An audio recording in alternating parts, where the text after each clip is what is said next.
In the year 2023, the world was irrevocably changed as a potent energy known as Reiki returned. The very laws of nature were rewritten, and humanity was no longer the sole master of the earth. By 2029, civilization had been fractured into fortified human settlements. In a forgotten corner of one such city, a young man named Huang Shang lay motionless on the floor. But then his eyes snapped open. A consciousness, ancient and powerful, struggled to understand its new reality. A sharp pain radiated from his neck, a critical injury that should have been fatal. But within these eyes burned a crimson light, a power not of this world. He sensed faint traces of energy in the air and decided he would absorb this Reiki to mend his broken vessel. An ancient technique, the Emperor Spirit Heaven Cure, activated instantly, converting the ambient energy into a healing force. The regeneration was slow but steady, mending bone and sinew. The Reiki in this place was far too thin. He focused his mind, trying to recall how he had arrived in this state. Fragments of memory surfaced, a life of immense power and suffocating boredom as the prince of a different realm. Then, a terrifying presence appeared at the door. His father. Fear gripped him as he tried to remember what came next, but the memory was a gaping void. He was back in the present, adrift in a strange room, his past an enigma. But the immediate crisis was over. His neck was fully restored. He examined his hands, feeling an unsettling softness to this new form. His gaze fell upon the floor, and the reality of the situation began to dawn on him. A mirror confirmed his worst fears. This was not his body. His horns, his power, all gone, replaced by the frail form of a human. His mighty soul was now shackled to this pathetically weak vessel. There was only one way to understand. He would access the host's memories. The life of Huang Shang flashed before his eyes, a 20-year-old with no talent, no prospects, and a history of failure. The boy had been swindled out of his savings and in a fit of despair, slammed his own head against a wall. The final pathetic moments played out, a fall, a fatal neck injury, and the indignity of a cockroach crawling into his mouth as he died. He had been reborn into the body of a complete and utter fool. A slow, cruel smile spread across his new face. It did not matter. He had finally escaped his emperor father. Inheriting the throne was a prison sentence he would never serve. For the first time in centuries, he was his own person. He was finally truly free. Now, his first priority was to adapt to this new world and formulate a plan. But his moment of peace was shattered as the door to his apartment was kicked from its hinges. Two loan sharks barged in, demanding repayment with blades in hand. He tried to process their words, but before he could organize the foreign language, one of the thugs lunged forward. A vicious kick sent him flying across the room. The men laughed, believing him to be an ordinary, unawakened human they could easily dispatch. But as they approached to finish the job, a terrifying crimson energy erupted from his battered form. He spoke, his voice an alien sound that chilled them to the bone. "Is this how you humans talk?" An image of a cosmic horror, a being of immense and ancient power flooded their minds. They froze, paralyzed by an aura of pure predatory malice that was anything but human. His eyes glowed with a predatory hunger. He touched his lips, a gesture of profound menace. "If this is how you say hello, this will be much easier." The subordinate insists he's not hallucinating. He felt a monstrous aura from their target. Ammon considers the report. This Huang Shang might possess strength equal to his own. Suddenly, the Emperor's perception reveals the immense sacred power radiating from the boy. The system analyzes the source of his strength. Spiritual energy is concentrated in the cells for devastating attacks. Ammon is questioned about his hesitation. An old master had claimed their target was unevolved. Deciding to test this himself, he unleashes his signature technique, the Big Ammon Cannon. The two forces collide with explosive power, sending a shockwave through the room. His men watch in disbelief. The boy blocked Ammon's strongest attack with ease. But he didn't just block it. He perfectly mirrored Ammon's power, meeting every single strike. The onlooker realizes the terrifying truth. Ammon is an awakened being, yet this boy matches him. Seized by panic, he draws a hidden blade. This threat must be eliminated immediately. The strike is impossibly fast, but it is stopped. The blade is caught just millimeters from his eye. The assassin freezes in shock. The knife is trapped in an unbreakable grip. The assassin's terror intensifies. The boy prepares to unleash Ammon's own technique against him. He strikes with the stolen power, hitting him point blank with the force of the cannon. The impact is absolute. Back in the present, the man recounts his total defeat. He was crushed by his own ally's power. He describes the sensation as instant oblivion. His face was shattered before he even registered the pain. Ammon listens, his expression grim. The memory is one of complete and utter destruction. It was a humiliating and total defeat. He remembers the boy wielding the Big Ammon cannon perfectly.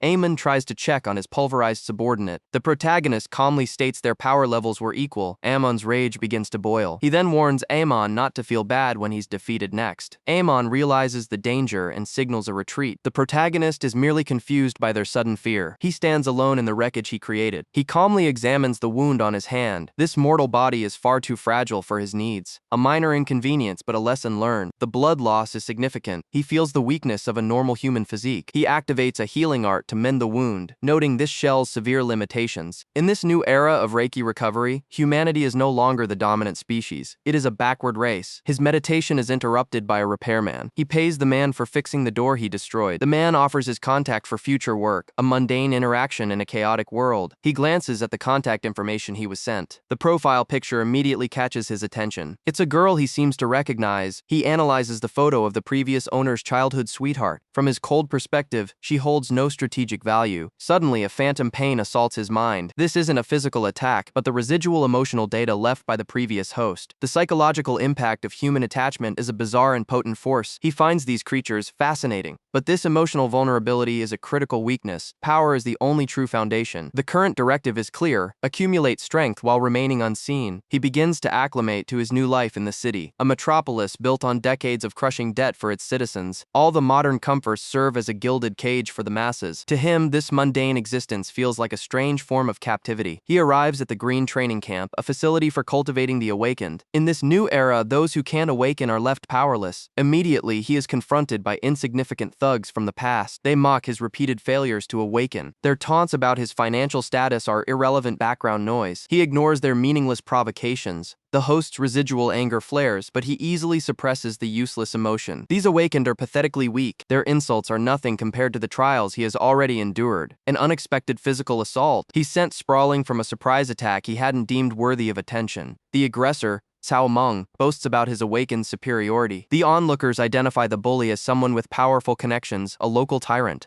But then, a new variable enters the equation. It's the girl, Zhang Yuqiang. She moves to protect him, a foolishly sentimental action. Her presence triggers a severe biological reaction in the host body. It's a system malfunction caused by the previous owner's deep-seated emotional programming. His vitals spike, a flood of hormones overwhelming his senses. This is a critical vulnerability that must be purged. He must sever this connection now, decisively and permanently. He addresses her directly, his voice devoid of all warmth. The bystanders misinterpret his action as a desperate, foolish confession. He informs her that the Huang Shang she knew is dead. Live a happy life, he commands, erasing their past in a single sentence. His gaze is cold and final. She stands frozen, unable to process his complete transformation. With the emotional liability neutralized, he feels a sense of satisfaction. The enraged bully, his posturing ignored, lunges forward in a mindless rage. A vicious kick sends the protagonist flying. A brutal and public assault. A woman tries to intervene, but the aggressor dismisses her pleas entirely. An official issues a stern warning. Fighting is forbidden within the training camp. The bully, Huang, scoffs at the rules and proposes a formal duel instead. She rushes to the protagonist's side, blaming herself for his injuries, but he merely tells her to forget him, his mind already calculating his next move. Her genuine concern only enrages his opponent further. Huang explodes, accusing him of manipulating the situation to gain her sympathy. He throws down the gauntlet, a public duel in the ring for all to see. The protagonist remains silent, analyzing the rapidly escalating scenario. She warns him of Cao Ming's sadistic nature and his history of crushing opponents. The taunts continue, painting him as a coward hiding behind a woman. A look of pure malice fills the aggressor's face, certain of his victory. She tries to lead him away from the confrontation, but he has other plans. To everyone's shock, he calmly begins climbing into the ring. He accepts the challenge, his voice laced with a chilling confidence. The crowd gasps, unable to comprehend his decision. They whisper amongst themselves, certain this unawakened boy is marching to his doom. The woman screams for him to get down, fearing the worst, but others watch with glee, anticipating a public execution. Inside the ring, his opponent reminds him of his powerless, ordinary status. He arrogantly offers the first blow, believing it to be a pointless gesture. This was a fatal miscalculation born from pure ego. In a flash, a single fist connects with devastating force.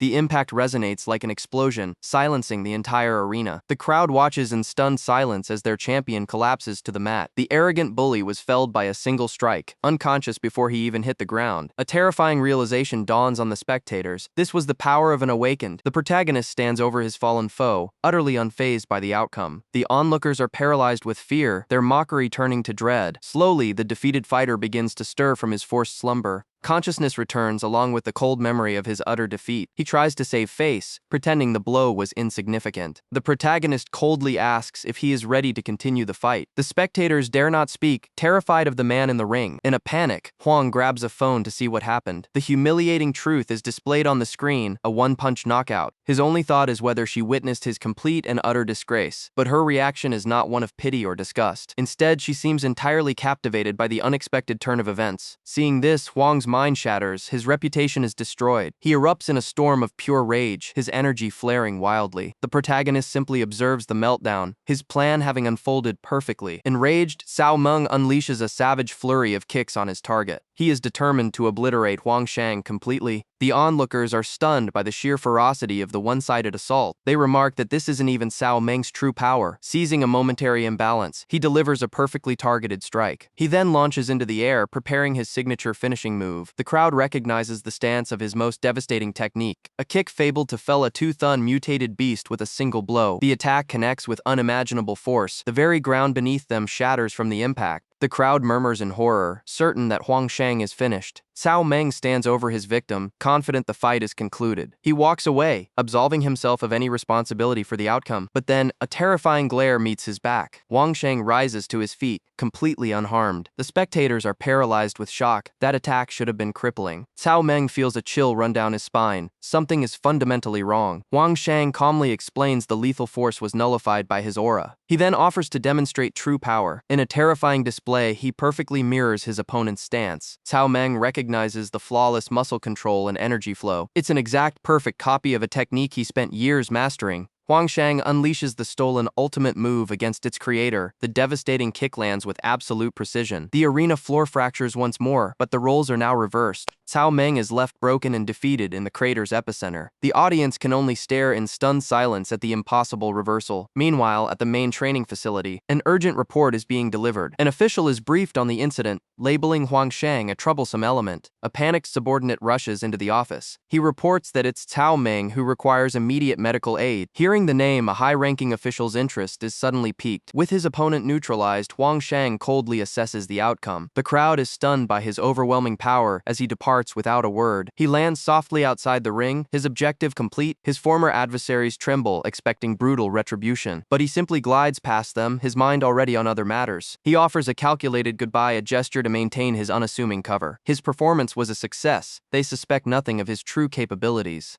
An unknown observer watches his exit, her gaze filled with intrigue. He continues on his path, leaving the chaos of the training grounds behind. Meanwhile, within the Academy's command center, a critical meeting is underway inside the director's office. The institution's most powerful figures are gathered. The skill development department has taken a special interest. The subject of their intense discussion is Huang Shang himself. An officer confirms the unbelievable report. A key class prodigy was seriously injured by an unknown. The defeated student, Cao Meng, now floats in a regeneration tank. The director can barely recognize the elite warrior beneath the swelling. According to every official record, Huang Shang is an unawakened nobody. Intrigued, the director issues a new command: monitor the boy and grant him access to the key classes. Later that evening, Huang Shang makes his way home. An unexpected message arrives from the training camp administration. He pauses for a brief moment, his attention diverted to the screen. From the darkness, a vehicle strikes with lethal intent. The devastating impact sends his body hurtling through the night air. This was no accident, but a carefully orchestrated assassination attempt.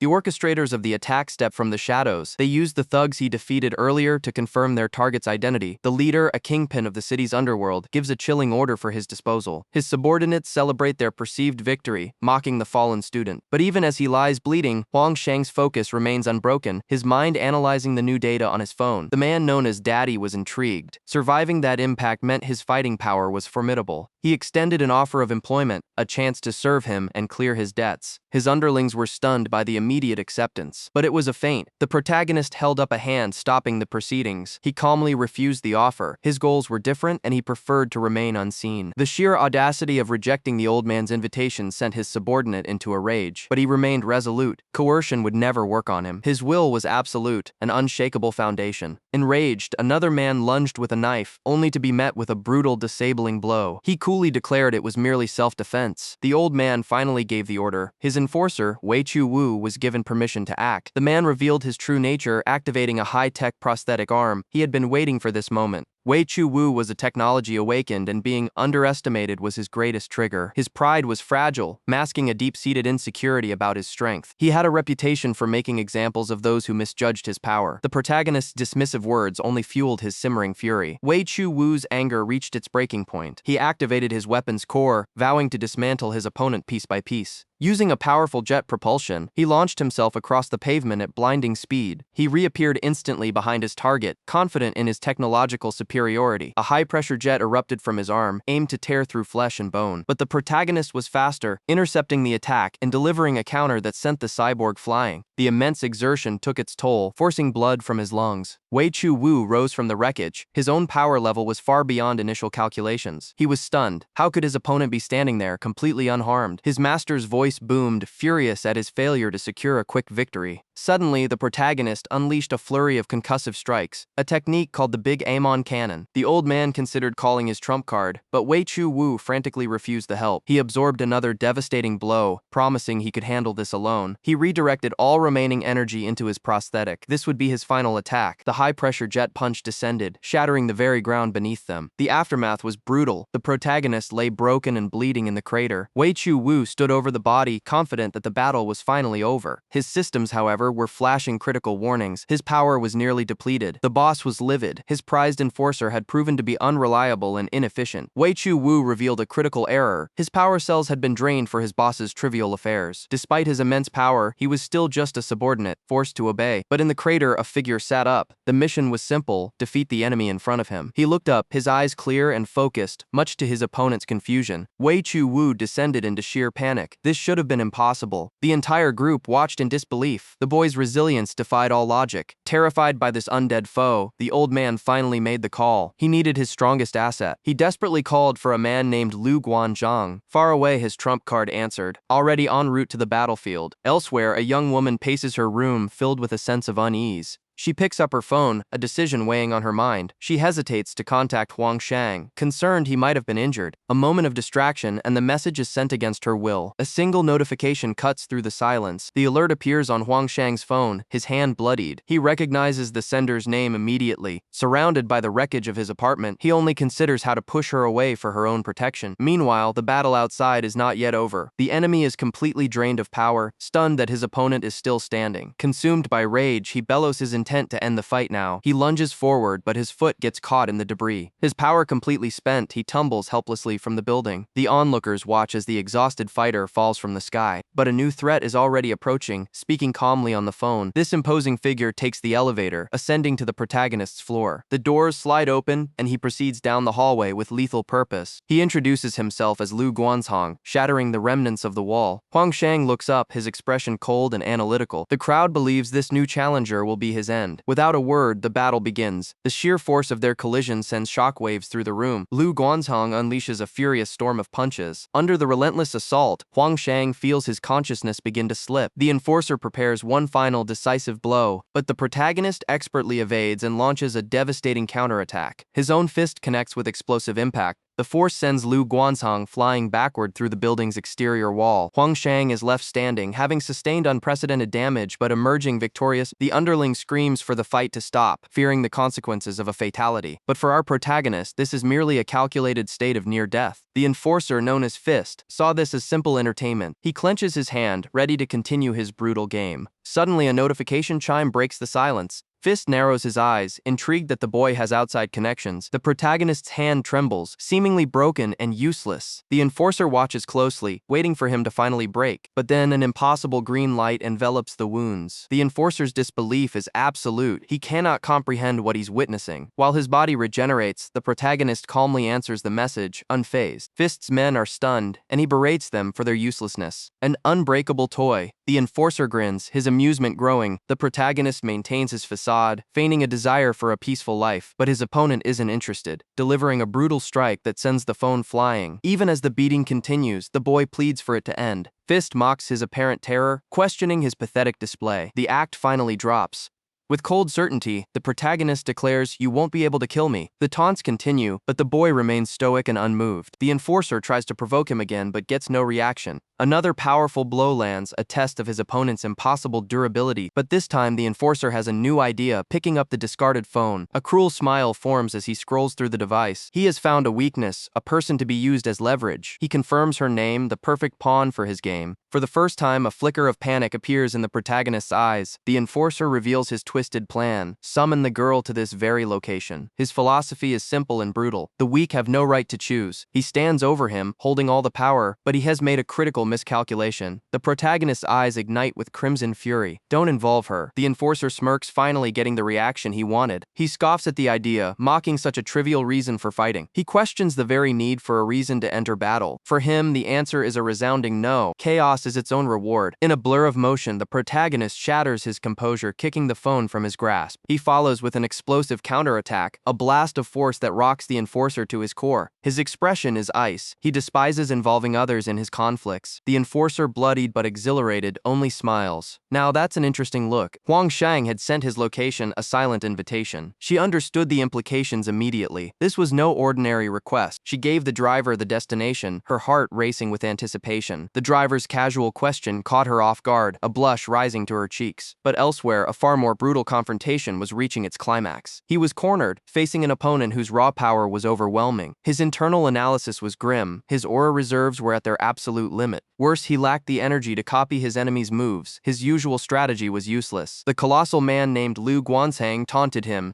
demanding he rise. From a distance, the scientist frantically ordered his subordinate to stand down. He envisioned them as an unstoppable force, but the protagonist saw only a cage. Liu Guanshang, however, flatly refused the order. He served his own agenda. He spoke of a unique opportunity, one he had waited for his entire life. His power had awakened at age 5, a curse disguised as a gift. Everything he touched was destroyed, every interaction ended in ruin. His immense strength alienated everyone, casting him into a deep isolation. Even his own family could offer little comfort against a world that feared him. For 20 years, he was utterly alone, his power a source of endless misery. But now, facing the protagonist, he had found something unbreakable. He saw not an enemy, but the answer to a lifetime of searching. He unleashed a barrage of attacks, reveling in the glorious combat. This battle was the fulfillment of a desperate childhood wish. For the first time in his life, Lu Guanzhang was truly happy. With bloodied fists, he gave his thanks for this momentous clash. The protagonist absorbed the blows, his mind calculating every impact. Dazed and concussed, his opponent's relentless assault continued. The brute demanded more, hungry for the thrill of the fight. The protagonist obliged, manifesting a new, monstrous creation. The colossal dinosaur dwarfed the skyscrapers, its scale utterly terrifying. His eyes now burned with a crimson light, his patience exhausted. He faced the monster he was fighting, his expression one of pure contempt. He recognized the same selfish desire he saw in his own father. But Lu Guanshang was lost in his own euphoria, oblivious to the insult. The protagonist realized his opponent was a simple creature, incapable of understanding. As the man offered his thanks one last time, he decided to end the conversation permanently. He channeled all his remaining power into a single decisive strike. The resulting explosion tore the ground asunder, shocking the observers. His opponent fell, a look of serene satisfaction on his face. The battle was over. One of the men desperately tries to rouse his fallen comrade. From the shadows emerges their leader, his rage palpable as he vows to avenge his subordinate. He reveals himself as the father of the man just defeated, his pride wounded. But his words only awaken a dormant monster. The leader's bravado vanishes, replaced by primal fear as he feels an overwhelming murderous aura. An illusion of a terrifying entity manifests before him, its only desire to consume. The man sees himself served as a meal, a victim in a predator's world. Pushed to the brink, he realizes there's only one path to survival: complete and utter submission. His demeanor shifts entirely, now offering wealth and allegiance to appease the being before him. While putting on a facade, he signals a tactical retreat for his men. The protagonist is left standing alone amidst the wreckage of the confrontation. The battle is over, and he hopes there were no witnesses to his true power. But a lone figure appears from the darkness, calling his name. He recognizes her immediately. She is paralyzed with fear, swearing she saw nothing and pleading for her life. She tries to convince herself it was an ordinary fight, but she knows the truth. Her eyes fall on the gang leader's profile, realizing who he just crushed. The knowledge terrifies her, and she vows to erase the memory of this night forever. He explains calmly that his location was tracked, forcing his hand. He turns away, stating the fight was unavoidable. His final words are a simple warning for her to be careful. She is stunned by his unexpected concern, a flicker of humanity in the monster. The night grows quiet again, but inside him, a storm is brewing, as the events have triggered dark memories.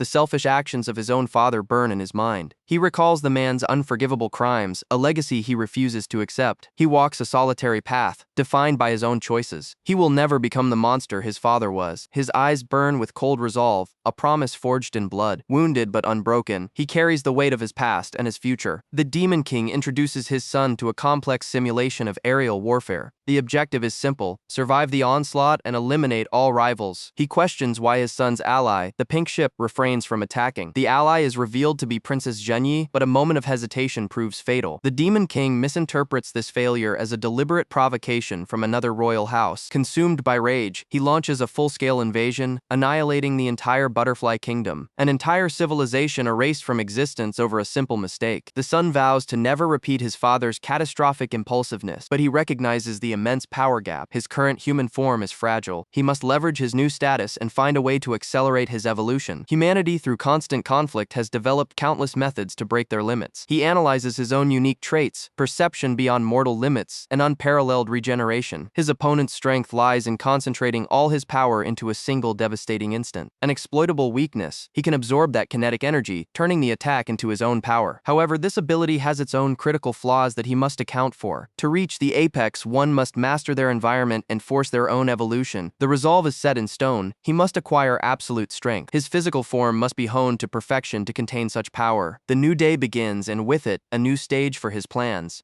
Rumors of his victory over Cao Meng already circulate through the school halls. Petty students confront Yu Qiang, accusing her of being the cause of the conflict. Their taunts are baseless and designed only to provoke a reaction. Their laughter echoes, a testament to their immaturity. A stern voice cuts through the noise, demanding silence. This newcomer, Zhou Guangjian, analyzes the situation with a cold, tactical mind. He scoffs at the significance of the key classes, deeming them irrelevant. He issues a final, chilling warning to the gossiping girls. They immediately fall silent, intimidated by his overwhelming presence. Suddenly, he is struck by an unseen assailant, his composure shattering. Cao Meng appears, consumed by pure rage and an insatiable thirst for vengeance. His mind has completely fractured, leaving only a ferocious beast. Zhou is paralyzed by fear, sensing a power that defies all logic. He can only watch as the situation spirals out of his control. The ambient spiritual energy around Cao Meng condenses into a volatile, explosive state. The berserker screams Huang Shang's name, his only target visible in a crimson haze. He lunges forward, swinging a heavy pipe with lethal intent. Huang Shang recognizes his previous opponent, noting the pathetic display. To demonstrate his superiority, he feigns distraction, creating a deliberate opening. A bystander cries out in alarm, but her warning is unnecessary. The pipe descends, aimed to crush his skull in a single blow. With minimal movement, he dodges the attack, simultaneously shielding the girl beside him. In the same fluid motion, he counters with a single perfectly placed kick. The onlookers can only stare in disbelief as their reality is shattered. He defeated his attacker effortlessly, without even looking, a calculated display of dominance. The fallout from his display of power spreads throughout the camp. Onlookers believe this is the standard for the elite, but one observer sees only weakness. To him, they are nothing more than a group of fools. He knows the true standard for the key classes is impossibly high, a barrier for the unworthy. When he overhears our protagonist asking for directions, he scoffs at the commoner's audacity, but the mention of a tuition exemption changes his entire calculus. Our protagonist calmly notes that the system sometimes elevates the lucky, not the truly worthy. Just then, chaos erupts as intruders breach the perimeter. The elite student identifies the threat as a triad, ordering everyone to fall back immediately. Yet one student, the defeated Cao Meng, smiles with pure malice. He proudly admits he summoned this force. They are here for him. The other students are aghast at this reckless escalation. Cao Meng screams a direct threat at Huang Shang, who remains entirely unimpressed by the tantrum. He places a call to his powerful contact, his arrogance quickly fading. The facade shatters, revealing a pathetic child crying to his father for aid. With his backup secured, he points at Huang Shang, declaring his demise is now certain. The situation deteriorates, and the elite student orders everyone to create distance from the target. Huang Shang simply agrees, telling the others to seek cover. An urgent report arrives. The camp's security has already been neutralized. A notorious figure appears, flanked by his entire organization. Cao Leo Cao, the region's most feared gang leader. He is known as a killer, commanding an army of high-level masters. The gang leader's voice booms, demanding to see the one who harmed his son. His son crawls forward, pointing an accusing finger directly at Huang Shang. But upon seeing our protagonist's face, the gang leader's rage instantly evaporates into pure terror. One of his men breaks rank, his voice trembling as he addresses Huang Shang with utmost reverence. Then the unthinkable happens as the entire gang, including their feared leader, bows in perfect submission. The students are frozen in disbelief, but none more so than Cao Meng, his face a mask of horror. The powerful gang leader can only stammer, his voice cracking with a primal fear he has never known. The others observe him, recognizing his immense power and mysterious background. But his sudden emergence raises critical questions. Why hide such strength until now? The protagonist's calm demeanor is deeply unsettling to his peers. Suddenly, the deputy squad leader appears, her expression severe. She questions their tardiness. She warns them that their instructor, Coach Feng, is enraged by their lack of discipline. The coach himself steps forward, his gaze dripping with contempt. He despises lateness. He dismisses the others, but singles out the protagonist, demanding to know who he is. The instructor arrogantly waves him away, declaring the conversation over. He asserts his absolute authority over the elite class. In his eyes, the protagonist is unworthy refuse, unfit for this training. Unfazed, the protagonist makes a single phone call, calmly relaying the situation to a higher power. The coach is incensed by this blatant defiance. The deputy leader believes the newcomer has just sealed his own fate. But then, the coach's personal device begins to ring. His expression shifts. His entire demeanor changes to one of utter panic and subservience. He grovels to the voice on the line. The protagonist hangs up, his objective complete. The coach stares, his face pale with dread. Through gritted teeth, the humiliated coach grants him entry. In a petty display of power, he orders the protagonist to stand by the door. The other students can feel the instructor's murderous aura intensifying. Just as he tries to regain control, another student arrives late. The class watches in horror. This poor soul is about to face the coach's full wrath. The instructor's rage finds a new target, accusing the boy of being worthless. But the protagonist intervenes, calmly explaining the true reason for the delay. The student he defended is paralyzed with shock. The other students are certain this act of defiance is a death sentence. The coach turns his venomous glare back to the protagonist, challenging his decision to protect the weak. He expels the student on the spot, a clear message to all who would dare oppose him. He threatens to blacklist the boy, ensuring no other training camp will ever accept him. The desperate student begs, but the corrupt coach shows no mercy. He savors this moment of cruelty, believing he has re-established his dominance. He gives the protagonist one final chance to bow his head and submit. But the protagonist's judgment is absolute. Playing with another's freedom, you're just junk. His words echo through the silent room, a declaration of war against a corrupt system. His eyes were cold, observing the unfolding challenge.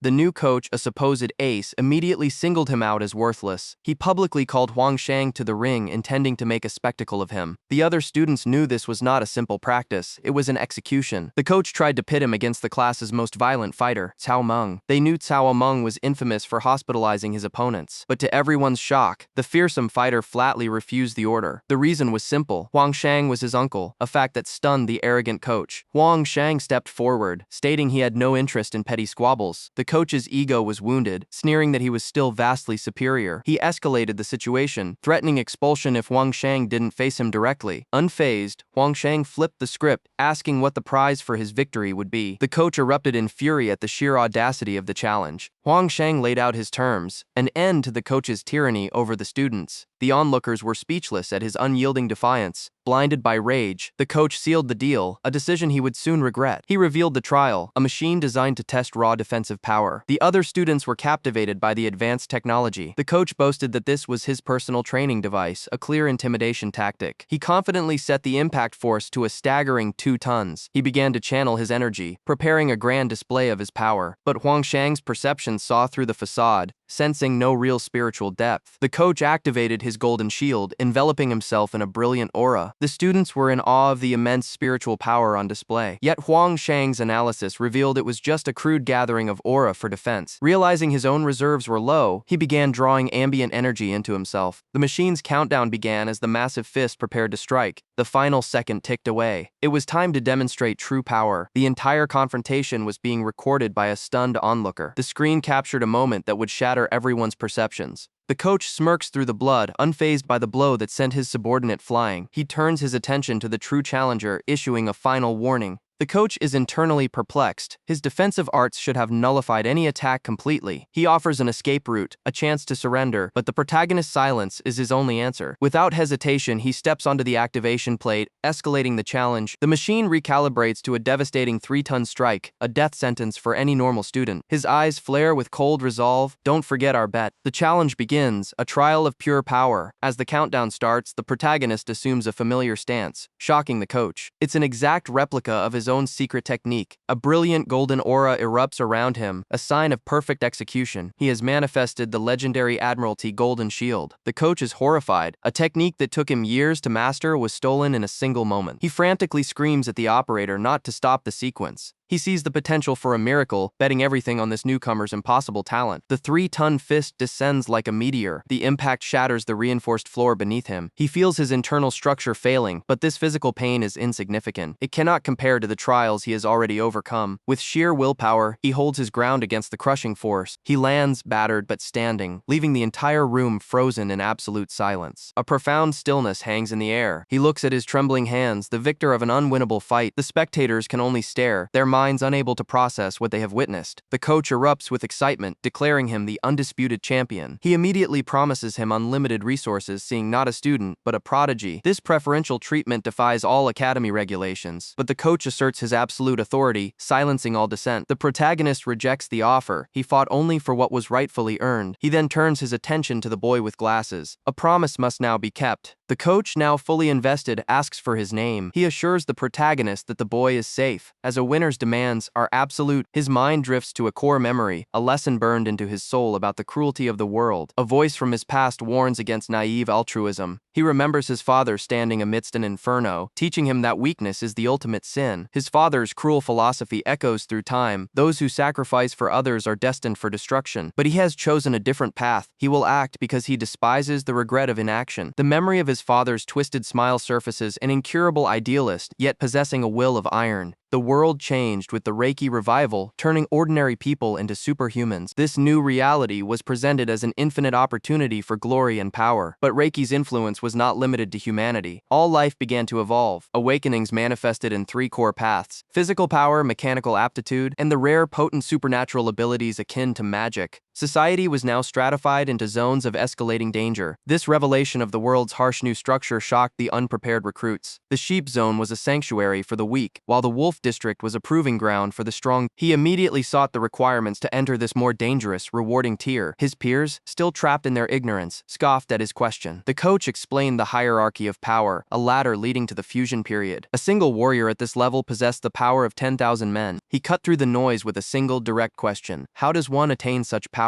The answer lay not in brute force, but in understanding the nature of aura itself. Reiki is divided into 4 primary attributes, with each person resonating with 2. The specific ratio of these attributes determines an individual's innate strengths and weaknesses. These elements exist in a delicate balance, each one holding dominance over another. A water attribute user, for example, holds a tactical advantage over a fire user of equal strength. This was the fundamental law of combat in this new era. While others struggled to grasp the concept, he saw the strategic implications immediately. He acknowledged the coach's tactical insight, a valuable piece of the puzzle. Others had relied on brutal, inefficient training methods in the past, a flawed philosophy of hardening defense through mindless punishment. The protagonist's rare, unspoken approval had a profound effect on the instructor. The other students were oblivious to the intellectual exchange that had just occurred. Meanwhile, another figure observed the class from a distance. She questioned if the protagonist was suitable for the elite class under such an unstable instructor. She resolved to maintain her observation, intervening only if absolutely necessary. The instructor, overwhelmed, expressed his gratitude in an unorthodox manner. The observer was taken aback by this unprofessional display. Her thoughts were interrupted by an incoming communication from a higher authority. The battalion commander's message was urgent, though his state was compromised. She had no patience for incompetence, regardless of rank. The instructor dismisses the class, singling out Huang Shang to remain. He is escorted to a high-tech chamber for a special evaluation. The observers watch with keen interest, particularly focused on his latent power. They confirm his psionic abilities are on the verge of awakening. Huang Shang feigns ignorance, asking about the test's purpose.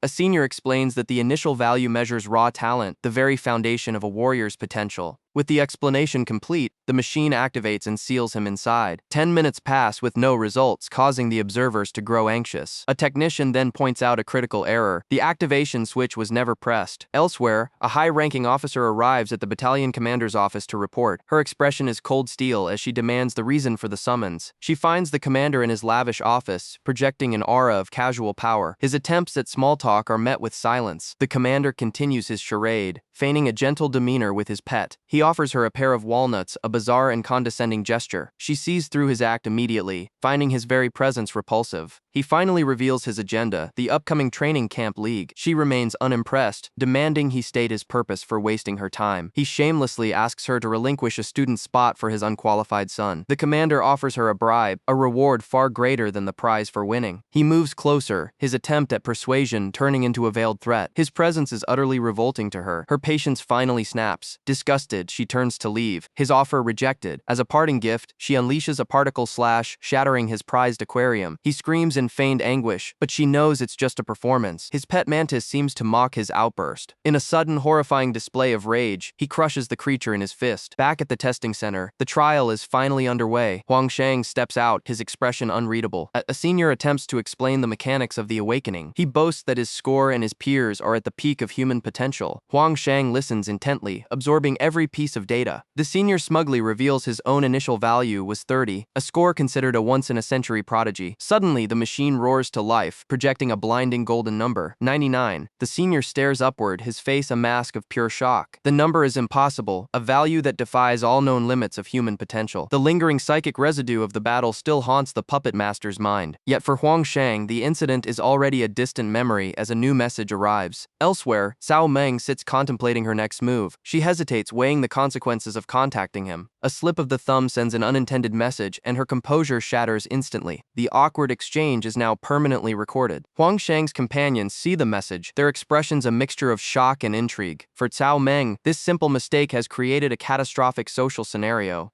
She spots them leaving the building, her anxiety peaking. The lack of a reply only deepens her panic as his companion misreads the entire situation. Seeing the tension, the other girl wisely excuses herself, leaving the two of them alone. They walk in a deafening silence, the air thick with unspoken words. Cao Meng nervously reads from a prepared script, desperately trying to clarify a past misunderstanding. Huang Shang's reply is chillingly simple, plunging the atmosphere to a freezing point. Their tense moment is interrupted by another student, Zhao Qiang. He has been waiting to express his family's gratitude and quickly invites them to his home. But as they walk, their path is suddenly blocked. Two hostile figures emerge from the alley, their intentions clearly malicious. Huang Shang denies knowing who they seek and orders an immediate retreat. The pursuers realize his deception and give chase instantly. Zhao Qiang deploys a small device, creating a clever diversion. An illusory wall materializes, momentarily halting their enemies. The trick is quickly broken, but it bought them precious seconds. The pursuers find the alley empty, their prey having vanished without a trace. They confirm their orders. Huang Shang has become a major obstacle for their organization. If he cannot be controlled, he is to be eliminated without question. The group escapes through the winding streets. Zhao Qiang explains his reliance on tactical gadgets, admitting his lack of combat prowess. They finally arrive at a humble noodle shop, his family's home. As thanks, his father offers them his specialty dish. For a brief moment, they enjoy a peaceful meal. Zhao Qiang reveals the gravity of the situation Huang Shang saved him from. He speaks of his determination to grow stronger through rigorous spiritual practice. When he mentions the concept, Huang Shang's knowledge of the subject shocks him. To Huang Shang, however, such practice is a trivial matter, an answer that leaves his companions speechless. After the meal, Zhao Qiang and his father bid them a grateful farewell. His friends are now accustomed to his cold, unreadable nature. Zhao Qiang sees it differently, viewing him as a silent guardian of justice. Later, he kneels before a memorial for his late mother. He tells her he is safe, rescued by the very teenager he now hopes to befriend. He views their meeting as a turning point in his life. His father then calls to him, realizing Huang Shang left his phone behind. Zhao Qiang rushes to return it, but then he sees them. The two pursuers have found their way to his family shop, their presence a dark omen. His father, unaware of the danger, serves the two men. A moment later, Zhao Qiang is beaten and bleeding on the ground. The old man begs for his son's life, not understanding what they've done. The man in the sunglasses coolly states he is only looking for Huang Shang. He grabs the father, using his son as leverage to extract the information he needs. Miles away, Huang Shang finally realizes his phone is missing. To save his son, the father debases himself completely. The villain mocks the boy, relishing the family's despair. But their torment has drawn unwanted attention. The father holds his son back, pleading for him not to resist. Zhao Qiang observes the grim reality of this world. Survival often requires abandoning one's pride. The tormentor laughs, amused by the father's desperation. But the father remembers his wife's death, a failure he cannot repeat. Suddenly, a new voice cuts through the tension. The villain presents a final twisted game.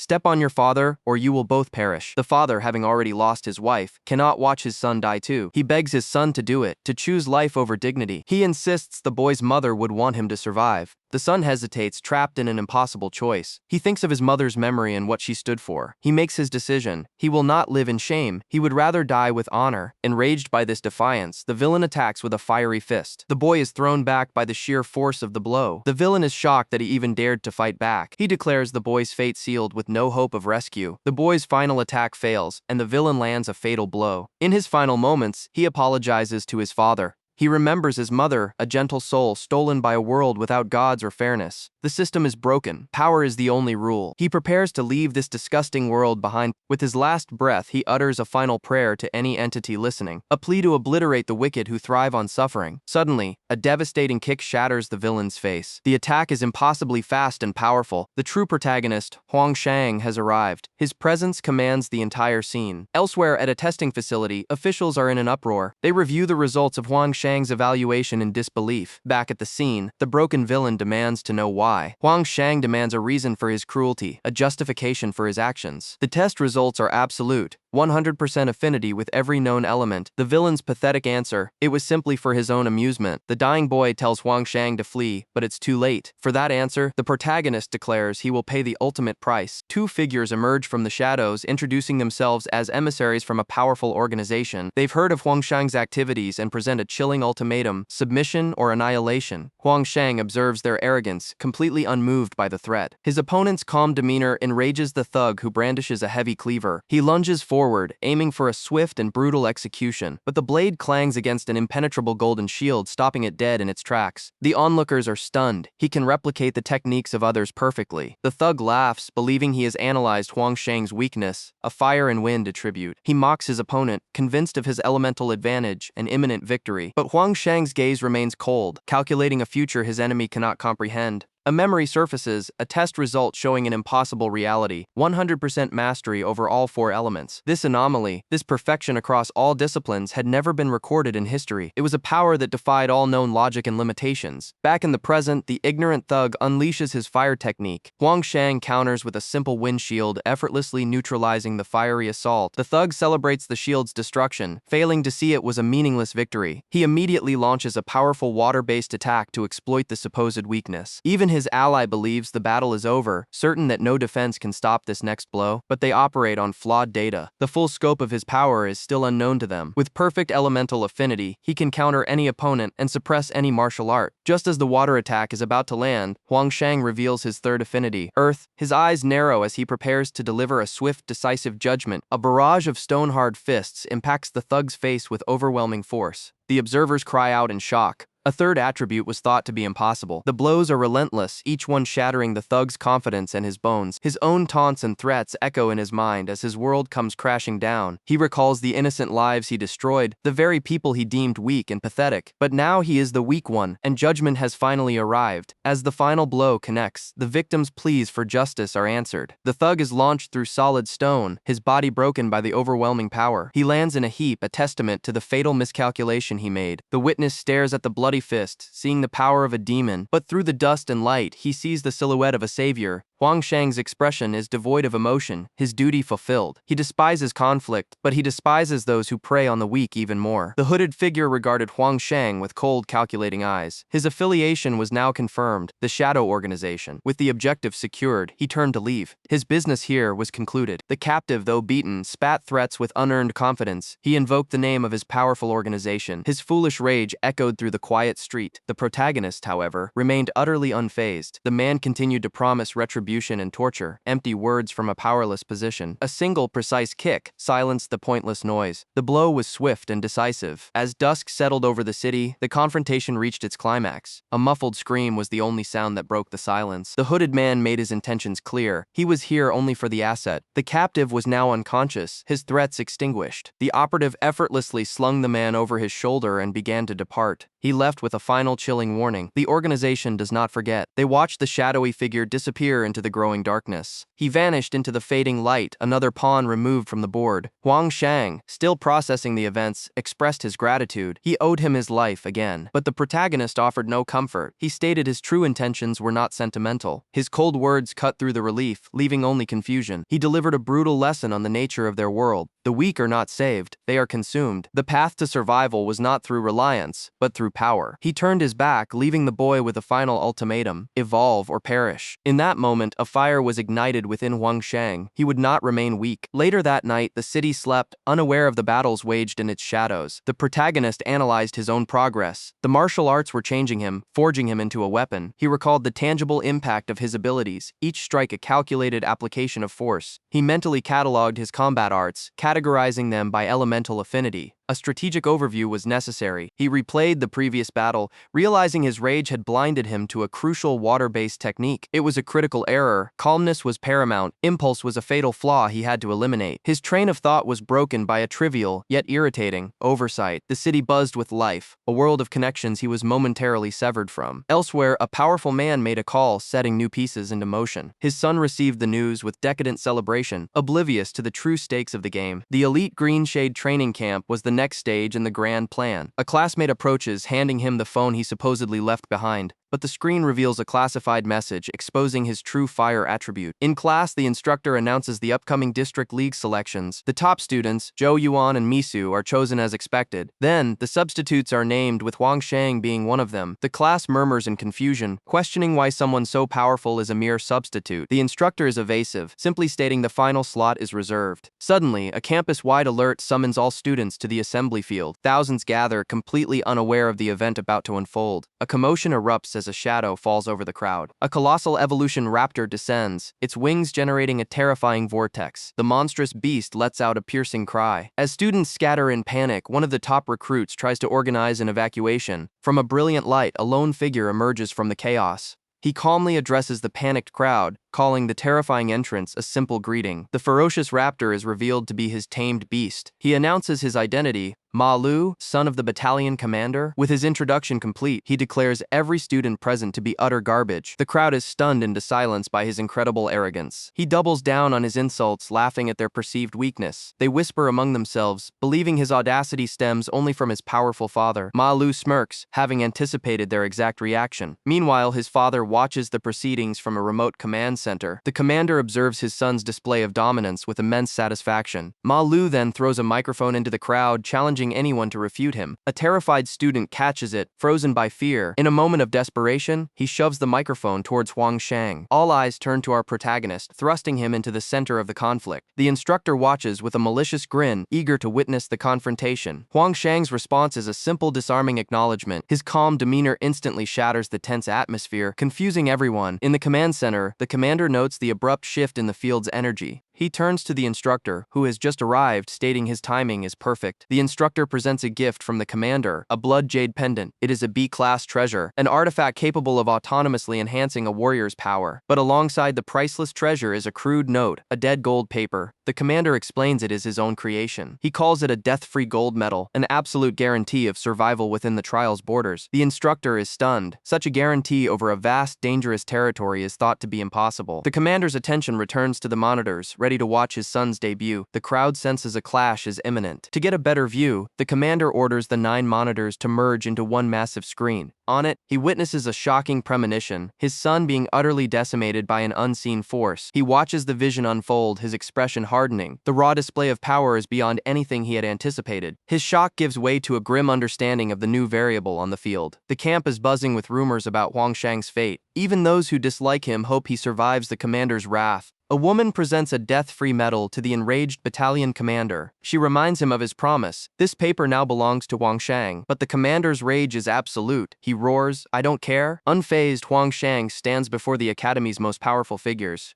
The entire high command is present, desperately trying to restrain him. They plead for him to spare the promising student for the future. But his grief and fury are all-consuming. "Unforgivable," he cries. A primal scream escapes his lips. Huang Shang must die. A warning cuts through the air. The commander's attack is coming. His eyes burn with crimson light as a phantom tiger manifests around him. He unleashes his ultimate technique, Tiger Roar Mountain. The force of the blow obliterates everything in its path. The elite instructors are thrown back like dolls by the sheer force. The room is devastated devastated by the shockwave. The red haze of fury begins to fade from his eyes. He blinks in utter disbelief, his attack having met empty air. The commander turns, only to see Huang Shang completely unharmed. He hadn't dodged, he had simply projected a horrifying mental assault. Trapped in the illusion, the commander demands to know why he attacked his son. Huang Shang's reply is cold and logical. He provoked the attack. He calmly explains his simple code of conduct, unbothered by the commander. The onlookers are bewildered. They cannot perceive the psychic battle taking place. The commander sneers, believing it's all a foolish act. But the pressure of Huang Shang's mental dominion intensifies. He demands the truth, his bravado crumbling under the immense spiritual pressure. Huang Shang simply confirms it. This is the unvarnished truth. The instructors realize something is deeply wrong. Huang Shang shows no reaction. Suddenly, the commander's demeanor shifts completely, offering a B-level treasure. This generosity stuns everyone, but he privately vows to kill him later. He invites Huang Shang to name any price, feigning goodwill. Huang Shang's request is as simple as it is audacious. I want your position as battalion commander. The entire command structure is frozen in absolute shock. He didn't just survive the commander, he challenged his very authority. The coach warns him against provoking the moody and worthless Huang Shang. He felt the commander's murderous power, questioning why the protagonist showed no fear.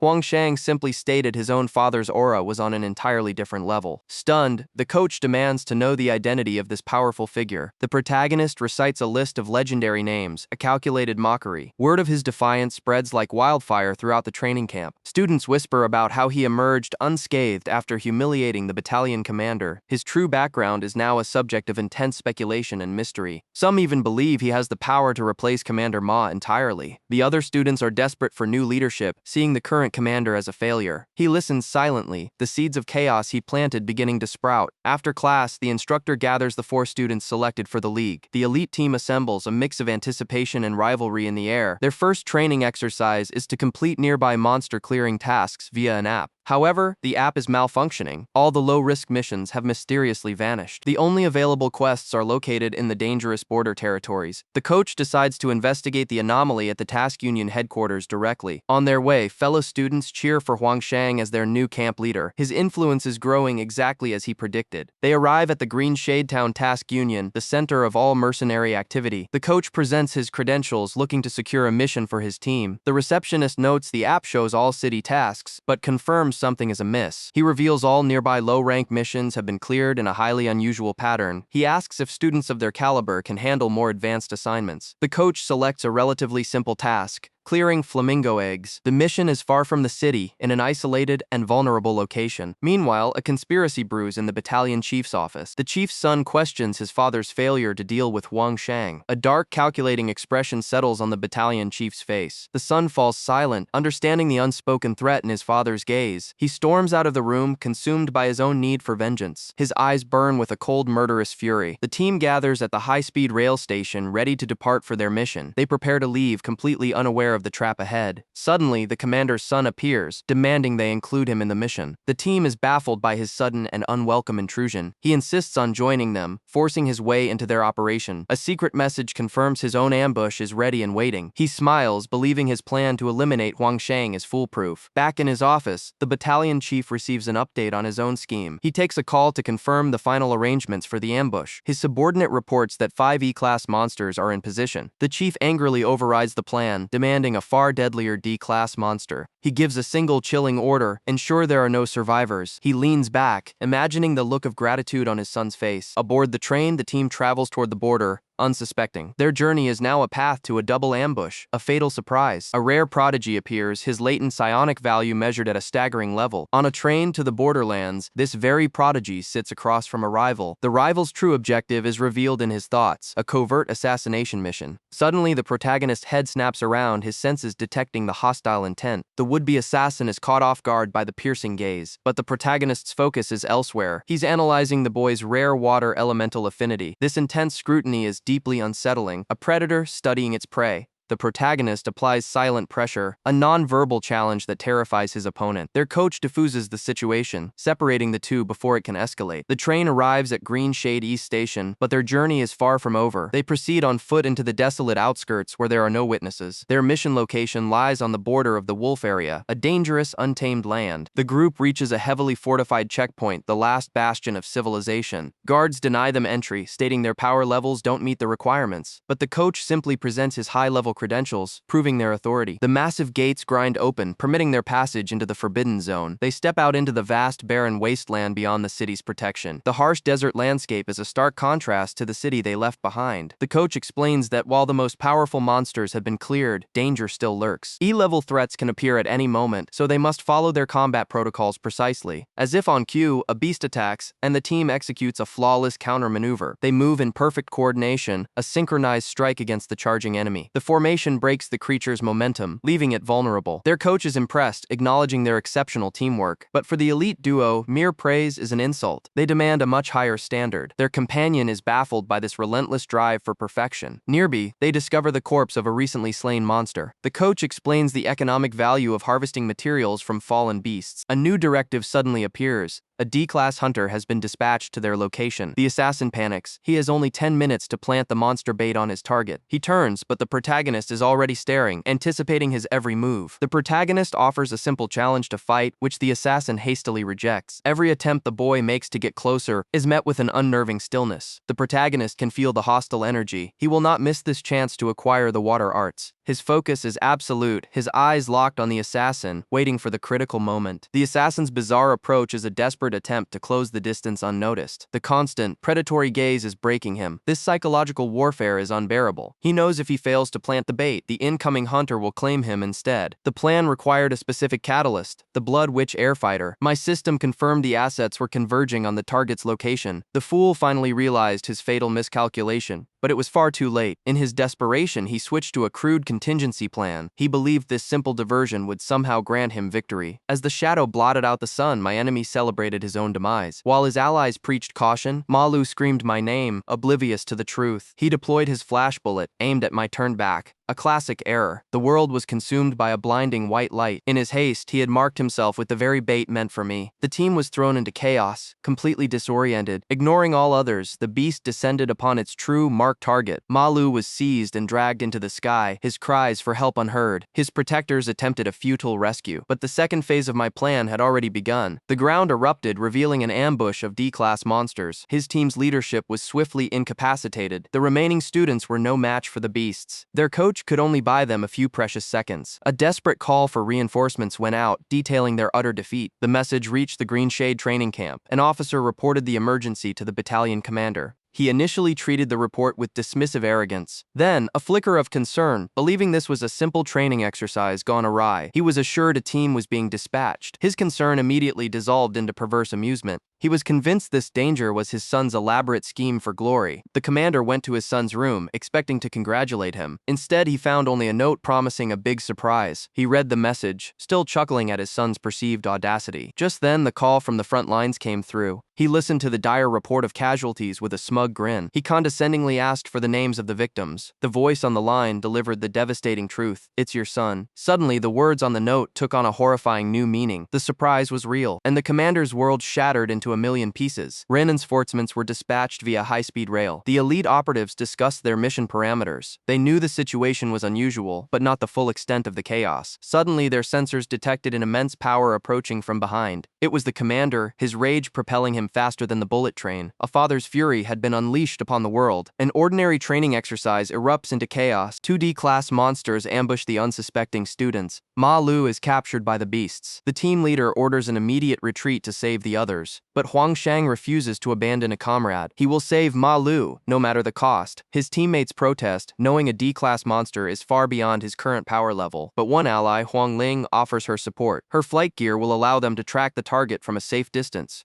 The instructor reluctantly agrees. Their lives now hang on a razor's edge. The remaining students hold the line, engaging the second beast to buy precious time. Huang Shang and Huang Ling begin their pursuit. Every second is critical. She affirms her readiness for the mission. He remains silent, his mind already calculating variables. With a burst of energy, they launch into the sky, closing the distance. A stray blast alerts them to the danger ahead. Huang Ling immediately broadcasts an emergency signal. The signal reaches the main training camp. A grim report begins. The monitor relays the ambush and Huang Shang's solo pursuit of the captured student. The entire camp is thrown into turmoil. They understand this is a potential death sentence. Elite reinforcements are dispatched via high-speed rail, but their arrival is 5 minutes away. The instructor knows the grim truth. The slightest miscalculation will result in 3 fatalities. Far from safety, the monsters drag their prey deeper into the desolate wasteland. The captured student, Ma Lu, faces his imminent demise, but just as hope fades, a brilliant beam of energy strikes the beast from nowhere. The initial threat is wounded, but from the smoke emerges a far greater menace. Ma Lu stares into the eyes of a creature whose power is off the charts. Huang Shang and his companion finally arrive, spotting the dire situation below. Huang Ling's scanners fail to detect the D-class monster. Instead, they scream warnings of a C-class entity. This new enemy is exponentially stronger. She realizes engaging it is absolute suicide. Huang Shang calmly processes the new data. The mission parameters had just changed. The massive beast holds Ma Lu's life in its hand, ready to crush him. Huang Ling desperately tries to restrain him, to stop him from making a fatal mistake, but he breaks her hold and leaps from the cliff, a calculated dive into the jaws of death. As darkness closes in, Ma Lu hears a familiar voice cut through his despair. Huang Shang descends like a meteor, unleashing a devastating energy strike upon the monster. The creature recoils in agony, stunned by the sheer force of the unexpected assault. He lands perfectly, shielding Ma Lu. The report is updated.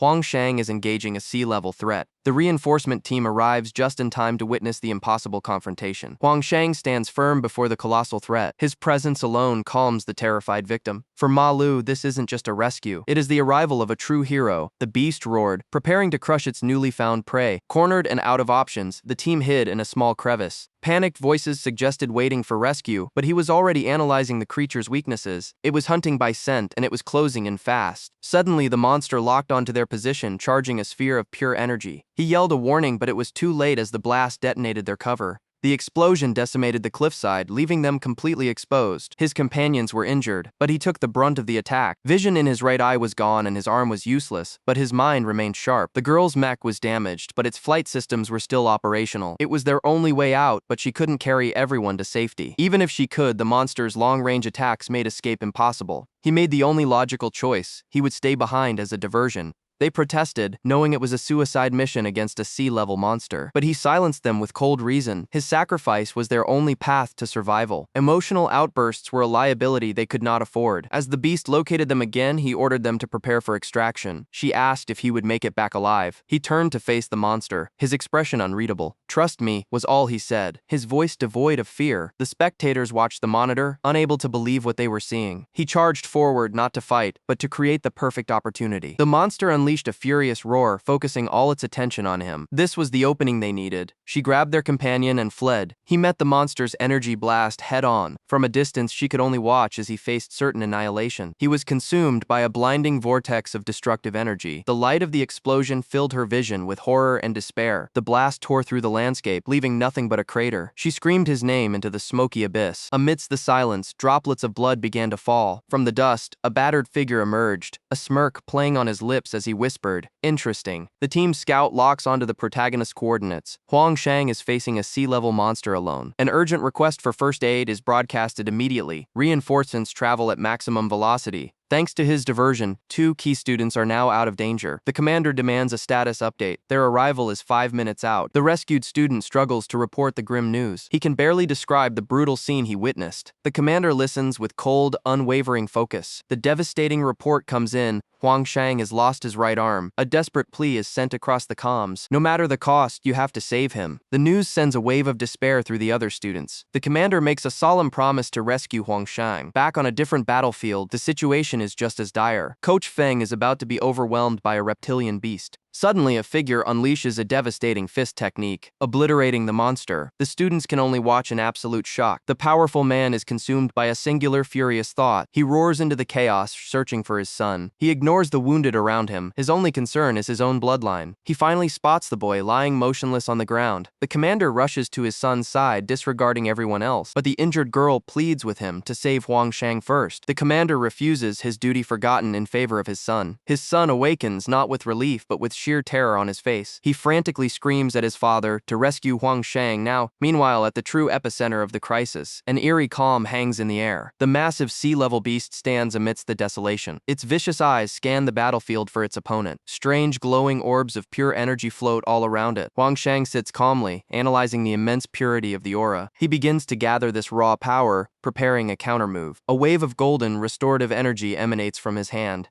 His focus is absolute as his eyes glow with crimson light. This system confirms the technique's success. His right eye and arm are 100% healed. The search party arrives at the designated coordinates. They expand their search grid, calling out for the missing student Huang Shang. As dusk approaches, their calls go unanswered. Their worst fears are realized. They only find bloodied scraps of his uniform. The other students are paralyzed by the horrific discovery. Despair washes over them as they cry out his name. Despite her injuries, one refuses to abandon the search. A senior student tries to reason with them, warning they are in no condition to proceed. But she remains resolute, refusing to leave a comrade behind. Another student is crushed by overwhelming guilt. He pleads to continue the search, unable to accept his friend's fate. The director makes a command decision, requesting aid from nearby rescue forces. They will extend the search, racing against the encroaching darkness. Elsewhere, the protagonist executes his own plan, luring a colossal beast across the plains. He effortlessly outpaces the creature, taunting its failing stamina. The time for games is over. His eyes flare with crimson light as he prepares the final blow. The monster freezes, suddenly sensing a power that defies all logic. His gaze is cold, his power absolute. He unleashes a fraction of his energy. The beast roars, demanding the return of the spiritual power he stole. The protagonist simply scoffs, manifesting a dozen more orbs with ease. Miles away in the desolate region known as the Wolf Area, a vehicle traverses the sands. It is the Lone Wolf Sandboat, a massive desert war machine. Inside, the ship's captain is absorbed in a trivial video game. She dismisses her subordinate, Hu Xiaoyu, demanding to be left alone. He complies without a word and exits the room. She believes she has finally earned a moment of peace. Her entertainment, however, is short-lived. Hu Xiaoyu immediately returns with an urgent report that cannot wait. A sea-level monster, the golden pupil ape, has escaped its territory and is being pursued. Astonishingly, its pursuer is registered as someone from the basic period, a realm 2 tiers weaker. The captain is incredulous, certain the detector is malfunctioning. Her subordinate presents the visual data. One silhouette is the monster, the other is its hunter. The second image is a bizarre, cartoonish mouse, an impossible entity. She stares at him, questioning the absurdity of this report. 5 days have passed since the official disappearance of Huang Shang. A memorial service is now being held for the student they presume is dead. The battalion commander's son nearly perished searching for him, but with no body found, doubts linger. Based on the severity of the incident, his death was all but certain. A thorough search of the area and all nearby hospitals confirmed the worst. His classmates are forced to accept the grim reality of their loss. The camp officially honors him as a hero who fell in the line of duty. The commander's son, Ma Lu, appears utterly devastated by the loss. He prepares to deliver a long eulogy for his friend. The entire student body watches in somber silence, but as he attempts to read, the words catch in his throat. He is completely overwhelmed by grief. The crowd watches as the young man breaks down. He tries to regain his composure, but it is a futile effort. The memories are simply too much to bear. His eulogy dissolves into incoherent wails of sorrow. Seeing this, his father, the battalion commander, steps forward to speak instead. He addresses the students, his voice heavy with the weight of the tragedy. He speaks of a promising life cut short, a star that never had the chance to shine. The students are moved to tears by his solemn words. This, he declares, is the harsh and unforgiving reality of their world. A world where they must simply forget the pain and continue onward. But suddenly, the crowd's expressions shift from sorrow to utter disbelief. A figure appears perched atop the memorial sign, a ghost returned from the grave. His classmates stare in absolute shock. It's impossible. The commander continues his speech, completely unaware of the impossible sight behind him. The entire audience is frozen, their eyes locked on the impossible apparition. The media instinctively begins to record the unbelievable event. The figure speaks, his voice cutting through the commander's speech with his own declaration. As cameras flash, the commander's meticulously planned memorial becomes a spectacle. The commander slowly turns, his mind refusing to process what he's seeing. His world shatters as he lays eyes on the boy who was supposed to be dead. Huang Shang announces his return with a triumphant salute. He lands gracefully on the stage, confirming he is very much alive. The instructors are baffled. He's uninjured and wearing the pelt of a C-class monster. He simply smiles, asking if he will be marked absent for his lateness. The crowd erupts in disbelief as Huang Shang reappears. His companions are relieved to see him alive. The commander asks if he defeated the sea-level monster. The onlookers are stunned by his claim that the beast fled. Huang Shang offers a cryptic explanation for his survival. He states the beast ran first, a detail that defies all logic. A sea-level monster fleeing from a weaker opponent is unheard of. One of them recalls seeing the beast grievously injured, but Huang Shang dismisses their questions with a confident smile. The commander, seizing the moment, brings up a promotion. Huang Shang immediately questions his vague promise.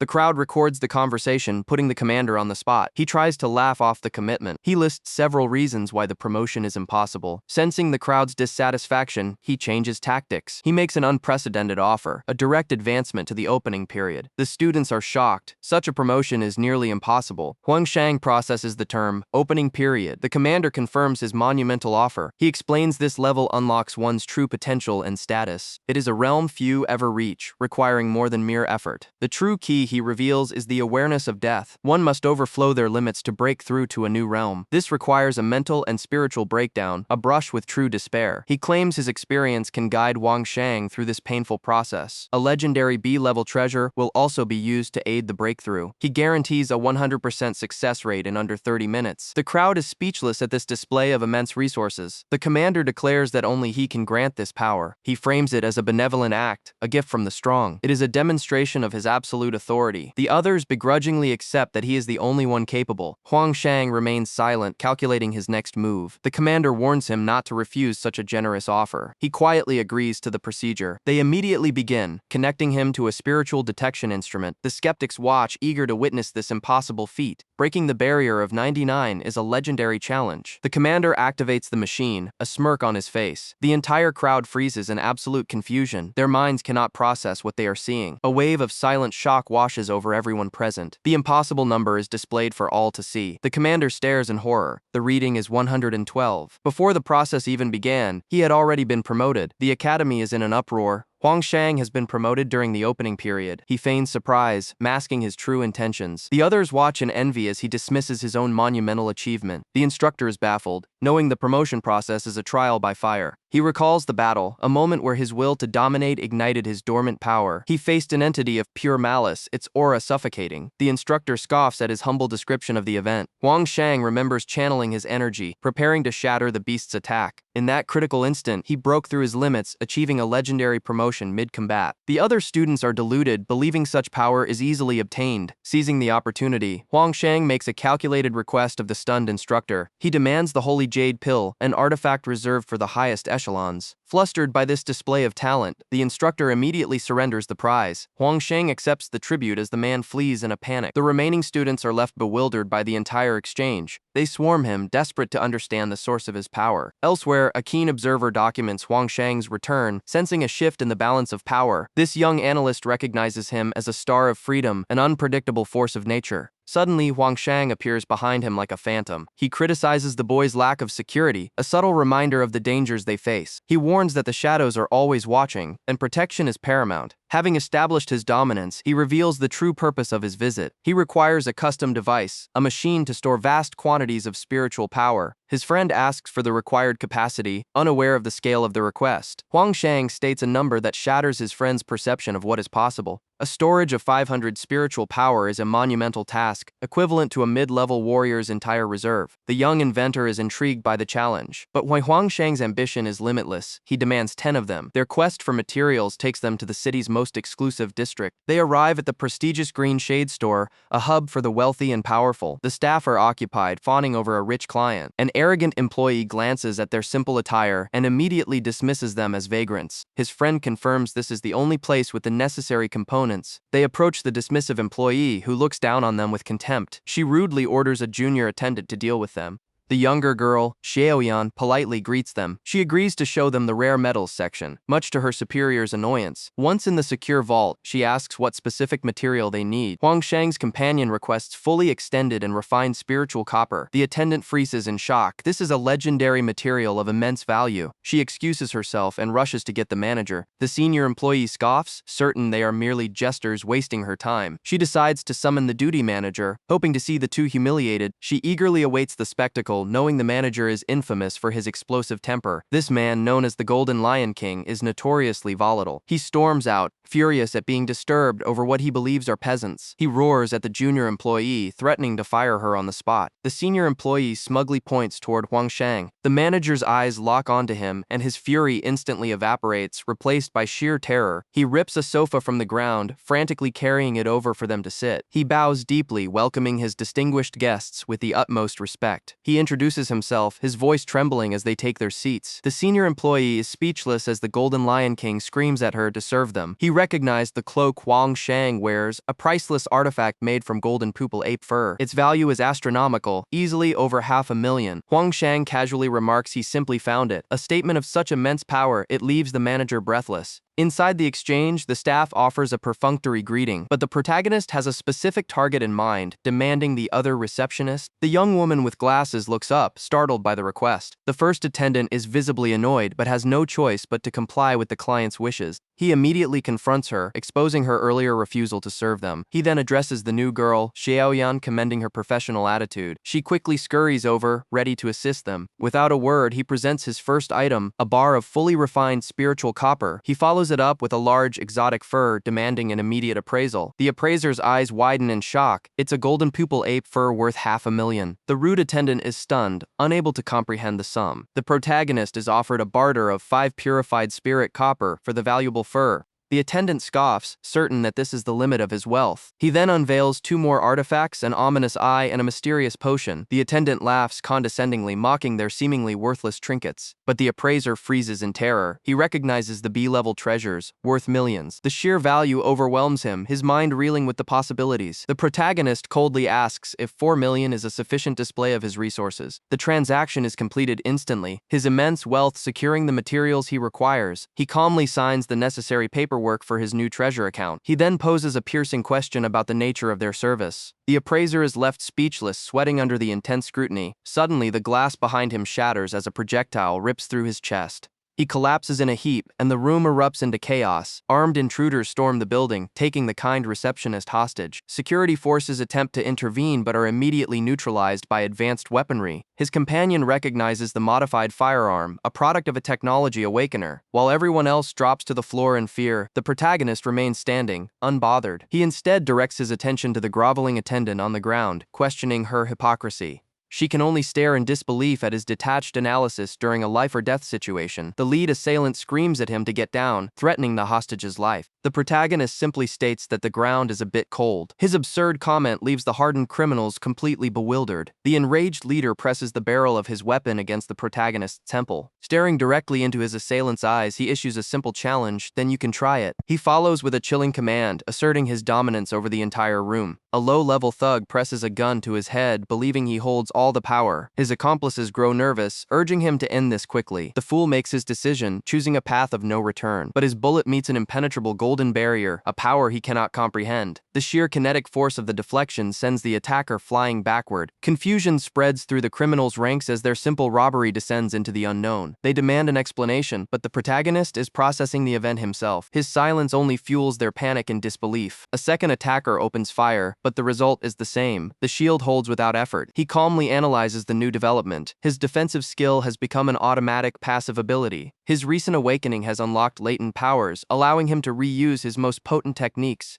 While he documents these findings, the thugs waste their ammunition against his flawless defense. The leader resorts to a different kind of weapon, hoping technology can succeed where ballistics failed. He unleashes a high-voltage electrical blast, confident it will bypass the physical shield. But the protagonist has already finished his analysis, identifying the shield's limitations. He also discovers a new application of his power, the ability to control spirits within a 1-meter radius. This close-range spiritual dominance means he is untouchable in close-quarters combat. The electrical attack dissipates before it can even reach him, leaving the thugs utterly defeated. They finally grasp the truth. He is not a victim, he is a master beyond their understanding. He gives them one chance to surrender. "Let the girl go," he commands. The thug laughs, a desperate sound. He still believes the hostage gives him leverage. The protagonist's expression remains cold. The girl is an irrelevance in this equation, but the criminal's mind is broken, focused only on a payday. He observes the pathetic display, a man trading his life for mere currency. The thug continues his pointless threats, his desperation growing. To accelerate the outcome, he offers a B-level treasure, an item worth millions. The lure of immense wealth is too much for them to resist, their greed overriding all caution. His eyes narrow. The moment of distraction is all he needs. He moves with blinding speed, his legs striking like a thunderclap. In a single fluid motion, he secures the hostage and removes her from the conflict zone. She is safe. The board is now clear. He gives her a simple instruction: don't get caught again. As the criminals turn to flee, they see a colossal colossal aura of killing intent manifests behind him. He unleashes a devastating technique, striking them all down simultaneously. Their technological awakenings were fragile, meaningless before true power. The battle is over. He calmly returns to his device, the incident already forgotten. The bystanders, including the rescued girl, can only stare in utter disbelief. They witnessed a boy dismantle a team of dangerous fugitives as if they were nothing. He turns to the crowd, his expression unreadable. He has a question. The onlookers brace themselves for some profound declaration. His only concern is a dead battery. The fight was so trivial it didn't even warrant his full attention. His ally marvels at his recent triumph over 3 high-bounty criminals. Intrigued, he watches as Huang Shang continues his work, trying to comprehend his methods. He questions if this is some advanced technique, but Huang Shang dismisses the notion entirely. The ally attempts a complex technical explanation, but Huang Shang reveals a critical weakness. His awakening has severed his connection to technology. Suddenly, an overly eager student appears, offering to demonstrate his own unique abilities. He performs a bizarre water martial art technique, which amounts to little more than a trick. He then offers a specially prepared drink, claiming it can restore lost energy. Huang Shang, utterly unimpressed by these theatrics, turns and walks away without a word. Alone, he analyzes his current skill set, identifying a fatal flaw in his defenses. He concludes that his current abilities are insufficient against truly powerful awakened beings. He gazes over the city, steeling his resolve. The memory of his powerlessness against his father fuels his determination. He knows he must seize every opportunity to grow stronger. His path leads him to the Green Shade training camp. As the instructor concludes the class, Huang Shang raises a critical question. He inquires about the ultimate prize for winning the upcoming training camp league. The instructor reveals the rewards, rare treasures, and advanced missions led by experts. This information immediately captures Huang Shang's full attention. His mind races, formulating a plan to exploit this opportunity for maximum growth. The instructor notices the raw, unconcealed fighting spirit burning in his eyes. 3 days later, the time for preparation is over. While another student boasts to his father about their departure, the man seems entirely despondent and uninterested. The son misreads the situation, offering a hollow word of encouragement before leaving. The father's facade of excitement crumbles the moment his son is gone. Elsewhere, Huang Shang meets with his technical specialist. The engineer delivers 10 custom-built tools designed for storing vast amounts of spiritual power. With these, Huang Shang can now harness the immense energy of the golden pupils he previously controlled. On the day before the tournament, the atmosphere is tense. Students rally, attempting to build morale for their notoriously weak camp. The main contenders observe the commotion, a familiar sight for their team. Their instructor wonders if this year they finally have a chance to avoid last place. The chosen team assembles, their expressions a mix of determination and anxiety. The crowd cheers, offering their support. When the time comes to choose a leader, the decision is instantaneous and unanimous. Without hesitation, everyone nominates Huang Shang as their captain. The tournament bracket was revealed, positioning them as the first sacrifice. Their previous failure had earned them the lowest seed, a path designed for elimination. They departed their home district, heading into the heart of hostile territory. The Nanchi district was a metropolis of steel and glass, a world away from their own. The coach issued a stern warning. This was enemy ground, and any misstep would be fatal. One of the team members boasted, oblivious to the danger they were in. Immediately, they were met with scorn from the local participants. The crowd openly jeered, hungry for their humiliation. Their coach advised them to ignore the psychological warfare. The only true response would be a decisive victory in the ring. But from the shadows, a far more sinister threat emerged. The team's expressions hardened, the weight of the intimidation pressing down on them. They were escorted to their lodgings, a gilded cage in the center of the city. Even within the team, petty squabbles erupted over room assignments. The protagonist remained isolated, focused solely on the mission ahead. He coldly dismissed his teammates' foolish attempts to distract him. A moment later, his phone rang with an unknown caller. Outside, a hostile mob had gathered, laying siege to their hotel. The crowd's taunts were a coordinated effort to break their morale. Their psychological assault quickly turned physical. Projectiles rained down on the team. The mob leaders denied everything, mocking their pleas for calm. The true orchestrator watched from the shadows, giving a chilling order: let them suffer more. He wanted to escalate the chaos, to push them past their breaking point. A man took aim with a heavy stone, targeting the defenseless students. But before it could find its mark, a hand shot out, catching it with ease. The mastermind smiled. His trap was sprung. If they fought back, he had evidence to have them disqualified and eliminated.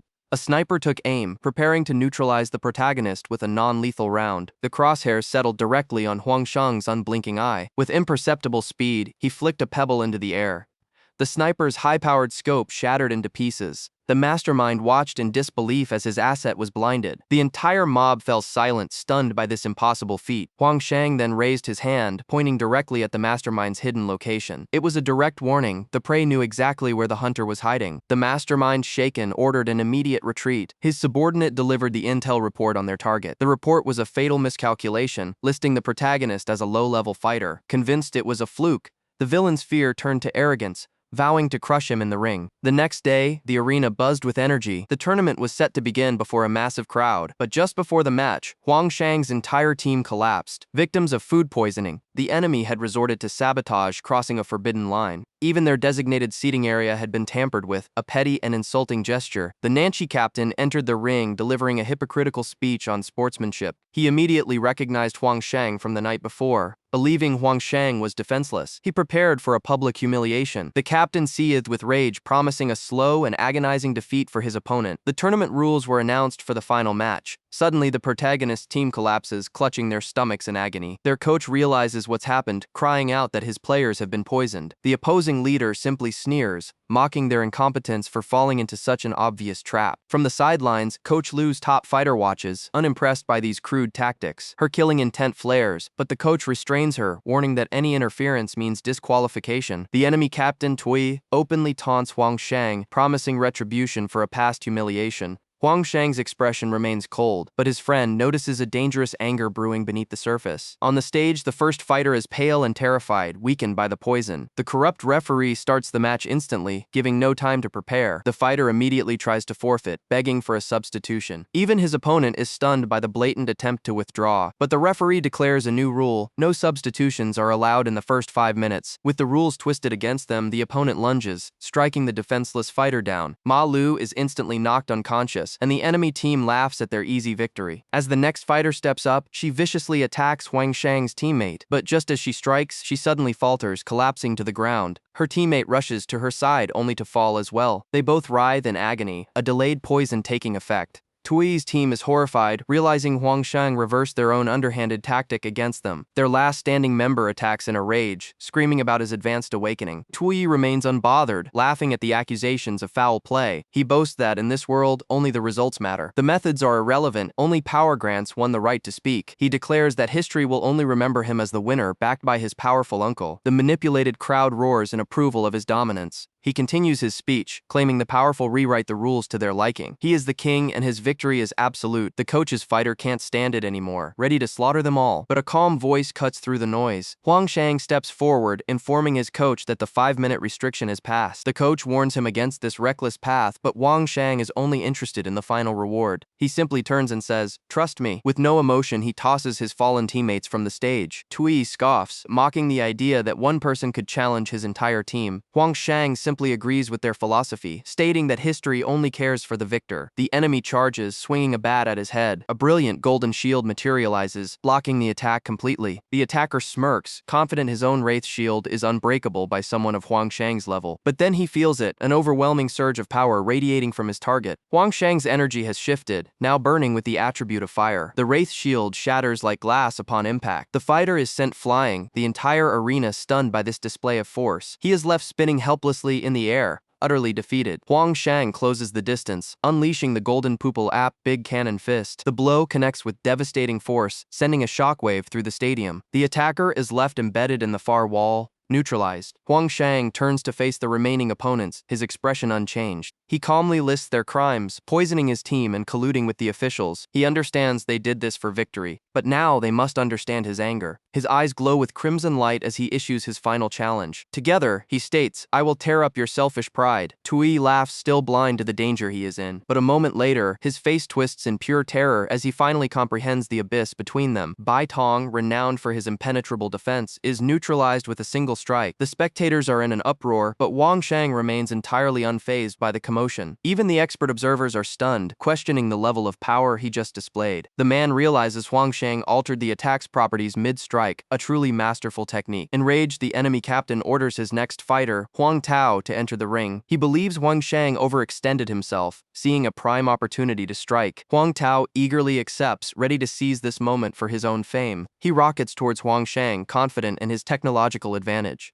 A massive golden construct materializes, its fists poised to pulverize the target. It unleashes a furious barrage, a storm of metallic fists aimed at overwhelming him. The opposing team celebrates prematurely, certain of their victory, but his expression shifts from triumph to absolute disbelief. Huang Shang stands untouched, having evaded the entire onslaught with impossible ease. The captain watches in horror. He was toying with his opponent. Before Huang Tao can react, Huang Shang appears directly behind him. The impact sends the cybernetic fighter flying across the arena. He's ejected from the ring, landing near his stunned captain. Huang Shang points out the chilling precision of his attack, a calculated display of dominance. The audience roars with approval, while his enemy can only tremble with fury. His gaze falls upon the remaining fighters. He gives them a choice. The captain is paralyzed by the sheer audacity of the challenge. In a desperate move, he orders his last two subordinates to attack simultaneously. They protest, knowing full well they are no match for the monster before them. Their captain threatens them into compliance, his authority crumbling into desperation. He demands to know if their fear of the enemy outweighs their fear of him. The two men reluctantly enter the ring, abandoned by their cowardly leader. The captain resorts to empty threats, invoking the name of his powerful uncle. Huang Shang's response is cold and dismissive, shattering his bravado. The simple question leaves them utterly speechless, their threats rendered meaningless. He desperately plays another card, revealing a connection to a powerful organization. Once again, the information is met with chilling indifference. He reveals his final gambit. An assassin is already en route to eliminate his friend's family. The threat is real. The agent is already closing in on his target. A crimson light glints in Huang Shang's eye. His patience is gone. The captain finally realizes he has made a fatal miscalculation. If there is nothing else to say, he begins. Then it is my turn. He calmly deduces that sparing them now won't stop the assassination. His logic is flawless. Cornered, the captain's mind snaps, screaming for the death of Huang Shang and his family. It is the last mistake he will ever make. His desperate gambit has sealed his fate, and the consequences are absolute. On the phone, Master He confirms his plan to eliminate the little fat family. But a chilling voice intercepts the call, delivering a final stark warning. The line goes dead. He has given them one chance to reconsider their foolish path. In the arena, his opponent, Liu Yao, is broken and bleeding on the floor. He concedes defeat, acknowledging Huang Shang's overwhelming power. A spectator screams a warning, but Huang Shang approaches his defeated foe, unfazed. Suddenly, Liu Yao springs up, laughing. The surrender was a meticulously planned deception. He activates a sea-level treasure, the Ring of Spirits, binding Huang Shang's arms for 3 minutes. The crowd erupts, shocked at the shameless tactic employed to trap their champion. The artifact's power forces Huang Shang's arms into uncontrollable motions. Liu Yao seizes the opportunity, gathering immense spiritual power for his ultimate attack. The spectators recoil in terror, realizing the blast radius is large enough to incinerate them all. He unleashes the noise burst bomb, a devastating sphere of raw energy. Liu Yao's victory seems absolute as he laughs at his helpless target, but with a single command, Huang Shang freezes the cataclysmic attack in mid-air. The entire stadium falls into a state of stunned disbelief. Liu Yao panics, trying to force his attack forward, but it remains motionless. He pours every last ounce of his power into the technique, yet it won't budge an inch. The enraged crowd screams for blood, demanding he finish the job. As the attack hurtles forward again, Huang Shang simply juggles 2 coins, utterly bored. The blast freezes once more, leaving his opponent in a state of complete confusion. He casually tosses the coins, demonstrating his absolute control over the situation. Then he effortlessly removes the sea-level treasure meant to restrain him. He mimics Liu Yao's stance, a calculated insult to his foe's martial arts. An identical sphere of destructive energy forms in his own hand. Liu Yao stares in horror. Huang Shang has perfectly copied his ultimate technique. His mind fractures under the weight of this impossible reality. The absolute certainty of his own defeat begins to set in. A forgotten feeling resurfaces from his past, pure, undiluted despair. His entire philosophy of power and control shatters before this inexplicable being. He is once again a helpless child facing an unbeatable force. His spirit is completely broken. He has lost everything in this single exchange. Huang Shang looks down at the broken man and offers 2 simple words, "Thank you." The words echo in Liu Yao's mind, confusing him even further. Huang Shang reveals the truth. He needed Liu Yao's attack to awaken a part of himself. The final revelation is too much. The arrogant fighter begins to weep. With cold indifference, Huang Shang returns the sentiment. He then unleashes the copied noise burst bomb, ending the match decisively. Liu Yao's subordinates immediately announce his resignation, sealing the victory. The master was ejected from the building with devastating force. Suddenly, a strange cube materialized in the sky, broadcasting a message to the entire district. It was a monitoring device from headquarters, which quickly dematerialized after its transmission. The defeated warrior struggles to his feet, a malevolent grin on his face. The others are unnerved by his demeanor, sensing that the true threat has yet to reveal itself. On screens across the city, a new figure appears, announcing a live broadcast of a hunt. Huang Shang's eyes narrow, processing the new variable with cold detachment. The fallen master cackles, revealing his ally's masterstroke. All communications have been severed. His team confirms the signal is dead. They are completely isolated. The man on screen coerces a terrified child, forcing him to act as his personal cameraman. With his reluctant witness in tow, he prepares for his grand performance. The broadcast begins, heralded as a showcase for one of the organization's most ruthless killers. But as the assassin revels in the spotlight, the ground gives way beneath him. He's fallen for a crude trap, much to the astonishment of his allies. He emerges from the foul pit, enraged and humiliated by the primitive tactic. Huang Shang watches the spectacle, entirely unfazed by the killer's predicament. The crowd reacts with disgust, shocked by the crude nature of the trap. The killer, now free, begins his pursuit of a fleeing family. Huang Shang reveals he had given them instructions, simply telling them to trust his plan. As the family runs, a secondary device detonates behind them. The killer easily brushes off the minor explosion, his rage growing with every failed attempt to stop him. When questioned, Huang Shang calmly states he didn't arrange the pitfall. It was a simple misdirection. The killer's foot snags another trigger, sending a heavy log swinging into him. He is then caught by a tripwire, crashing violently to the ground once more. He screams in fury, declaring these simple traps will only make his retribution more severe. Finally, he corners one of his targets, a young boy cowering in a room. But the boy follows Huang Shang's final instruction, revealing a customized power storage device. He hurls the object, which the killer dismisses as a mere trinket. The boy stands his ground, determined to protect his home and its memories. The device detonates with unimaginable power, consuming the entire structure in a blinding flash. The boy and his father are thrown clear by the shockwave, stunned by the sheer scale of the explosion. Far away, an official reports the incident to his superior. The mayor of Nanchi district gives a single, chilling order: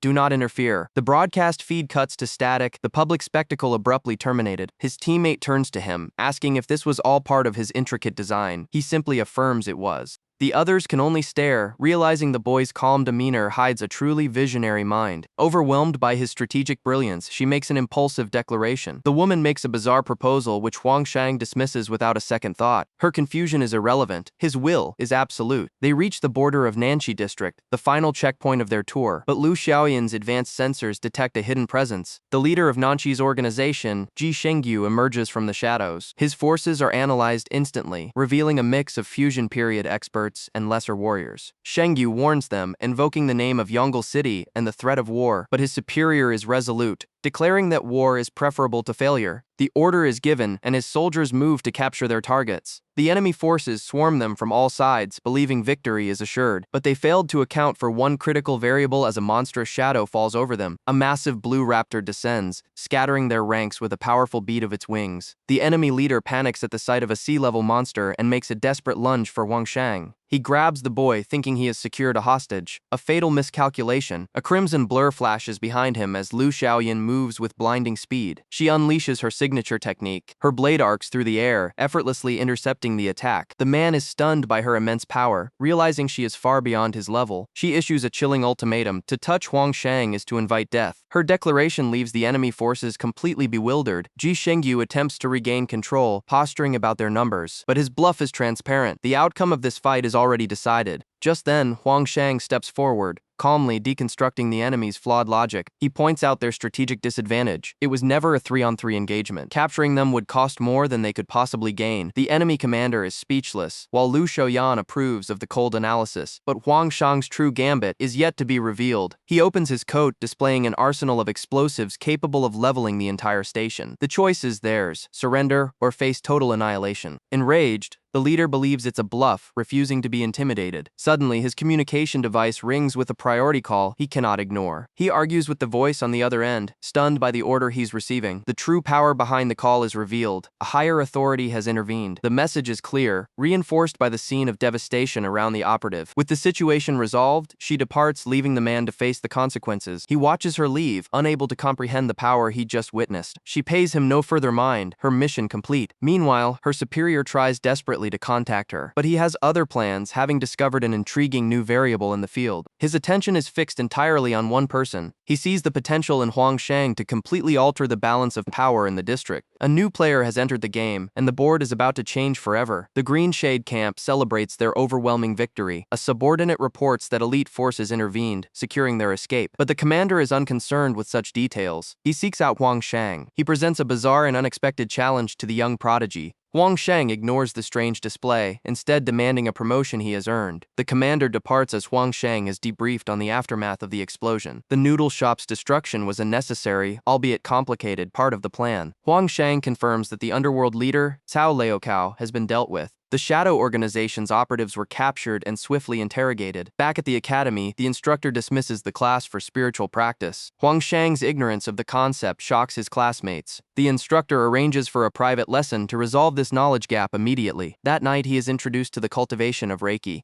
His tutor explains the fundamentals of circulating spiritual power through the body's meridians. She prepares to demonstrate the technique, urging him to observe closely. The process requires absolute focus to manifest one's elemental attribute. She ceases her explanation, beginning the deep concentration required. An intense aura of energy immediately radiates from her form. Her power manifests as a tangible warmth, astonishing the onlookers. This is imaginary spiritual practice, a method that accelerates growth exponentially. His companion, a water attribute user, asks if the technique is universal. It is. He would visualize water, evolving from a droplet to a vast ocean. She dismisses the other student, clearing the way for Huang Shang's attempt. He casually mentions his psionic power has already risen dramatically through combat alone. To ensure his concentration is absolute, his classmates decide to leave him in solitude. They exit the room, allowing him to begin the trial. He closes his eyes, focusing on the flow of energy within. His two classmates wait outside, observing from a distance. They contemplate what could possibly be happening inside. They recall the recent battle where he single-handedly saved them from certain death. She knew even then that Huang Shang was operating on an entirely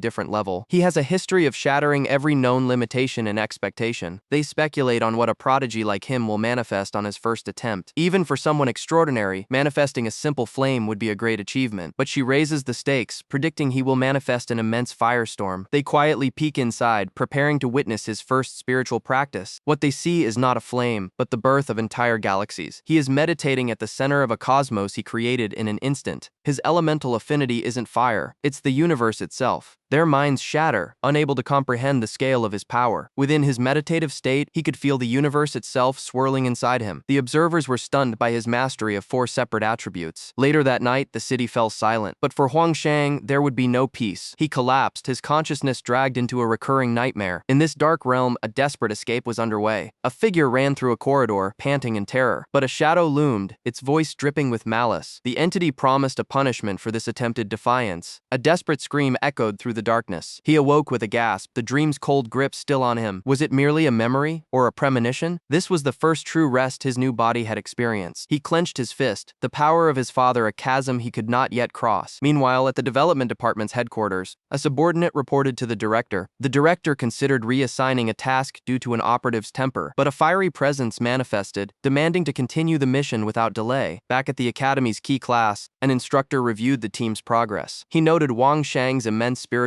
value, but also his exhausted appearance. Huang Shang concealed the truth. Every night, he was tormented by visions of his father. The instructor announced their next challenge, the players from Fujiang district. The enemy's power levels were dauntingly high. The instructor tried to lower the pressure, focusing on participation over victory. But Huang Shang refused to accept mediocrity. His eyes burned with resolve. He would win every match, even if he had to fight alone. The instructor was speechless at his sudden intensity. He realized Huang Shang was a man who yielded to no one on his path to power. This unyielding will ignited a fire in the others. The team's fear was replaced with a unified desire to fight. Inspired, the instructor realigned their objective from participation to absolute victory. The entire team roared, their fighting spirit reaching its peak. The day of the match approached. Huang Shang knew his time was limited. The suffocating power from his nightmares was a constant reminder of the stakes. He would become stronger, no matter the cost, until he could overthrow the tyrant of his past. The team arrives in Fujiang, a district blending ancient architecture with advanced technology. His companions are immediately suspicious of the local food, remembering a previous attempt on their lives. They correctly surmise that their enemies could use poison to eliminate them before the competition even begins. Their paranoia has led them to bring their own secure provisions, a necessary precaution. A local official emerges, attempting to placate them with false assurances of safety. He then extends an invitation from the region's 2 most powerful families, the Jiang and the Dong. Huang Shang immediately analyzes the situation, questioning the motives behind this sudden grand welcome. They are escorted away in palanquins, a clear display of the family's wealth and influence. The procession is a public spectacle, designed to intimidate any and all observers. They arrive at a magnificent royal dining hall, the stage for the coming confrontation. A servant announces their arrival to someone who has been waiting patiently. Young Master Jiang and young Lady Dong, the heirs of the ruling families, greet them personally. The old servant directs them to a preparation area before the meal can begin. They are subjected to an obsessive and unusual cleansing ritual under the guise of local custom. One of his teammates voices his annoyance, but the servant dismisses it as mere tradition. This is clearly a psychological tactic,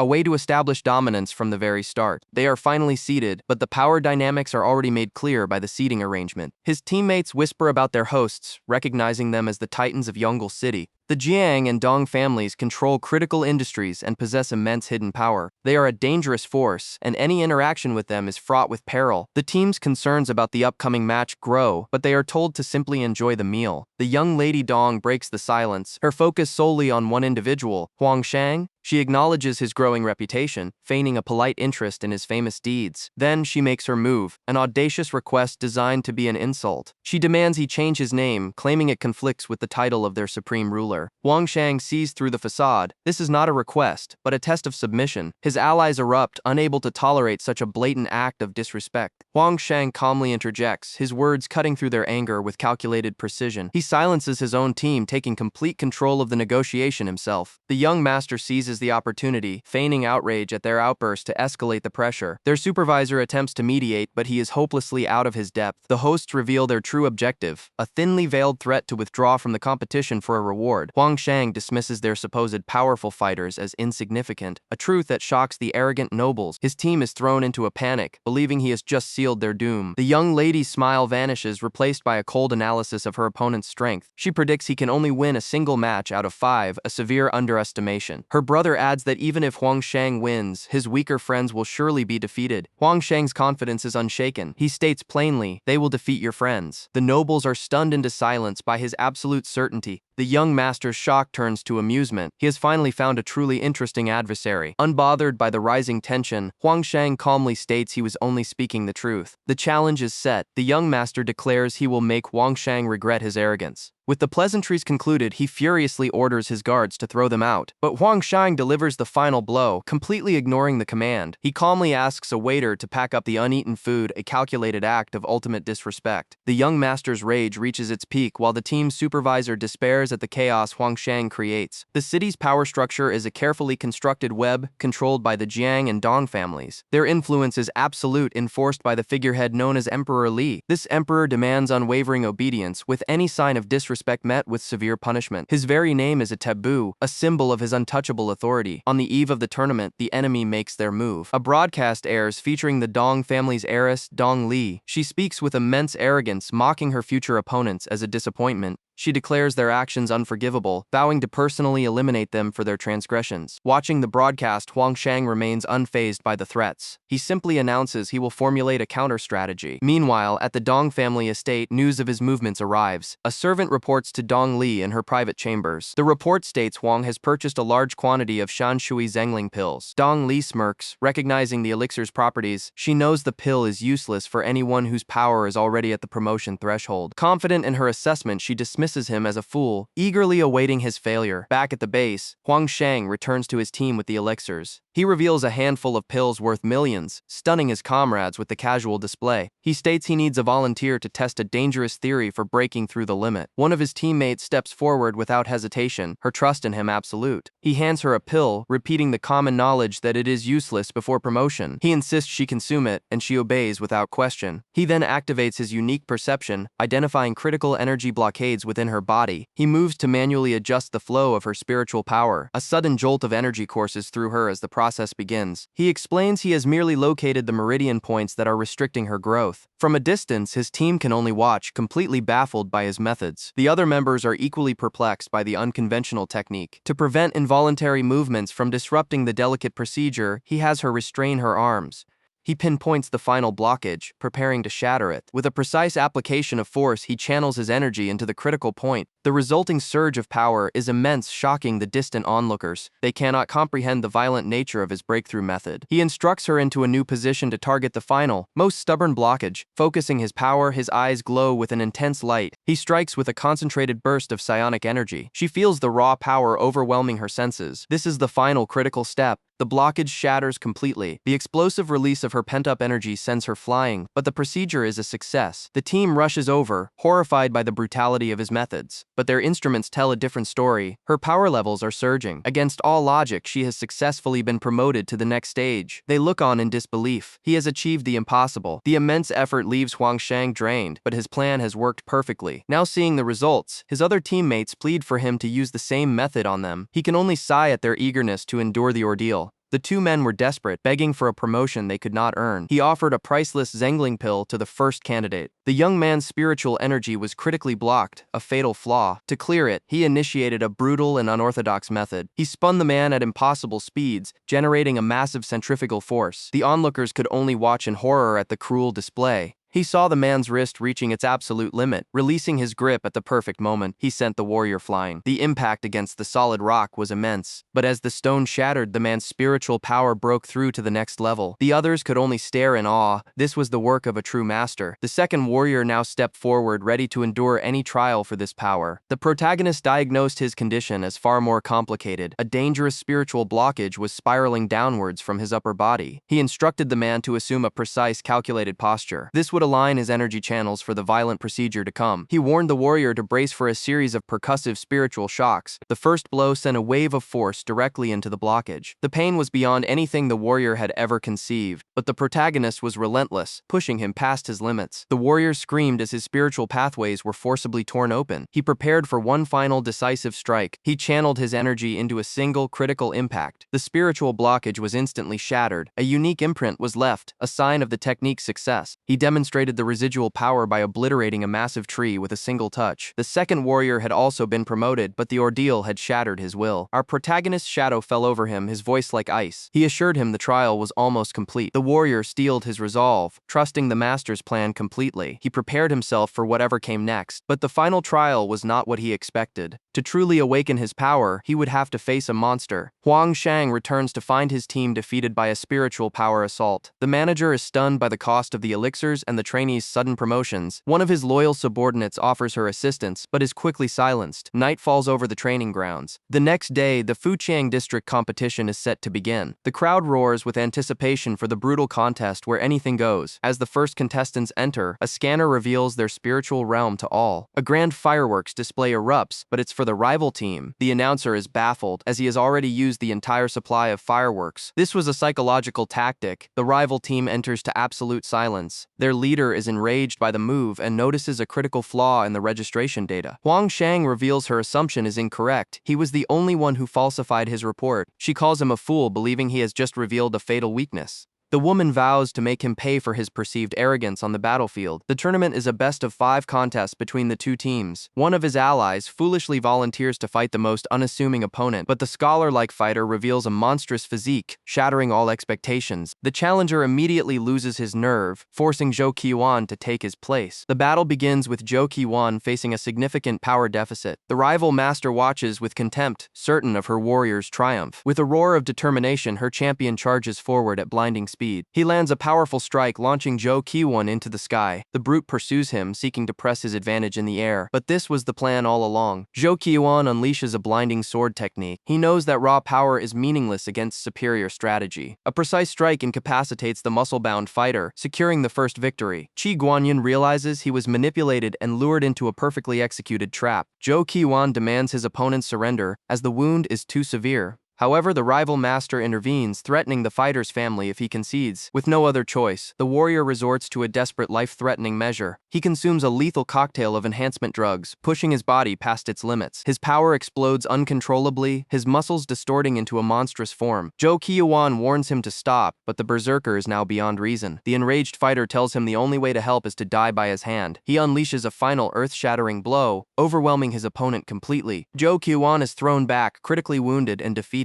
The enemy leader gloats, mocking Huang Shang for his subordinate's sacrifice. She expects to see despair, or perhaps even a trace of fear. Instead, she finds him completely unfazed. The mastermind had fallen asleep. Driven by desperation, the brute pushes his body past its absolute limits. He unleashes a giant rock smash, but his overloaded body is clearly failing him. The assault is completely futile, his attack slicing through nothing but an afterimage. From the moment he consumed the enhancers, his fate was already sealed. Defeated, he questions what future could possibly remain for him now. Refusing to accept this reality, he consumes even more of the dangerous pills. His ally screams, knowing this path leads only to his self-destruction, but their opponent coldly states this was his own choice to make. She turns for help, only to find her captain utterly unfazed by the chaos. The brute coughs violently, his body beginning to reject the overload. A distorted voice echoes a chilling ultimatum in his fractured mind. His sanity broken, he turns his terrifying power on his own squad leader. She evades the mindless assault with practiced, effortless ease. The captain's eyes narrow. He cannot allow such a hollow victory. His teammates watch in horror, knowing his body is reaching its critical point. Resolving to end it, his leader decides to stop this senseless self-harm. She quickly prepares a binding technique to restrain the berserker.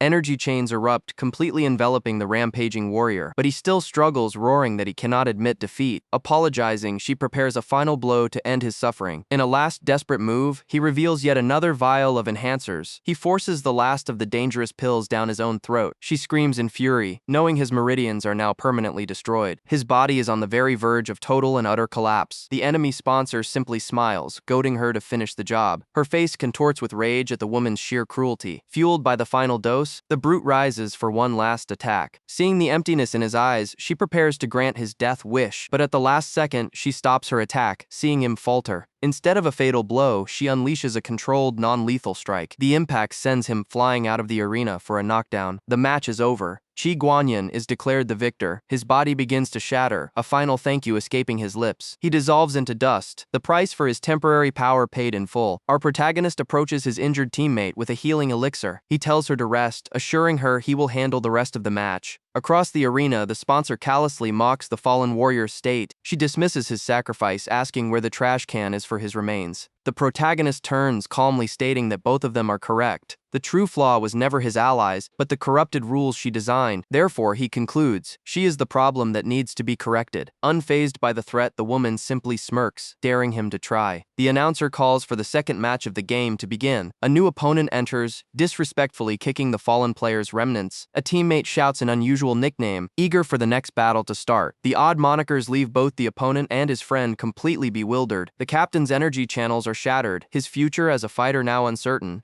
While the team despairs, Ling Lan's response is unsettlingly cold and devoid of empathy. The second match begins instantly, pitting Lu Wuyi against the formidable Cao Meng. They clash in a furious exchange of high-speed martial arts. Their expressions are grim, each combatant determined to overpower the other. Lu Wuyi finds an opening, landing a powerful strike against his foe. He presses his advantage, unleashing a relentless barrage of attacks, but something is wrong. Each impact sends a jolt of pain through his own body. The power difference is immense, and he is thrown back by a brutal counterattack. His opponent smirks, impressed by his skill but aware of his own superiority. Suddenly, the opponent halts the fight, revealing a personal locket. He opens it, showing the image of a young woman inside. Lu Wuyi is taken aback, admitting a similar woman is his own motivation for growth. The mention of her name triggers a dangerous reaction from a spectator in the crowd, but the man's expression twists into something monstrous. He confesses he murdered the woman he claimed to love, his ideology utterly twisted. An inferno of rage ignites within Lu Wuyi, who vows to execute this monster. He lunges forward, channeling all his fury into a single devastating kick. The blow is caught effortlessly, and a sickening crack echoes as his leg is shattered. He looks down, realizing his opponent is empowered by a powerful artifact on his feet. His enemy mocks his powerlessness before moving in for the final blow. Despite the grievous injury, Lu Wuyi spits defiance at his tormentor. With casual cruelty, Cao Meng shatters his other leg. The match is over. Lu Wuyi is completely incapacitated and defeated, but he struggles back to his feet, clutching a strange device he won previously. He knows the gap in raw spiritual power is insurmountable. His opponent scoffs, stating that leg techniques are now useless against him. Desperation sets in as he knows conventional tactics are doomed to fail. From the sidelines, Ling Lan's calm voice offers a cryptic piece of strategy. Lu Wuyi is confused by the order to abandon common sense in battle. He faces his tormentor, his spirit unbroken, vowing to avenge the fallen. The villain laughs, eager to crush his hope and his life. Suddenly, his smug expression vanishes, replaced by pure confusion. The artifact Lu Wuyi held has now bound itself to Cao Meng's legs, locking him in place. Lu Wuyi consumes a power-enhancing pill, preparing his final gambit as his enemy begins to plead. But there will be no mercy for him, only retribution in the depths of hell. He forces the monster to remember his victim's final moments. He asks a simple question, "Can you restore what you have destroyed?" Then he unleashes the full might of his ultimate ultimate technique. The impact is absolute, completely annihilating the villain where he stands. Cao Meng secures victory for his team, leveling the score. With a final brutal assault, he leaves his opponent unconscious on the arena floor. The tournament is now a draw, placing immense pressure on the final match. From the stands, the elite watch with growing concern. The defeated fighter isn't just carried off, he's taken by ruthless enforcers. The protagonist realizes the horrifying truth. Defeat means being taken by the Ministry of Punishment. He tells his injured ally to rest, his expression cold and calculating. Their next opponent enters the field, the formidable Dong Limao. The crowd roars, but the protagonist's gaze is sharp, analyzing his new foe. His teammate Misu steps forward, determined to face this challenge herself. She knows this is a strategic play, as the enemy's leader is still being held in reserve. Acknowledging her resolve, he provides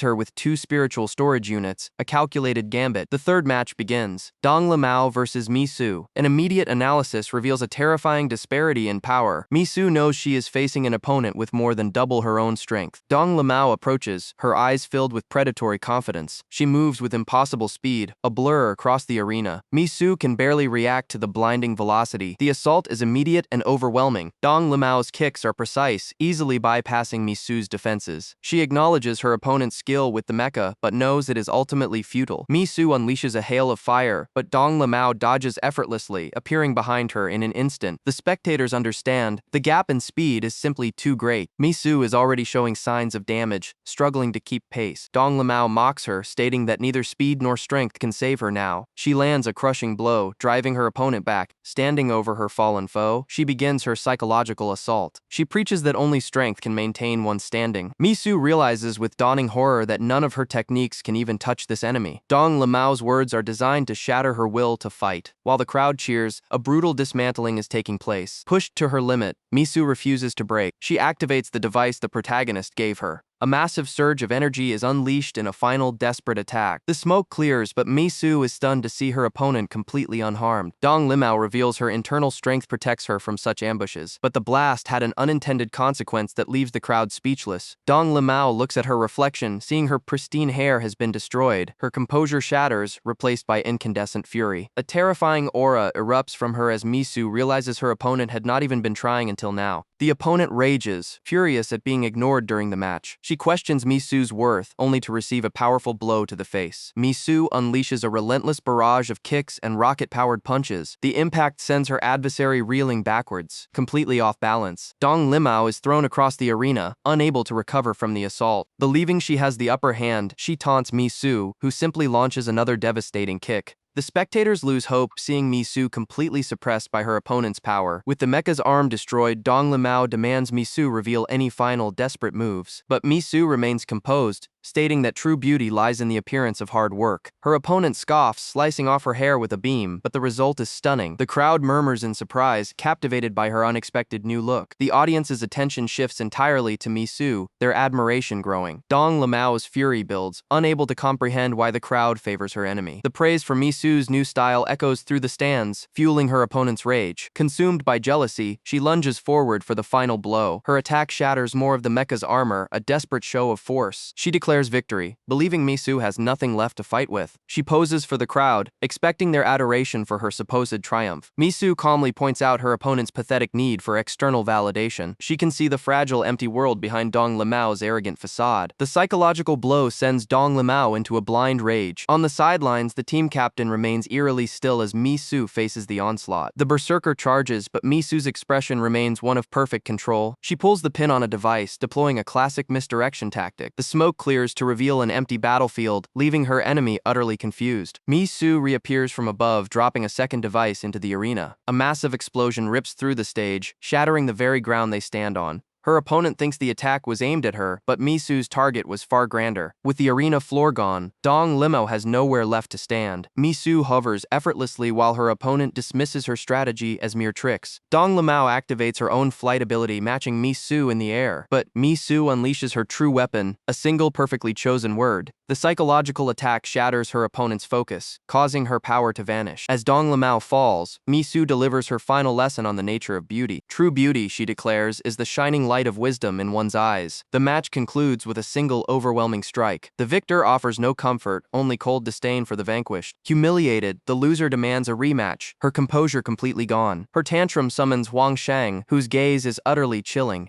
The crowd murmurs, sensing the situation is spiraling out of control. From the opposing faction, a new champion emerges. A teammate tries to step in, but Huang insists on facing this foe himself. His ally warns of the massive power disparity, a futile gesture. Huang's quiet words carry such weight they shatter his comrade's spirit. A new arena materializes for the final confrontation. Huang's opponent, Jiang Ming, is a renowned genius with unprecedented growth. His psionic power is already at a level most never achieve. Huang's allies see only an impossible gap between the two fighters, but Huang remains unfazed, his expression a mask of pure calculation. Suddenly, the entire venue stills as the emperor himself arrives. Every person present immediately kneels in deference to the supreme ruler. He claims to be a mere passerby, intrigued by the competition, yet his eyes burn with a hidden agenda, seeking out the one who caused the disturbance. His immense spiritual pressure falls upon Lu Xiaoyan. The emperor's simple greeting feels like a death sentence. The whispers are true. His power is rumored to be in a completely different dimension. He speaks of fairness, but his words are laced with menace. He asks for Huang's power level, which is reported as a paltry 170. The emperor sneers at the pathetic figure. He orders his champion to lower his power to the same level. This is not a gesture of fairness, but a strategy for ultimate humiliation. Jiang Wenming reveals a C-class treasure designed to limit one's own power. He equips the beam ring, feigning an even match, but it is a calculated deception. He knows the ring's lower limit is 300, nearly double Huang's supposed strength. With the scheme in place, the emperor orders the match to begin. The two fighters take their positions. The emperor commands his champion to end it with a single, crushing blow. But just then, his scout screams an updated reading. Huang's power isn't 170, it's 450. The emperor's arrogant smirk vanishes, replaced by pure shock. The predator had just become the prey. The emperor's retainer attempts to center himself, ignoring the provocations, but our protagonist scoffs at the notion of fighting for such a master. The retainer explodes with fury, enraged by the disrespect shown to his lord. From his throne, the true Emperor Li takes notice of this insolence. Suddenly, the retainer clutches his face in agony, his nose inexplicably broken. The protagonist feigns ignorance, watching the man's pathetic display. The crowd murmurs, shocked at his unbelievable increase in spiritual power. The emperor's rage finally boils over. He will not tolerate a pretender. He glares down at the young man who dares defy his authority. The onlookers can only laugh, seeing the emperor's fury as mere theatrics. But the emperor is not playing games. An insignificant insect must be removed from his path. He unleashes a torrent of destructive energy from the sky. The students brace for the inevitable impact, shielding each other from the blast. The ground erupts in a massive explosion of fire and rock. The emperor turns away, satisfied that the unworthy have been purged. But a new commanding voice echoes through the clearing, questioning his judgment. The emperor whirls around, searching for the source of this new challenge. A simple chair materializes from thin air, followed by a powerful silhouette. The newcomer is revealed to be a battalion commander, much to his son's shock. He sits with an aura of absolute dominance, utterly unimpressed. The commander reveals he blocked the emperor's attack, warning him not to overstep. He knows the emperor's nature all too well and has come to intervene. The emperor is rendered speechless, finally meeting a power that rivals his own. The onlookers are stunned. This commander can make the mighty Emperor Li back down. The commander then humiliates his own son, forcing him to kneel and apologize. Infuriated by this entire spectacle, the emperor orders his retainer to eliminate the protagonist. The retainer powers up, eager to carry out his master's command. But the commander stops him, calling the plan an act of foolishness. He mentions a special training session, a detail that confuses everyone. A flashback reveals the protagonist had challenged the commander the night before. The battle was short and brutal, ending with a single devastating blow. The so-called invincible commander was utterly defeated. Back in the present, he reveals the protagonist's impossible growth. An increase of 280 spiritual power in a single night is beyond comprehension. They finally understand the terrifying truth. He is a genius beyond all measure. The emperor's retainer decides to use a secret weapon, a powerful treasure. But before he can act, the protagonist intercepts the artifact with impossible speed. He then moves in a blur, neutralizing the surrounding guards in an instant. The C-class treasure is now his. The retainer can only watch in agony as the commander sees his plans completely dismantled. The old master explodes in a fit of rage, ordering his champion to eliminate the threat. But our protagonist flatly refuses the command. The young master taunts him, claiming that even with equal spiritual power, his martial arts are superior. He steals his resolve, declaring that words will no longer affect him as he prepares his full power. A simple insult is all it takes to shatter that resolve, causing the genius to bleed from pure indignation. Then, without even being touched, the young master suddenly collapses, spitting blood.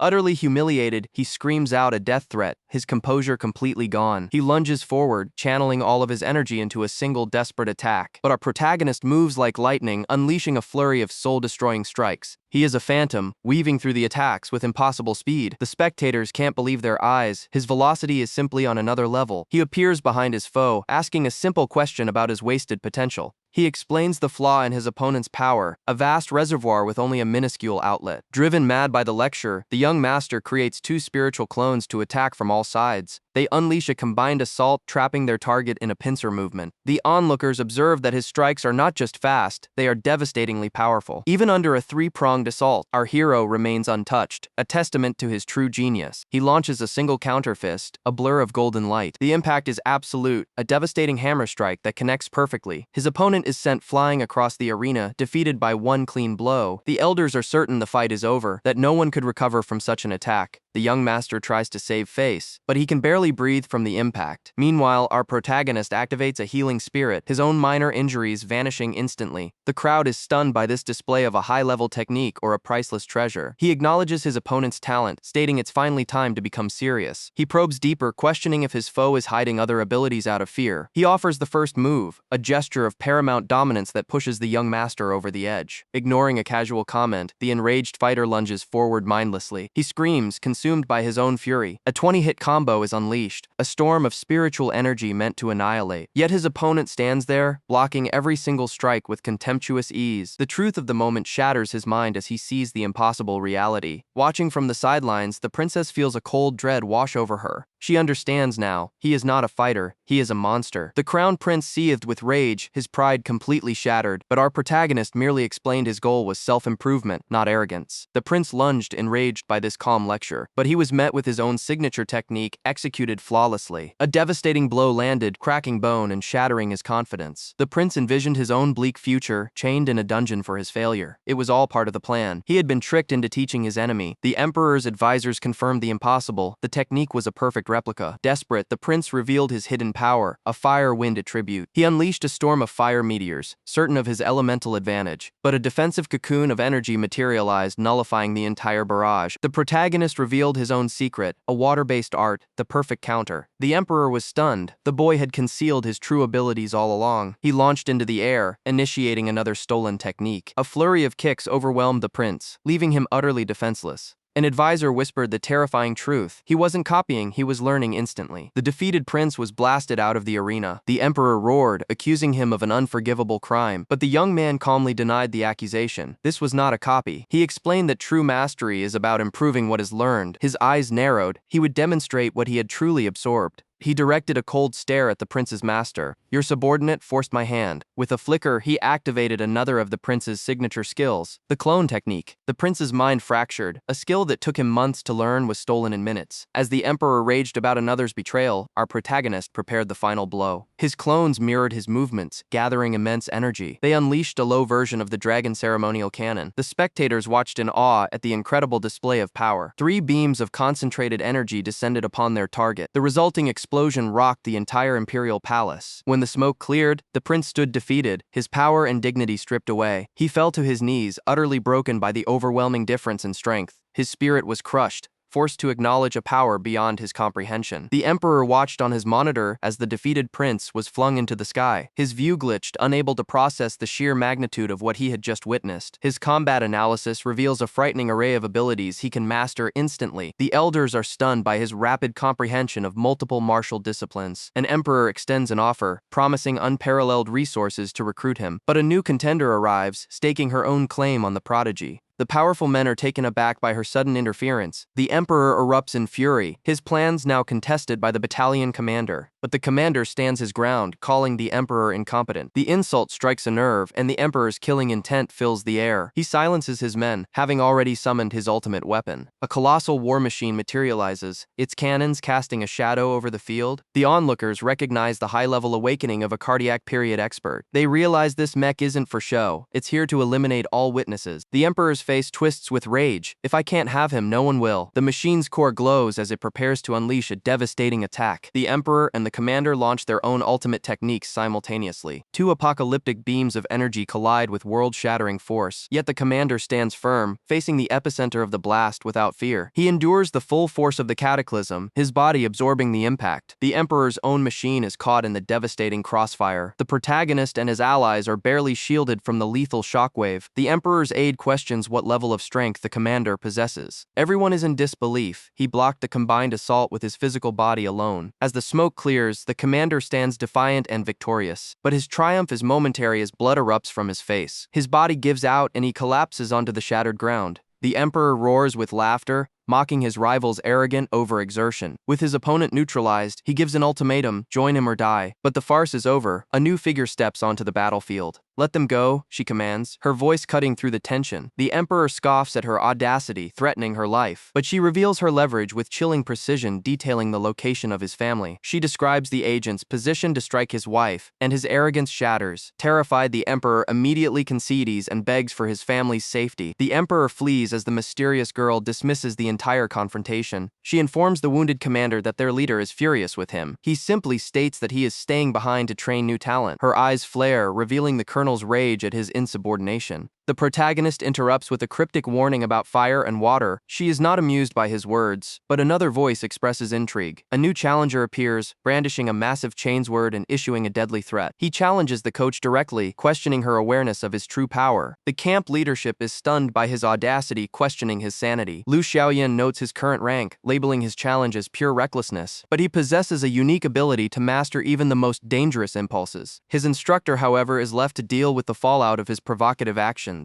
A fierce negotiation begins over his return to the group. A 1-month grace period is settled upon, a deal she quickly accepts. With the terms set, the disruptive individual finally departs. He travels to his next destination, moving on to a new phase of his plan. Meanwhile, his former teammates are celebrated as heroes for their unprecedented success. The commander addresses the cheering crowd, acknowledging their recent triumph. The protagonist analyzes the tournament bracket, realizing he has 1 week to consolidate his power. His teammates engage in specialized one-on-one spiritual training to prepare for the finals. His quiet contemplation is interrupted by an incoming call. The call is from a significant figure, Director Shui. He arrives at the facility, where his purpose is immediately questioned. But the man reveals that he was the one seeking the protagonist out. He delivers a surprising directive: withdraw from the competition immediately. The protagonist refuses, explaining the prizes are a necessary part of his strategy. The man counters with an offer of triple the rewards, revealing the league's true purpose. This revelation piques his interest, demanding further explanation. He is being scouted for a far more dangerous battlefield, a place where his talents truly belong. He instantly deciphers the man's intent. This is a high-level recruitment. He tables the offer and meets with Director Shui to discuss the upcoming final match. She provides intel on their formidable opponents, a duo with complementary elemental attributes. The director reveals a trump card, a clandestine feed to observe their rivals in real time, but the signal is unstable, flickering between static and chaos. A horrifying scene of pure destruction flashes on screen, confirming a severe casualty. The results are in, but the shocking outcome raises more questions than answers. The distorted footage reveals the source of the devastation. A contestant has achieved mind awakening. Both of them are stunned by this impossible development. This is a legendary state of power, rarely ever witnessed in history. The raw, untamed energy radiates from her, warping the very air around her. Just before the feed cuts out, a glimpse of a crimson eye appears on screen. The director concludes her surveillance was not only detected but deliberately destroyed. Suddenly, the recruiter from before barges into the room unannounced. He declares his intention to witness this mind awakening firsthand. The protagonist's eyes burn with intensity, recognizing this as a critical learning opportunity. The instructor warns him about the power of an awakened mind. It is a dangerous and extremely rare phenomenon. 5 days later, the team showcases their enhanced combat readiness. Each member has pushed their limits, developing new skills. Their spiritual power has climbed significantly in preparation. One member even developed a special concoction to boost his abilities, but Huang Shang's power level leaves them speechless. He reveals he earned 2 million by completing missions. In fact, he single-handedly cleared every available contract in the city, crashing the mission server. New higher-stakes missions are now available for their journey. The Academy's elite instructors will accompany them to the finals. The students are relieved, unaware of the true dangers ahead. an enigmatic commander receives a critical report. Their route to the capital is complicated by hostile territories. The masked commander declares he will handle any obstruction personally. Meanwhile, the leaders of the Nanchi district face a grave threat. A menacing ultimatum arrives from a powerful rival, Li Di. They recognize it as a predatory offer from a master manipulator. His terms are nothing short of extortion. They are trapped, admitting they lack the power to defy him. Li Di's influence spans 3 districts, making him an unstoppable force. Just then, an unexpected envoy arrives with a proposition. He claims to represent the Green Shade district, who are now his allies. Instead of torturing him, Green Shade's leader offered friendship. He was given millions and priceless artifacts to secure his loyalty. This was merely a prelude to a formal proposal for cooperation. The offered trade terms are vastly superior to Li Di's. The deal includes a pact of joint defense. The Nanchi leaders are stunned by the bold strategic move. A new alliance is forged, shifting the balance of power in the region. As the new allies celebrate, Huang Shang's team travels by high-speed train. Elsewhere, the formidable Emperor Li learns of the Nanchi Green Shade alliance. He immediately declares the Nanchi district an enemy of the state. His advisors pivot the conversation to a new threat, a child with an awakened mind. The emperor's interest is piqued. He will observe the finals himself. His subordinates reveal their plan to assassinate the boy during the competition. Their target is Huang Shang, and they intend to eliminate him. They deploy a $10 million miniature surveillance drone. As they watch the live feed, Huang Shang looks directly at their hidden camera. The operators are frozen in disbelief, wondering if he detected them. The emperor scoffs, certain his technology is infallible. Suddenly, Huang Shang reaches through the screen, his hand lunging for the drone. The feed cuts to static as he effortlessly crushes the device. The emperor erupts in fury, realizing he has been completely outplayed. A final, taunting image appears on the static screen, a message from Huang Shang himself. The tournament rules are laid out, a 3-on-3 battle of attrition. Combatants are classified by their awakening, physical, science, or the rare awakened mind. But the awakened mind is on an entirely different level. It allows for the direct manipulation and materialization of spiritual power, akin to magic itself, a power he now intensely coveted. Their train arrives in Hongyu district, the heart of Emperor Li's territory. As they approach the border, a foolish distraction appears, but the team pays it no mind. Above them, Emperor Li's personal beast soars through the sky, a symbol of his authority. Within the opulent transport, the emperor entertains his sycophantic advisors, yet, despite their flattery, his mood is clearly sour.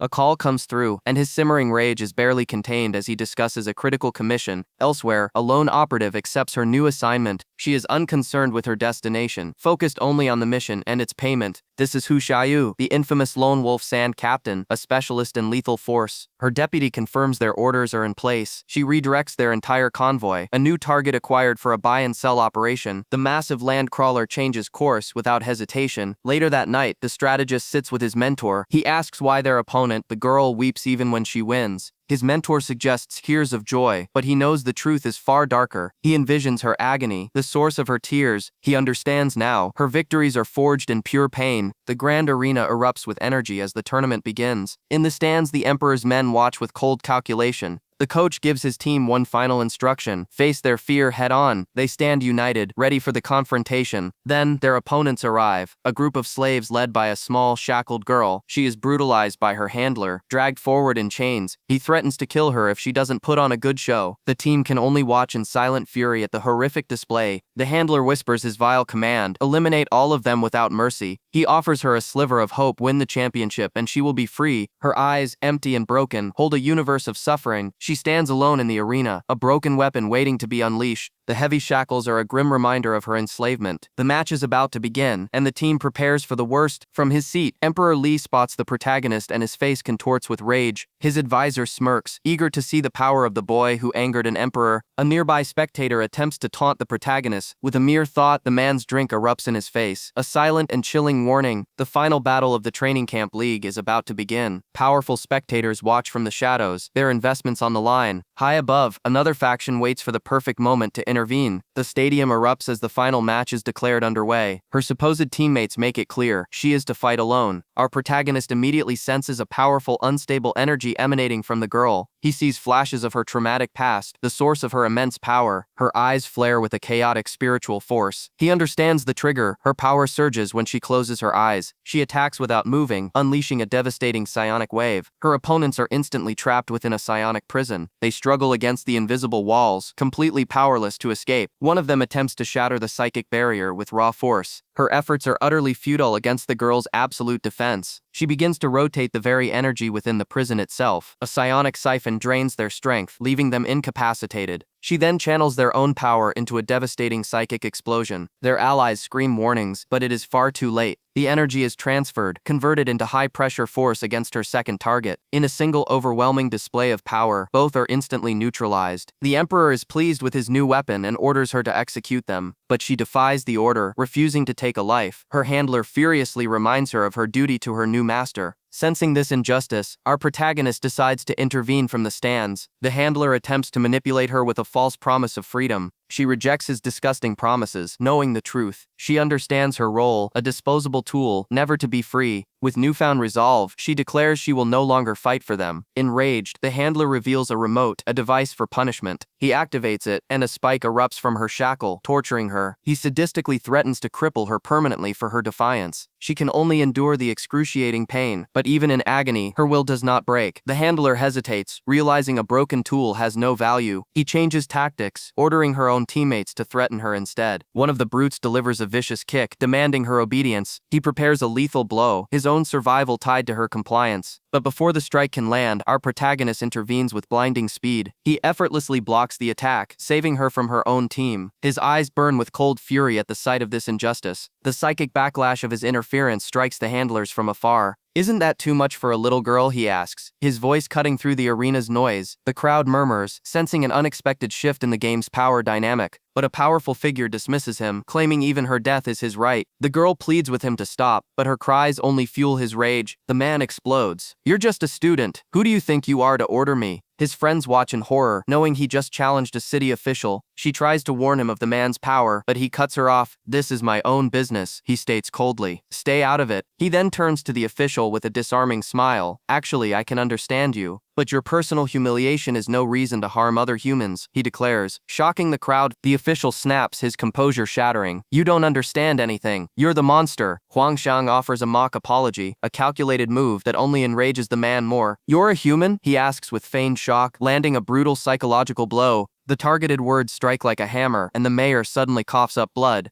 In the stands, other powerful figures watch with detached amusement. The mayor trembles with fury, unable to form a single coherent word. The girl beside him lets out a small laugh, pushing the man over the edge. He pulls out a small device, his eyes promising retribution. A noise-burst bomb detonates, unleashing a powerful sonic wave, but the mayor is caught in his own blast. Screaming in agony, Huang Shang remains untouched, his gaze piercing. "If you were human, you would feel her pain." The official roars, "This competition is mine. I will kill that kid." He orders his guards forward, but they are dispatched before they can even move. He stares in disbelief. His elite guards were neutralized instantly. A mysterious figure in a horse mask suddenly appears, intervening. "Let the children take care of their own affairs," the stranger warns. Others in the stands recognize the newcomer, advising the mayor not to start a conflict. Defeated for now, the mayor seethes, his eyes finding a new target for his anger. He screams at the fighters on stage, "Kill him! If you can't, you will die." The brutes advance, their killing intent focused on the small group. Huang Shang's eyes glow with a crimson light. "You've never felt true pain. I will let you feel it now." An immense pressure descends upon the arena. The mayor is struck by a wave of pure psychic terror. His mind shattering, he collapses to the floor, convulsing from the mental assaults. The spectators are frozen, unable to comprehend what just happened. On the stage, all is silent around the two of them. The girl finally speaks. "Are you trying to help me?" She looks up at him, her eyes devoid of all hope. "If you really want to help me," she begs, "please, kill me." Her mind flashes back to a raging inferno, a memory of absolute despair. She remembers lying amongst the ruins of her life, with nothing left to live for. A memory of a simpler time, learning combat from her father. But those days are long gone, replaced by a bitter, lonely winter. The child is forced to return to an empty home. She walks alone, leaving the only footprints in the fresh snow. Her path leads to a desolate, forgotten corner of the city. Inside, she performs the mundane rituals of survival, entirely on her own. Suddenly, a sound from the outside awakens her from a deep sleep. Her mother has returned from a long shift, weary and cold. A framed photograph serves as a painful reminder of a complete family. The child asks the question that haunts her. Why did her father have to fight? Her mother offers a fragile reassurance, promising it won't be long. The girl asks for a hug, seeking a moment of warmth in the cold reality.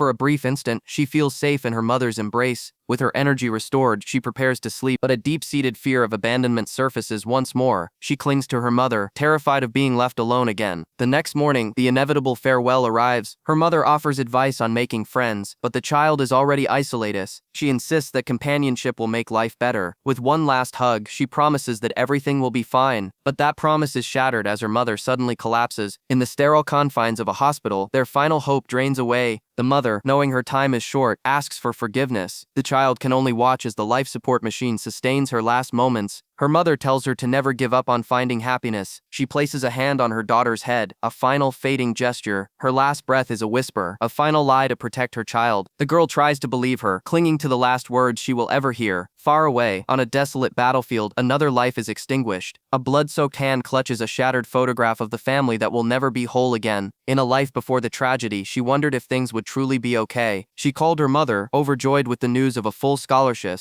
but as she celebrated, an ominous letter arrived on her desk. It was an obituary for her father, who had fallen in battle. She tried to hide her pain, lying through tears that everything was fine. After the call, she collapsed, alone with the devastating truth. Her world spiraled into a nightmare of grief and hospital corridors. Her own mother's health was now failing rapidly. Despite her illness, her mother said her daughter was her greatest source of happiness. She only wished her daughter could feel that same joy. But fate intervened with a violent explosion. The hospital was engulfed in flames, and she knew her mother was trapped inside. Bystanders tried to restrain her, warning her of certain death. In a torrent of pure despair, her latent power awakened, blasting everyone away. She plunged into the inferno, screaming for her mother. The heat was agonizing, but she pushed onward, fueled by desperation. The hallway collapsed around her in a shower of fire and debris. Through the smoke, she finally found her, lying motionless on the floor. She rushed to her mother's side, begging her to wake up. Her pleas grew more frantic, trying to deny the horrifying reality before her. She cried out that she was wrong, that she didn't want the scholarship anymore. Her world ended in a single soul-shattering scream of loss. A figure appeared through the flames. She asked if he was a doctor. He was no doctor. He was the awakener who destroyed the hospital for his own amusement. The man laughed, gloating about the insignificant lives he had just extinguished. Her sorrow instantly calcified into pure rage, and her power froze him in place. He finally understood his fatal mistake. Her eyes glowed with lethal intent. The man's arrogance evaporated, replaced by a pathetic plea for his life. He tried to use her mother's memory against her, a desperate gamble, but there was no mercy left in her heart. A dark energy erupted and consumed him. As she collapsed, mysterious agents appeared, firing a tranquilizer into her neck. In her final moments of consciousness, she reached for them, begging them to save her mom. Her world went dark with a final desperate plea. The memory ends. She now stands before our protagonist with a simple request: kill me. She has lost all hope. Her eyes are completely empty, but he rejects her plea, telling her she is being far too careless. She calls him a devil, but he simply states she doesn't comprehend his true power. Her past is a tragedy. An awakening caused a disaster that killed hundreds, including her own mother.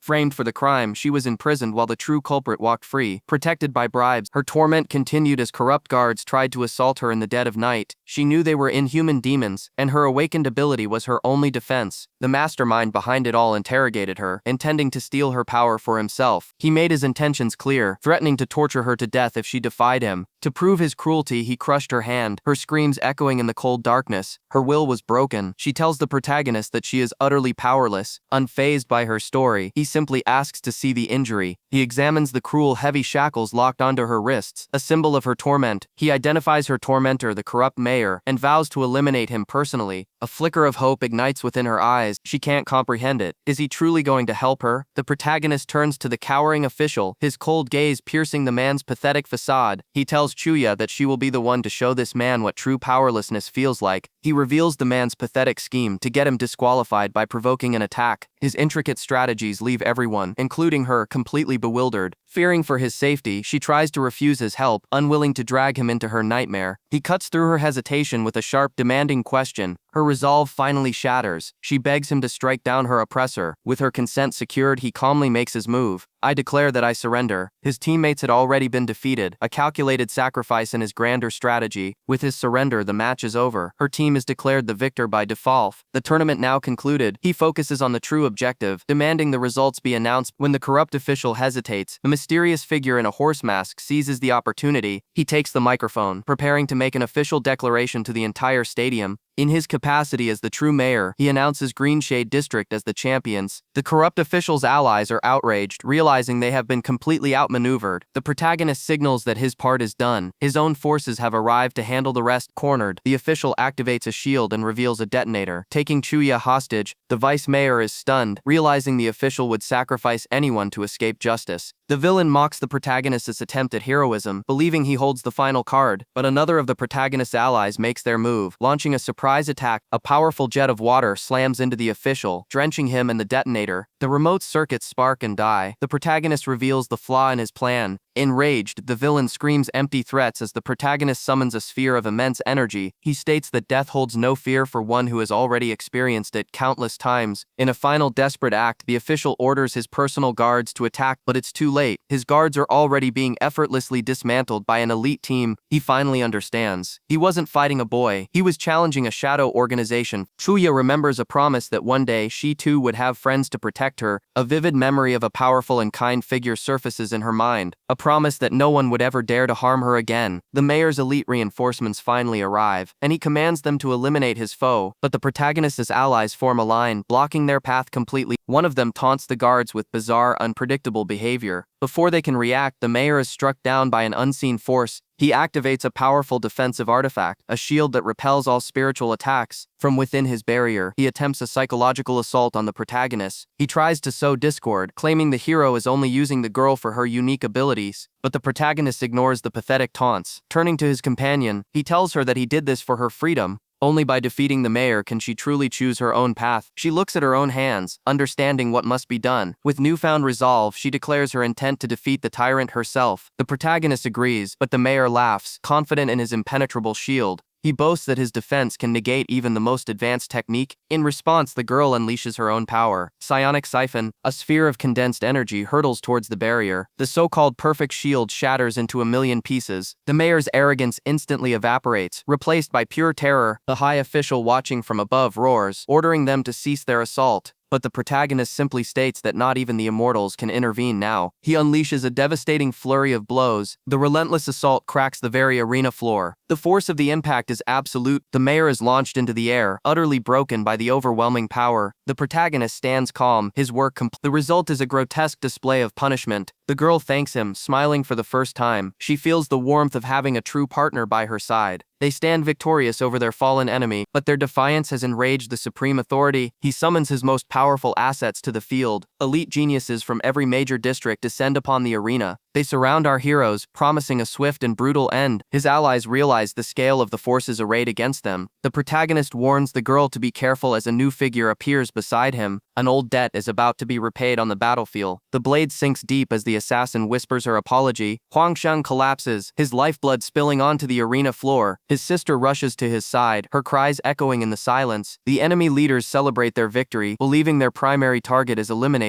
With rage in her eyes, Xiaoyan desperately tries to fend off their advance, but as her brother lies motionless, all hope seems to be lost. From the stands, observers confirm the fatal blow. His heart was pierced, yet a faint green light begins to emanate from the sister's hands. The assassin looks on in disbelief. This healing is impossible. Spiritual power begins to surge back into the lifeless body, defying all logic. Enraged, the enemy commander orders his subordinates to attack and ensure his death. 4 elite warriors unleash their ultimate techniques simultaneously, but they are frozen in place, caught in the sister's psionic grip. A terrifying power awakens within her as the very air begins to freeze and burn. She unleashes a torrent of pure energy, a thunderstorm of judgment. The bolts of lightning crash down upon the helpless assassins. The crowd is stunned by this overwhelming display of psychic force. She had just defeated 4 mid-level masters in a single devastating move, but the effort has left her vulnerable, and the first assassin now closes in for the kill. Another enemy lunges forward, aiming a finishing blow with his mountain tiger fist. His attack is intercepted by an unknown figure. Makuanya, the powerful warrior, is thrown back, his attack completely nullified. His comrades watch in horror as their captain is effortlessly defeated. Even the coaches are shocked. The technique used was a master-level counter. The captain lies broken on the ground, utterly incapacitated. Makaini unleashes another devastating blast of energy, striking a second opponent with a blinding kick. Seeing the chaos, an enemy guard breaks formation, intending to eliminate Huang Shang himself. The sister continues to channel her healing energy, her focus absolute. Huang Shang's loyal friends create a human wall to protect him. their eyes filled with unwavering resolve. But their bravery is not enough as the guard swats them aside like flies. The enemy commander confronts Makiani, demanding to know why he has broken their pact. Another fighter attacks the masked man, who simply sidesteps the blow. Unfazed by the taunts, the commander fires a massive energy cannon. Makiani dodges with impossible speed, admitting he is no ordinary fighter. He is something far more dangerous. Suddenly another master appears, his aura exploding with golden light. One by one, 4 cardiac period experts reveal themselves, their power shaking the arena. But Makiani simply smirks, revealing an even greater power as the 5th master on the field. His vision fades as his sister's desperate cries echo in the distance. The battle rages on, and one of the commanders is struck down with immense force. Makiani is sent flying, his opponent mocking his inadequate power level. He ignores the taunt, instead charging toward a massive combat mech. A suicidal gambit. The enemy leader roars, infuriated that his prey dares to defy him. Elsewhere on the battlefield, Lu Xiaoyan moves like a phantom, dispatching foes with lethal precision. Suddenly, a powerful new combatant arrives on the scene. The remaining fighters are stunned by his overwhelming spiritual pressure. With eyes glowing with malice, he delivers his verdict. He unleashes a devastating area of effect attack, a maelstrom of fire and energy. The weaker combatants are instantly vaporized in the inferno. He then turns his attention to the commander, unleashing a specialized technique. A comrade intercepts the fatal blow, but the cost is severe. At the same time, the mech unleashes its main cannon, engulfing Makiani in the blast. The enemy leader laughs, preparing to execute another wounded defender. But then a terrifying transformation begins. Makiani has entered the pupil blood rage, a state of uncontrollable power. Consumed by instinct, he strikes an ally by mistake. The raw, untamed energy overwhelms his senses. He challenges all combatants, friend and foe alike, to face his wrath. His allies realize he can't control this state, and his power will soon be exhausted. Taking advantage of the chaos, a new team of assassins emerges from the shadows. The exhausted defenders see the fresh wave of enemies approaching. One of the assassins effortlessly carves a path through their lines. He targets the downed protagonist, dismissing the girl's defensive shield. His psionic attack shatters her barrier in an instant. He lands a series of brutal blows, but she refuses to fall, protecting the one behind her. Watching his friends be brutalized, a young boy's mind snaps.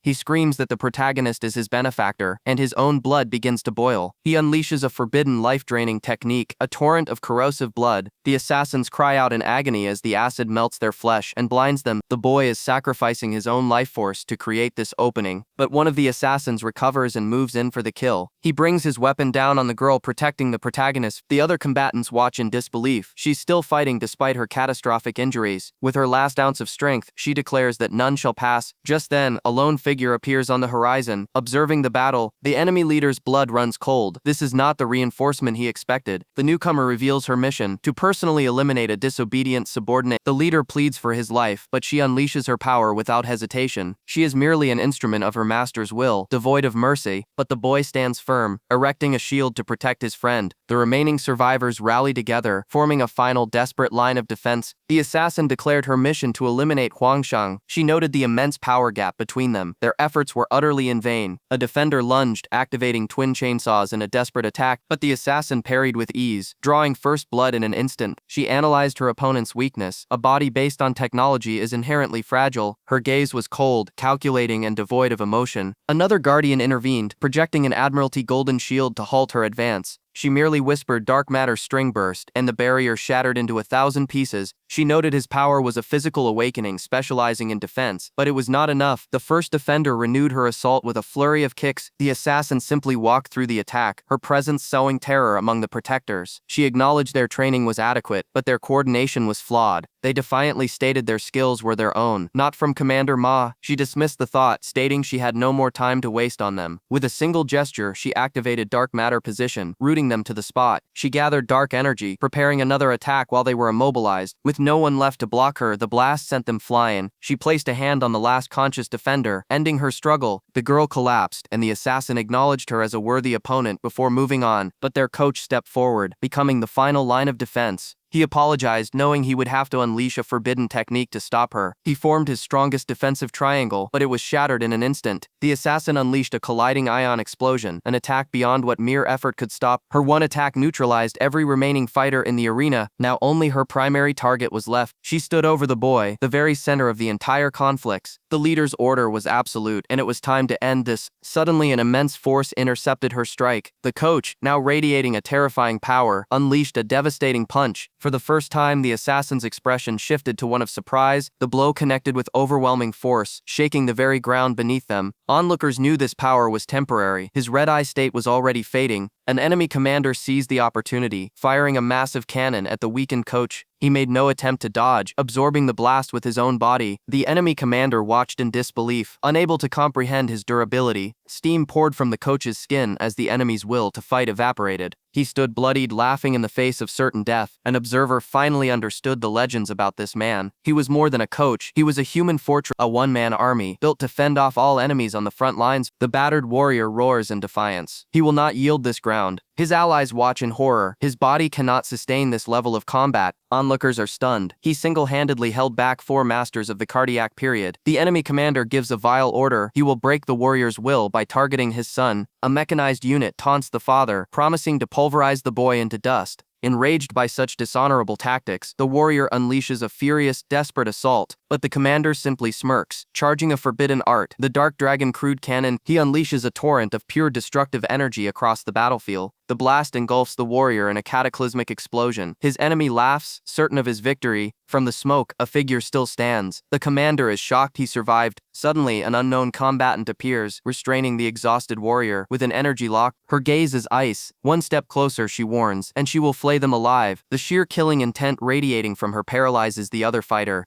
Seeing his opening, the commander prepares a second, decisive blast. The woman ignores the warrior's pleas. She only obeys her leader's commands. The Dark Dragon cannon fires again, a beam of absolute annihilation. Incomprehensibly, the attack is blocked once more. The energy dissipates, revealing the defenders have somehow survived the onslaught. The commander's spiritual power is dangerously low. His focus begins to waver. He fights off the exhaustion. This is his only chance to end it. Desperate, he pulls out a vial of power-enhancing pills to fuel one final attack. He consumes the entire bottle, forcing his body beyond its limits. He roars, channeling every last drop of his life force. A final terrifying sphere of energy forms. This attack will erase everything. This is the price for opposing me, he screams in triumph. Spotting another target, he adjusts his aim to eliminate both threats simultaneously. The ultimate Dark Dragon cannon is unleashed upon the battlefield. A blinding light consumes the entire area, shaking the very foundations of the world. The commander pants, utterly spent but confident in his total victory. When the smoke clears, only a massive, desolate crater remains. His subordinates are certain no one could have survived that explosion. The commander's relief turns into a fit of insane, unrestrained laughter. The warrior can only watch in absolute despair, his hope extinguished, but the commander's laughter dies in his throat. A new power signature emerges. From the epicenter of the blast, the protagonist appears in a flash of psionic light.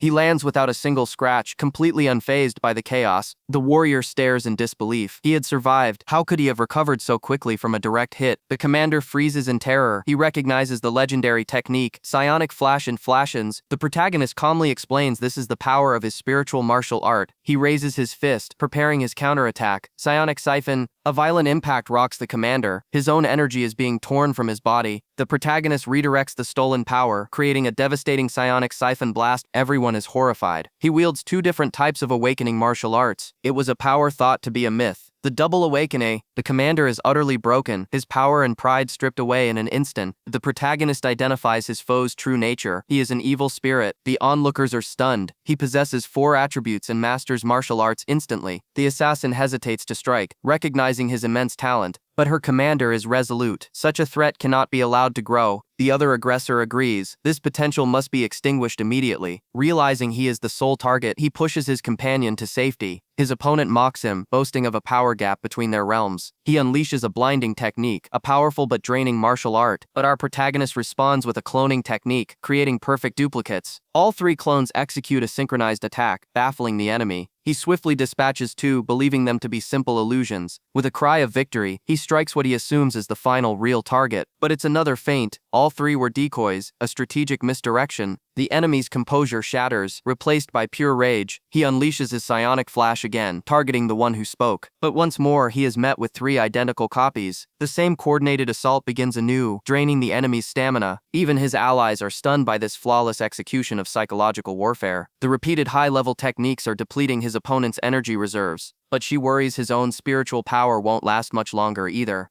Seeing their comrade falter, the other assassins decide to intervene. His foe declares he will simply destroy all the avatars simultaneously. But as they rush in, a powerful barrier erupts, repelling one of the attackers. He calmly reveals it's a treasure acquired from a previously defeated foe. The enemy is shocked that he possesses an item capable of blocking their attacks. Inside the barrier, he feels his power expanding. It's time to ascend. The leader scoffs, knowing the defensive treasure has a 5-minute time limit. Our protagonist smirks. 5 minutes is more than enough. He closes his eyes, gathering the immense spiritual energy around him. Intrigued by this display of confidence, his enemies watch and wait. He opens his eyes, a new, overwhelming power radiating from within. The ground cracks as his spiritual energy surges uncontrollably. They can't comprehend this sudden explosive ascension in power. He knows this rapid growth is pushing his meridians to their absolute limit. His companions watch in awe and terror at the impossible phenomenon. In an instant, his power erupts, shattering his former limits completely. But it doesn't stop. His spiritual power continues to climb at an alarming rate. He reaches the peak of his current stage, yet the energy continues to build. A colossal pillar of pure energy erupts into the sky, shaking the arena. The sheer force of the breakthrough blasts his enemies backwards. When the light fades, he stands transformed, his presence entirely different. He has broken through to an entirely new realm, the fusion period. Silence falls over the ruined battlefield. His opponents are utterly speechless. They struggle to process what they just witnessed. A promotion in the midst of battle. They can only wonder at the true depth of his potential now. He opens his eyes.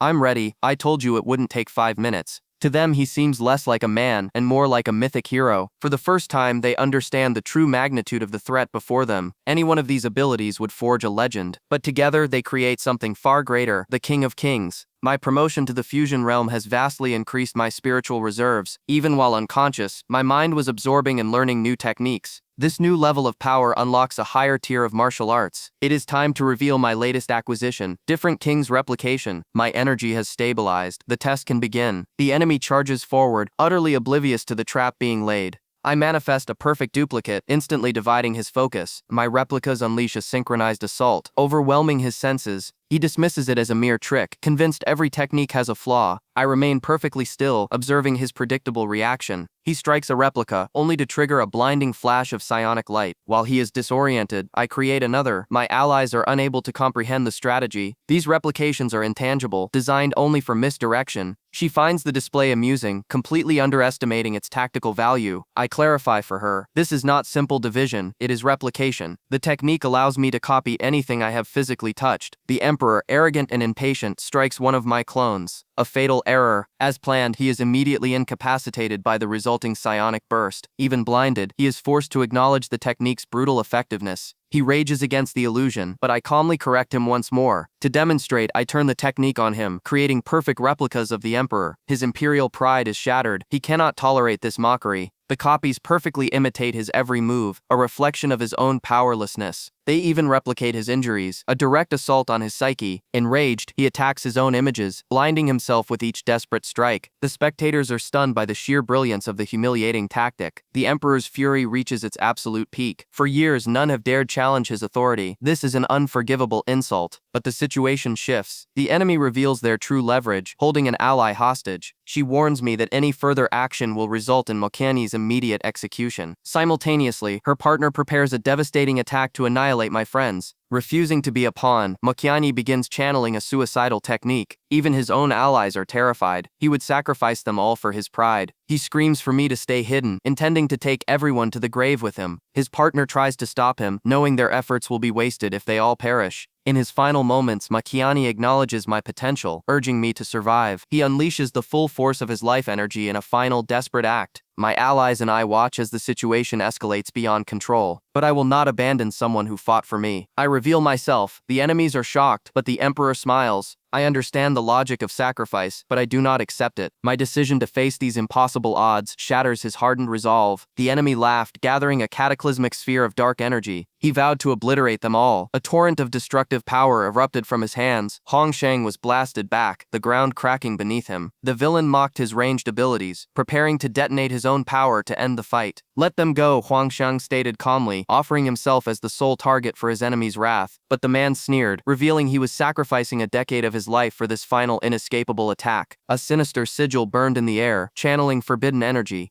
Huang Shang's aura exploded into a manifestation of pure killing intent. He He gave one last chilling warning. The elder froze, paralyzed by a murderous pressure he had never experienced before. He knew this threat had to be eliminated now, or it would grow into an unstoppable disaster. The sphere of annihilation descended upon Huang Shang. His allies could only watch in despair. "This is the price for opposing me," the man shrieked, his power reaching its zenith. But Huang Shang's eyes glowed crimson. There was no fear, only cold calculation. Suddenly, an unseen force intervened. This path was leading to mutually assured destruction. A higher power decided this outcome was unacceptable and moved to stop the conflict. Out of nowhere, waves of pure light slammed into the dark energy sphere. Onlookers recognized the energy signature with a sense of dread and confusion. The two opposing forces collided in a spectacular, world-shaking explosion. Enraged, the villain searched the skies, demanding to know who dared interfere. His ultimate attack, fueled by his own life force, was being systematically dismantled. "Which coward is attacking from the shadows?" he bellowed in fury. A massive portal of swirling energy began to materialize in the distance. Everyone felt the immense spiritual fluctuation of a B-class entity approaching. From the vortex emerged a colossal ancient frost dragon, its presence freezing the air. But it was not alone. An army of golden pupil demon apes stood upon its back. The students recognized the monsters immediately. This was Huang Shang's reinforcement. Dozens of sea-level monsters had arrived, led by a legendary B-class beast.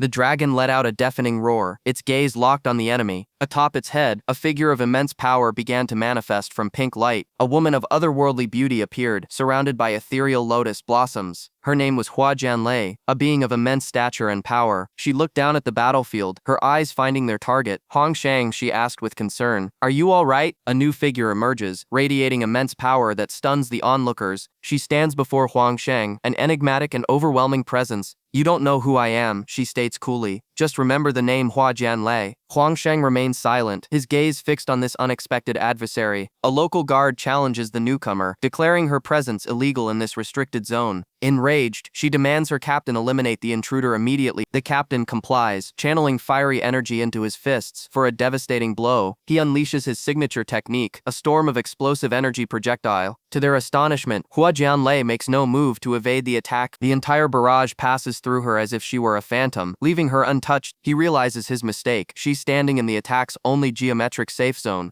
"You cannot beat me," she says calmly, "and I don't want to fight you." She knows they are too proud to stand down, despite the impossible odds. Therefore, a small demonstration of power is required as she summons an ancient frost dragon. The colossal beast unleashes a torrent of absolute zero energy from its maw. The attack deliberately misses the pirates, soaring towards a target in the distance. The group is stunned, wondering about her true objective. "It's too late to go back now," she states, revealing her true intention. The pirates panic as they realize the blast was aimed at the sails of their sandboat, crippling it. "Of course I know," she confirms with a serene smile. "That was precisely my target." The small guard, consumed by fury, launches herself forward for a suicidal attack. She unleashes her ultimate technique, a desperate final gambit. A vortex of raw power converges on Hu Jianlei's position, but the target remains utterly still, a portrait of tranquility amidst the storm. Once again, the attack seems to phase through her harmlessly. The guard watches in utter disbelief. She didn't evade, the attack simply missed. The other pirates are frozen in terror, realizing this woman is on a different plane of existence. In an instant, she reappears directly beside Huang Shang, ignoring everyone else. He senses no murderous aura, yet he cannot predict her intentions. She leans in close, her words meant only for him. "It doesn't matter what happens in the end," she whispers, her touch gentle but firm. A strange energy flows between them, a connection that transcends the current conflict. "This time," she concludes, "you must live a wonderful life." The mysterious entity known as Jiang leans in close to him. She whispers that while he may not understand her motives, his survival is paramount. His allies watch in stunned silence, still reeling from the brutal battle. Jiang declares the confrontation over, warning him against pursuing Huang Shang for now. The remaining factions concede defeat and retreat from the field. Only a ruined arena remains as a testament to the devastating power unleashed. She turns her attention to the disgraced judge, issuing a final chilling ultimatum. The judge can only gasp, paralyzed by the overwhelming pressure of her aura.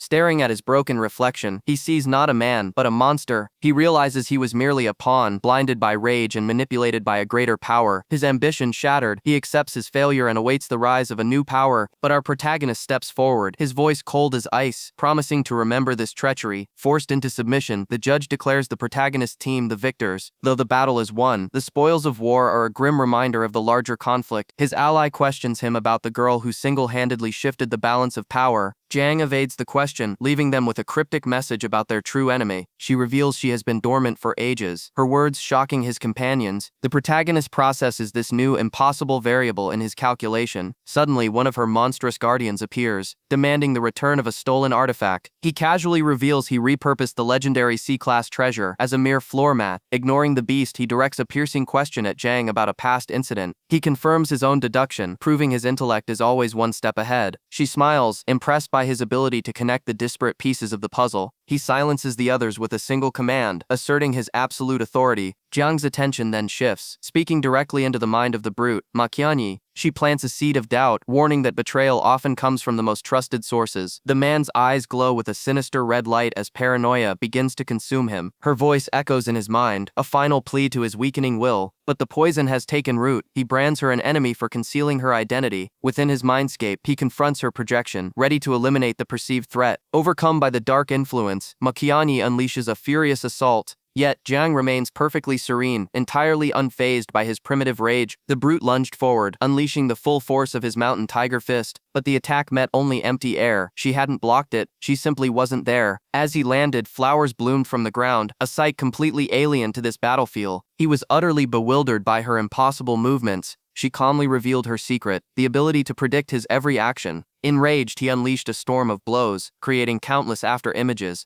Yet she weaved through the assault like a phantom, untouched by his rage. He was left panting in frustration, unable to comprehend the nature of her technique. "This is prediction," she stated again, her voice unwavering. "I know your future." He roared that it was impossible, that even he didn't know his own next move. He devolved into chaotic, unpredictable motions to prove his point, but she remained completely unfazed. Suddenly, a massive beam of energy erupted nearby. Huang Shang had struck the sea dragon. She then handed him a sealed letter, meant for the training camp's director. He took it, still reeling from the implications of her power. As the dragon prepared another devastating attack, she decided to offer him proof. "Look at this," she commanded. Her gaze pierced. She revealed a rare anti-shock spirit stone, an artifact that reflects physical damage. She instructed him to use his copy technique on her, positioning the clone directly on the stone. A sneak attack launched from the dragon's head, targeting the clone from above. The man believed this unpredictable assault was beyond her foresight. The attack made a direct impact, triggering a cataclysmic explosion. Smoke and debris filled the air, obscuring the aftermath. When the dust settled, only a massive crater remained. Huang Shang stood alone, watching the sun set on the ruined landscape. From the crater's center, she emerged unscathed. "Do you believe me now?" she asked. She then gave him a new mission: find Makiani in the wolf area. She warned him that he was still too weak, that he would be captured easily. The word captured stopped him cold. Seeing his confusion, she decided to be more direct. "Your father is looking for you," she revealed. "My dear different royal prince." The title hung in the air, a revelation that shattered his understanding of himself. He was speechless, the weight of her words crashing down upon him. Her message delivered, she offered a mysterious smile and a simple goodbye. Before he could demand answers, she dissolved into a vortex of swirling petals. He was left standing alone, her final words echoing in his mind. He picked up a single petal, the only evidence of their encounter. Just then, his companions arrived, calling his name in the distance. They found a bizarre scene. Their massive opponent was half buried in the ground, locked in a strange, unmoving posture. After the intense battle, the team was granted a brief period of rest. He liquidated the rare monster pelt, converting it into immediate capital. But even in rest, his mind was a whirlwind of calculation. His rapid power progression had come at a cost, severely damaging his meridians. His thoughts drifted to the enigmatic girl, Hua Huanlei, the one who sees the future. Her manipulations were too precise, her plans too intricate to be mere chance. More critically, she possessed forbidden knowledge of the various royal families. She was a complete unknown, a dead end in his investigation. Seeking a different angle, he opened the diary of this body's original owner. The pages revealed a young man with an unrelenting drive for self-improvement. Every entry was a testament to a meticulous and unbreakable will. He decided the mystery could wait. Amassing more power was the only logical priority. The previous owner's determination was etched into the very walls of the room. Looking out at the dawn, his own resolve hard. Even in this bleak environment, the original soul had never surrendered. "Your efforts were not wasted," he vowed silently. "I will achieve the strength you sought." The following day, news of a major command shakeup spread through the barracks. Inside the director's office, a tense meeting was already underway. The former commander Ma spoke with his successor, Director Su Yi. She refused his resignation, insisting his unique skills were still required. She thanked him for his clandestine work against the former governor and Emperor Li. His ruthless efficiency, she noted, was a necessary evil in their shadow war.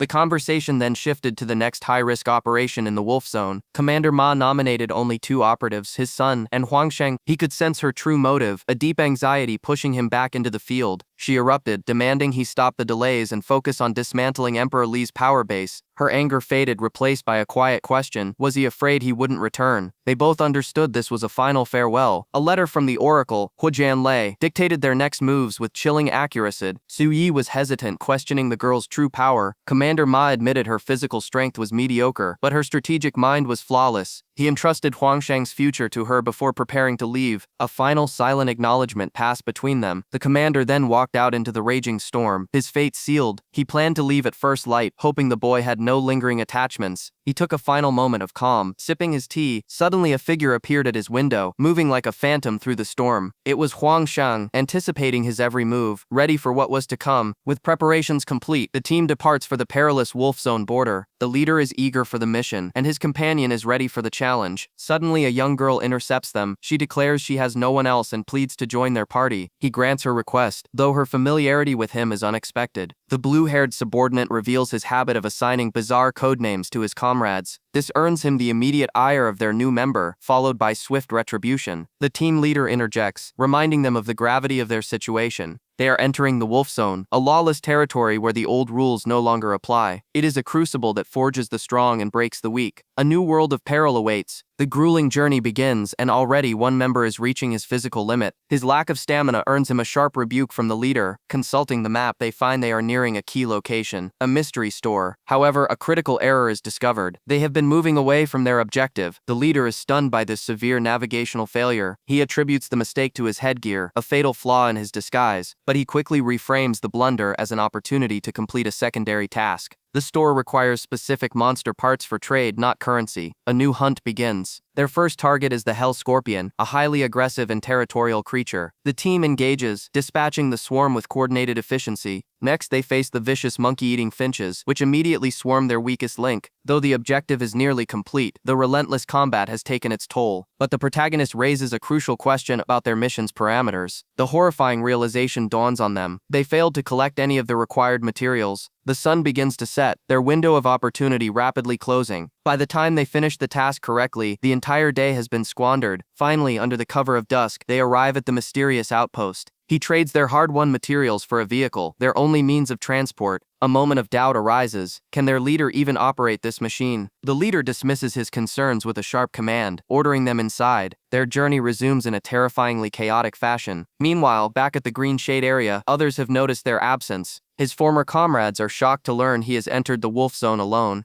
Their commander states that his path is his own. They must focus on their own growth. She delivers a stern warning against any who would recklessly follow him. While command believes the battalion commander is reliable, the reality is far more calamitous. The driver finds the chaos exhilarating, much to his passengers' terror. Their team composition is unbalanced, lacking critical technical skills for survival. He lectures them on the true nature of the Wolf Zone, where naivety is a death sentence. The fallout from Huang Shang's departure was severe. It triggered a cascade of resignations, including a key coach, Lu Xiaoyan. Meanwhile, far from the city, our protagonist's group is stranded. Their vehicle is disabled, and morale is plummeting. Tensions flare as the son blames his father for their predicament. The father retorts, revealing this detour was not part of the original plan. Their bickering is cut short by an unsettling presence. He senses a powerful spiritual energy approaching rapidly. Out of the darkness, a figure emerges on a high-tech vehicle. It's the former coach, Lu Xiaoyan, a 2-star maintenance specialist. The desperate children immediately plead for her to rescue them, but her attention is fixed solely on our protagonist. He calmly confirms she was part of his calculations all along. His foresight leaves her momentarily stunned. He states his purpose clearly: she is here to lead them. However, the horse spirit immediately challenges her authority. A swift vote is held, and she is overwhelmingly chosen as the new leader. With the leadership dispute settled, the new day begins. Lu Xiaoyan proves her worth, repairing the vehicle and driving them to the Wolf Zone's border. They reach a massive defensive wall meant to contain monster. The younger members question the wall's effectiveness against airborne threats. A border guard warns them against proceeding, explaining the dangers that lie beyond. He mistakes their determined group for naive children on a field trip. Lu attempts to assert her qualifications but lacks the official documentation. The guard dismisses her claims, mocking their unpreparedness. Just then, our protagonist reappears, holding a newly forged weapon. Suddenly, an alarm blares as a Class C armored beast breaches the wall. The guards frantically command their forces to open fire, but their conventional weapons prove useless against its thick hide. Seeing the defenders overwhelmed, Lu decides to lend her aid. She issues a precise command to one of the spirit user. He launches a water attack which is then infused with psionic energy. The combined technique strikes true, exposing a vulnerability in the beast. With the opening created, they unleash a concentrated barrage of fire. The creature recoils, heavily wounded by the coordinated assaults. Its massive body topples from the wall as the guards watch in disbelief. The horse spirit rushes towards the fallen beast, not content to let others claim victory. He leaps into the air, unleashing a devastating finishing blow. He claims his only motive was to prevent damage to the wall's infrastructure. Their strength now proven, the team is granted passage into the lawless wolf zone. They drive into the untamed territory, ready for the trials ahead. The guards watch them depart, sensing an undeniable aura of power. It is the unmistakable presence of the truly strong, a force they cannot deny. The team flees in their truck, questioning their leader's erratic behavior. Suddenly he erupts in a panicked frenzy, screaming for them to drive. The vehicle tears away into the wilderness at maximum speed. They are forced to escape into the hostile and untamed wolf zone. The driver detects an incoming spiritual power signature approaching fast. A Class C bone armor pig intercepts them, ramming the truck head-on. A team member deploys a powerful energy shield, deflecting the monster's charge. Her counterattack barely scratches the beast, which flees in terror. It wasn't running from them, but from a far more dominant predator. The Class B Tyrannosaurus Rex emerges, its roar shaking the very earth. The colossal beast gives them a passing glance before moving on. The team is left trembling, barely comprehending their narrow escape. As night falls, the need for a secure shelter becomes critical. Their leader forbids any retreat, ordering them to make camp in the dangerous territory. He insists they must conserve their strength for the trials that await them. They set up a perimeter and rest through the uneasy night. The next morning, their leader's loud celebration risks exposing their position. He has found a rare, nutrient-rich fruit to sustain them. Despite its repulsive smell, they are forced to consume it for survival. As evening arrives once more, a heavy downpour begins. The strategist returns, having found a cave that can serve as shelter. However, the path is guarded by Class D monsters known as calling beasts. A direct assault is too risky, as their screams will attract larger threats. The protagonist devises a plan to sneak past them undetected. They move with absolute silence, carefully bypassing the small creatures. He and the strategist lead the way through the treacherous, rain-slicked path. Without warning, the beast begins screaming in unison. He realizes they weren't detected. This is a cry of mortal terror. The sonic assault intensifies as the Tyrannosaurus Rex returns for its prey. He observes that the creature's attention is focused entirely on him. He moves decisively, snatching one of the calling beasts. The creature struggles furiously in his grasp, its cries unabated. He sprints into the forest, drawing the apex predator away from his team. The Tyrannosaurus gives chase, its full attention now on him. The protagonist analyzes the sonic attack, realizing it's a spiritual assault. He prepares his countermeasure just as the dinosaur closes in. The colossal beast suddenly stops, its senses completely scrambled. He reveals a specialized bag that isolates all spiritual power and sound. The gambit worked, but now he is alone and lost in the storm. His teammate foolishly shouts his name, risking exposure. The others quickly silence him before he can attract the beast again. The team leader focuses his senses, attempting to locate the protagonist. He demands complete silence to concentrate on this delicate task. His unique ability allows him to pinpoint heartbeats through the storm. He quickly zeroes in on the protagonist's position in the deep woods. As the leader arrives, the protagonist opens the bag. The amplified sonic attack hits the leader at point-blank range, incapacitating him instantly. The team's exhaustion is reaching a critical breaking point. Constant vigilance is wearing them down, but a single mistake in this territory is fatal. They consider hiring a local watchman, but the risk of betrayal is too high. An outside hire could easily sell their location to predators lurking in the wilderness. These predators are ruthless bandits who hunt other explorers for their resources. Faced with no other choice, the team's morale continues to plummet. Their vehicle desperately needs repairs, forcing them to a cliffside market. This outpost is a chaotic hub of hunters and merchants, all bartering for survival. They quickly discover the local economy is hyperinflated. Their funds are almost worthless. Our protagonist splits the team to scout for parts and assess the market's dynamics. Even basic canned food is sold at an extortionate price. In the wolf zone, survival itself has become the most expensive commodity. A merchant mocks their poverty, offering a treasure they could never afford. This was a calculated lesson in humiliation from the merchant's father. The entire marketplace operates on this brutal principle of exploiting the weak. Meanwhile, Huang Shang discovers that even scrap car parts are priced astronomically. The local vendors sneer at them, seeing only easy targets.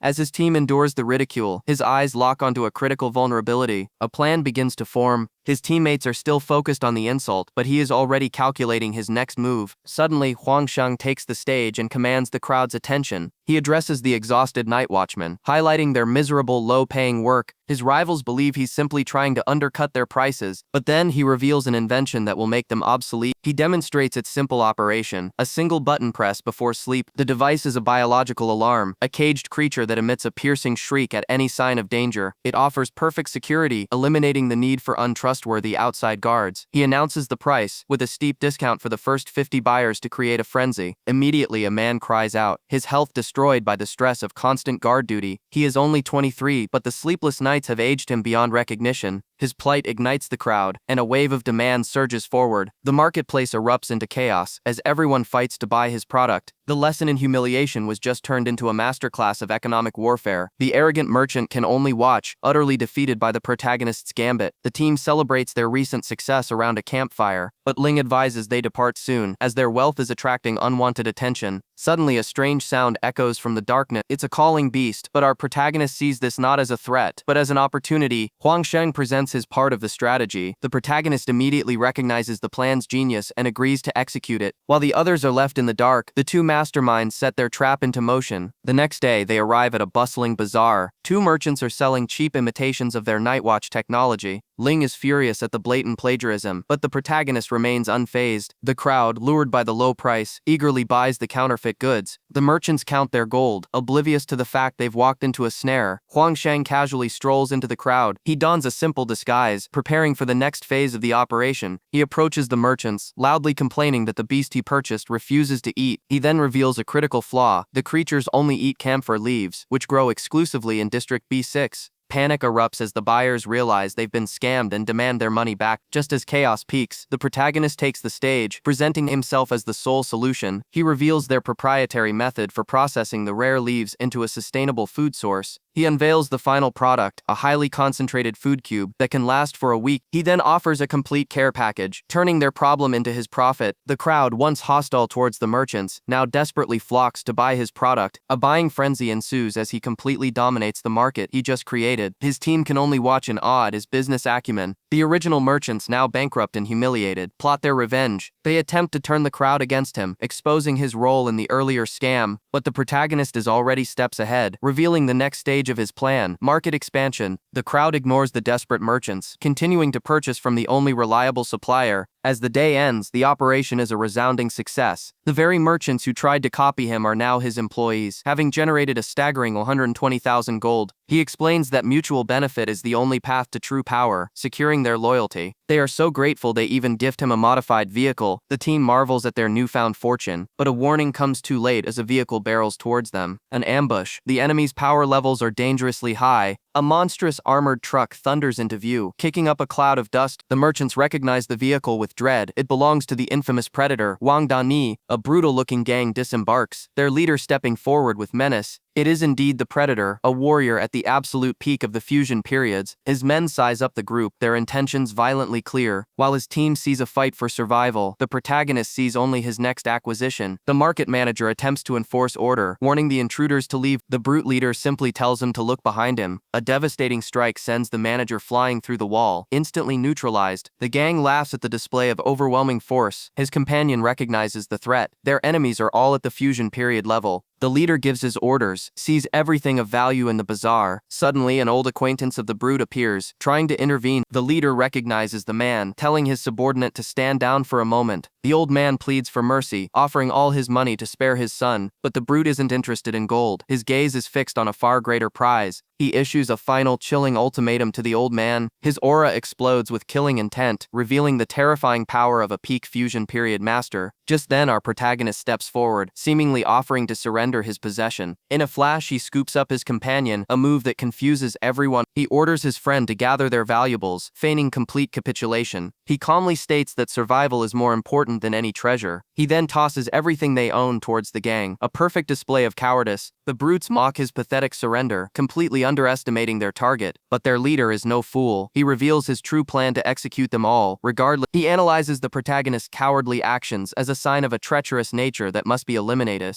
However, the protagonist reveals to his friend that this is all part of a much larger strategy. The brute leader believes he has already seen through the boy's plan. He is confident that he is thinking several moves ahead of his opponent. He scoffs, believing the boy's cleverness is no match for his raw power. The gang agrees to play along, luring their victims into a false sense of security before the final blow, but the protagonist unleashes his true gambit, activating the different king's replication techniques. The gang stares in disbelief at the sudden appearance of a perfect clone. Before they can react, the protagonist and his duplicate launch a synchronized aerial assault. The attack creates an impossibly bright flash of light. The brute leader screams, his vision completely overwhelmed. The entire gang is blinded, falling for the diversion perfectly. Enraged by the trickery, the leader unleashes his full power, vowing to crush them. But as his vision clears, he realizes the battlefield is empty. They've stolen his vehicle. On the ground lies a pittance of gold and a thank you note, the ultimate humiliation. As they drive off, the brute leader bellows with pure, unadulterated rage. He screams that they can't run, but it's too late. The protagonist knows that in the face of overwhelming impulse, a simple trick works wonders. He proves that an effective tactic can be used as many times as necessary. He activates a high-level technique, creating a perfect combat clone. Simultaneously, they unleash a barrage from their moving vehicle. The bandit leader is shocked by their sudden, overwhelming firepower. He leaps through the air, enraged by the audacious counterattack, but a new player enters the field, intercepting him with a powerful blow. The bandit leader is neutralized in a single decisive strike. His subordinates rush to the scene, stunned by their leader's defeat. The leader rises, acknowledging he underestimated his opponent's true power. They decide on a tactical retreat to regroup and plan their revenge. He issues a new command: return to headquarters and prepare a full-scale assault. Suddenly the leader collapses, his legs buckling from the previous blow. At that moment, another mysterious figure appears before the bandits. His calm demeanor and ordinary appearance mask an unknown level of threat. The bandit leader, ever aggressive, immediately confronts the newcomer. The boy calmly states his purpose, revealing a notorious affiliation. The name Red Rip Regiment sends a shockwave of fear through their ranks. Meanwhile, Huang Shang and his team continue their journey, unaware of the new developments. Inside the vehicle, they discover a cache of valuable spiritual elixirs. Huang Shang knows he cannot use them. His own spiritual channels are severely damaged. His recent power-up came at a terrible cost, shattering his internal energy pathways. Repairing these intricate networks is a monumental task, requiring immense resources. His companions, oblivious to his condition, consider using the treasures themselves. The sea-level pill can rapidly increase spiritual training speed for a short time. After a successful test, they offer one to Huang Shang, hoping to aid him. He knows the risk but decides to test the limits of his broken system. The attempt backfires catastrophically, causing immediate internal hemorrhaging. As they try to help him, a strange signal flare illuminates the sky. Their unique companion identifies the skull as a secret signal from the Red Rip Regiment. He reveals his past connection, confirming a dangerous operation is now underway. The captain of the regiment's 5th team grows impatient, his primary target having vanished. Huang Shang's team travels onward, heading directly into a brewing conflict. A transmission comes through, an operator attempting to contact Wang Danny's team. She proposes a joint mission with a reward that can repair meridian damage. This is the exact solution Huang Shang needs. He accepts the mission without hesitation. Their journey to the mission rendezvous point begins with extreme urgency. The team's tactician lays down the harsh reality for the newcomers. He calmly reveals his meridians were damaged in a previous battle. She swiftly punishes her comrade for his lack of empathy. To participate in the joint mission, they must first form an official squad. An unusual ally appears, expressing interest in the team's formation. The elder insists on his own importance to the group's success. He arrogantly proposes a name for their new squad. The suggestion is met with universal disdain from the others. An argument erupts over the ridiculous name proposal, but Huang Shang cuts through the noise, his aura flaring intensely. His suggestion is immediately met with resistance. The team remains fractured, unable to agree on a unified identity. He senses the discord and offers a new solution, a name connecting them all. The result, however, is an amalgamation of their individual flaws. As the disastrous name is about to be spoken, Huang Shang silences him. They wisely abandon the idea and proceed with the mission. At the mission rendezvous, they witness a crude display of authority. The leader, a high-stage fusion period expert, enforces brutal discipline. He demands his subordinate learn the true nature of their profession. Just then, their transport vehicle arrives on the scene. The squad leader observes the newcomers with a critical eye. Huang Shang's team presents themselves, ready for the joint operation. The man is unimpressed, scanning them for any sign of weakness. His tactical overlay reveals their varied but underwhelming power levels. He realizes the liability they represent in this high-stakes mission. The mission parameters are displayed: an assassination contract. The gravity of the task sends a shockwave through the new recruits. All eyes turn to Huang Shang for the final decision. He accepts, seeing an opportunity to test his predictive abilities. The others struggle to recall the target's identity, a fatal error. The mission leader reveals the full scope of the operation. He isolates Huang Shang, separating the strategist from his support. The protagonist is assigned to guard the vehicle's valuable cargo. Inside, the leader begins his inspection of the supplies. He discovers a cache of treasures, considering them an unexpected bonus. He feigns disinterest, but his greed is palpable. Huang Shang directs his attention to a different container, a subtle test. The leader arrogantly commands him to open it, but inside lies an unexpected and hostile entity. The horse-like ally strikes, neutralizing the treacherous leader in an instant. He reveals his true purpose: to protect their resources from scavengers. Huang Shang calmly reveals the contents of the box, a simple medical kit. The leader is left stunned, outmaneuvered, and utterly humiliated. He struggles to comprehend how he was attacked without warning. He finally understands. This recruit is not prey, but a predator in disguise. Meanwhile, the leader's subordinate is being re-educated by the team's tactician. Back in the truck, a new hierarchy has been established. The once arrogant leader now displays complete submission to Huang Shang. His subordinate can only stare in disbelief at this sudden shift in power. The mission briefing was taking place on a desolate shore. 5 elite teams had been assembled for a single high-stakes objective. A temporary coalition was formed, led by the heads of the Wanyan and Haiyun teams. However, the true commander of this united front was Chang Siye, a peak-stage powerhouse. He made it clear this was an alliance of convenience, to be dissolved after the goal was met. The other leaders accepted the terms, impressed by the clarity of the command structure. Chang Siye prided himself on his grand vision, seeing himself as a predator ruling from above. Just then, his metaphor was made literal as a military truck soared through the sky. It plummeted from the cliff, crashing directly into their meeting point with immense force. From the wreckage, our protagonist and his team emerged completely unscathed. The other teams were stunned by such a reckless and powerful entrance. Chang Siye's eyes narrowed with fury, perceiving this as a direct threat. His subordinate quickly identified them as the Green Shade team, another participant in the mission. A tense negotiation began, with Chang Siye questioning their intentions and abilities. He declared himself a man of honor who would never betray an ally for personal gain. To prove his point, he presented a box of A-class treasures to be shared among the teams. The protagonist took one of the orbs, a spiritual root-strengthening pill, to inspect it. The moment he held it, Chang Siye's men moved to seize it back, revealing his true nature. As the others laughed at the failed deception, Chang Siye's subordinate noted the protagonist's unnerving calm. The commander silenced his men and began the official briefing. Their target was Hu Xiaoyu, the ruthless king of the Lone Wolf Sandship, located in Sector B-16. She was a legendary figure, known for her merciless nature and terrifying power. As he spoke, a massive beast erupted from the ground. A Class B Tyrannosaurus Rex. Chang Siye scoffed at his team's fear, dismissing the creature as a minor obstacle. He launched himself forward, meeting the monster's charge with a single devastating blow. The battle was over in an instant, a display of overwhelming force meant to intimidate his new allies. Meanwhile, the target herself, Hu Xiaoyu, was far from unaware. An aide brought her urgent intelligence, a restored photograph from a recent incident. The image clearly showed Huang Shang, revealing his identity as the infamous Me Mouse. Learning he had entered her domain, a predatory smile crossed her face. She anticipated their inevitable confrontation with immense interest. She wondered what would happen when they finally met, just as the joint team began their assassination mission. But the path was far more dangerous than they knew. The team found themselves in a desperate fight for survival. Chang Siye, the self-proclaimed eagle, was caught in a torrent of fire, his arrogance leading to his swift and brutal downfall. The mission directive was clear: eliminate the target and rendezvous at the designated coordinate. As night fell, the convoy halted, with the leader calling for a rest until dawn. But under the cover of darkness, a far more intricate plan was already in motion. One of Huang Shang's inventions ensured his team would be well rested for the coming chaos. While others slept fitfully, his allies found perfect peace. Suddenly, the entire camp was jolted awake by a piercing sound. A mysterious figure emerged from the shadows, announcing he was there for business.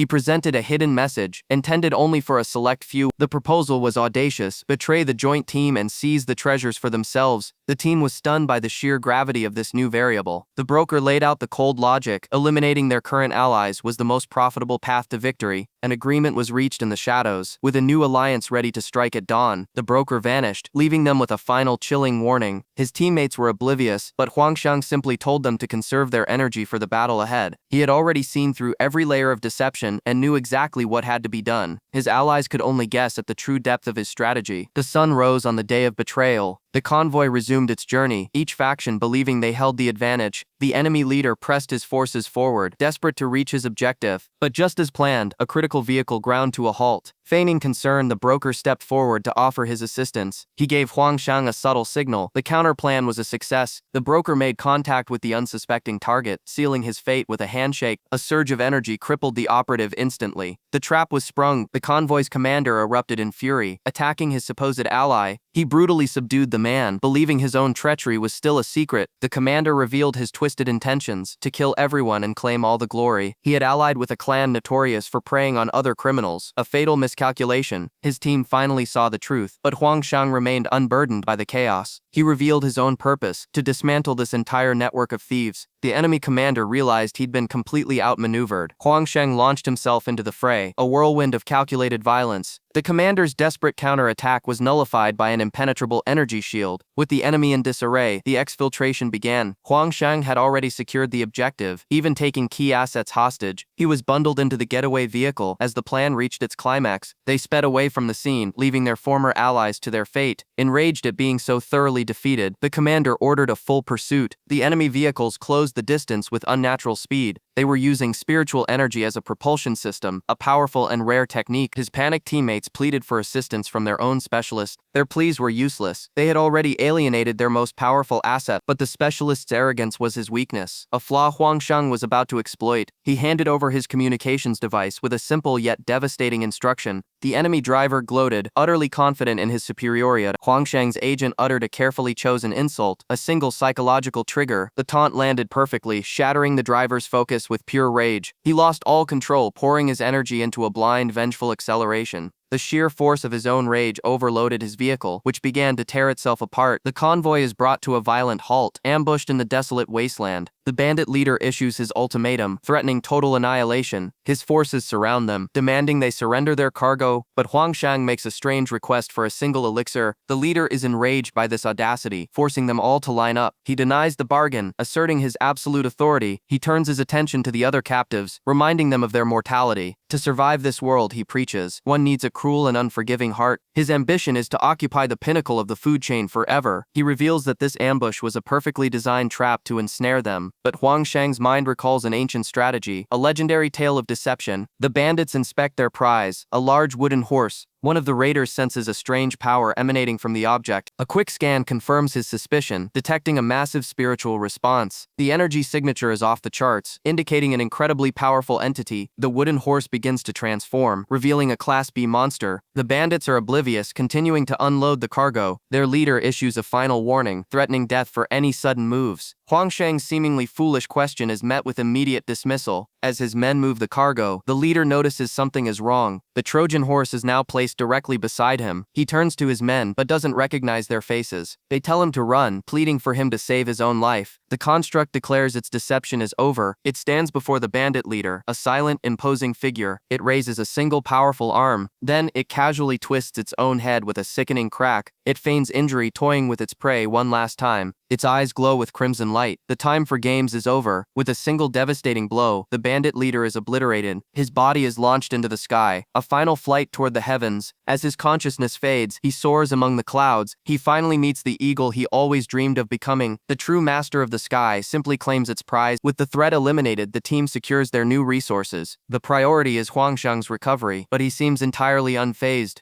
He casually juggles the potent meridian pills with impossible dexterity. His allies can only watch, astonished by his composure. He holds the box containing the elixirs, vital for his recuperation. Then he consumes the entire supply at once, a lethal dose for any normal person. His team panics, desperately trying to intervene as the sun sets on his latest victory. The team finds a temporary safe house to rest and consolidate their power, but one of them notices the protagonist's aura is growing at an unnatural rate. His cultivation speed is beyond anything she has ever witnessed. She calculates that by morning, he will achieve a new level of power entirely, a feat that took her half a year. He is accomplishing in a single night. His allies are stunned by his methods, which accelerate their own growth through intense pain. The sheer agony of his power transfer technique is a terrifying experience. Such a brutal method is effective, but few would willingly endure it. Suddenly, an alert flashes across their screens. It warns of a predator team known as the Green Shade Group spreading misinformation to create chaos. Elsewhere, a rival gang leader organizes his forces to hunt this very group. His men question if he can even locate their targets. The leader smirks, revealing a hidden tracker on the vehicle they stole. He burns with a desire for absolute vengeance against them. His true goal is to seize the advanced mechanical technology their operative possesses. As they mobilize, orbs of pure energy materialize in the air. A devastating explosion obliterates their vanguard in an instant. From the smoke and fire, mysterious figures emerge unscathed. An immense war machine looms over them, its message clear: surrender or be annihilated. The thugs recognize the infamous Lone Wolf sandboat and its fearsome commander. Our protagonist steps forward, his presence silencing the battlefield. The gang leader immediately capitulates, claiming it was all a ruse to draw out their common enemy. The masked warrior demands information on the Green Shade Group. The terrified thugs reveal everything they know about their target's assets. He orders them to hand over the tracker, then delivers a chilling warning. This operation is entangled with the notorious Red Rip Syndicate. The name alone strikes fear into the hearts of these hardened criminals. The Red Rip Group controls a vast territory, operating like a sovereign nation. Their power is absolute, led by 7 ruthless captains of immense strength. The target they are hunting is none other than Red Rip's second captain. Having extracted the necessary information, the protagonist dismisses them. His companion leaves the thugs with a final menacing glare. The gang is left paralyzed, frozen in a state of utter shock and terror. They stand in silent awe of the power they just witnessed. The encounter has fundamentally changed their perception of the world. Deep in the wilderness, the target of the hunt continues its journey under the full moon. A new player enters the field, having tracked down the captain's location. He is a high-ranking operative, confident he can retrieve the asset alone. The forest night conceals the movements of multiple factions. Meanwhile, the protagonist concludes his meditation. He has successfully broken through to the next stage. His power reserves overflow and now he needs a worthy opponent to test the limits of his new ability. Unbeknownst to him, 2 deadly assassins are already closing in on his position. The board is set, and all pieces are converging on a single point for the final confrontation. His allies are stunned by his impossible rate of advancement. He tells them this is not a promotion, but merely his meridians recovering from the strain. His teammates can only look on, struggling to comprehend the power he wields, but his mind is on a greater threat. His father is searching for him, and he must grow stronger. A foolish challenge from a teammate is dismissed without a second thought. Elsewhere, a new combatant barrels through the desert wasteland. She cackles with excitement, looking forward to the chaos she will cause. This entire region is her domain, and she operates by her own brutal rules. Deciding it's too dangerous for her subordinates, she proceeds alone with a secret plan. As her vehicle vanishes into the distance, a tracker is left behind in the dust. A native bird curiously inspects the strange device. Suddenly, a sleek sports car appears from nowhere, crushing the tracker under its wheel. The driver is a young man with cold, calculating eyes. He has already acquired his target, spotting her vehicle just ahead. He smirks, preparing what he calls a welcome gift for their reunion. A blinding orb of energy forms in his palm as he unleashes an aura wave shot. The energy beam strikes the Jeep, causing a catastrophic explosion. He stands back, admiring the destruction he has wrought. He taunts the burning wreckage, demanding his opponent show herself. He continues his mockery, assuming she is cowering in the flames. But as he plays his game, a shadow materializes directly behind him. A hand pierces through his chest from behind. He gasps, recognizing the assassin. She is Hu Xiaoyu, the 5th captain of the Red Rip Group, and she declares him doomed. She unleashes a vortex of phantom energy to finish the job. He retaliates, accusing her of a dishonorable attack, but she reminds him he struck first. She launches another relentless assault, giving him no quarter. He dodges and unleashes his own aura wave in a desperate counter. He channels his remaining power into the 7-star of the explosive wave. The technique lands, a 7-hit combination of pure force, but the cost was too high. He coughs up blood as the wound in his chest widens. The spiritual power he just used only worsened the damage from her initial strike. His vision begins to blur from severe blood loss. His carelessness has sealed his fate. With his last bit of strength, he radios for backup, reporting his critical injuries. He stumbles into the woods to hide from any pursuers. He laments his terrible luck, believing his situation cannot get any worse. It is then that he sees a figure observing him from the trees. In his desperation, he begs the stranger for medicine to stem the bleeding. The protagonist turns, revealing he has a large supply of priceless remedies. The injured man's mind, clouded by pain, misreads the situation entirely and lashes out in anger. Where is Huang Shang? The team wonders. Unaware he's on a critical mission, he's ventured deep into a secluded forest, a place brimming with latent energy, but he's not alone. An injured opponent senses his presence, demanding he reveal himself. His wounds are worsening. He knows he must act quickly or fall to his pursuers. Huang Shang steps into the clearing, completely unfazed by the confrontation. "Get out of here," the wounded man snarls. Huang Shang simply complies. His opponent is bewildered by this obedience. He activates his ocular technique, tripling his focus. Suddenly, a blinding flash of light erupts from Huang Shang's position. The technique backfires. His enhanced vision is overwhelmed, leaving him momentarily helpless. He counters with his own sensory art, Earth Breath Insight. Scanning the entire area, "Your tricks are useless," the man declares, pinpointing what he believes are multiple targets. From a tree branch above, Huang Shang calmly commends his opponent's skill. His enemy is baffled. "Why are you happy about it?" he asks, confused by the lack of fear. Huang Shang's smile is unnerving. "Since you're so strong, I can test my new techniques." A flicker of doubt crosses his opponent's face. He leaps into action, explaining this is a perfect opportunity for a combat trial. He gathers immense energy, forming a dual attribute sphere of pure destruction. The attack detonates, unleashing a torrent of raw power across the battlefield. Before the dust even settles, he follows up with a second, high-velocity spinning assault. The enemy recognizes the signature style. This is Hu Xiaoyu's martial art. Despite the surprise, the man manages to evade the devastating blow, but Huang Shang has vanished. His opponent is left bleeding and disoriented. He concludes this must be an accomplice. He resolves to eliminate this new threat. Huang Shang's voice echoes through the trees, taunting him with a new strategy. He reactivates the Earth Breath Insight, a perfect replica of his opponent's own ability. Concentric rings of energy expand, mapping every detail of the terrain. The enemy is stunned. "How is this possible? He's using my own technique." Huang Shang begins throwing rocks with pinpoint accuracy, forcing him out of hiding. The relentless barrage proves his senses have been completely compromised. His wound reopens under the strain. Enraged, he decides to end this now. As Huang Shang prepares another attack, his opponent suddenly disappears from sight. He reappears in an instant, lunging forward with a devastating strike. He counters with a powerful kick, recognizing the move as Makiani's signature art. "I know who you are," he declares. "You're not real, just a hallucination." He claims all of this is a clever deception, meant to hide a low-level fighter. Confident in his analysis, he prepares to deliver the final decisive blow, but just then, a third figure appears. It's the real Makiani, looking for his salesman. The man's face contorts in absolute disbelief and terror. Makiani recognizes the assailant and explodes with righteous fury. He unleashes his true power, a shadowy beast of pure force. The man is launched through the air, completely overwhelmed by the assault. The blow lands with catastrophic force, shattering his defenses instantly. Reports indicated the Green Shade Group's involvement, known for their blinding tactics. The name is instantly recognized. It must be Makiani's group. This news brings a manic grin to the rival leader's face. He indulges, savoring the moment before the inevitable storm. His laughter echoes, a prelude to the conflict he has orchestrated.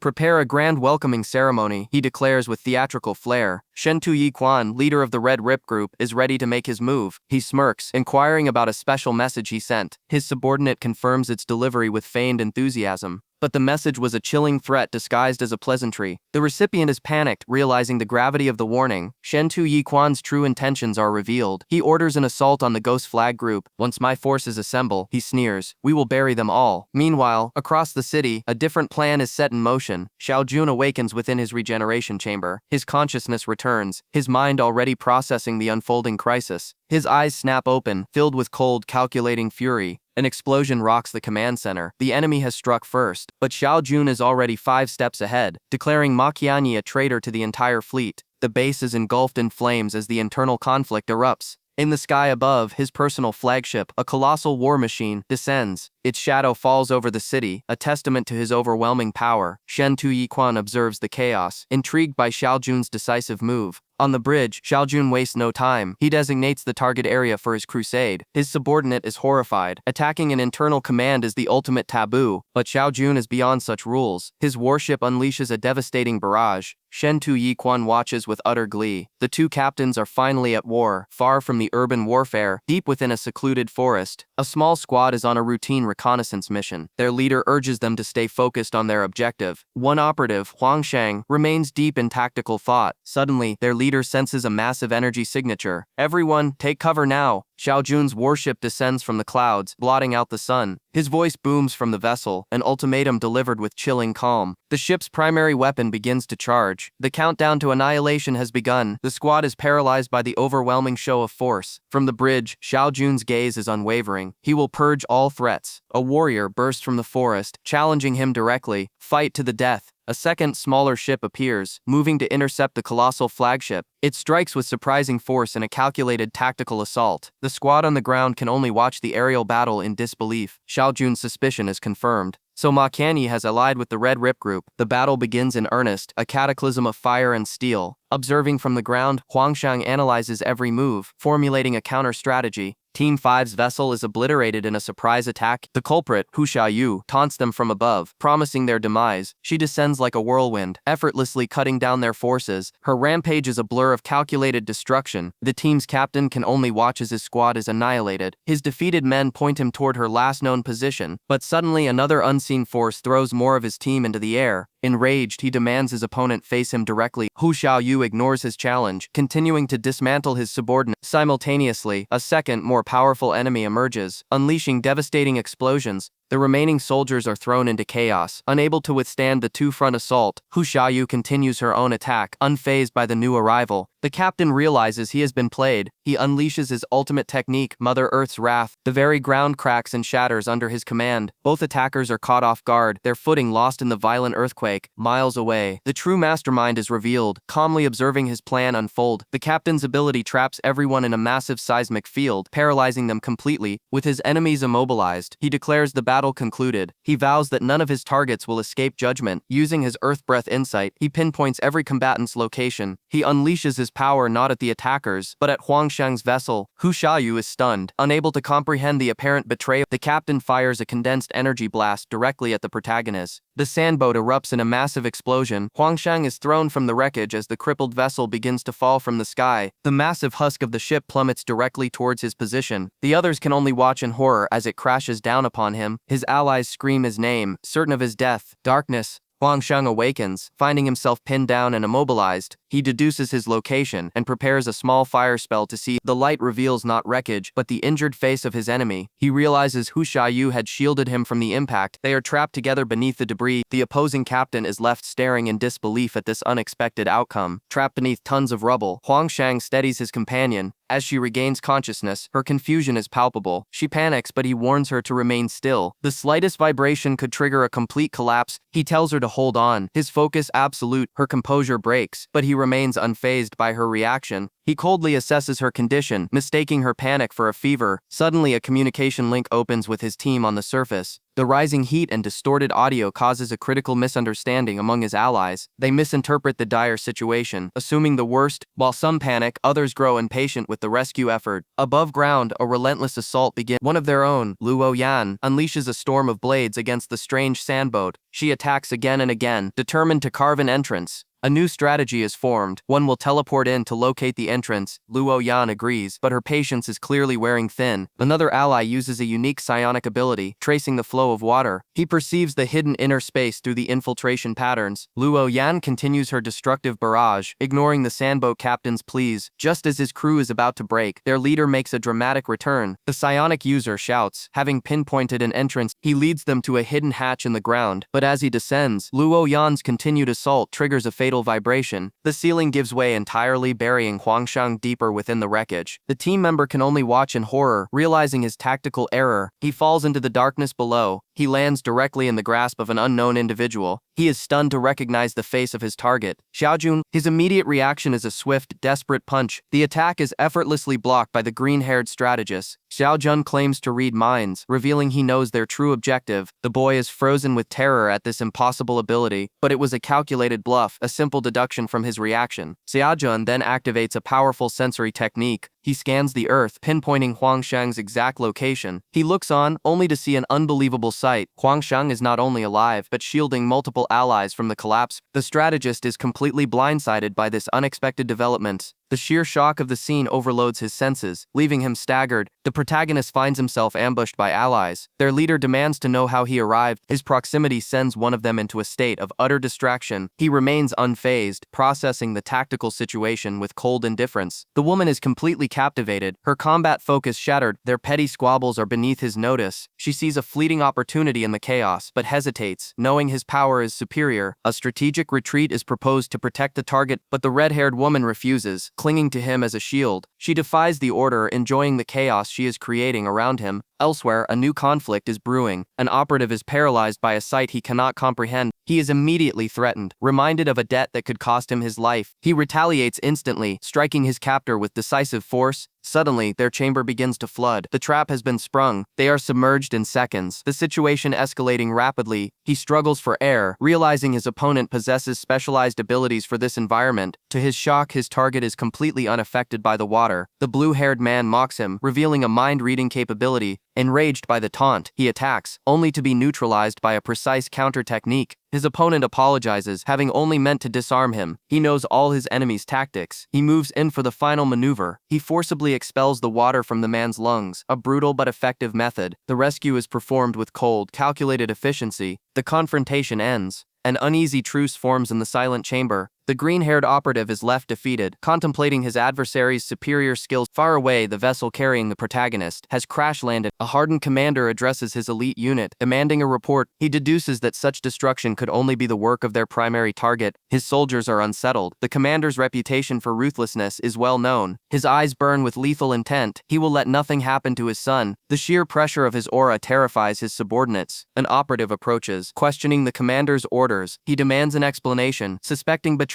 within his ranks. The operative clarifies there was no malicious intent. The commander realizes the message was simply misinterpreted. Just then, a call comes in from the Grand Leader himself. The leader commends his choice of new assets for the operation. The commander humbly accepts the praise, though he remains on edge. He tells the leader they've acquired visual confirmation of the targets. On the screen is the protagonist, flanked by two unknown women. The image is clear, providing perfect intelligence on the situation. The leader's expression shifts from amusement to pure fury. He grips the phone, his composure utterly shattered by what he sees. With the conflict resolved, the teams are officially integrated under Lu's command. But one of Lu's men warns Huang Shang to tread carefully. The leader himself finds Huang Shang's demeanor unsettling, questioning its origin. Huang Shang feigns ignorance, further provoking the man's suspicion. Meanwhile, Zhang Bianyue apprehends the operatives who previously attacked Xiaojun. Xiaojun's battleship is heavily damaged, forcing a portion of their forces to remain for repairs. She delivers a veiled threat, ensuring the remaining soldiers' absolute compliance. Taking command, she orders the unified group to begin their journey back. They commandeer the remaining escape vehicles, forming a convoy toward Area A03. Their progress is steady, traveling by day and setting up camp by nightfall. Around the fire, they discuss their proximity to the rendezvous point. Their target is Area A03, where they will join the crusade against the Ghost Flag group. The leader's son expresses frustration, revealing a strained family dynamic. The captured operative, bored in her cage, makes a strange request. Her companion is suddenly punished with a high-voltage shock for his insolence. The guard then turns the weapon on the girl, asserting her dominance. The agonizing punishment serves as a brutal warning to the prisoner. The next morning, a video call interrupts the quiet camp. It's from a flamboyant captain, boasting about preparations for a grand celebration. He proudly displays the luxurious tables reserved for the returning captain. The scale of the event is immense, an epic party meant to welcome them back. Lu is delighted, but the other captain's attention shifts to Huang Shang. He's heard rumors of Huang Shang's provocative nature and is intrigued by it. Huang Shang downplays the captain's expectations, claiming he wishes to avoid conflict, but the captain is insistent, demanding a demonstration of this rumored talent. Huang Shang immediately complies, calling the man's extravagant party stupid. The captain is momentarily stunned, forcing a disbelieving laugh, but Huang Shang presses on, questioning the tactical wisdom of such a public announcement. The captain's confident facade shatters as the implications sink in. He tries to dismiss the concern, claiming the Ghost Flag is too weak to retaliate. At that exact moment, a massive explosion erupts behind him. The Ghost Flag has launched a full-scale assault on the celebration venue. His last words reveal the attackers used the party invitations to infiltrate before the line goes dead. Lu's team is thrown into chaos, unable to comprehend the sudden attack. A final, garbled message appears, but its meaning is lost in the confusion. Huang Shang simply states the obvious truth he had already deduced. His prediction was flawless, another step in his grand design. The enemy's trap, however, was far more insidious than a simple ambush. From the shadows, the true masterminds watch the chaos, finding human fallibility fascinating. A frantic report comes through from the front lines. The connection is suddenly severed, leaving only an ominous silence. On the battlefield, a victorious enemy gloats over the ashes of his conquest. He unleashes a final devastating attack to erase all survivor. One of their top captains is instantly vaporized, shocking his comrades. The man smirks, unimpressed by the lack of resistance. But a far greater presence looms over the city, holding the man's own companions hostage. The true mastermind looks down, utterly bored by these petty displays of power. Meanwhile, our protagonist convoy speeds towards the conflict zone. Inside, the less experienced members are tense with anticipation. Huang Shang, however, is perfectly calm, his mind already calculating the possibility. As night falls, the team makes a temporary camp. Some are concerned about resting in hostile territory, but they agree to take shifts. One member lies down, but his senses remain on high alert, scanning the entire area. His mind processes the myriad of potential threats lurking in the darkness. A sudden sound jolts him awake. An enemy has been detected. The team, now unsettled, decides to press on through the night. They finally arrive at their destination, City A03. What they find is a wasteland of smoldering ruins and debris. This level of destruction is far too recent and methodical for a simple monster attack. An entire city was annihilated in just 2 days. Amidst the rubble, they discover hundreds of strange, pulsating eggs.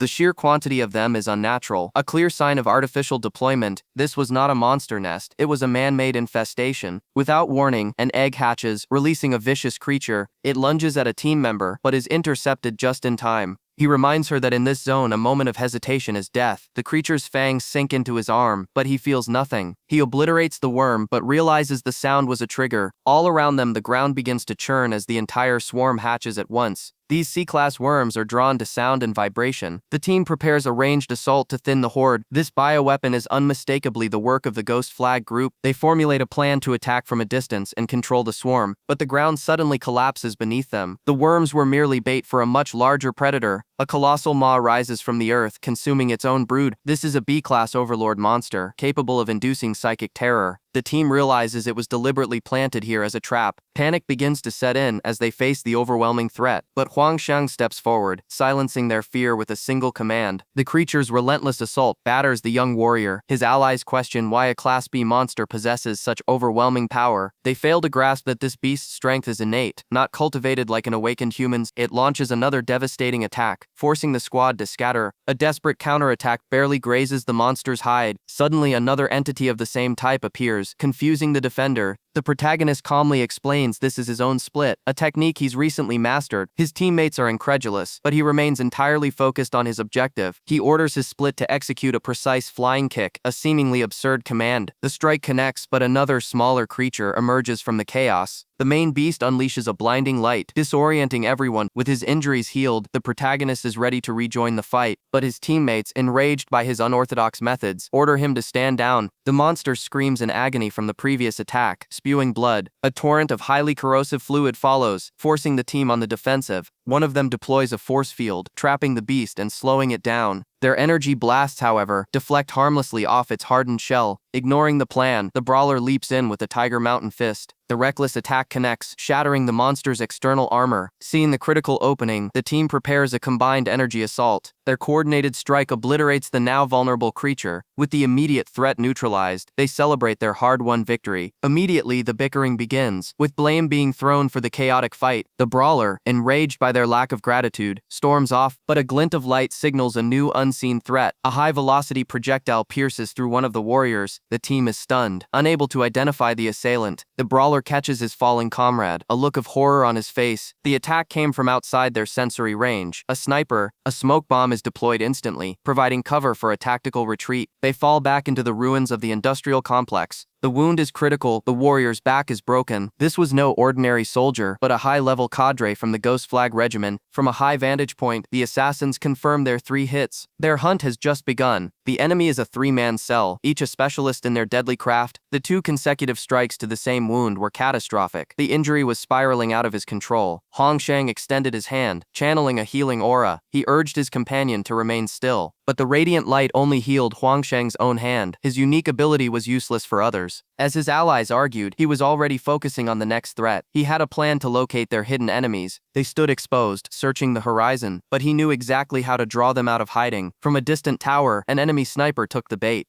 A specialized soundwave bullet was fired. The projectile struck a cluster of dormant pods, its sonic burst triggering a mass hatching. His ally immediately understood the enemy's gambit. They were using sound to awaken their forces. The plan was twofold: hatch an army and pinpoint their location. A scout bug had already found them, but before they could engage the swarm, a figure descended from the sky with devastating force. The newcomer sneered at them with contempt. He identified them as the Red Rip Group, unimpressed by their power. The group's youngest member cried out in terror. The enemy had arrived. The enemy leader unleashed his power, trapping Huang Shang in a force field and launching a string-based attack. The blow was aimed to kill, but a massive figure intercepted it, taking the full impact. Makiani, the team's bulwark, blocked the attack and furiously demanded the enemy back off. His raw power was impressive, a testament to his formidable defensive capabilities. A warning cry rang out. They had another sniper. Makiani's head was caught in the crosshairs. The shot landed true, striking him in the leg and forcing him to his knees. The sniper mocked him from afar, but Makiani simply looked annoyed by the interruption. In an unbelievable display of fortitude, he had caught the high-velocity round between his teeth. He began to channel his own energy into the bullet. The sniper watched in horror, realizing he was about to retaliate. With a flick of his thumb, he sent the projectile rocketing back towards its origin. The returned bullet struck the sniper's perch with the force of a cannon shell. She stared at the gaping hole in her cover, utterly stunned by his power. She recognized his technique as pupil blood rage. He was truly worthy of his title. He was Makiani, the strongest warrior known to exist below the Golden Core period. Suddenly, a voice spoke directly behind her. It was her own leader. A beam of pure energy, a particle fixed-point strike, materialized out of nowhere. It pierced Makiani's chest, a perfect, instantaneous kill shot. The mighty warrior collapsed, blood erupting from his mouth as his life faded. His son screamed in despair while the sniper stared, questioning her leader's sudden appearance. The true mastermind finally revealed himself. He found predictable battles to be utterly boring. This was Dong Guoba, the head of the Golden Flag Regiment, a being of the Golden Core period. A chilling smile spread across his face, revealing a mind that delighted in chaos. He confessed his greatest pleasure was subverting expectations and surprising his opponents. The strategic overview confirmed the horrifying truth. This new enemy was on a completely different level of existence. Dong Guoba and his kind resided in the Golden Core period, a tier of power so immense it was beyond comprehension. Makiani lies broken amidst the rubble, his body torn apart. With his final breath, he warns his comrades to flee from the Golden Core cultivator. The enemy simply observes from a distance, a cold, calculating smile on his face. The protagonist shatters his restraints. Preparing to act, he orders the others to run, knowing there is no time for pleasantries. The villain descends from the sky like a fallen angel, closing the distance instantly. He savors his newfound power, enjoying the thrill of the hunt. Hovering above them, he declares that there will be no escape from this place. The group stares up in abject terror as their hunter closes in. He unleashes a devastating particle beam, forcing a defender to intercept. The blast disintegrates the man's arm, his scream echoing through the ruins. The villain prepares another focused burst, aiming to finish them all. A colossal explosion erupts, leveling what little cover they had left. Two more captains are caught in the shockwave, their bodies thrown aside. New arrivals appear, only to find their allies already defeated. A young girl summons a nullification field, attempting to neutralize the threat. The villain scoffs at their futile struggles, preparing to execute another survivor. One of the boys pushes his comrades away, choosing to face the blast alone. He is consumed by the explosion, sacrificing himself to buy precious seconds. The remaining survivors are battered, and their hope begins to fade. The predator lands before them, ready to end the pointless resistance. A young woman makes a final stand, unleashing her elemental power. She conjures a psionic cage, momentarily binding the entity in a storm of lightning, but he is far beyond her realm, firing death lasers through her technique.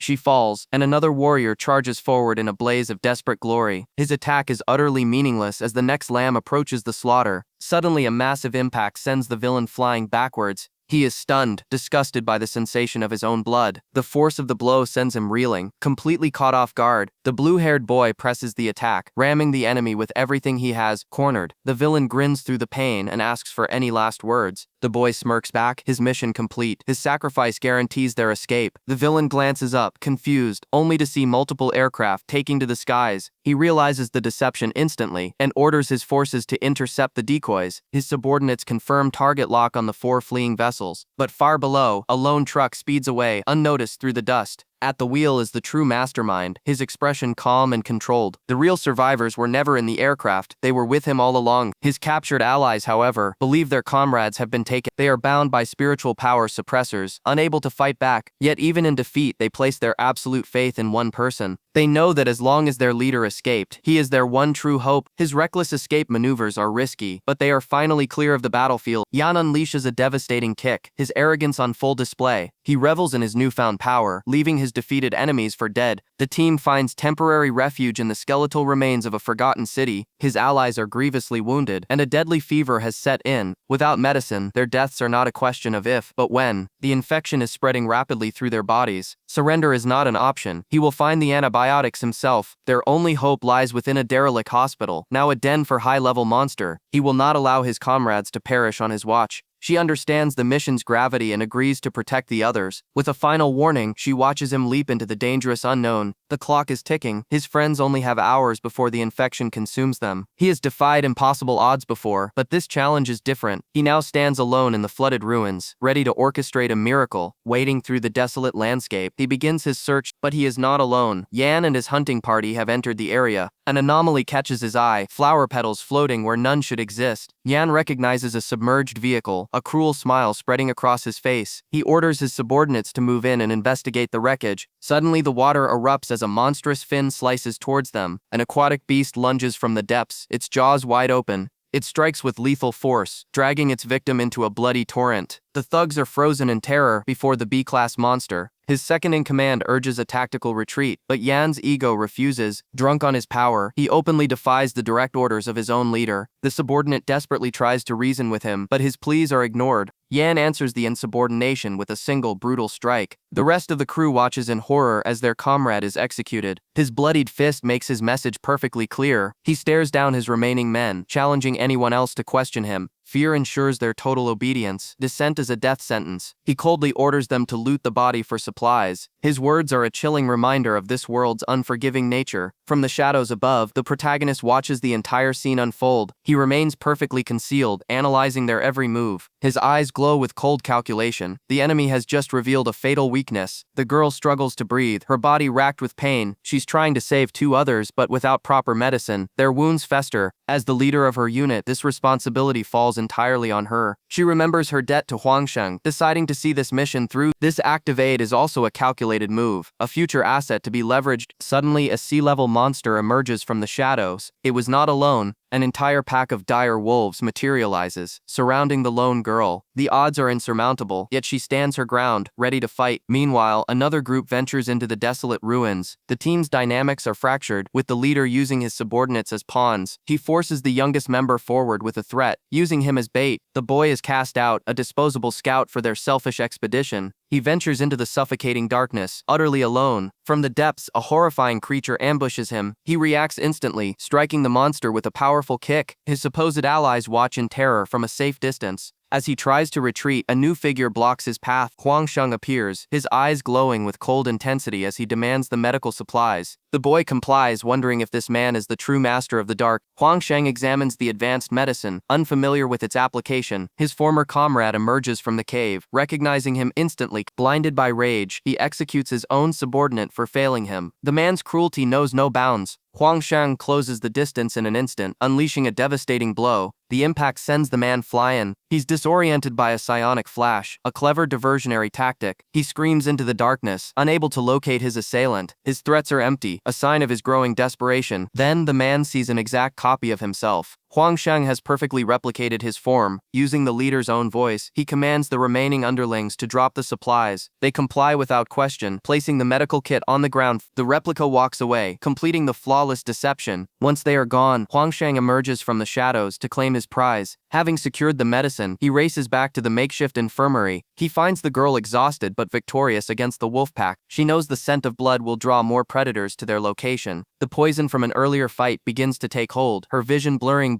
her consciousness starts to fade. She's in critical danger. Just then, a new threat emerges from the rubble. Her strength gives out, and she collapses before the creature. But before it can strike, Huang Shang intercepts with a powerful blow. The fishman is annihilated instantly. She's stunned to see him. He confirms the mission was a success. Their location has been compromised by the battle. They must move immediately. Elsewhere, the dupe leader seethes, finally realizing he's been masterfully played. Without flinching, she sterilizes her own wounds. The pain is immense, but her resolve is unbreakable. With the procedure complete, she informs him their position has been compromised. He responds by summoning a massive spiritual beast as a diversion. He gives a simple command, preparing for the impending conflict. The spectral entity roars, drawing the attention of their unseen enemies. He provides a final contingency, leaving no room for failure. The beast attacks, sowing chaos and confusion among the enemy ranks. Together, they unleash a perfectly synchronized and devastating strike. Meanwhile, the architect of this chaos observes from a safe distance. His scouts report locating the monster wave he orchestrated. The very idea of retreat is absurd. This is all part of his grand design. He reveals his true strategy. The monsters are merely bait to lure out his real target. A manic grin spreads across his face. He is consumed by the thought of revenge. He orders his pawns forward, eager to witness the carnage unfold. Using heightened senses, he pinpoints his target's exact location and gives chase, but his pursuit leads him directly into a trap filled with ravenous beasts. His subordinates watch in horror as he leads the entire wave back toward them. Panic erupts as they realize they have been sacrificed by their own leader. In the desperate scramble, one of the men stumbles and is left behind. The beasts show no mercy, immediately descending on their helpless prey. His agonizing screams for help are swallowed by the horde. Suddenly, a blinding flash of psionic energy erupts as our protagonist intervenes. The monsters are stunned for a moment before being utterly annihilated. He stands calmly amid the destruction, confirming the threat is neutralized. He offers the survivor a first aid reagent, a calculated act of false generosity. His rescue was not without purpose. He immediately begins his interrogation. His questions center on the man who so easily abandoned his own team. He probes for weaknesses, seeking to understand the methods of this new enemy. The young combatant, Sun Guangji, is grievously wounded after the recent ambush.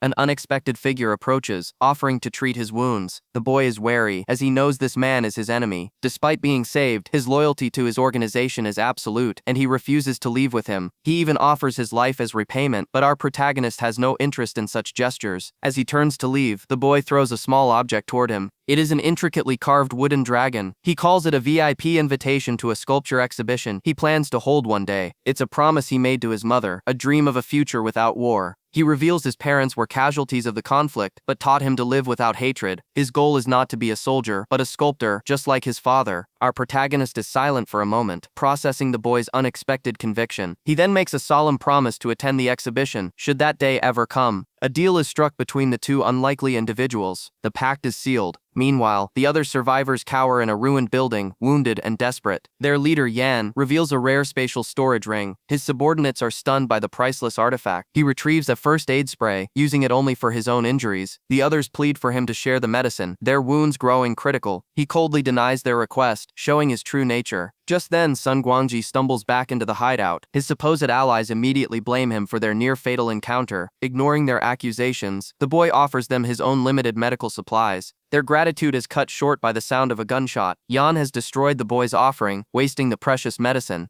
He points his weapon directly at Sun Guangji, his intentions clear. He demands all their supplies, threatening to execute them if they refuse. But his foolish outburst has attracted unwanted attention. The gunshot has drawn nearby monsters directly to their location. In the chaos, Sun Guangji flees for his life with beasts in hot pursuit. He escapes into a small room, barricading the door with help from one of the others. The monsters outside begin tearing through the barricade. The sounds of slaughter echo through the hallway. As they look on in terror, a lone silhouette appears in the doorway. Yan offers them a chilling ultimatum: eliminate Sun Guangji for him, or be thrown to the beasts. From a nearby building, our protagonist witnesses this ultimate act of betrayal. He had decided not to interfere, but some lines cannot be crossed. A promise had been made, and now a debt must be paid in blood. An overwhelming killing intent erupts from his very being. He has seen enough of this world's cruelty. Now it is time for retribution. Mr. Yan frantically tries to call for backup. His composure shatters. His pride won't allow him to show weakness. Even as his men lay defeated, a dark memory begins to surface, twisting his perception of reality. He remembers the humiliation, the feeling of being utterly powerless before a greater threat. He channels that rage, screaming that no one will ever look down on him again. His mind fractures under the pressure of his past trauma. This dark history has twisted him into a monster. His internal monologue is interrupted by a terrifying roar from the shadows. He sees his true target and immediately gives chase. But the mutated beasts of the city are relentless. Blocking his path, he effortlessly obliterates the creature, yet the swarm is endless. He smirks, realizing his power far exceeds these lesser monsters. A wave of euphoria washes over him as he revels in the slaughter. This is the feeling he has craved, absolute dominance. He crushes the last remaining creature under his boot. He kicks the corpse aside, utterly disgusted by its weakness. With the distractions cleared, his focus returns to his primary objective, but a cold voice cuts through the air. Don't bother. His target hasn't fled. He was waiting for him all along. Yan's expression shifts from surprise to a twisted manic excitement. An electrifying thrill courses through him. This is the prey he has been hunting. His bloodlust boils over, a predatory instinct taking complete control. Suddenly, a crimson thread of energy grazes his neck, drawing blood. The protagonist stares back, his own killing intent matching Yan's. The time for strategy is over. The final battle begins now. Yan charges his own power, preparing to meet the assault head-on. A blinding flash of energy erupts as their fists collide in a furious exchange. The impact shatters the man's arm, sending a spray of blood across the battlefield. Yet the madman simply sneers at the insignificant damage. He mocks the protagonist, questioning how a mere fusion-level fighter dares to challenge a master. The thrill of battle sends a wave of euphoria through the antagonist, but the protagonist's eyes glow with a cold, predatory light, relishing this hunt. Elsewhere, his allies worry about his absence in the high-danger wolf zone. His friend dismisses their concerns, stating they should pity his opponent instead. They know the wolf zone is a realm far deadlier than anything they faced. One worries his inherent kindness will be his downfall, but his friend clarifies a chilling truth about his philosophy. He isn't a mere helper, his presence is that of an overwhelming savior. He recounts a time when the protagonist's aura was not human, but that of an absolute king. He had declared that those who commit heinous acts are unworthy of forgiveness. They both understand he is the hidden weapon of their class. Back in the destroyed city, the battle rages on. The antagonist laughs, unleashing a torrent of spiritual power that overwhelms the protagonist. He declares this the dawn of his revenge, standing over his fallen foe. To add insult to injury, he pulls out a spiritual detector. He scoffs at the initial power reading, a seemingly trivial number. He boasts that his own spiritual value is nearly double that of his target. But as he glances at the device again, the number has already started to climb. His arrogance shatters. This should be impossible. The reading continues its relentless ascent. A flicker of fear appears in his eyes as the numbers accelerate uncontrollably. The device beeps frantically, struggling to keep up with the exponential surge. A terrifying dark energy erupts from the protagonist's body. The antagonist loses all composure, screaming in rage and disbelief. He lunges forward, launching a desperate all-out assault. The protagonist effortlessly dodges the furious blows. He counters with a single perfectly executed strike that sends his enemy reeling. The antagonist retaliates with a powerful kicking technique, but the protagonist simply parries the attack, sending him crashing into the ground. The detector suddenly displays the maximum value, the absolute peak of the fusion period. Broken and terrified, the man charges forward, his mind consumed by a singular, desperate thought. The protagonist watches the pathetic display with cold indifference, simply asking, "Is that all?" He unleashes a final desperate gambit, a meteor shower of pure energy, but the backlash is immediate and severe. He coughs up blood, his body failing, forcibly elevating his power has shredded his meridians. The damage is irreversible. He analyzes the situation. His fire techniques are a poor match for his opponent's wind attributes. As the smoke clears, the two combatants face each other across the desolate landscape. The enemy smirks, barely fazed. He mocks our protagonist's futile struggle. He lectures on the vast chasm between their power levels. The cardiac period is absolute. His dominance is not a matter of skill, but of fundamental law. But the protagonist reveals the true nature of his power. He strikes with blinding speed. The cardiac period doesn't just grant raw energy, it strengthens the mind and martial arts. Every blow from our protagonist now carries immense weight. The spiked knuckles connect with devastating force. He unleashes the blast wind fist, shattering the very ground beneath them. The technique drains him completely, leaving him gasping for air. His opponent rises, laughing maniacally at the pathetic display of power. Suddenly, reality itself seems to warp behind the villain. A new challenger enters the field. A red-haired warrior bursts from the portal, blade swinging with lethal intent. Her surprise attack is flawless, severing the antagonist's arm in a single motion, but he notices her own critical wounds. She is fighting on borrowed time. He retaliates instantly, unleashing his own devastating blast wind fist. The injured warrior is no match for the direct assault and is sent flying. He seizes her by the throat, recognizing Captain Hu Xiaoyu of the Lone Wolf Sandboat. He taunts the protagonist, preparing to execute his ally right before his eyes. The villain relishes the thought of their despair, but a blinding light erupts from our protagonist's fist. The enemy screams in agony, his vision completely scorched by the solar flare. Taking the opening, he drags his disabled foe into the water. He forces his head beneath the surface, cutting off all escape. With cold precision, he whispers his final promise, "I told you I would kill you. You must die." Submerged in the depths, he holds his opponent in a death grip. The thug struggles, mocking the seemingly foolish move, but he is the one losing consciousness, sinking into the abyss. Our protagonist remains unmoved, pulling him ever deeper. He then unleashes a concentrated blast of pure energy. The underwater shockwave throws them both back. The assailant reels, stunned by the impossible attack, but there is no reprieve as a storm of blows connects instantly. His power originates from a source his enemy cannot comprehend. Panic sets in as the thug's lungs burn for air. He makes a desperate attempt for the surface, but he is dragged back down into the crushing pressure. A horrifying realization dawns upon his enemy. His opponent can breathe underwater. This is an execution, not a fight. This ability is absolute, a fundamental advantage in this domain. He continues the relentless assault without pause. The thug's world dissolves into pain and oxygen deprivation. Every strike is calculated to inflict maximum damage. Despair finally breaks his will to fight. In a final desperate move, he activates a hidden artifact. He offers it as tribute, begging for his life. A flicker of consideration appears in the protagonist's eyes. He appears to loosen his grip, a sign of mercy. The item is secured, the transaction seemingly complete. He inspects the prize, a relic of significant power, but the opponent's relief turns to pure, undiluted terror. A powerful current forms, a prison of swirling water. He is propelled upwards, away from his executioner. He breaks the surface, finally able to breathe. For a moment, he believes he has been spared, but the protagonist emerges, his gaze promising only doom. A lesson learned long ago dictates this outcome. Show no mercy. He seizes his target one last time. The thug doesn't understand what's happening. A crimson aura bleeds from the point of contact. This is not an attack, but an offering. The scent of fresh blood fills the water around them. His expression is devoid of all emotion. He realizes this is not a pardon, but a far crueler fate. His thoughts are a silent, chilling sentence.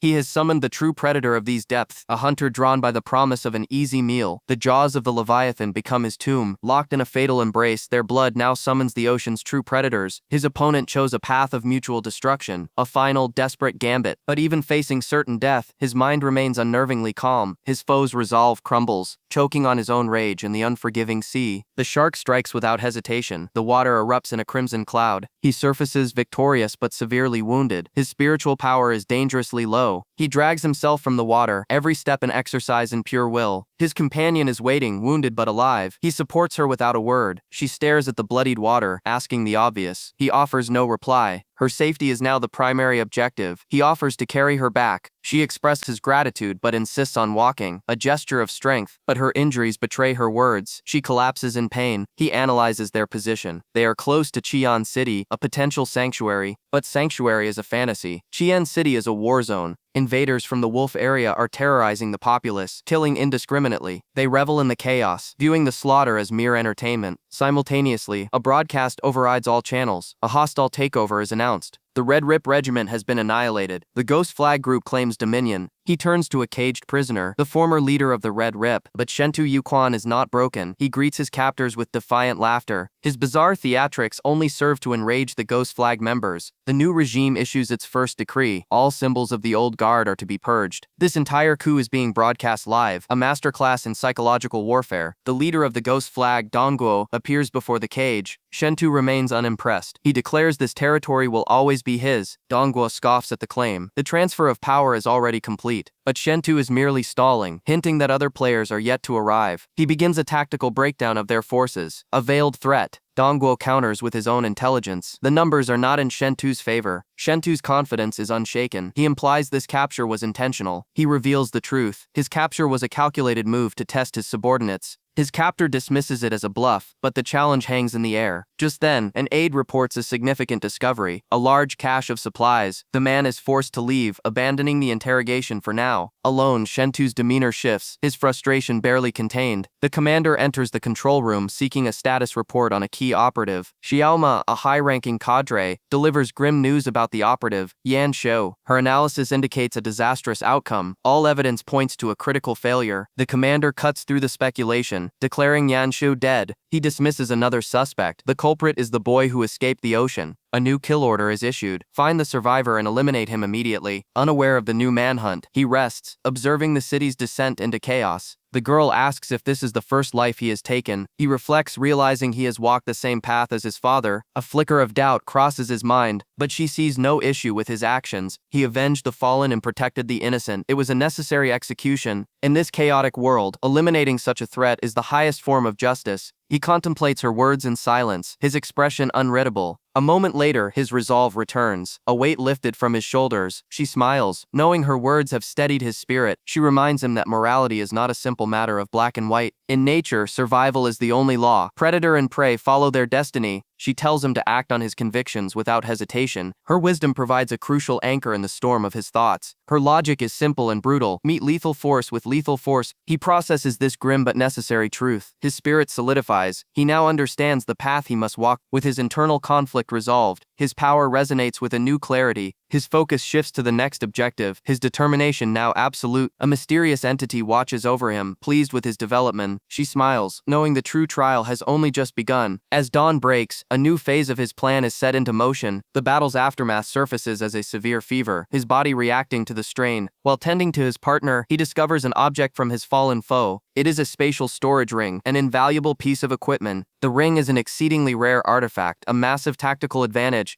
He finds it stocked with vital medical supplies and elixir, but their exhaustion is overwhelming. Rest is the immediate priority. He transfers some of his remaining energy to accelerate her recovery. She quickly falls into a deep restorative sleep, but as he moves them to safety, he detects a hostile gaze from the darkness. A vengeful entity has locked onto them, its killing intent palpable. She demands an answer, her voice laced with suspicion and urgency. He simply confirms it, his gaze unwavering as he inspects their escape vehicle. Their transport is completely destroyed, leaving them stranded in hostile territory. With enemy cadres eliminated, their superiors will soon descend upon this location. He suggests a rapid promotion for the girl, but it's dismissed as a trivial power-up. The process requires time and immense focus, luxuries they no longer have. Unfazed, he decides to personally initiate her advancement. A surge of power ignites between them. His eyes narrow, analyzing the complex procedure ahead. He perceives the blocked meridians within her body, a problem he can easily solve. His own energy is low, but his calculations account for this. The plan will proceed. He gives the signal to begin. She braces herself for the unknown. He channels his spiritual power directly into her system. Her body reacts violently to the foreign energy, a torrent of overwhelming force. An instinctive rejection occurs. Her spiritual power repels his own. He calmly instructs her to lower her defenses and fully accept his energy. They try again, but her body still resists the immense pressure. The energy flares out of control, throwing her backward. She is overwhelmed, unable to consciously control her body's defensive reaction. Acknowledging the difficulty, he prepares for a third attempt. This time, there will be no failure. Their hands connect once more, a conduit for immense power. She finds her resolve, determined to accept whatever is necessary for this promotion. The energy transfer stabilizes. He asks if she is prepared for the final, most intense stage. The initial surge of his true power floods her senses. Her entire being is racked with agony as the power purges her system. He focuses his will, shattering the obstructions within her meridians one by one. He commands her to synchronize with his power flow, lest all their effort be for nothing. He forces the process onward, demanding her complete cooperation. He uses her true name, a psychological anchor, to break through her final resistance. A blinding light erupts as her potential is finally unlocked. The breakthrough is achieved, her power ascending to a new level. Their companion watches in disbelief. A forced promotion of this magnitude was thought impossible. The girl collapses, the strain of rapid advancement having completely drained her. Seeing the success, the other woman immediately requests the same procedure. He warns her that her own promotion is a far more dangerous and complex affair, but she is resolute, instantly entering a state of full acceptance, ready to face any risk. He extends his hand, ready to initiate the dangerous power transfer.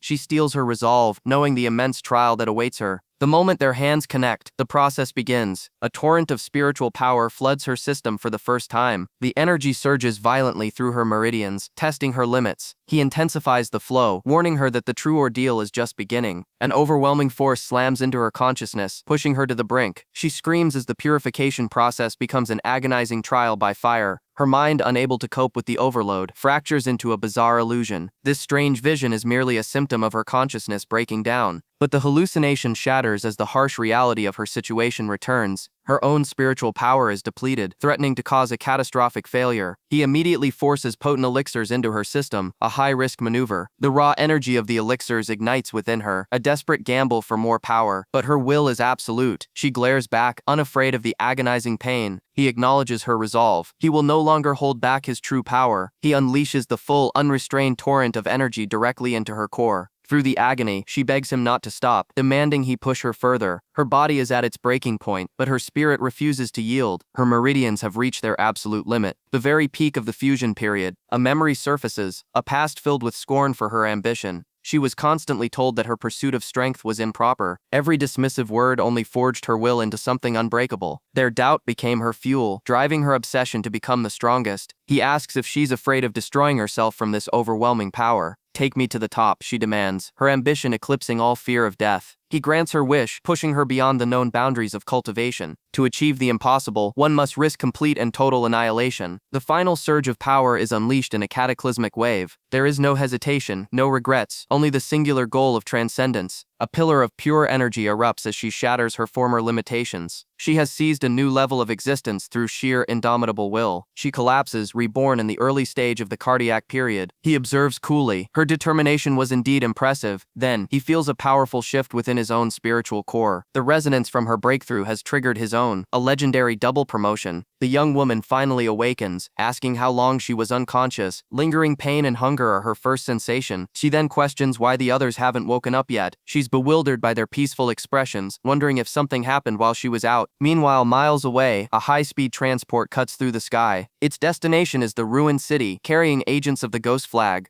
On board, Gong Li is consumed by grief and frustration. He can't accept that his comrade Yan Shu Sha was eliminated by the enemy. His partner remains cold, stating that mourning won't bring the dead back to life. All they recovered was a shattered phone, evidence of a fierce struggle. Gong Li explodes, accusing her of having no feelings for their fallen ally. He reminds her that they shared life and death situations together. She cuts through his rage with cold logic, offering two paths: useless grief or calculated revenge. Her words strike a nerve, forcing him to confront his emotional turmoil. She understands his feelings but knows a calm mind is essential for the coming fight. Bravery is not recklessness, she states, warning that anger only creates vulnerability. Her gaze is piercing, a silent judgment of his lack of composure. Defeated by her logic, Gong Li concedes, admitting he has much to learn. She then reveals her core principle: she is the one who eliminates threats, without emotion. He realizes he has never seen her display a hint of anger. She is the perfect killing machine, maintaining absolute calmness and aggression simultaneously. Their transport arrives at the designated coordinates in the desolate city. Standing atop a ruined structure, Gong Li asks for his assignment. Her command is simple: protect her from any monster interference. He sits fidgeting impatiently and creating a distracting noise. Her focus is immediately broken, and she coldly tells him to stop. An hour passes, and he is astounded by her unwavering concentration and stamina. Her spiritual power integrates with the environment, spreading like an invisible net across the city. He is struck with admiration, aspiring to earn the same level of trust she commands. Having located her target, she orders him to prepare a report for headquarters. They will inform them that the mission is nearing its conclusion. Far below, the protagonist is completely unaware he's in her sights, marked for retribution. The report reaches the Ghost Flag's leader, who is informed of the good news. He decides to share this news with his prisoner, taunting him with the impending demise of his comrade. Back on the rooftop, the sniper has a clean shot. The mission is over. She pulls the trigger, and a blinding flash of light erupts, but the light is not from her rifle. A sudden spiritual force overwhelms Gong Li's senses. It is the protagonist's own ability, a 15-fold sight enhancement. The feedback is so intense, it shocks the Ghost Flag leader through the comms device. Miles away, the true protagonist notes that his decoy has been attacked, just as he planned. With his promotion, Huang Shang activated a potent new technique. By activating Breath of Earth Insight, his martial arts were instantly amplified threefold. His senses sharpened, detecting two hostiles 2 kilometers away. His companion was stunned by his perception, but he was already formulating a plan. She questioned his sudden surge in power. The sniper offered an apology, but he reassured her, his focus unbroken. Their enemy's location was unknown, so he deployed miniature drones to expand their vision. The sniper correctly deduced the enemy's strategy: divide and conquer. The hostiles agreed, knowing a one-on-one fight was their only chance. Suddenly a drone relayed a target's location. The sniper locked onto her prey, preparing for the kill, but through the scope she saw the impossible. Her target was waving directly at her, her composure shattered. Their position had been compromised. He then made a clear, provocative gesture, a calculated psychological assault. The taunt worked perfectly, enraging the sniper beyond reason. He then fired a signal flare, a firework revealing his exact location to the world. This blatant move baffled his opponents. Consumed by rage, the sniper abandoned all strategy and charged forward alone. She overruled her partner with sheer aggression, shattering their coordinated plan. Using rocket-powered boots, she launched herself toward her target, but the protagonist fled in the opposite direction, a move she mistook for cowardice. He unleashed a burst of energy, rapidly increasing the distance between them. Her partner was left behind, completely disoriented and alone. The battlefield was now perfectly divided, just as he had orchestrated. The brute's erratic movements rendered all pre-laid traps useless. He wandered the urban labyrinth, completely lost and panicking. From a rooftop, he surveyed the desolate city below. He resorted to a primitive method, using his weapon to choose a direction. By sheer chance, his path led him to a ruined structure. There, he stumbled upon the injured members of the Red Rip group. He celebrated his incredible luck, unaware he was being led into a trap. This forced his companion into a direct confrontation. She descended from above, a blur of motion aimed at the brute's back. She unleashed a devastating whirlwind attack. He barely managed to parry the surprise assaults. She pressed her advantage, her attacks a relentless storm of steel. The two combatants faced each other as she gave a final ultimatum: surrender or perish. Meanwhile, the protagonist continued his high-speed maneuver across the city. The sniper closed in, but found an impossible sight. A dozen identical figures, they descended from the sky in a perfectly synchronized aerial assault. The sniper screamed, her mind unable to comprehend this terrifying unknown technique. The opponent launches a volley of energized projectiles, his power overwhelming. The girl is thrown back by the sheer force of the blow. He taunts her, demanding she surrender, but she responds with pure defiance. Her counterattack is effortlessly swatted aside. His defense is absolute. He stands over her defeated form, a cold reminder of the power gap between them. She's pushed to her limit, realizing she cannot win this fight alone. Suddenly, a sniper's voice cuts through the silence, issuing an ultimatum. The sniper reveals she has a hostage, forcing his hand to retreat. The captive, Yan Shusha, is paralyzed by fear. The sniper is stunned to see him alive and immediately moves to secure her ally. Despite her irritation, she expresses relief that her teammate is safe. Back on the main battlefield, the man is struck by a blinding flash of light. He issues a final warning to his downed opponent: surrender or face annihilation. A new challenger suddenly appears on the field, shifting the entire dynamic of the fight. The newcomer gives a single chilling command: attack him now. The injured girl unleashes another energy wave. He moves to block, utterly confident it will fail. A fatal miscalculation. The energy coalesces into blades, bypassing his guard and slicing him open. He reels back in pain, infuriated by her unpredictable abilities. Enraged, he channels his full power into his weapon for a finishing blow. He unleashes a strike meant to obliterate everything in its path, but the newcomer grabs her ally and teleports them to safety in an instant. She immediately counters, trapping their pursuer in a high-pressure water prison. Razor-sharp tendrils of water lash out, shredding him before he can react. Barely surviving, the man reports the unexpected development. Intrigued by this new variable, his call is cut short as a crippling psychic assault overwhelms his senses. From a remote location, Gong Li unleashes his fury, targeting the man's mind directly. The man's consciousness is flooded with humiliating and bizarre hallucination. It's a targeted mental attack designed to shatter his will and break his spirit. To obscure his position, the enemy operative deploys a smoke bomb, but his every move is already being tracked.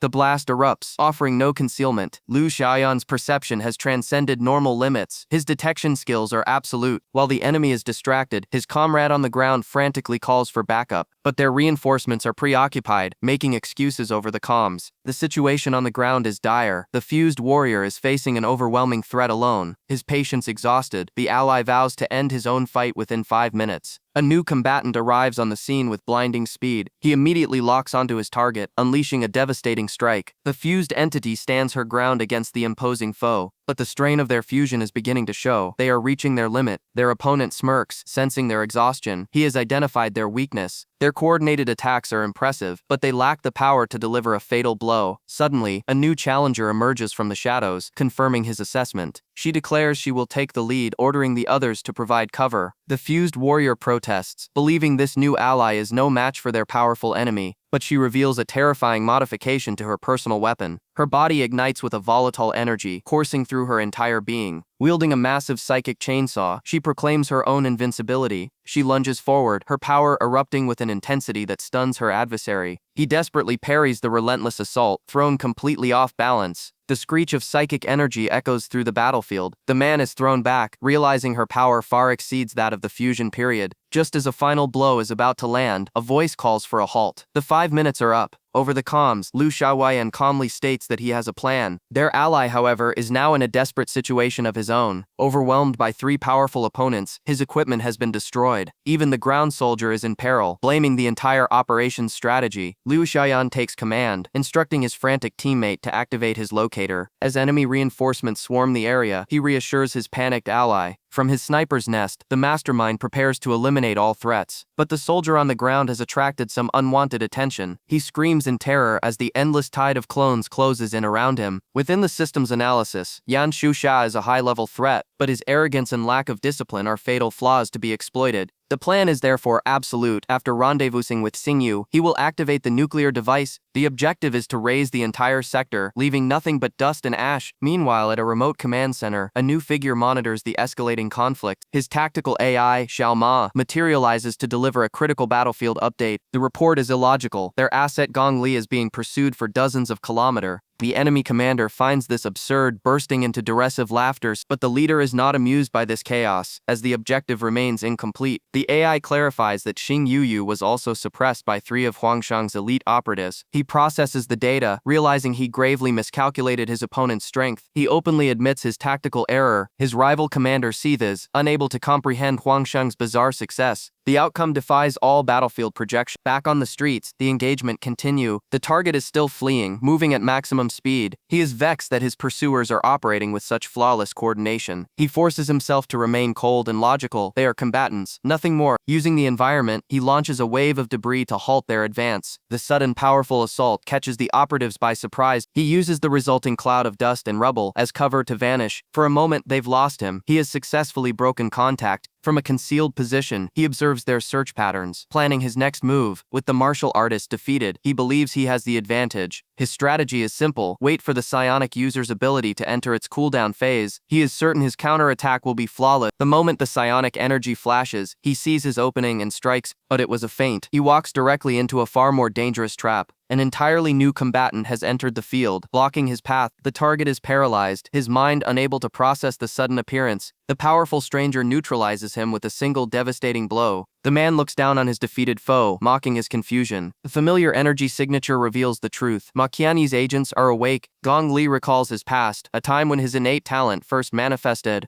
His perception and reflexes were far beyond those of an ordinary human. He soon realized this unique skill set had a name: Sniper, and he resolved to become the most formidable marksman in existence. In a world of revived spiritual energy, he became an elite only to be humiliated by Huang Shang. Now, with his comrade's life on the line, he prepares to unleash devastating power. He acquires a target's location, but his instincts scream that it's a trap. Through his scope, he sees not his ally, but the very man who disgraced him. The target turns, his gaze seemingly piercing through the lens, directly at the sniper. Impossible. The enemy has pinpointed his concealed position. The target simply points, and from the shadows, a new challenger emerges. A palpable killing intent radiates from this bizarre new foe. Gong Li recognizes the oppressive aura. It's the martial artist, Makianye. A direct confrontation is tactical suicide. He must retreat, but escape is not an option. His pursuer shatters concrete with sheer force. The distance is closed in an instant. A flurry of devastating strikes descends upon the sniper. The battle is over before it began. The marksman is neutralized. Elsewhere, the rest of the team awaits news of the operation. They monitor the channels, but there is only silence from Gong Li. Suddenly, a message appears. It's a photo upload to the group album. The image is a declaration of failure. Their top assets have been captured. Disbelief and rage ripple through the command center. Their plan is in ruins. Their captor demonstrates his dominance, silencing any attempts at communication. Huang Shang receives the enemy's proposal, a simple hostage exchange. He analyzes the terms, recognizing their strategic value to the enemy. But instead of negotiating, he makes a bold declaration, claiming the hostages as his own. The message is relayed back. The exchange is refused. He's recruiting them instead. The enemy leader is infuriated by this unprecedented audacity. He questions their loyalty, unable to comprehend such a betrayal after a single defeat. Back at the scene, Huang Shang addresses his new recruit directly. He presents a small, intricate golden dragon, an object of immense significance. This artifact belonged to a member of the Red Headband, an agent he once tried to recruit. That agent refused his offer. Huang Shang then forced him to watch his own gruesome end.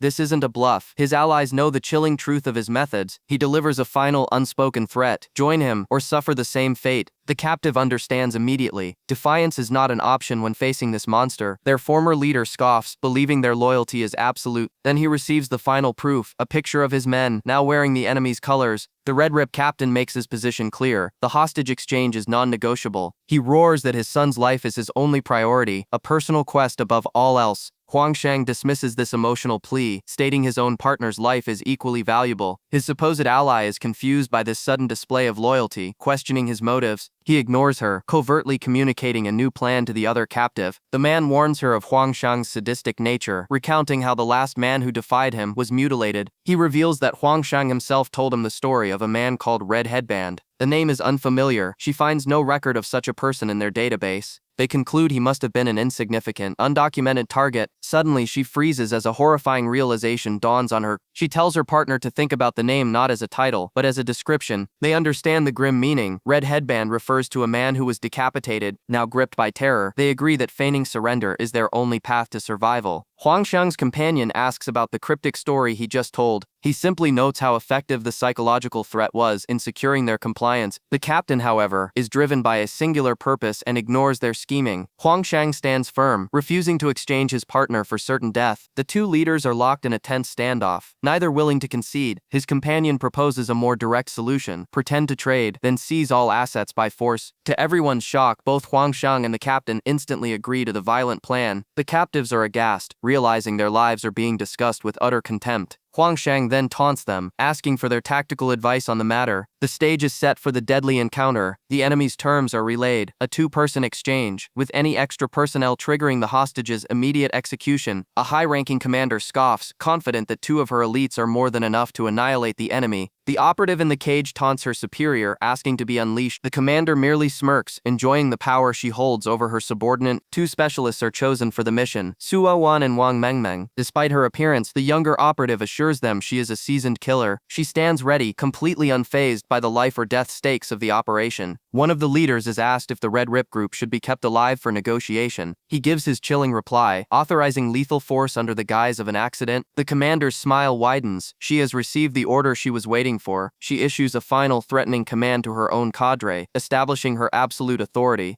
The operation commences as a vehicle speeds through the barren wasteland. Sue Wuhan and Wang Mengmeng head towards the exchange point. Meanwhile, their target has arrived at the designated location, securing the perimeter. Huang Shang's team is also en route, confirming the enemy has honored the two-person limit. The tactical map shows the two forces on a direct collision course. The driver's focus is shattered by the sheer pressure of operating alongside the infamous Huang Shang. She desperately tries to distract herself from the unnerving presence beside her. She knows that for everyone involved, there is no turning back now. Huang Shang calmly plays along, his composure remaining perfectly, unnervingly intact. The strategic overview reveals the power levels of the key combatants on the field. While each faction fields formidable operatives, the two primary leaders exist on an entirely different plane of existence. The old man imparts his wisdom. The more you desire, the easier you are to break. He remembers a time when he was young, driven by a foolish and reckless obsession. That burning desire became a fatal weakness, leading to a catastrophic and irreparable failure. Even after achieving unparalleled strength, the scars of his past remained. True invincibility, he concludes, is a state of wanting nothing at all. The girl internalizes the lesson, her resolve hardening. Their focus shifts to the mission as intel arrives. The enemy has 4 operatives in the area. With 2 of their own, she believes victory is mathematically certain. The old man unsheathes his blade, its edge gleaming with deadly purpose. He calmly states that he might accidentally eliminate them all. Suddenly, the aircraft is rocked by severe turbulence. The jolt causes the old man to bite his tongue, a moment of weakness he cannot afford. They arrive at the desolate exchange point, a barren wasteland. Our protagonist and his ally stand ready, awaiting the enemy's move. The terms are simple: a hostage exchange in the open. The enemy's subordinates find the plan suspiciously straightforward. The old man, despite his injury, begins the negotiation. His companion demands to see the hostages, who are promptly revealed in a cage. She notes their strangely calm demeanor, but her superior confirms their vitals are stable. The exchange commences. The freed hostages are greeted, their concerns quickly brushed aside. The enemy's strategist questions why the transaction was so simple. As if on cue, the girl springs their trap, encasing our heroes in a prison of ice. Simultaneously, the hostages reveal their true allegiance, ensnaring the enemy's subordinate. Their opponents realize they've been utterly deceived. The girl gloats, believing the odds have shifted to 4 against 2 in their favor. But our protagonist and his ally remain perfectly composed, merely donning sunglasses. This unnerving calm completely baffles their ambushers. A blinding flash of light suddenly erupts from the second crate. The psionic flashbang incapacitates everyone. He orders his team to secure the real hostages. Though blinded, the old man is far from defeated, his senses tracking their every move. He unleashes a storm of blazing slashes, forcing them back. The girl counters with a wide-area ice attack. Also fighting blind, her blizzard inadvertently freezes her own trapped comrades. They finally grasp the situation. The hostages were fake, and enemies were hiding in their rear. The old man launches a desperate flame crown impact from atop the cage. Our protagonist easily evades the attack, noting the old man's speed is impressive, but predictable. With all players now revealed, the true battle begins. A quick tactical analysis confirms the old man's immense power, but his allies are insignificant. One of the real hostages looks on, terrified. The enemy girl sees the hostage is her age, and her master's words about desire echo in her mind. The odds are against them. An enemy with immense spiritual power has them locked in his domain, but their attention is drawn to the strange boy accompanying the enemy. His vacant stare is unsettling, and one of them feels the need to retreat. The boy suddenly performs a strange ritual, conjuring an odd energy constructs. The entire team is baffled by this bizarre display. He then torments one of the captives with a water ability. He forms a large crystal heart, an offering for one of his targets, but she rejects the gesture with contempt, shattering the crystal with a single kick. The true threat has grown tired of these games. His killing intent flares, promising to annihilate them all. The protagonist senses the shift in power, preparing for the inevitable assaults. In a shocking turn, the strange boy attacks his own master with an ice fist. The boy turns to the protagonist, pleading for the girl's safety. His reasoning is simple, almost childish. He reveals his true naive motivation for his betrayal. In response, the girl unleashes a startling replication ability. The villain is stunned by the chaotic display, a perfect distraction. The boy is horrified by the crude nature of her clones. It was all a feint. The clones were an illusion to cover their true objective, freeing the captives. The villain sees through the deception and unleashes his power, shattering their prison.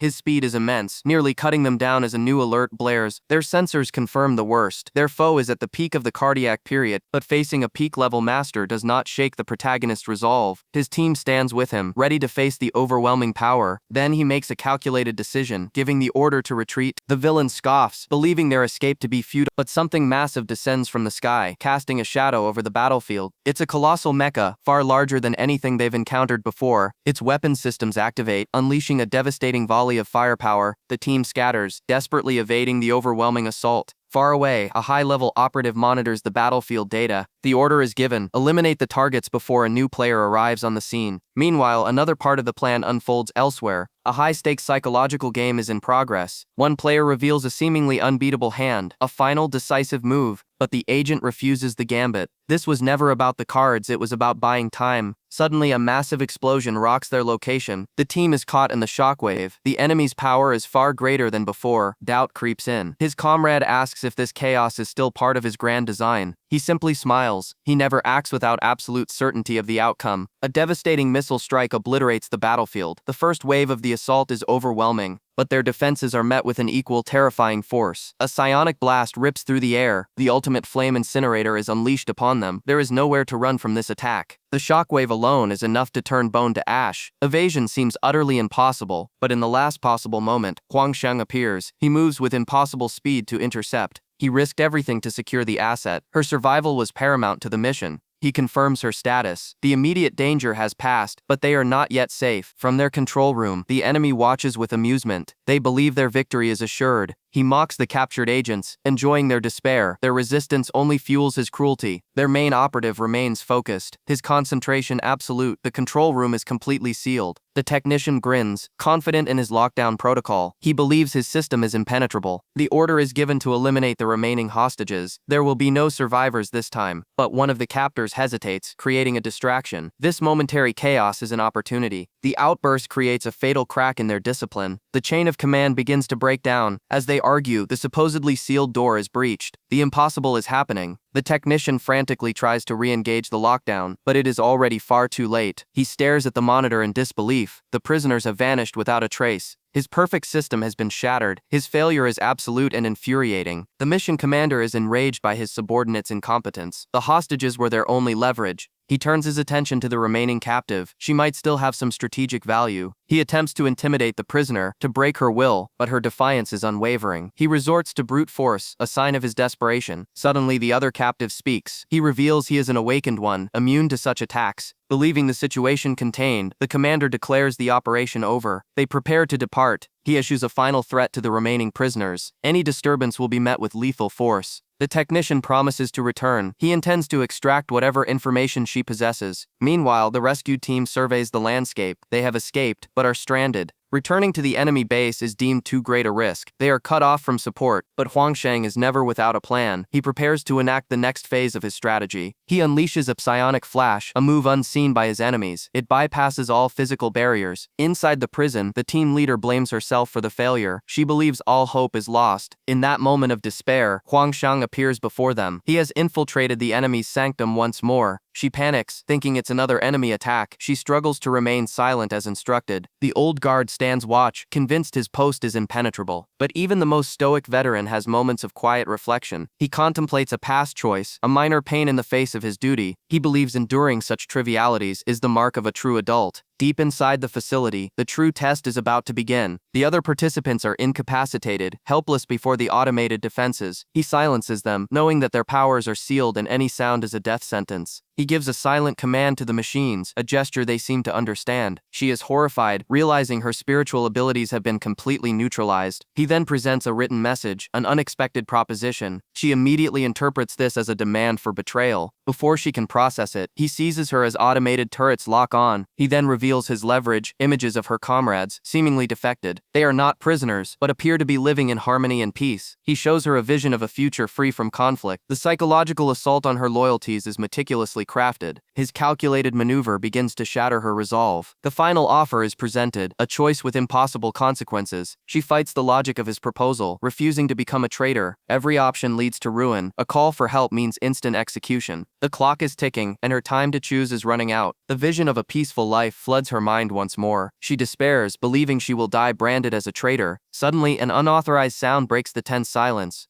The defense systems activate, but their target is not the hostage. He shields her with his own body, absorbing the full barrage. The others can only watch in horror as the volley tears him apart. She cannot comprehend his sacrifice. It defies all reason. Even on the verge of death, his master plan continues to unfold. Her tears fall just as an unforeseen variable arrives on the scene. He reveals his true objective. Her survival was the only outcome that mattered. He unleashes a final blinding surge of psionic energy. The teleportation is a success, bringing them to friendly territory. But reinforcements find him collapsed, the price of his gambit paid in blood. The entire team is shaken, witnessing the extreme cost of his protection. His entire back was shredded. The wound catastrophic. His ally turns on the one responsible, ready for retribution. The captive pleads, revealing her freezing power can stop the bleeding. She insists their true enemies are their leaders, not each other. A cold voice agrees to release her, but warns she can eliminate him at any moment. The team gathers as she unleashes her cryo abilities on the grievous wound. The ice forms a temporary seal, stabilizing his condition for now. One of them recalls his contingency plan, a rendezvous with Makianyi, their transport rockets through the desolate landscape. Night falls over the city. The towering structures of the metropolis stand silent. Two figures wait in the shadows. One notes the other's return. He dismisses his partner and proceeds down the sterile hallway alone. Meanwhile, the captured operatives are bound and interrogated for treason. A high-ranking officer demands a full report on the mission's failure. The captives remain silent, their faces pale with fear. His gaze intensifies, a chilling reminder of his authority. The pressure becomes unbearable. A more sinister figure steps forward, offering to refresh their memories. His mechanical arm transforms into a horrifying instrument of persuasion. He moves closer, his voice laced with menace. Suddenly, the entire building is consumed by an explosion of light. Civilians below are blinded, calling it a beacon of hope. The blinding energy surges, overwhelming all sensors. Chaos erupts as everyone is incapacitated by the flash. Even the interrogator is stunned. A subordinate reports that Huang Shang has taken the hostage. He roars in fury, demanding the identity of his true adversary.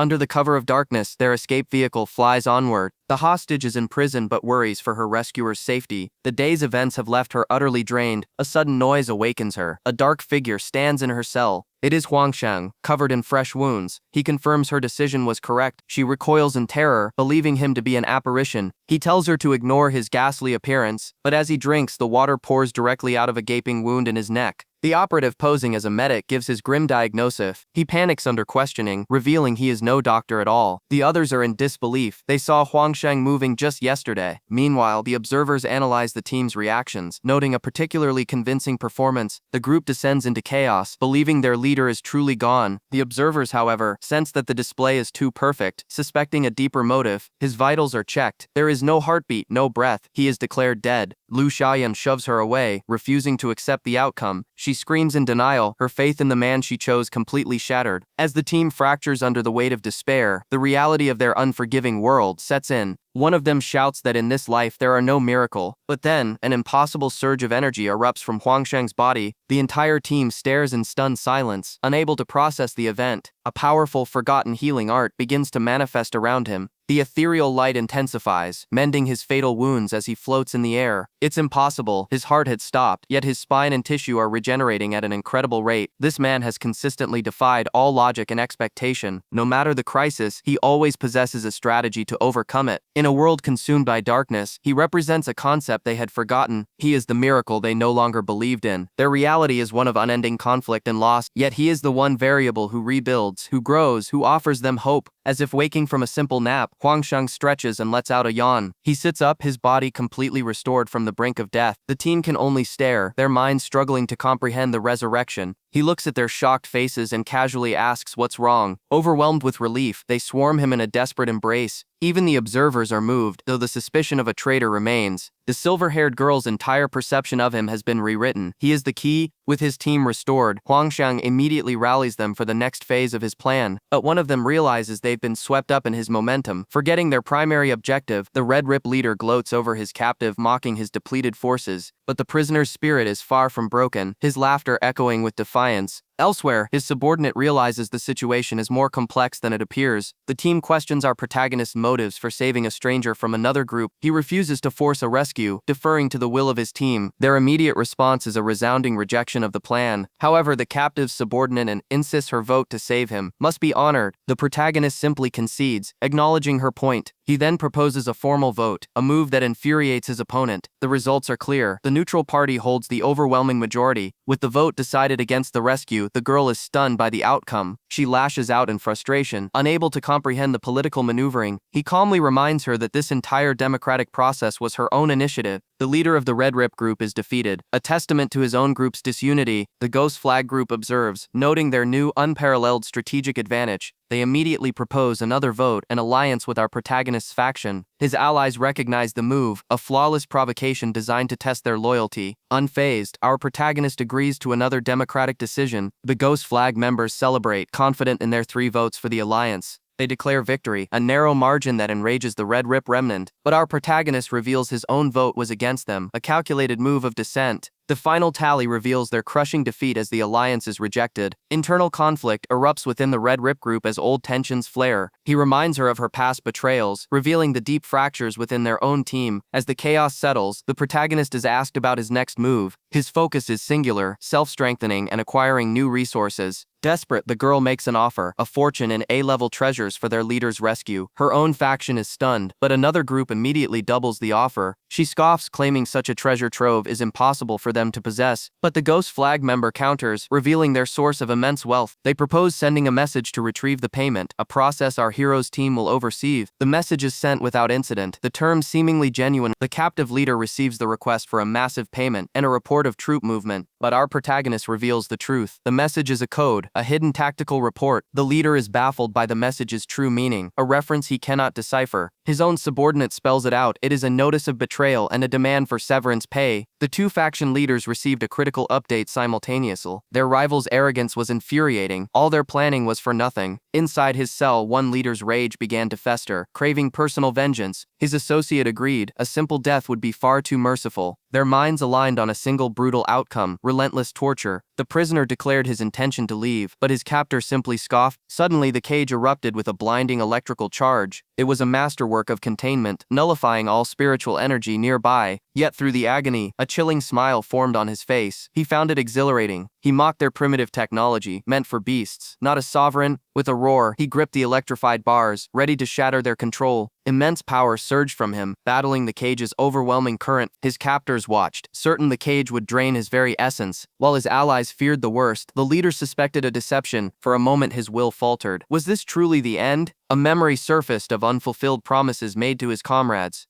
He recalled the man he was sworn to find, a figure who could change the world. His friend's voice echoed, promising to wait for his return, no matter how long. It was a sacred pact to rise up and reshape this broken era. Their combined will was a force that could topple empires. He laughed at his confinement. Did they believe steel could imprison a dream? With an earth-shattering roar, the cage disintegrated into dust. He calmly straightened his uniform, looking at them with utter contempt. He revealed his secret. He was a warrior long before the world knew of such power. His captor acknowledged his strength but was certain he could not escape. The facility's elite guard was summoned, their auras flaring with immense power. The protagonist simply dismissed them as utterly insignificant. He moved in a blur, a single strike sending the first guard flying. The power gap after reaching the Golden Core period is astronomical. It's a chasm that ordinary awakeners cannot comprehend. Upon entering this realm, one's spiritual world generates its own unique system. Each system is a universe of power, with its own rules and form. Some are built on emotional energy, others on raw spiritual accumulation. The most dangerous can manifest as libraries, recording the weaknesses of all creation. Once a system is born, its user becomes nearly impossible to defeat through conventional means. The enemy realizes Shentu must already possess such a power. He activates his own system, pouring all his resources into a single decisive strike. He unleashes a blast of pure annihilation, screaming for Shentu's demise. The world is consumed by a blinding purple light, but Shentu merely activates his own ability, the optimistic bubble system. The lethal energy warps around him, every single blast missing its mark. His enemies can only watch in disbelief as their ultimate attack is rendered useless. The antagonist realizes Shentu's accumulated system power is far greater than his own. Shentu reveals the source of his power, absolute focus, foregoing all worldly attachments. He maintains a state of perfect mental clarity, a state that fuels his strength. This immense discipline is the secret to his exponential growth. He has sacrificed everything for the sole purpose of becoming the strongest. A cataclysmic aura erupts from his body, shaking the very foundations of the city. His determination is so profound it carries an echo of immense sorrow. Miles away, his followers feel the tremor of their leader's true spiritual power. They know he is about to unleash his full might. The sheer pressure of his presence sends his opponents flying. His energy reaches a critical threshold, activating a forbidden martial arts technique. He unleashes the ocean-shattering roar, a technique of pure sonic destruction. The entire building is vaporized in an instant. The shockwave throws the surviving enemies back like ragdolls. Amidst the rubble, Shentu declares that no one can impede his path. A chilling grin spreads across his face. The real game has just begun. He departs, leaving his foe with a terrifying promise of future nightmares.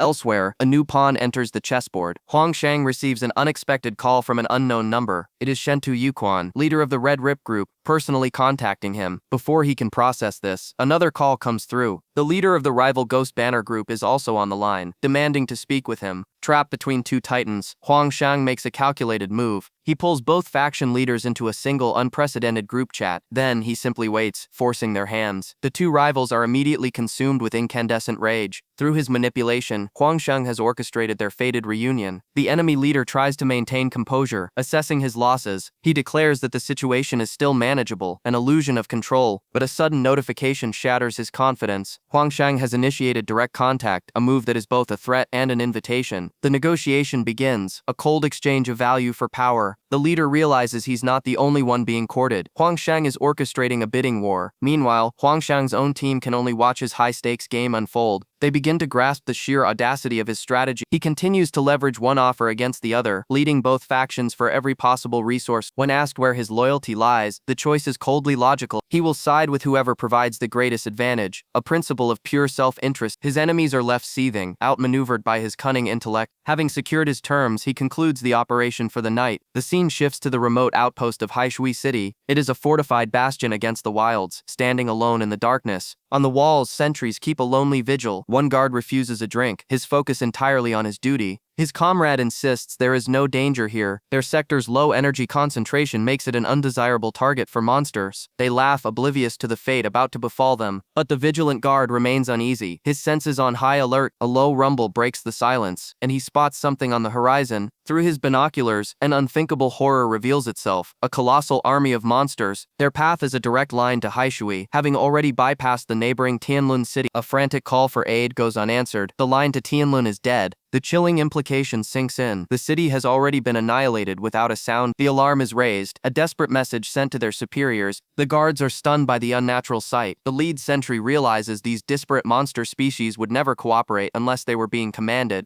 Then they see it, a gargantuan beast leading the charge, its presence dominating the battlefield. This is not a random attack. It is a calculated invasion orchestrated by a single terrifying entity. Far away, a pair of crimson eyes watch the chaos begin, the true mastermind behind the destruction. Elsewhere, internal conflict rips another faction apart. Tensions over a simple card game escalate into fury. A warrior regrets saving his comrade, who has clearly betrayed their cause. He screams about loyalty and honor, but his words are empty. The confrontation ends in violence, as the group implodes from within, just as their enemy planned. Two opportunists spy from the shadows, noticing their target is now completely isolated. But their observation is cut short as the mad demon himself appears directly behind them. They quickly feign innocence, claiming they were merely concerned for his companion. Believing him to be alone, they secretly plot to seize this golden opportunity. But a terrifying aura erupts from him, a phantom dragon materializing from his sheer power. Their bravado shatters. They desperately try to pivot the conversation to his supposed treasures. He offers them a tantalizing proposition, the location of valuable monster cores in a high-risk zone. Terrified by the prospect of facing such dangers, they make flimsy excuses and flee. With the cowards gone, he turns his attention back to his actual objective. He approaches the young boy, sensing his unease. The boy claims to enjoy the quiet solitude of their surrounding, but his expression betrays a deeper conflict, revealing his guilt over being labeled a traitor. Huang Shang sees through the facade, reminding him that one cannot lie to their own heart. The boy's true feelings manifest, unleashing a unique replication ability. Projections of his former comrades appear, a manifestation of his inner turmoil. As a new day dawns, a new crisis begins to unfold. A call comes in from their leader. A high-stakes negotiation is being summoned. Huang Shang listens intently, processing the strategic implications of this new development. The call connects him to the leaders of two other major factions. The key players of the Ghost Flag Group and the Red Rip Group are now in discussion. The Ghost Flag leader states her demand, a territorial exchange to consolidate her power. She reveals her leverage. A colossal monster horde is advancing from the south. This apocalyptic tide threatens to annihilate an entire region and its civilian population. The rival leader questions her motives for revealing such critical intelligence. She frames it as a necessary act for humanity's survival, a means to her own strategic end. He correctly interprets her proposal, a temporary high-stakes alliance. She confirms the scale of the threat is beyond any single faction's ability to contain. She suggests a temporary truce, secretly plotting to use the chaos to absorb her rivals. Her smile hides a cold calculation. She plans to use the other factions as a disposable shield. Both leaders see this alliance not as a partnership but as an opportunity to eliminate Huang Shang. But before they can scheme further,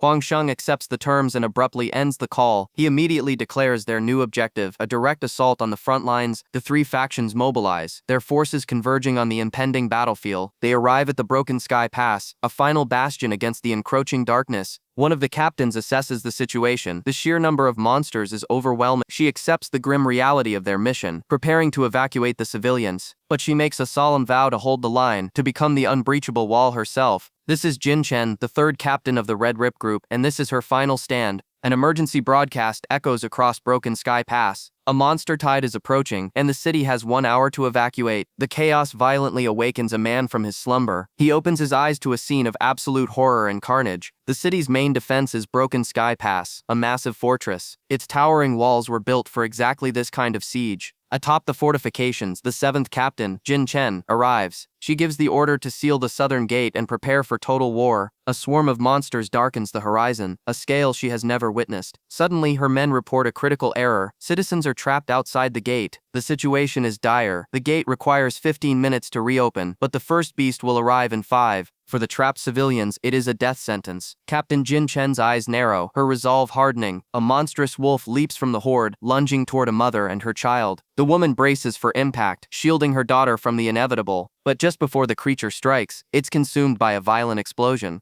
The captain now stands outside the walls, her fists wreathed in flame. Her subordinates are in shock, questioning why she left the safety of the fortress. She calmly reassures the terrified civilians. "Open a gate now," she commands. "I will hold this position." Inspired by her courage, her team joins her on the battlefield. Together, they form a defensive line against the impossible odds. The grotesque horde charges forward, a wave of claws and teeth. Jin Chen unleashes a torrent of fire to meet them. Her soldiers fight desperately but are quickly becoming overwhelmed. The monsters seem to be targeting the captain directly. She unleashes a devastating area attack. A pillar of hellfire erupts from the ground, incinerating everything around her. The raw power of the inferno is absolute. Her team can only stare in awe at the sheer scale of her strength. But the onslaught is relentless. Another wave of monsters attacks from their flank. The captain prepares her team for a prolonged, brutal engagement. Behind them are the citizens they swore to protect. Failure is not an option. Tens of thousands of creatures stand before them, and no reinforcements are coming. Meanwhile, two figures speed towards the battlefield. The protagonist smirks. For him, this cataclysm is not a disaster, but the perfect opportunity to harvest immense power. The survivors are reunited with their families, grateful for their rescue. But the celebration is cut short by screams of agony. On the walls, the defense team watches the slaughter below. The city's fortifications are holding strong, but the team leader Jin Chen senses a deeper threat. Specialized monsters with reinforced defenses are breaching the outer walls. She identifies high-level threats, coordinating the attack, and orders them to concentrate firepower. A storm of energy blasts rains down upon the horde. Jin Chen unleashes her own devastating area of effectability. From the smoke, a new commander emerges, leading an even larger force. Unfazed, she prepares to engage the enemy directly. Even amidst the chaos, she receives a call from her superior. The order is clear: retreat and sacrifice the civilians. She knows that a retreat means condemning thousands to their deaths. She flatly refuses the unethical command, unwilling to trade innocent lives. Her leader finds her defiance futile, but she has already formulated a new strategy. She declares that the core ideals of their organization must be upheld. With unwavering conviction, she prepares to execute her plan alone. The call ends abruptly. He receives a system notification. His control is slipping. Meanwhile, a high-speed aircraft cuts through the sky. A hidden mastermind observes the chaos, waiting for the perfect moment. His underlings praise his intricate plan to annex the entire city. Suddenly, the protagonist receives a frantic call from a child in terror. His composure shatters. Something has gone terribly wrong. He issues a chilling threat, realizing his third captain has been taken hostage. On the other end, the captor torments the child to provoke him. The psychological tactic works. The protagonist is enraged. He abandons his mission, ordering an immediate course change at maximum velocity. The battlefield rages on as he races against time toward the true target. The mastermind waits patiently, knowing his opponent is now playing right into his hands. The location of the trap is the highest floor of Qian City Hall. Deep within the building, the real hostage, his third captain, is imprisoned. The tactical map revealed a grim situation, with multiple forces locked in combat. Their vehicle sped through the wasteland, but time was a luxury they didn't have. Huang Shang revealed his ace. His psionic flash could bridge immense distances instantly. His companion was stunned by this power as he prepared to rush the battlefield. Meanwhile, at the broken sky pass, the defensive line was under siege by armored beasts. A lone soldier fought back valiantly, his energy blade slicing through the chaos. But the horde was relentless, and he was quickly overwhelmed and gravely wounded. His commander ordered him to fall back for treatment, but the soldier refused to abandon his post. Suddenly, the commander was impaled from behind. Just as a powerful flame wielder arrived, Captain Jin Chen addressed her battered troops, stating reinforcements were hours away. Inspired by her resolve, the soldiers watched her unleash a devastating inferno, but such power was draining her reserves. She was reaching her absolute limit. Her mission was critical, as civilians fleeing the wolf zone were being massacred. If her line broke, it would mean the annihilation of every last refugee.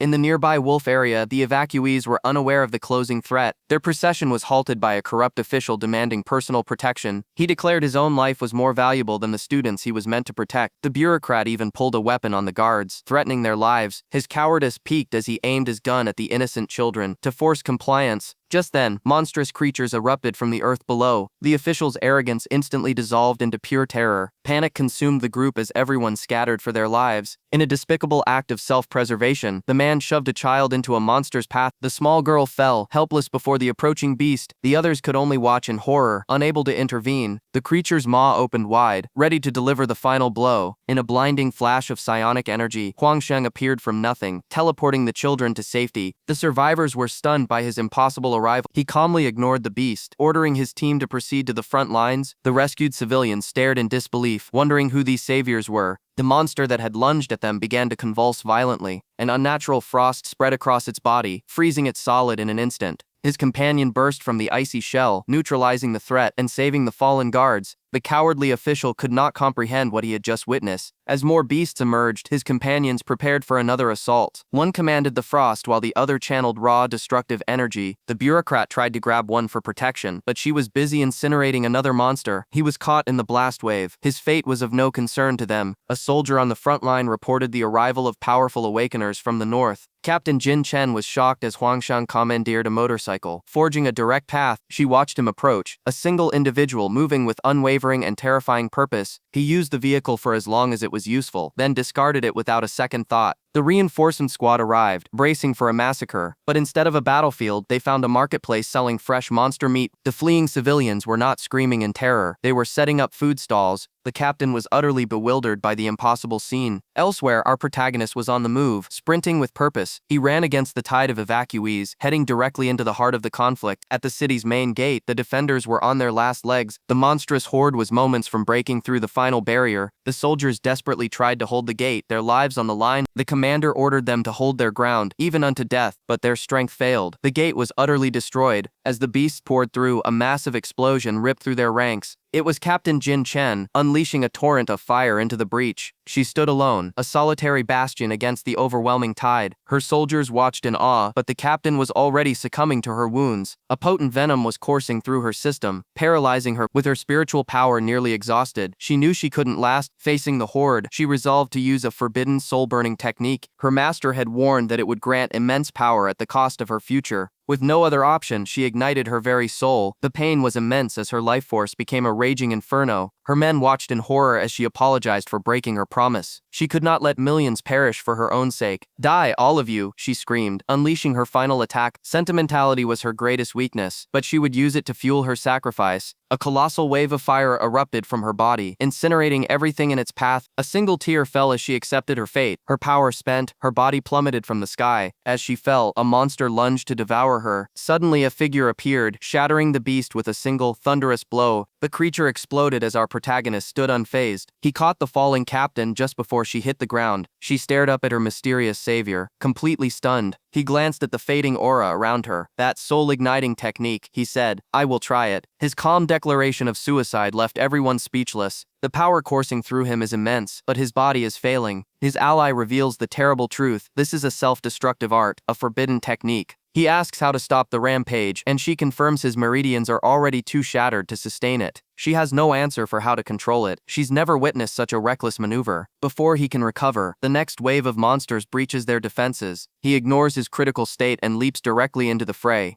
His comrades can only watch, stunned by his unpredictable actions. The captain realizes her own power is gone. With her meridians destroyed, their survival now rests entirely on him. He unleashes a shockwave of raw energy, blasting the beast's back. With pinpoint ferocity, he strikes the alpha of the pack. He becomes a storm of martial arts, tearing through the horde with brutal efficiency. In moments, he single-handedly secures the entire gate against the onslaught. But this borrowed power comes at a cost, placing an unbearable strain on his system. With no other choice, he consumes priceless elixirs he had saved for his own advancement. The guards are speechless as he swallows legendary treasures like common candy. A new wave of golden energy erupts from his body, staggering the enemy lines. He unleashes a barrage of ultimate techniques, a vortex of pure destruction. They watch in awe as he becomes a grinder, a force the monsters themselves now fear. But just as the battle seems won, a scout reports a horrifying discovery. The enemy numbers have doubled. The defenders are thrown into despair at the impossible odds. The captain knows that no matter how strong he is, he has surely reached his absolute limit.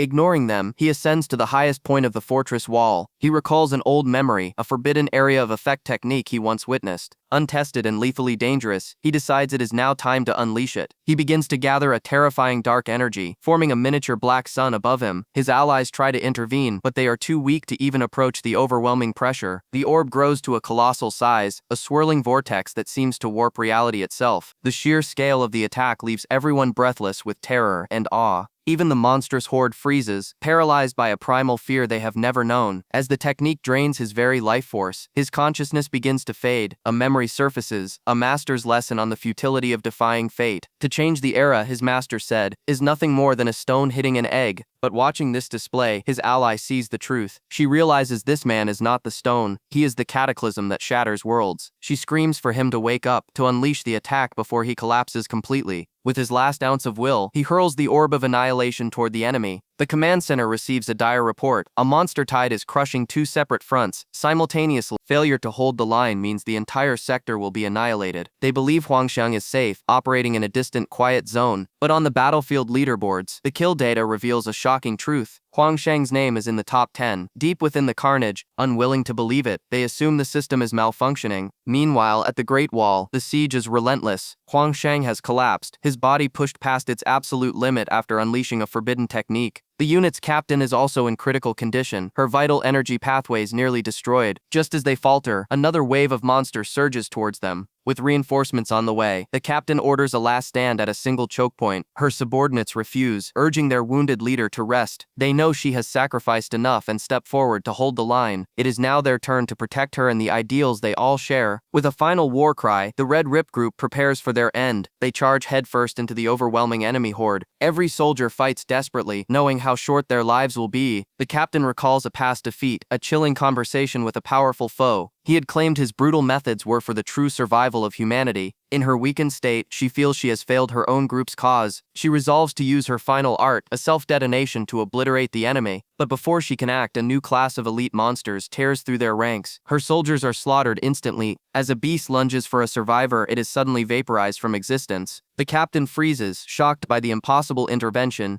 A new squad appears, the Ghost Flag Group, their commander sneering at the Red Rip's incompetence. He quickly issues tactical orders, initiating a coordinated assaults. His elite operatives engage with blinding speed and overwhelming power. They effortlessly eliminate the monsters that nearly wiped out the defender. Their second-in-command approaches, telling the original squad to stand down and rest. The captain can only nod, relieved that the line will hold. She finds Huang Shang being cared for by his companions, but one of them glares, shielding him with a fiercely protective stance. The captain is taken aback by the girl's sudden hostility. Elsewhere, another section of the wall is breached by a lone powerhouse. The warrior boasts of his strength, but notices the monsters are ignoring him. He has foolishly created a second entrance, funneling the horde deeper into the fortress. The enemy's strategy was simple but brutally effective. With two gates destroyed, their forces converged on the last defenders. The commander screamed for support, his voice raw with desperation. An ice barrier materialized just as he unleashed a desperate counterattack. The line stabilized for a moment, but the cost was severe. The beasts were relentless, tearing into anyone who faltered. The command center could only watch the brutal snapshots of the failing defense. They were horrified, realizing how strong the enemy had become. Suddenly, a blur of motion swept across the battlefield. The monsters' eyes began to glow with a terrifying feral intensity. Their numbers were endless, their aggression escalating with every passing moment. A veteran soldier sensed a colossal power hiding within the smoke. A true nightmare emerged from the chaos. An A-class monster, the lion ape. The system confirmed the threat level was far beyond their capabilities. A desperate ice shield was erected. A futile gesture against such a titan. It shattered instantly, the shockwave blasting the defenders away. The creature let out a deafening roar, asserting its absolute dominance. Its cry drove the lesser monsters into a bloodthirsty frenzy. Another squad registered the massive energy spike, realizing the situation had escalated. On the front line, the support units were instantly incapacitated.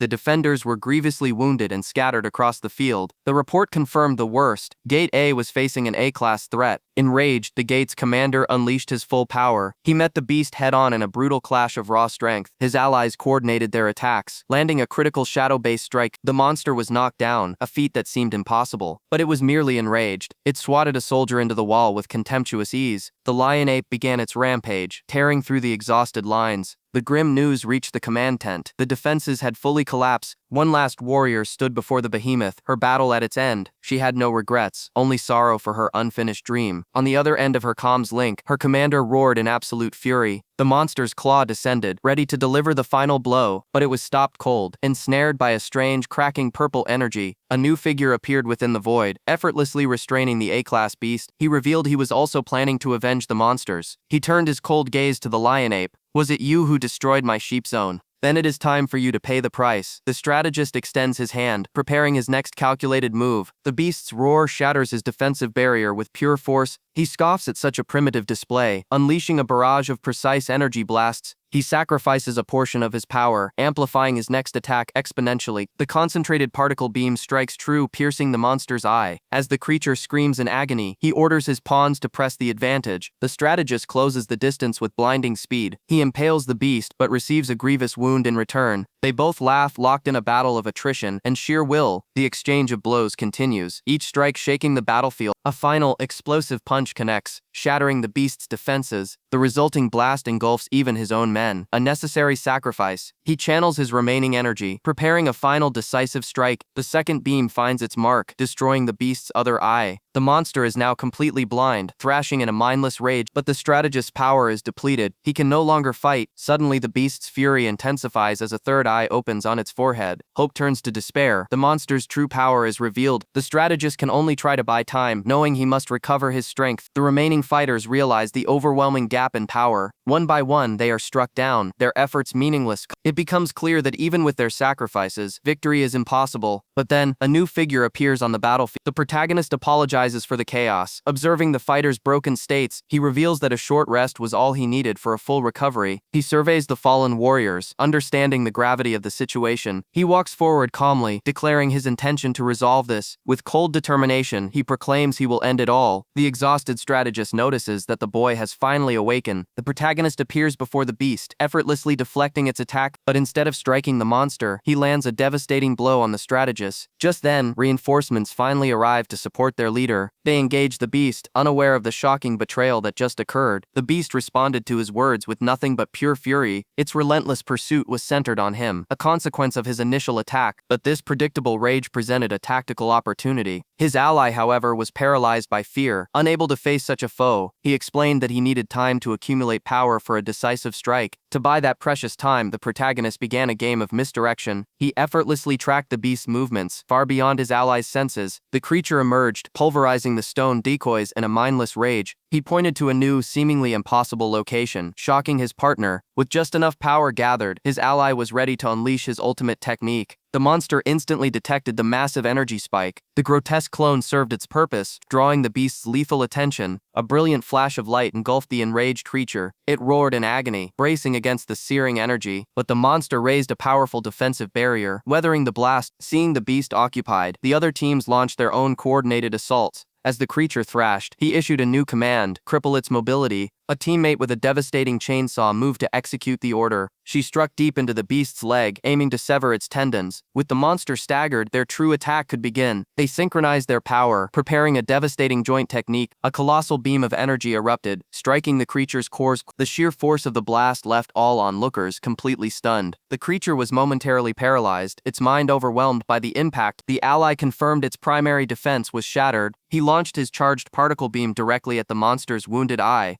The precision strike landed perfectly, a confirmed critical hit. The beast's head erupted in a blinding explosion of purple light, but its sheer resilience was unbelievable. The creature was still standing. In a shocking move, the protagonist leaped directly into his ally's attack stream. He ignited his own soul, preparing to channel the immense energy. Using his body as a conduit, he would amplify the attack beyond its limits. He commanded his ally to pour every last bit of power into the beam. Together they would obliterate this unkillable foe. Their combined power detonated in a cataclysmic final strike. The amplified cannon tore through the beast's final defenses, ending the threat for good. The colossal beast falls, its defeat shaking the very foundations of the pass. Amidst the chaos, Huang Shang's unconscious form plummets toward the ground. But just as he is about to be crushed by the monster's foot, a devastating shockwave erupts. With the primary threat neutralized, the remaining lesser beasts scatter in terror. The commander declares a hard-won victory for the defenders of Broken Sky Pass. She immediately orders all reserve medical supplies to be distributed to the wounded. When a medic questions sharing with the rival Ghost Flag group, she is resolute. She approaches their leader, offering a formal bow of gratitude for their critical assistance. He dismisses the gesture, stating that tangible rewards are far more valuable than words. Meanwhile, the medics are ordered to prioritize Huang Shang, but they find him unresponsive. To their utter astonishment, his body has already healed itself completely, showing no signs of injury. injury. They are left speechless by this unprecedented level of regeneration. The 4-hour battle concludes and a temporary truce is forged between the two factions. Suddenly, the leader of the Red Rip group notices a strange glow emanating from the fallen A-level monster.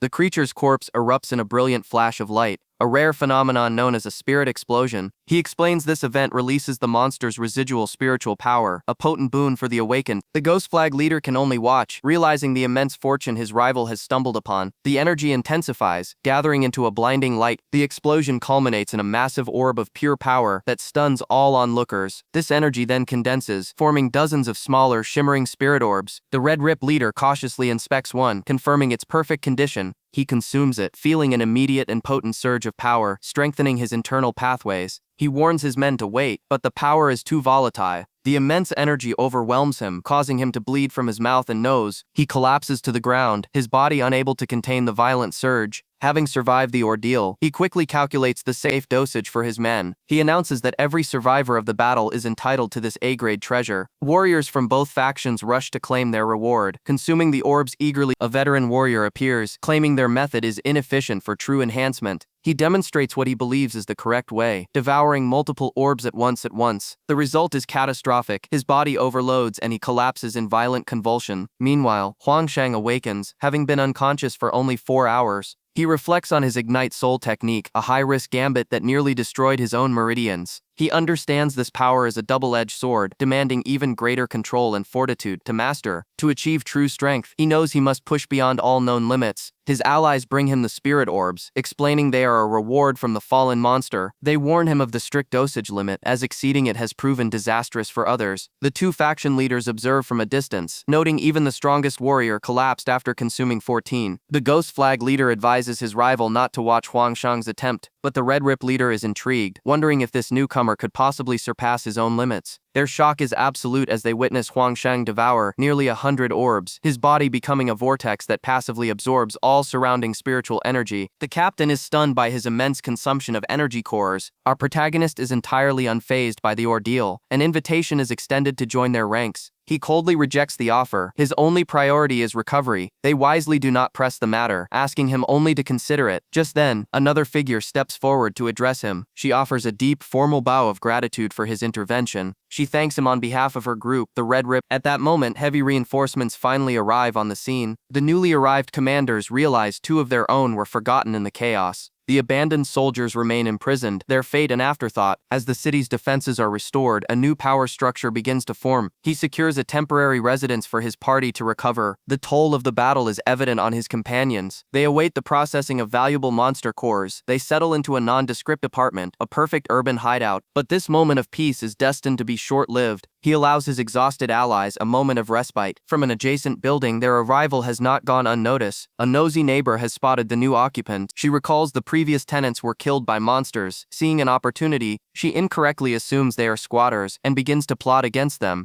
Her greed takes over as she schemes for a massive government payout. She commands her husband to confront the trespassers and evict them. His pathetic attempt at intimidation fails completely. He knocks on the door, but the person who answers is unexpected. Jin Chen, one of the protagonist's companions, appears before the startled man. He foolishly demands proof of ownership, which she calmly denies. His insolence is met with swift, overwhelming force. The couple escalates, believing the authorities will take their side. However, the agents that arrive serve a much higher power. The woman misreads the situation, thinking this is her chance to make an example of them. The agent walks past the insignificant couple, her focus solely on the apartment. A tense standoff ensues between the two powerful women. The neighbor continues her demands, utterly blind to the true hierarchy at play. Instead of punishment, the agent presents an offering. Cases filled with wealth. The greedy couple is stunned into silence. Jin Chen is unimpressed. The agent then makes a simple request for the worthless house deed. With a single pen stroke, she rewrites reality and transfers ownership. The formality is complete. The deed is now theirs. Jin Chen remains skeptical of this gesture, questioning their motives. But the agent's objective is clear, to align with overwhelming power. She knows our protagonist represents the future, a force that cannot be stopped. She reveals her true motive to Jin Chen, a way to unlock her true potential. She proposes a powerful synergistic technique,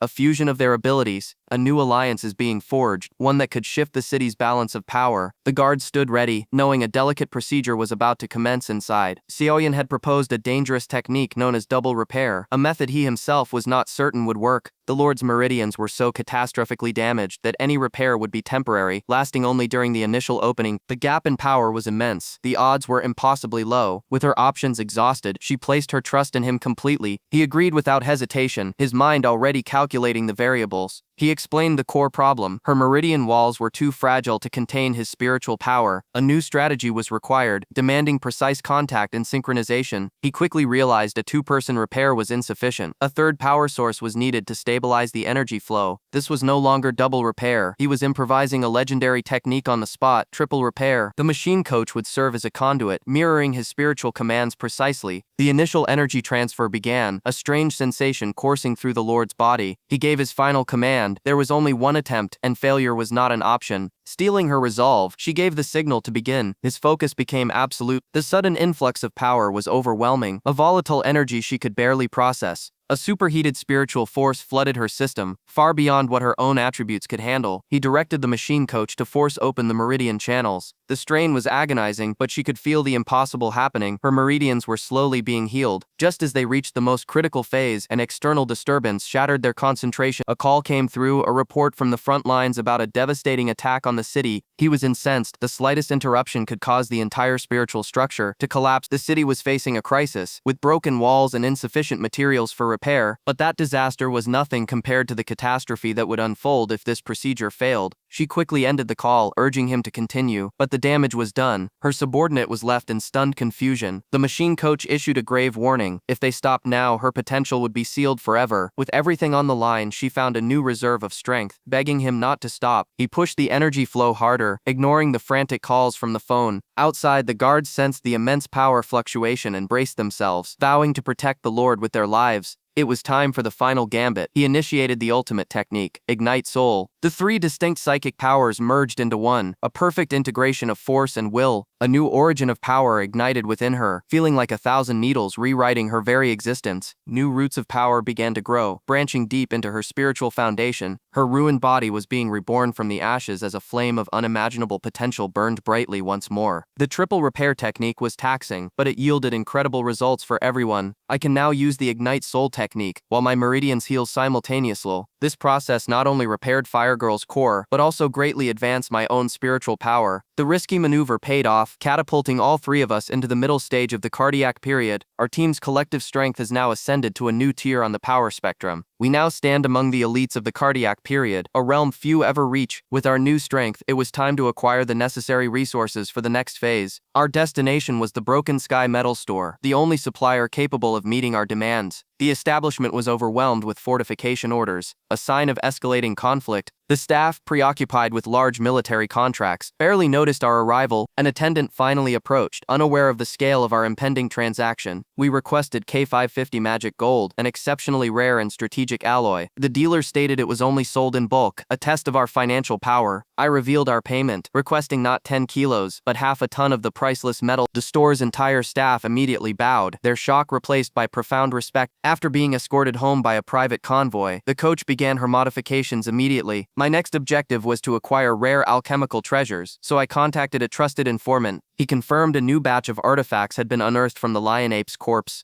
Meanwhile, the remnants of a rival squad returned, their ranks broken and their leaders missing. 3 days later, my contact arrived with the promised treasure. He had brought something that would fundamentally alter our combat potential. He presented the greatest magic nucleus, an A-grade artifact that amplifies spiritual power by 30%. An item of this caliber is not something that can be bought, it must be earned. With 6 nuclei for the 6 of us, our entire squad would receive a monumental power increase. The device bonds directly to the user's body, permanently catalyzing their spiritual energy. This explains the Ghost Flag group's unnaturally rapid growth. They possessed a similar advantage. This treasure is a top-grade artifact, a true game-changer on any battlefield. It is more than just a tool, it is a symbol of our victory against overwhelming odds. The team was ecstatic, feeling the surge of newfound power coursing through them. They acknowledged that I was the architect of their survival and recent ascension. However, the so-called city lord declared that our business was not yet concluded. I addressed him by the codename I'd given him, a subtle reminder of his past failures. He bristled at the name, the memory of his defeat still a source of rage. He could not forget the absolute humiliation of our last encounter. He still perceived me as a lower-level cultivator, a critical miscalculation. Blinded by arrogance, he demanded a duel to settle their imagined score, but his companion realized the truth. My power level was no longer what it once was. The humiliated warrior recounts his defeat, claiming it was a dishonorable sneak attack. Meanwhile, footage of another failure spreads like wildfire, turning Zhao Jun into a public spectacle. After his recent victory, Huang Shang consolidates his power. He claims vast resources and expands his influence into Greenshade City. His former subordinates are now in a precarious position. Huang Shang's constant messages put them on edge. Gu Qitian refuses to acknowledge them, but they insist he is still their leader. He reveals the harsh reality of their situation. Half of their cadres must go undercover on Huang Shang's side. Just then, a call is requested, a tripartite conference between the major powers. Huang Shang immediately mocks his rivals, reminding them of a past humiliation. But this is not mere taunting. He reveals he has conceived a strategic plan. He proposes a joint defense of Broken Sky Pass. This would create a buffer zone, making both sides safer. The two leaders exchange a look of deep suspicion. Sensing their hesitation, he cuts them off, claiming to have a solution for their internal strife. His plan involves a public display of reconciliation, a temporary truce where both sides can claim a political victory. They are stunned by the audacity of his proposal. This is no mere child, he is a master manipulator. He lays out the terms, emphasizing the mutual benefits of shared resources and exploration. Di Qitian acknowledges the logic. This plan offers stability against the constant monster invasions. The Ghost Flag leader agrees, provided there are no hidden schemes, but they demand to know his angle. What personal profit does he derive from this alliance?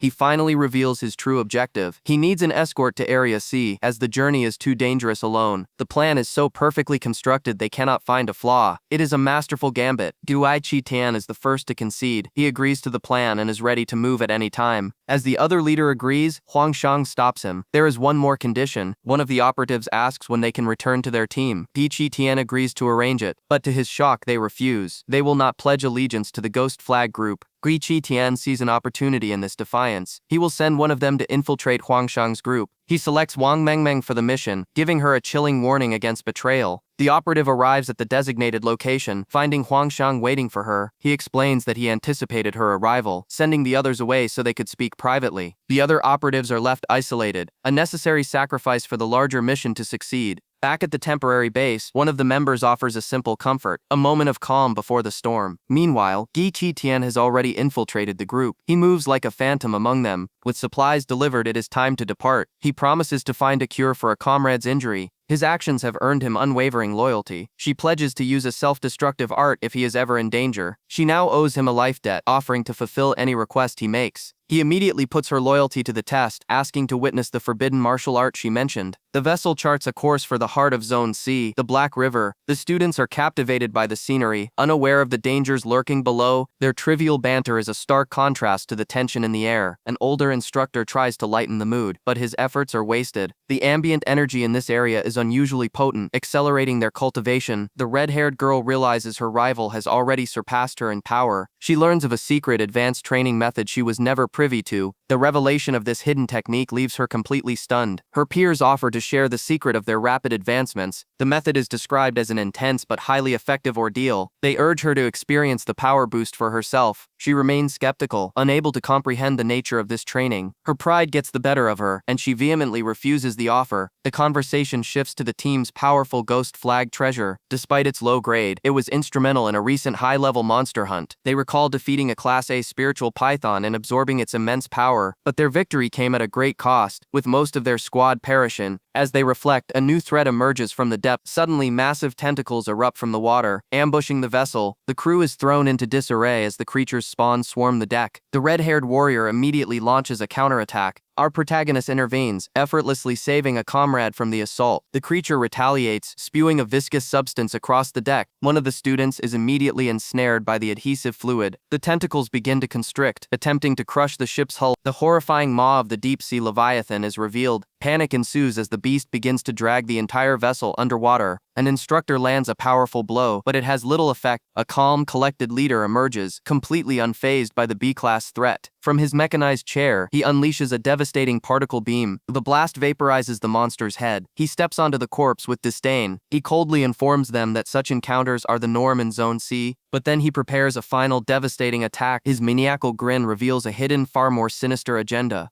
He unleashes the attack, causing a cataclysmic explosion that engulfs them. Through all the chaos, our protagonist remains completely undisturbed, his plan proceeding perfectly. He feigned innocence, claiming it was all a misunderstanding, but Huang Shang was not so easily swayed, coldly weighing his options. With the tension diffused, the protagonist feigned relief, solidifying their fragile alliance. Their vessel cut through the water, approaching the Ghost Flag's territory. They finally arrived at the desolate shore of Area C. A formidable group of elites had assembled to greet them. The land before them was a ruin, a plain of despair with no signs of life. Huang Shang explained the grim reality of the zone, a wasteland overrun by high-level monsters. He then tested the protagonist's resolve. Speaking of a necessary execution, the target's death, he explained, was a tactical necessity that saved countless lives. In his eyes, the man's demise was not a tragedy, but a deserved fate. The protagonist simply listened, analyzing the cold pragmatism of his new ally. He then calmly questioned Huang Shang's previous hostile actions. Before an answer could be given, a colossal war machine erupted from the water. The amphibious mech was now in land mode, ready to transport them to Haishui City. The commander warned his subordinates to remain vigilant, as danger was everywhere. The world had seen monster riots before, but they were nothing compared to the cataclysms to come. In this brutal new era, history was irrelevant. Only the most logical choices ensured survival. From a distance, they saw their destination, Haishui City, a fortress still standing against the odds. Huang Shang decided they would enter first, planning a surprise visit for the city's leadership,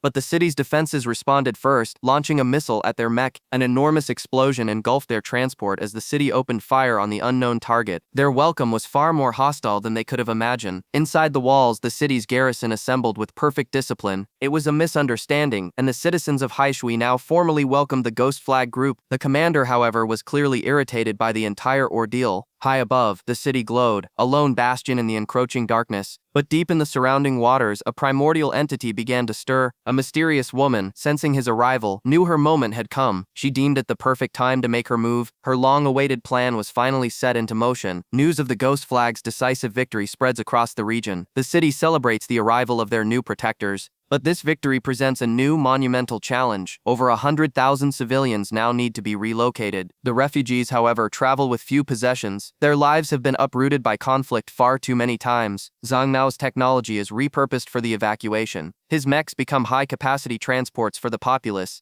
To ensure the operation's security, the Green Shade team will remain as a temporary garrison. With the situation stabilized, Huang Shang plans a supply run to Haishui City. His companions insist on joining him. The objective is simple: acquire new accessories and upgrade their equipment. Despite some initial reluctance, the entire team agrees to accompany him on the expedition. They arrive at a dilapidated market on the outskirts of the city, a place of grim desperation. This is the final opportunity for trade before the mass migration begins. They scan the stalls for anything of value. An unusual vendor captures Huang Shang's attention. He is selling what he calls space magic boxes. The merchant claims they are artifacts of spatial storage. Each box contains a pocket dimension within it. His companion scoffs at the minimal storage increase, but Huang Shang sees a far deeper strategic potential. The vendor senses his interest and names an exorbitant price. He demands a B-level treasure in trade. To everyone's shock, Huang Shang agrees without a moment's hesitation. He declares he will purchase the entire stock. As payment, he produces a B-class spiritual realm pill. It is a treasure capable of awakening a warrior's potential. The vendor is stunned into silence. He never imagined his bluff would be met with such a valuable artifact. Huang Shang offers the single pill for all of the boxes. The trembling merchant can hardly believe his fortune. His friend tries to protest the seemingly foolish trade. The desperate vendor fears losing the deal of a lifetime. The transaction is complete. The entire collection of mysterious spatial boxes now belongs to Huang Shang. His companion questions the acquisition. The boxes are cumbersome and their space efficiency seems incredibly low, but Huang Shang reveals the vendor's critical oversight.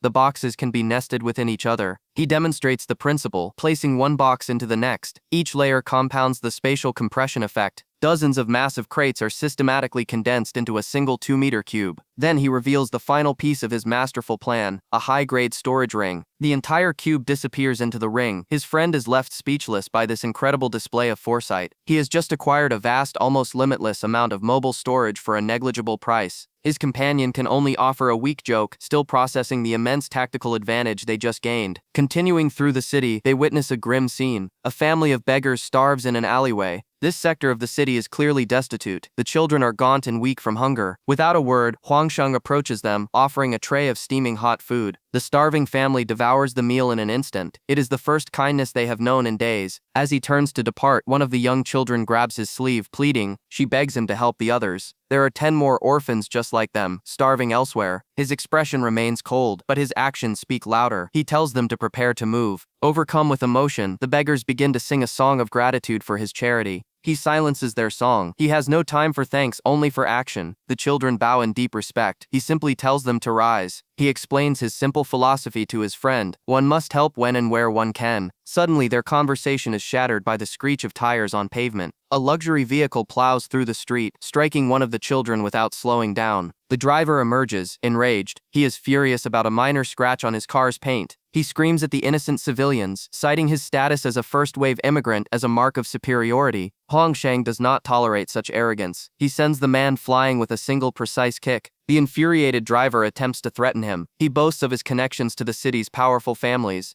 Huang Shang has no interest in his empty words. His response is swift, silent, and brutal. The scientist panics, realizing the gravity of the situation. He just witnessed an attack on the Junyu family's heir, but our protagonist and his allies simply walk away. They instruct the witnesses to see nothing. Another party approaches, intrigued by the display of power. He offers a casual greeting. To divert unwanted attention, Huang Shang offers to buy food for the local orphanage. The provisions are delivered, a simple act masking a deeper strategy. Meanwhile, the third young master has been discreetly contained. He is a prisoner in a pocket dimension. The space is stable and non-lethal. The target is merely unconscious, a pawn in a larger game. Huang Shang considers modifying the prison. His companion is baffled by his casual demeanor. Suddenly, a ferocious growl echoes through the streets. Trouble has arrived. Members of the Junyu family appear with their prized asset, a hell sniffer dog. The beast strains against its chains, a weapon of pure aggression. From the vehicle emerges the family patriarch, Wang Jinyu. His presence commands authority. He immediately accuses them of kidnapping his son. He threatens a brutal death. The master claims to have witnesses from the orphanage, a foolish attempt at intimidation. His demand is simple: return his son, or face his wrath. Huang Shang remains unfazed by the old man's threats. The patriarch boasts of his creature's power. Its sense of smell is inescapable. The crowd recognizes the danger. They know the beast's bloody reputation. Whispers speak of its last victim, a minor offense that ended in a massacre. The master gives the order for the dog to confirm his suspicion. He commands it to attack, to rip the boy to shreds. The hell sniffer lunges forward as civilians flee for their lives. But as it approaches, it freezes. An overwhelming presence stops it cold. Huang Shang hasn't moved an inch, yet the air around him crackles with unseen power. The fearsome monster is reduced to a whimpering mess. It is paralyzed by pure terror. It turns and flees, its tail between its legs, completely broken. The patriarch is in disbelief. His ultimate weapon is terrified of this mere boy. He finally understands these two are not simple troublemakers. They are apex predators. Huang Shang seizes the momentum, his tone deceptively calm. The patriarch's arrogance vanishes, replaced by desperate negotiation. The protagonist lays out his terms. The family's emigration spot will be given to the orphans. At the immigration center, an official notes the Jinyu family's absence.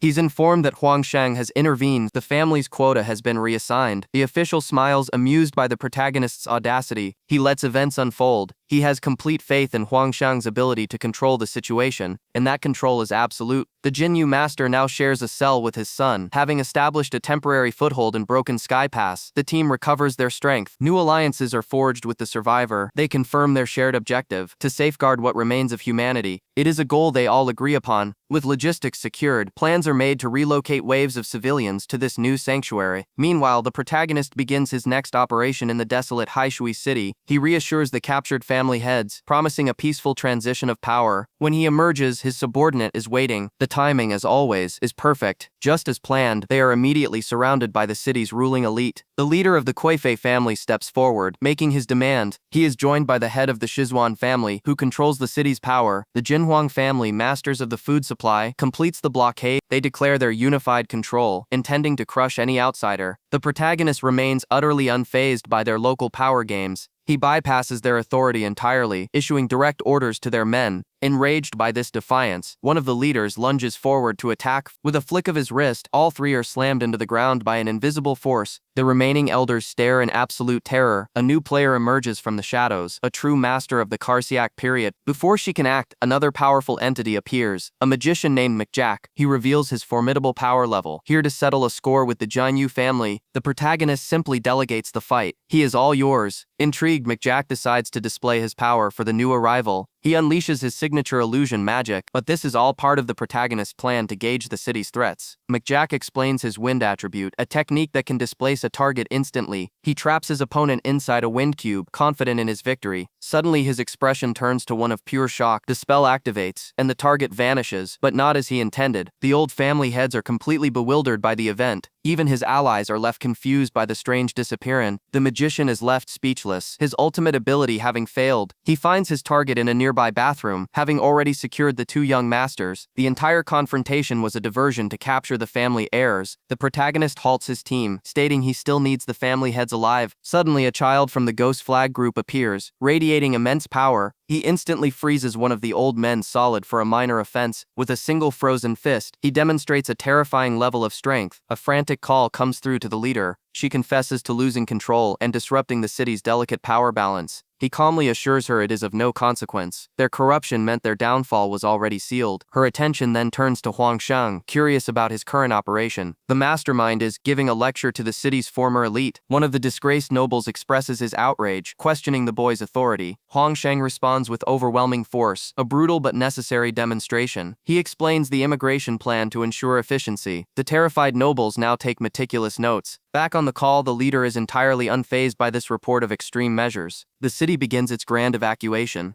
Under his meticulous arrangement, the process is flawless. The weak are prioritized and protected. He seizes the dignitaries' assets, repurposing them as emergency supplies for the civilians. His flawless execution and quiet compassion earn him immense respect. As he departs, a small golden artifact falls from his pocket. He retrieves it quickly, stating its immense importance before vanishing. The evacuation proceeds as the trains depart on schedule. With the last of the civilians transferred, the team celebrates a mission accomplished. Night descends upon the now empty Haishui city. The last remaining residents, the former nobles, are left with nothing. The city's utilities have been cut. They shiver in the cold, their arrogance stripped away by hardship. One dreams of his past life of luxury, only to awaken to this desolate reality. Despite the grim conditions, they acknowledge the gratitude they received from the common people, but their pride remains. Suddenly, a silhouette appears in the darkness. Huang Shang has returned, bringing them simple, meager rations. They watch in disbelief as he eats the same food, showing no sign of superiority. It dawns on them that this outsider, a boy with immense power, came only to help. He departs without a word, leaving the fallen nobles to contemplate his actions. The final evacuation is underway. The last train is being prepared. He learns that the other squad leader is resting and will not be present. With all checks complete, the order is given for the last transport to depart. The dignitaries, humbled and weary, are finally permitted to board. The rest of the team follows, their long mission in this city finally over. The train accelerates, leaving the dark, empty city behind. Aboard the train, the nobles celebrate their escape from the desolate city. One of the elders reflects on his life of constant scheming and violent tactics. For the first time in decades, he feels a genuine sense of relief. Their thoughts turn to the architect of their salvation, wondering where he is. They find him resting in the back, seemingly exhausted from the operation. But his eyes snap open. He was never asleep. He rises and begins walking purposefully through the train car. The nobles watch him, confused by his sudden movement. Suddenly, alarms blare in the cockpit.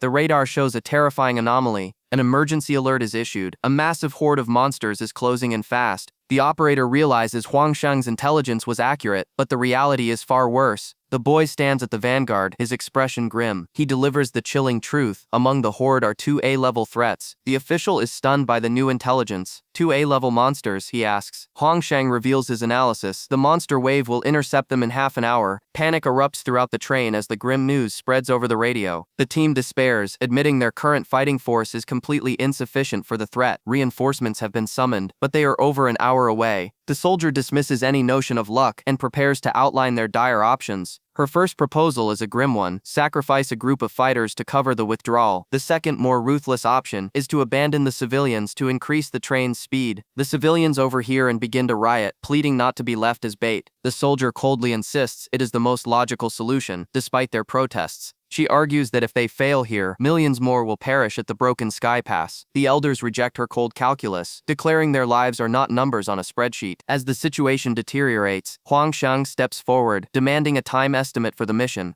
The official confirms it will take an hour to reach the pass, but 2 hours for rescue to arrive. Stalling 2 A-level threats for an hour is deemed an impossible, futile sacrifice. But Huang Sheng's expression remains ice cold. An hour? I can handle it. The others are shocked, accusing him of being reckless and emotional. He reassures the soldier that he fully comprehends the stakes. The decision is made. The civilians look upon him with awe, hailing him as their savior. His companions immediately volunteer to join him, but he refuses, citing the danger. He sees the unshakable resolve in their eyes and knows words will not work. He incapacitates them both with swift, precise strikes. Another ally steps forward to volunteer his service, but Huang Shang neutralizes him just as quickly, leaving no room for argument. He entrusts his unconscious friends to the official's care. The soldier gives him one last warning, reminding him of the impossible odds. He walks toward the edge of the train car. Protect yourselves. Don't worry about me. A silent promise forms on his lips. Die. The train car violently detaches, speeding towards safety. He stands alone on the tracks, a solitary guardian against the coming storm. The official reveals a final modification, a propulsion device to help him meet the threat head-on. The civilians cheer for their hero, promising to live lives worthy of his sacrifice.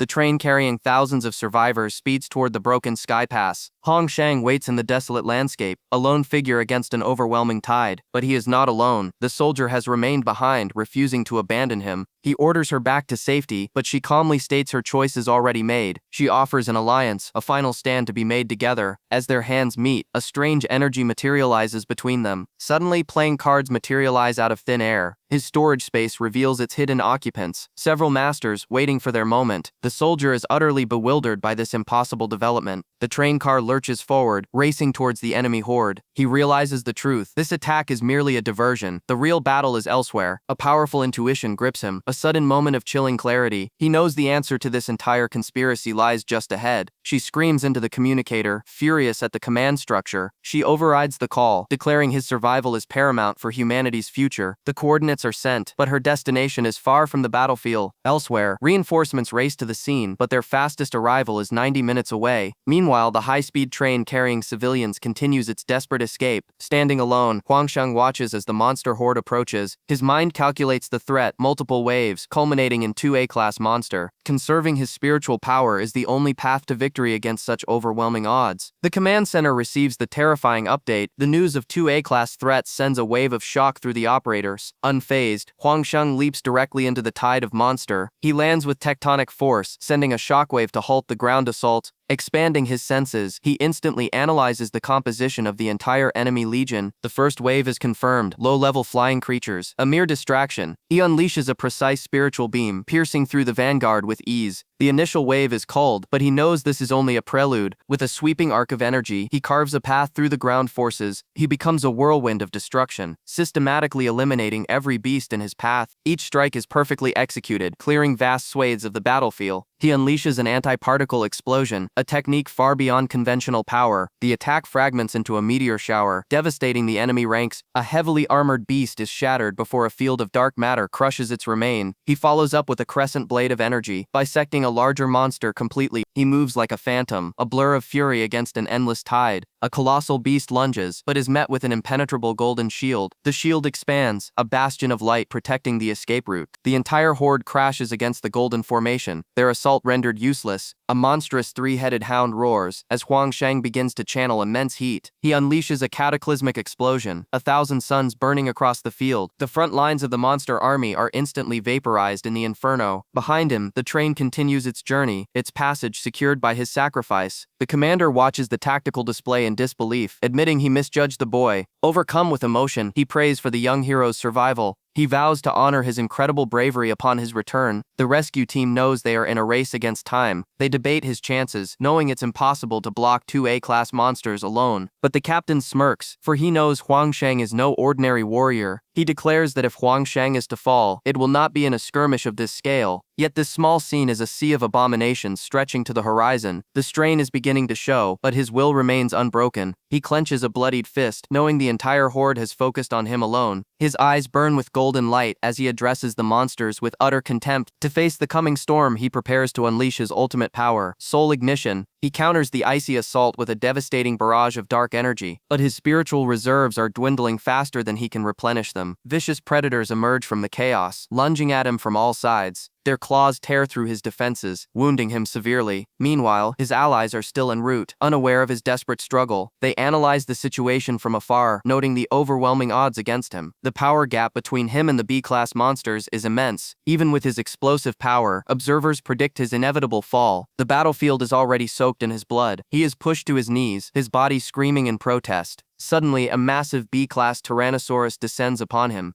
Its powerful jaws clamp down, threatening to crush him completely. With a roar of defiance, he channels his remaining energy into a single strike. The beast counters, preparing to obliterate him with a condensed energy blast. He meets the attack head-on, refusing to yield an inch. The resulting explosion shakes the very foundations of the earth. His attack proves superior, disintegrating the monster from the inside out. But there is no time to recover. Another B-class threat immediately appears. He finds himself trapped within its maw, his wounds taking a heavy toll. He knows continuing this assault is a calculated risk, preventing his own recovery. He decides to end it now, unleashing his power directly from within the beast. He pours every last ounce of his spirit into this final gamble. The Ignite Soul Bomb fist detonates with cataclysmic force. The backlash is immediate and his consciousness begins to blur. He fights against the encroaching darkness, refusing to collapse. His mission is not yet complete. The safety of his allies depends on him. But an even larger wave of monsters appears on the horizon. He erects a final defensive barrier against the incoming onslaught. The shield shatters under the relentless assault of the horde. His final defense crumbles into nothing. The beasts close in for the kill, their fangs bared. But then a colossal blue serpent intervenes, tearing through the enemy ranks. It unleashes a torrent of ethereal flames, incinerating all threats. A mysterious figure appears, cradling his broken body. She tells him to rest. She whispers that the true spectacle is only just beginning. Addressing him as her prince, she hints at a greater power she will reveal. An intricate unknown marking is visible on the back of her neck. He questions the fairy about the A-level elixir she provided. He demands to know her true motive for helping him so many times. Elsewhere, his summoned beasts observe his struggle, knowing he cannot succeed alone. The fairy simply explains that the human body is inherently fragile. Suddenly, his loyal dragon unleashes a devastating energy blast. He connects the recent monster tides to her, demanding to know if she orchestrated them. She reveals the monster's true target is a location far to the north, not him. She masterfully evades his suspicion, claiming her involvement is irrelevant. The incoming horde is not a threat. She calls them a delivery of resources. He finally understands she has been secretly manipulating events in his favor. She acknowledges his discovery with a cryptic, knowing smile. He rejects her aid, blaming her for the chaos as an explosion tears through the battlefield. Amidst the destruction, his dragon completes its evolution, ascending to A-class, but even this power isn't enough. A stronger ally is required for the coming threat. She hints that he already knows the identity of this powerful figure. The implication leaves him utterly bewildered. Before he can process it, two colossal A-class monsters emerge. He prepares for a desperate battle against impossible odds. The Acid Devourer and the Titan Spider. She commands him to ascend. His dragon surges into the sky, rapidly gaining altitude.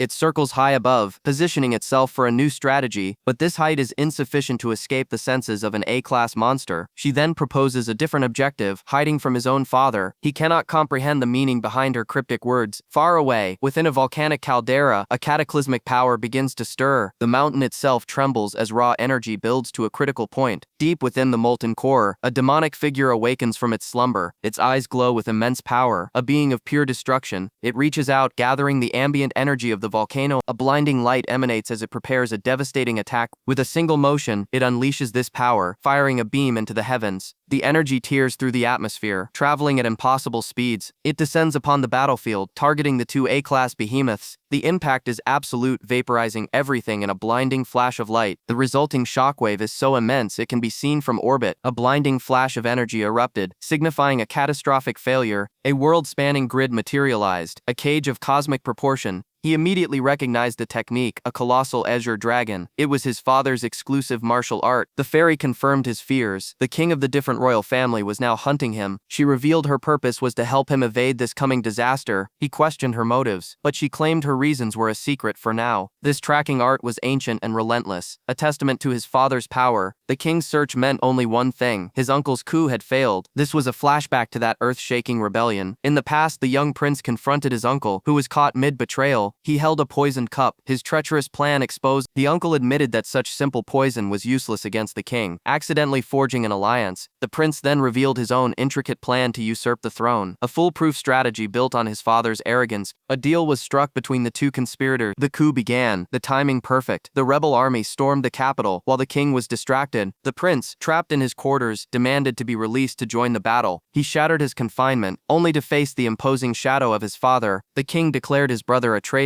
vowing to save his son with a fatal technique. The prince recoiled in terror, realizing this was no rescue, but an execution. The king's fist descended, a brutal, crushing blow aimed to annihilate him. The devastating double-strike combo connected with absolute force. The prince's soul was violently ripped from its human vessel. Back in the present, the planetary cage remained active. Months had passed, but now he had to face his father once more. He confessed the power gap between them was nearly insurmountable. Still, he refused to surrender, and she vowed to lend him her aid. She declared this an agreement spanning countless timelines and dimensions. He accepted her resolve, telling her not to worry. No matter the outcome, she swore to stand with him, even if the world itself were to end. Together, they would face the coming cataclysm. She questions his motives, a subtle probe into his newfound cautiousness. He admits the immense power gap, forcing him to prioritize his own growth. She gives him a strict deadline: reach the golden core period or be found by his father. That level, she explains, will only grant him the ability to sense the danger, not to fight it. The sheer terror of this revelation grips his companions. His father's search is on a planetary scale, and the Class A monster was merely a scout. She reveals she has her own critical tasks to attend to, and this will be their last meeting for some time. The sudden weight of their parting momentarily disrupts his composure. She calls him by his name, Huang Shang, her gaze intense. He is taken aback by her sudden familiarity. Her final request is simple: that he remember her name. As he processes her words, his allies begin their high-speed escape. The vehicle accelerates, putting distance between him and the mysterious entity. Inside, panic sets in as they demand ever-increasing speed. Arguments erupt over why he was allowed to leave, but the truth is, no one could have stopped him. The internal conflict escalates, threatening to tear the group apart. The driver silences them all, forcing their focus back on the immediate escape. His mind flashes back to her, and her question about her name. He recalls her saying that forgetting it would be a source of great sadness for her. He remembers the first part of her name, Hua, but the full name eludes his memory, a critical piece of information lost. He desperately searches his mind for the answer. She provides a final silent clue. The realization dawns on him: Liang Kaihua, 2 flowers. The memory triggers a powerful, overwhelming reaction from her. Meanwhile, the vehicle continues its desperate flight. His companions are still reeling from the recent events, blaming him for the chaos. The blame shifts to his protector, who is deemed useless for failing to intervene. The man tries to explain he was knocked out by Huang Shang's overwhelming power. He makes an absurd oath, swearing to be struck by a meteor if he's lying. The others mock his theatrical promise, finding it meaningless. One even jokes about launching him into the air to fulfill the oath themselves. Suddenly, a flaming object appears in the sky directly ahead of them.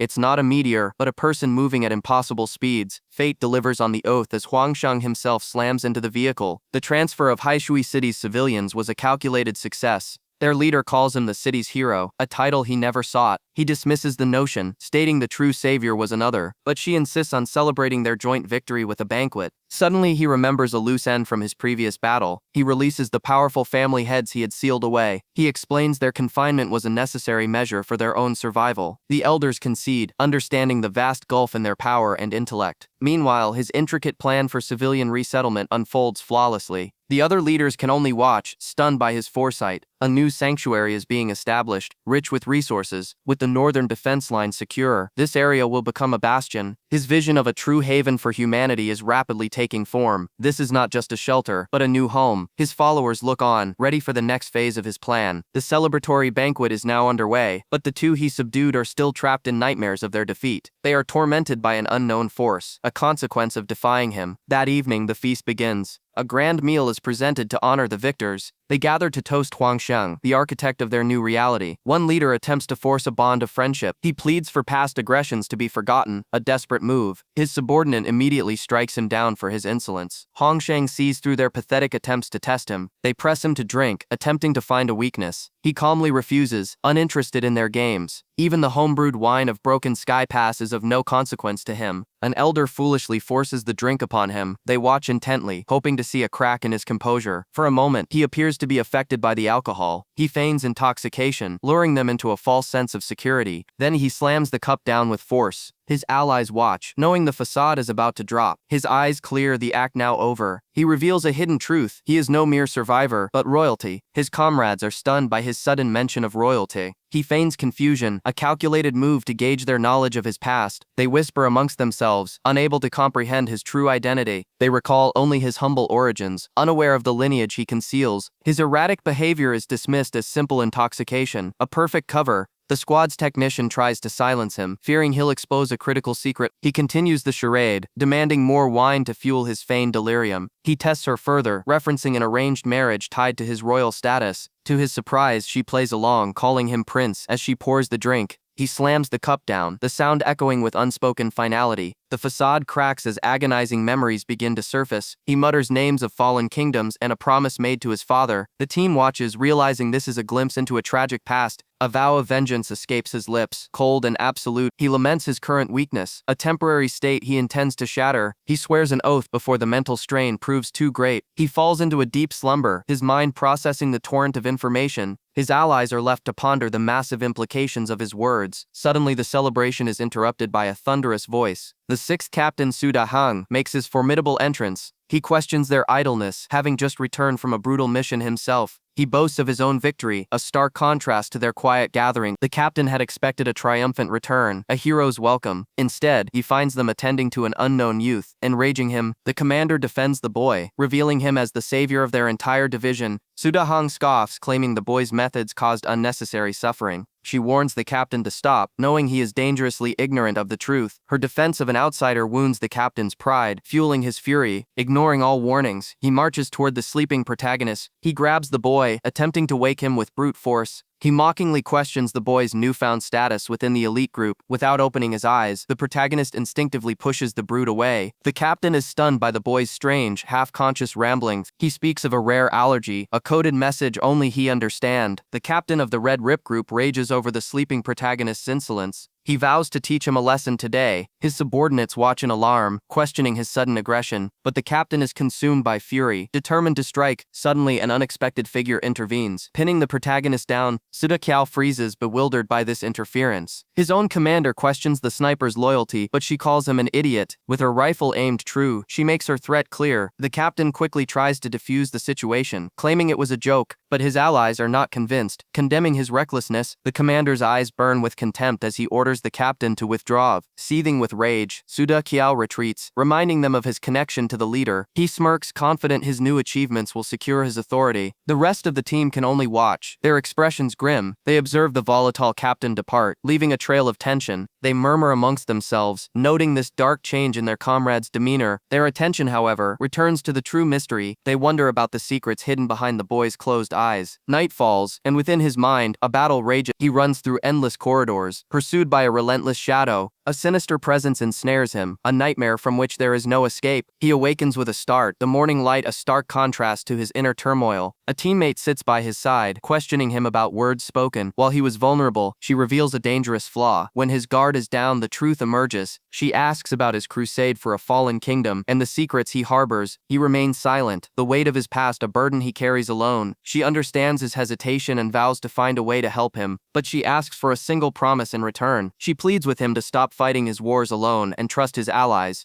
He considers her words and gives a silent, solemn agreement. Later, he is summoned to the group's headquarters. The leadership has a new mission for him, one of great importance. He is tasked with escorting a massive group of civilians through hostile territory. Despite the extreme danger, he accepts without a moment's hesitation. but the meeting is violently interrupted by the arrival of Captain Suda Kiao. The captain stops short, a predatory grin spreading across his face as he sees his target. This is the perfect opportunity to publicly humiliate the boy. He looms over the protagonist, demanding to know why he is silent. His provocations escalate, attempting to force a confrontation. The boy looks up, his gaze utterly dismissive. "I have no interest in you." This cold rejection shatters the captain's composure, sending him into a blind rage. An internal conflict threatens to tear the alliance apart. The brutish commander, Su Dahong, arrives to boast about his latest prize. He presents a Class A treasure, a supposed token of loyalty to the Red Rip Group. His leader, Shentu Yuquan, listens with a calculating silence. Shentu recognizes the man's foolishness. He has no idea what power he's challenging. The leader faces a dilemma, balancing his loyal old guard with the new, unpredictable variable. Su Dahong continues his tirade. Fearing betrayal from within their own ranks, he openly accuses Huang Shang, labeling him a dangerous outsider. Shentu smiles, calmly dismissing the commander's concerns and telling him to rest, but in an instant, his entire demeanor shifts, radiating a terrifying pressure. A silent, suffocating command is issued, demanding absolute obedience. The entire room freezes under the immense weight of his killing intent. Thoroughly cowed, Su Dahong can only submit to his leader's will. Shentu offers a final, chilling piece of advice about pride. The defeated commander retreats, his status firmly put back in its place. Outside, he lies to his men, fabricating a story of victory. His crew celebrates his supposed dominance, utterly oblivious to his humiliation. Internally, however, Su Dahong sees this plotting his revenge. With the dissent crushed, the leaders quickly reach a consensus on the next phase. The operation involves a complex evacuation route through dangerous waters. Responsibilities are assigned, with the Ghost Flag and Green Shade groups leading the transport. The combined forces are now mobilized for the mission. Their transport ships, modified for mass transit, are ready for departure. These massive vessels stand as a symbol of their combined strength and preparation. The civilian evacuation begins under a guise of calm order. From a distance, the old guard watches the new generation depart. Su Dahong's gaze is fixed only on Huang Shang, his hatred burning intensely. His leader notices the obsession immediately. Shentu tests his subordinate's composure.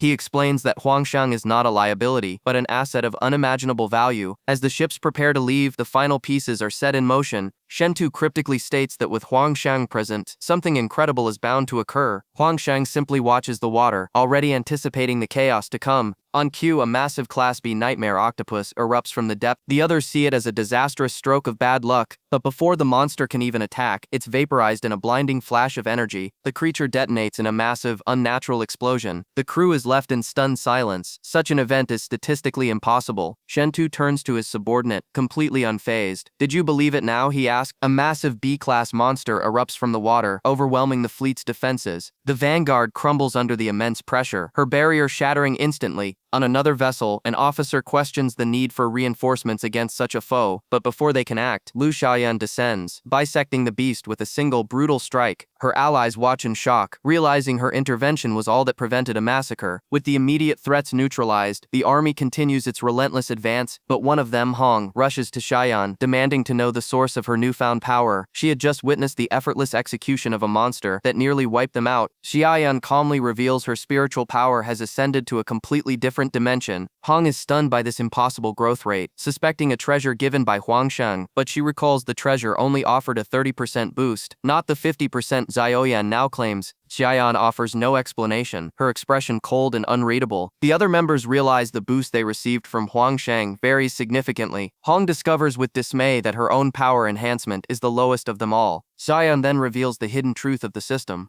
Huang Shang's ability doubles her own enhancement. The crew is left speechless, finally understanding the true gap between them and the protagonist's inner circle. Shaken by the revelation, Hong vows to overcome this deficit through sheer effort. Lost in thought, she turns and collides directly with an immovable object. It's Huang Shang, who barely registers the impact as she falls backward. The others look on as she scrambles to explain the sudden disruption. Elsewhere, within the command headquarters, a critical meeting is underway. Jin Chen reports on the influx of new personnel and the logistical challenges they present. Her leader, Kang Shu, delegates full authority to her, his trust absolute. She then admits that while Huang Shang restored her, her own spiritual core remains stagnant. Kang Shu offers a grim perspective on their new reality, where opportunity and disaster are one and the same. He dismisses her, urging her to focus on her recovery. His lieutenants remark on her seemingly improved disposition, but Kang Shu sees through the facade. Her recovery is not as simple as it seems. He reveals she is trapped in a downward spiral, her spirit slowly being eroded by despair. His subordinates are too naive to perceive the darkness consuming her from within. Kang Shu knows she is beyond his help. She needs a catalyst, an opportunity that only Huang Shang can provide. The temperature plummets, freezing the very river solid. But for a mechanical awakener of his caliber, this is a trivial obstacle. His vessel transforms, gliding effortlessly across the frozen wasteland. Meanwhile, others are not so fortunate in this unforgiving climate. Desperation sets in as they struggle to survive the encroaching frost. The elder holds onto a sliver of hope, refusing to abandon his post, but his companion has succumbed to despair, seeing them as worthless. Just then, a figure appears at their door, a leader from Ghost Flag City. They are stunned into silence. Their own leader has returned. He confirms his purpose, to lead them from this dying land to a new sanctuary. Disbelief turns to elation as their savior appears before them. He has returned to the frozen ruins of their former home. The mayor greets him, overcome with relief after fearing the worst. He offers a simple gesture of reassurance. The time for despair is over. The situation is grim. The city's food stores are depleted, and many have perished. The cataclysmic shift in climate claimed countless lives before they could react, but the leader came prepared, bringing vital supplies and a clear evacuation plan. Word of his arrival spreads like wildfire through the desolate streets. The citizens gather, their faces etched with newfound hope for the future. He calms the crowd, assuring them that provisions will be distributed systematically. The evacuation will be executed in phases, prioritizing the most vulnerable first. His decisive command restores order and morale. The people are united. With the logistics handled, Huang Shang departs on a personal errand. He seeks an item capable of reigniting the spirit of a fallen comrade. Within a quiet room, a lone flame flickers against the darkness. A visitor arrives, seeking an audience with the despondent Jin Chen. It is Su Dahong. He attempts to lift her spirits with a simple offering. She offers a polite but hollow reassurance, her mind clearly elsewhere. He presses further, inquiring about the source of her despair, her damaged meridians. He advises her to abandon her struggle, to accept the harshness of fate. His words are brutal, urging her to face a future without her former power. He pledges his protection, a gesture she acknowledges with cold courtesy. She requests solitude, a plea he seems intent on ignoring. Her patience exhausted, she dismisses him with a single word, alone. He departs, but his intentions are far from noble. He sees her despair not as a tragedy, but as a strategic opportunity. His cruel words echo in her mind, forcing her to confront her new reality. Memories of failure and accusation flood her consciousness. The voices of her past condemn her, telling her to abandon all ambition. Her spirit fractures under the weight of her perceived failures. She is left isolated, trapped within her own prison of despair. I was just an ordinary girl, with average looks and grades. My physical abilities were lacking, but I found solace in books.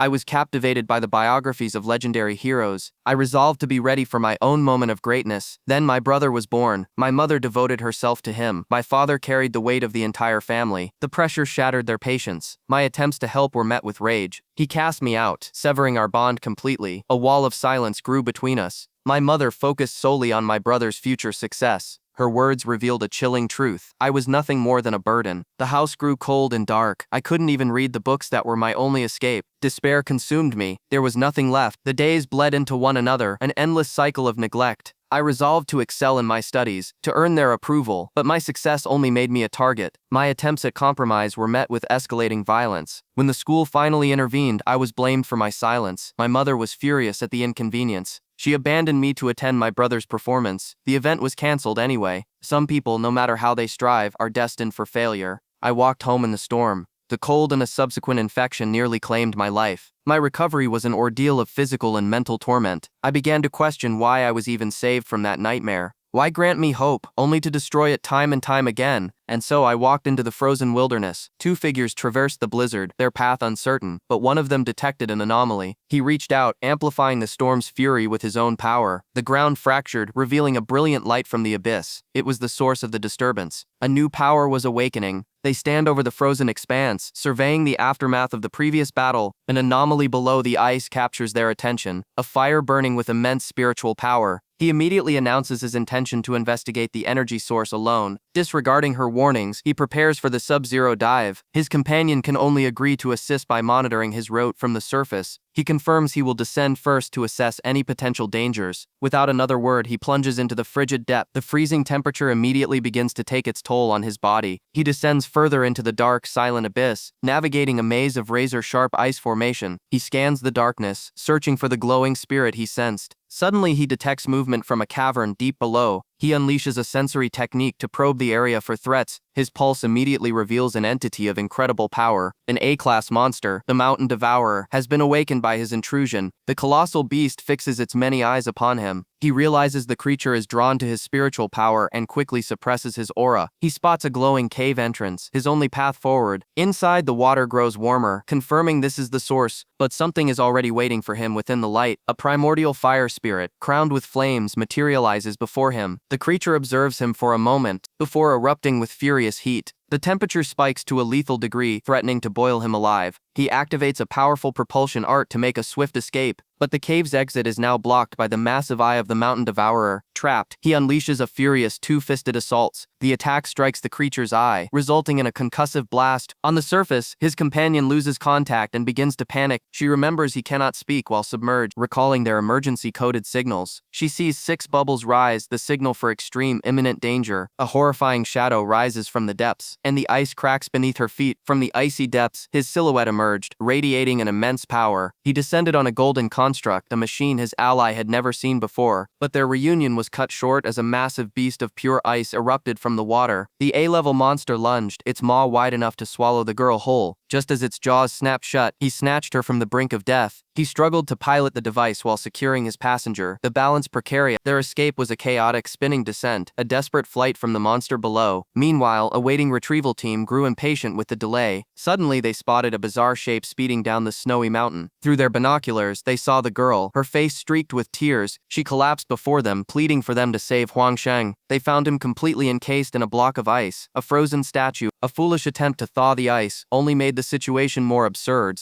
Elsewhere, in a fortified command center, a new power broker received a status report. The leader's pleasant demeanor shattered in an instant, revealing a deep instability. His subordinates dismissed the outburst, showing their clear lack of respect. A woman known as Jin Chen admitted to carrying her own deep regrets. Their meeting was interrupted by the arrival of a hulking warrior, Su Dahong. The leader was immediately hostile, questioning the man's unauthorized presence. Su Dahong announced he had abandoned a mission to support Jin Chen directly, but the leader asserted his authority, claiming the final decision was his alone. The warrior conceded, but demanded to be heard. He declared that none of them understood what Jin Chen truly needed. What she desperately craved more than anything was stability. Her mind fractured, revealing the source of her pain. Visions of blood and loss flooded her consciousness. She was haunted by accusations from a grieving mother, blamed for a death she could not prevent. The memory of that trauma was a wound that never healed. Even now, the thought of losing anything more terrified her. Enraged, another operative stepped forward to silence Su Dahong, a deadly energy gathering in his hand. The leader intervened just as the conflict was about to erupt. An incoming call had captured his interest. The caller ID showed a name that made him smirk, Huang Shang. He put the call on speaker for all to hear, a calculated move to sow chaos. Su Dahong recognized the leader's faction, his voice filled with contempt. From the phone, Huang Shang's calm voice cut through the tension, asking for Jin Chen. He declared he had found the very thing she needed most. Su Dahong roared, warning him not to reopen her old wounds, but Huang Shang simply stated the truth of what he possessed. It wasn't an item or a weapon, but something far greater. It was hope. In that moment, the light returned to Jin Chen's eyes. The opposition is furious, learning a Class A monster guards their objective. But on the other end of the line, Huang Shang's plan is already in motion. He simply states he has a feeling it will be useful, a calculated risk. The brutish warrior, Su Dahong, erupts in anger, questioning the insane logic. He knows an underwater beast of that rank is a guaranteed death sentence. The leader proposes a simple yet flawed strategy, a distraction. Su Dahong immediately sees through the irresponsible plan, calling it a suicide mission. The leader dismisses his concerns with a smirk, deciding to consult the girl directly. He puts the call on speaker, forcing her to make a choice. He pressures her for an answer, but Su Dahong exposes the truth. She is bait. He pleads with her not to sacrifice herself for their reckless ambition. The leader's manipulation continues, leaving the final decision to a conflicted Jin Chen. Su Dahong correctly deduces who would benefit most from her demise. His insubordination earns him a death threat from the leader's silent enforcer. Tensions escalate as the leader and the warrior exchange hostile words. The enforcer decides internally that this obstacle must be removed permanently. Su Dahong channels his power, ready to meet her challenge head-on. The leader finally intervenes, warning them both not to provoke him further. He once again shifts the burden of choice onto Jin Chen. Overwhelmed, she refuses the mission, unwilling to cause more harm. For a moment, the leader's plan appears to have failed. Su Dahong celebrates her wise decision to stand down. He reaffirms his own mission to protect the innocent. Seeing Jin Chen's despair, the leader dismisses the conversation for now. The group disperses, the conflict seemingly resolved. But just then, an unexpected variable enters the equation. It's Huang Shang. His arrival shocks them all. He ignores everyone else, addressing the fire girl directly. Jin Chen, defeated, tells him she cannot accept his offer. Su Dahong immediately intercepts, accusing Huang Shang of orchestrating her death. He warns the young strategist not to trifle with him. The warrior attacks, but Huang Shang evades him with impossible speed. In a flash, he seizes Jin Chen's hand, stunning the room. He tells her there is no time for explanations. Their window is closing. He pulls her away before anyone can react. The two of them depart, leaving chaos in their wake. He stops for a moment, forcing her to look at him. He presents her with a simple choice: trust him and follow. With absolute certainty, he promises he will help her succeed. He declares that breaking a promise is not an option for him. The abandoned leader and his subordinate can only watch, utterly powerless. His conviction reunites her hope. She agrees. Huang Shang's gambit has succeeded, securing his key piece for the coming battle. Time is running out, and she urges him to leave with her now. His entire team rallies behind him, volunteering for the dangerous mission, but a sudden emergency forces a change of plans. A new, urgent task is assigned elsewhere. The leader cuts straight to the point, questioning if Jin Chen can be trusted. Jin Chen deflects, turning the question of trust back onto the leader himself. The leader reconsiders, asking if he should personally intervene in the mission. Jin Chen rejects the offer. He declares he will retrieve his target without assistance. With a tense agreement, the plan is set, though not all parties are satisfied.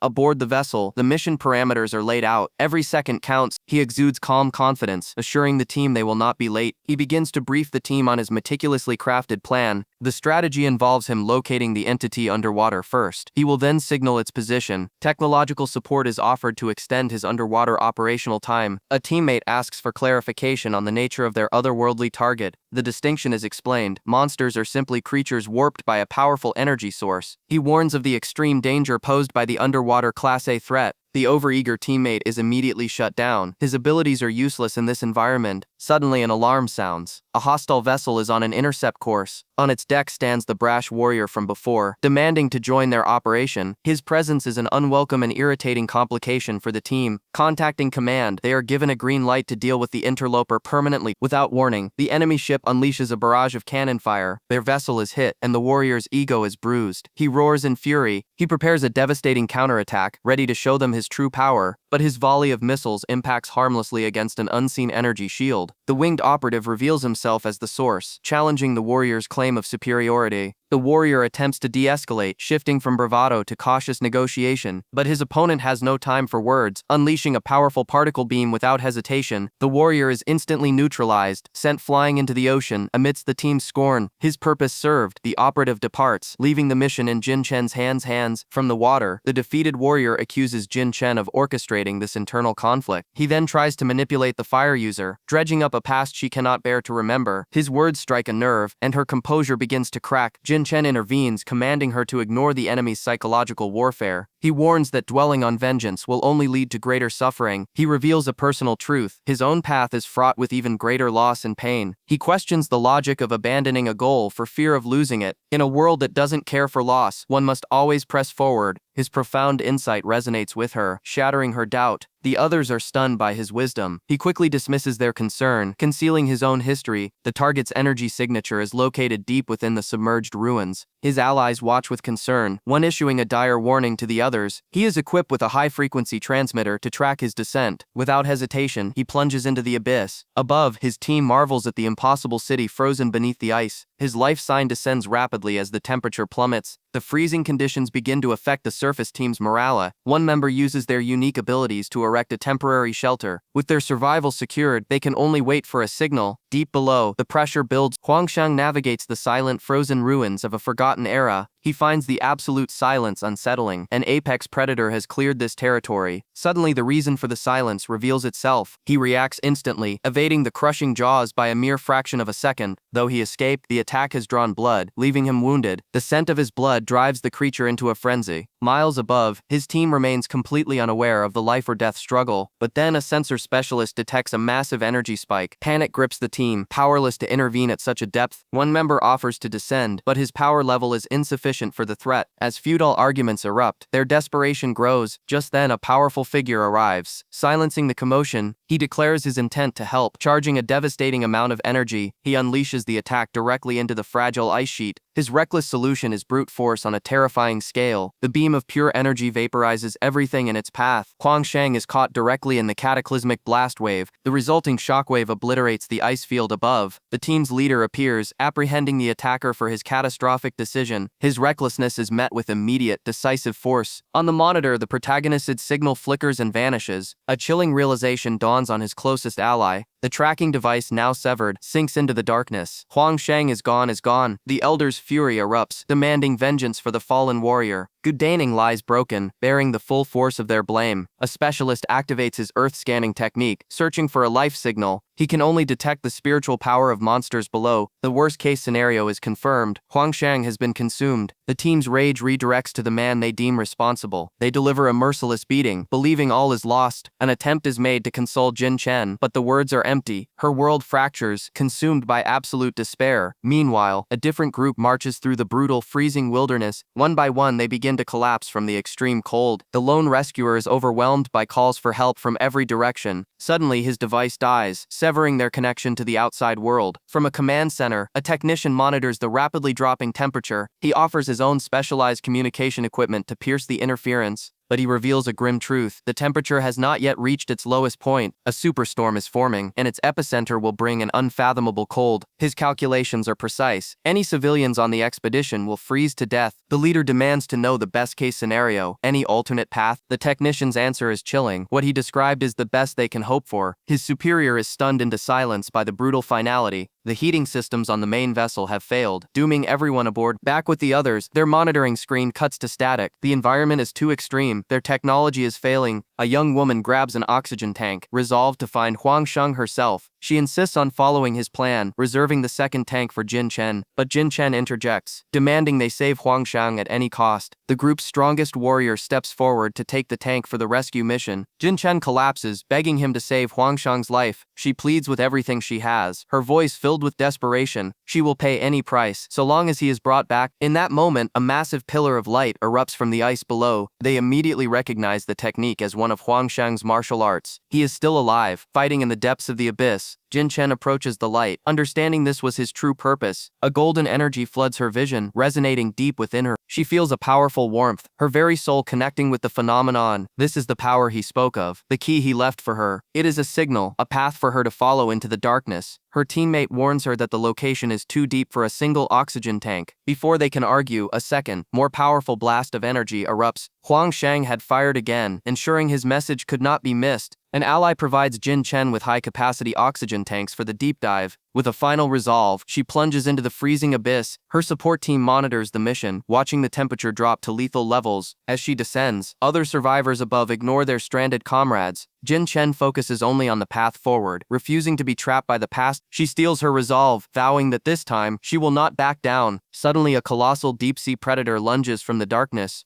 Our protagonist activates his spiritual energy, preparing for the assault. He unleashes a flurry of devastating strikes against the aquatic beast. A complex spiritual formation materializes, designed to ensnare the monster's essence. He then channels his power into a spiraling dragon of pure energy. The beast is torn apart from within, its life force obliterated in an instant. Having spent all his energy, he collapses on the ice. An order comes through from command: prioritize civilian evacuation at all costs. The team leader prepares her squad to depart immediately. A subordinate protests, arguing that Huang Shang's team has not yet returned, but the ship's heating system is failing. To wait is to condemn everyone to a frozen grave. The leader is given an ultimatum: make a decision in 5 minutes. Meanwhile, deep below, Jin Chen senses the artifact's movement. The target is getting closer, its power signature growing stronger. Her support team warns that oxygen levels are critical. She must return immediately, but she ignores their desperate pleas, pushing even deeper into the crushing depths. She understands that if she dies here, there will be no second chance. This opportunity was earned with a life, and she will not let the sacrifice be in vain. Back on the surface, a brilliant column of light erupts from the ice. Huang Shang emerges, his power amplified by an ancient martial arts technique. He turns to his bewildered allies, entrusting the next phase of his plan to them. His amplified energy summons the true Leviathan of the deep. The others panic, but their commander sees the tactical advantage of fighting on solid ground. However, the arrogant warrior Ma Qianyi recklessly charges the beast alone. He slams his fists directly into the fragile ice sheet. The entire frozen surface cracks and shatters under the immense force. The monster erupts from the depths. Enraged by the foolish attack, Ma Qianyi plunges into the freezing water as his comrades look on in horror. He sinks into the dark abyss, his consciousness fading. His team can only scream, powerless to stop his descent. The team establishes a foothold on the frozen water. Suddenly, the aquatic behemoth unleashes a devastating barrage. In the chaos, the son searches desperately for his father. He finds him incapacitated, drifting into the abyss. The young man is powerless as his father sinks away. Meanwhile, another combatant draws the monster's attention. His allies shout a warning as the beast prepares a new attack. A torrent of frozen energy erupts, shattering their platform. The survivors are thrown into the freezing water as its jaws open.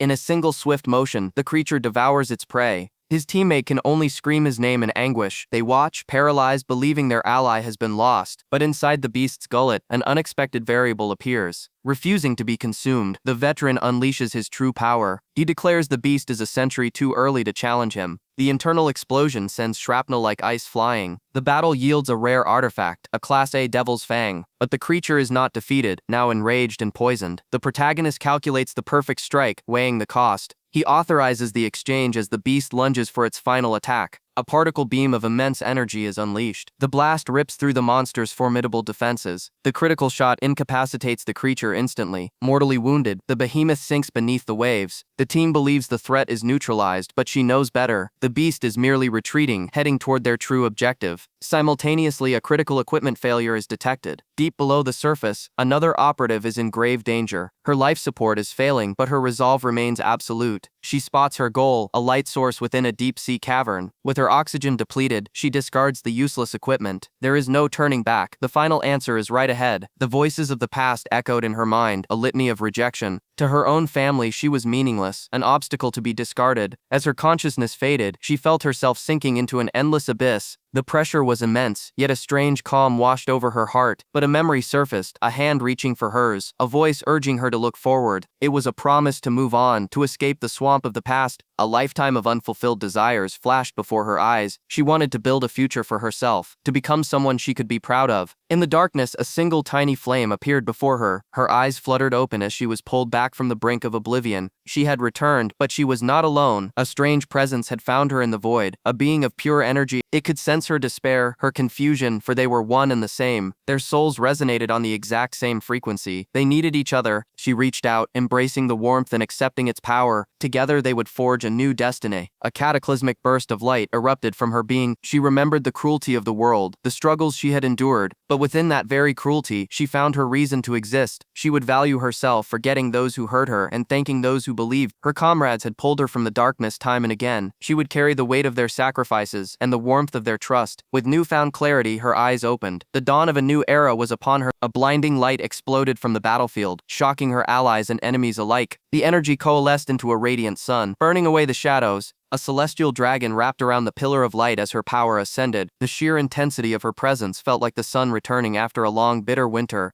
Her allies stared in disbelief, feeling an overwhelming spiritual pressure. Someone had achieved a breakthrough. From the heart of the inferno, a magnificent phoenix of flame emerged. This was no dream, but a rebirth through fire. Jin Chen had been reforged. She vowed to never be defeated again. She had ascended, reaching the golden core period as the sixth captain. Her comrades could only stare in awe. Jin Chen had truly been reborn from the ashes. She thanked them for their faith, but the monster was not yet finished. With a single gesture, she unleashed a wave of absolute destruction. Only lives that have burned brightly can leave behind brilliant memories. Her eyes, now glowing like embers, held an unshakable resolve. The light she commanded would be the fire that ends the long night. A colossal phoenix of pure flame tears a hole through the oppressive clouds. It soars directly towards the immense ice serpent. As the unnatural cold begins to recede, the serpent unleashes a beam of absolute zero. The sky is sealed once more, plunging the battlefield back into a frozen twilight. The beast reveals itself as the source of the climate disaster, whipping up a furious storm. The girl glares, identifying the true culprit behind the endless winter. Her spiritual power erupts, stunning all who witness its magnitude. She focuses this immense energy, preparing to end the conflict with a single strike. The serpent meets her challenge, condensing a sphere of pure frost energy in its maw. The two opposing forces collide, fire against ice in a cataclysmic blast. The very earth shatters from the impact of their ultimate techniques. Onlookers are thrown back by the violent shockwave from the dueling energies. The sphere of chaotic power is slowly being forced back toward her side. Her allies realize that a direct hit from this condensed power would mean annihilation. She knows she cannot retreat. Failure means this land becomes a permanent tomb of ice. Just then, a voice cuts through the chaos. Huang Shang appears, offering his support. He moves past her, deploying a golden shield to intercept the attack himself. He channels all his power into his hands, preparing for the impossible task ahead. Rocket thrusters ignite, pushing pushing her to safety as he charges forward. His shield makes contact with the energy sphere and is instantly obliterated. He is consumed by the explosion, a calculated sacrifice to save his comrade.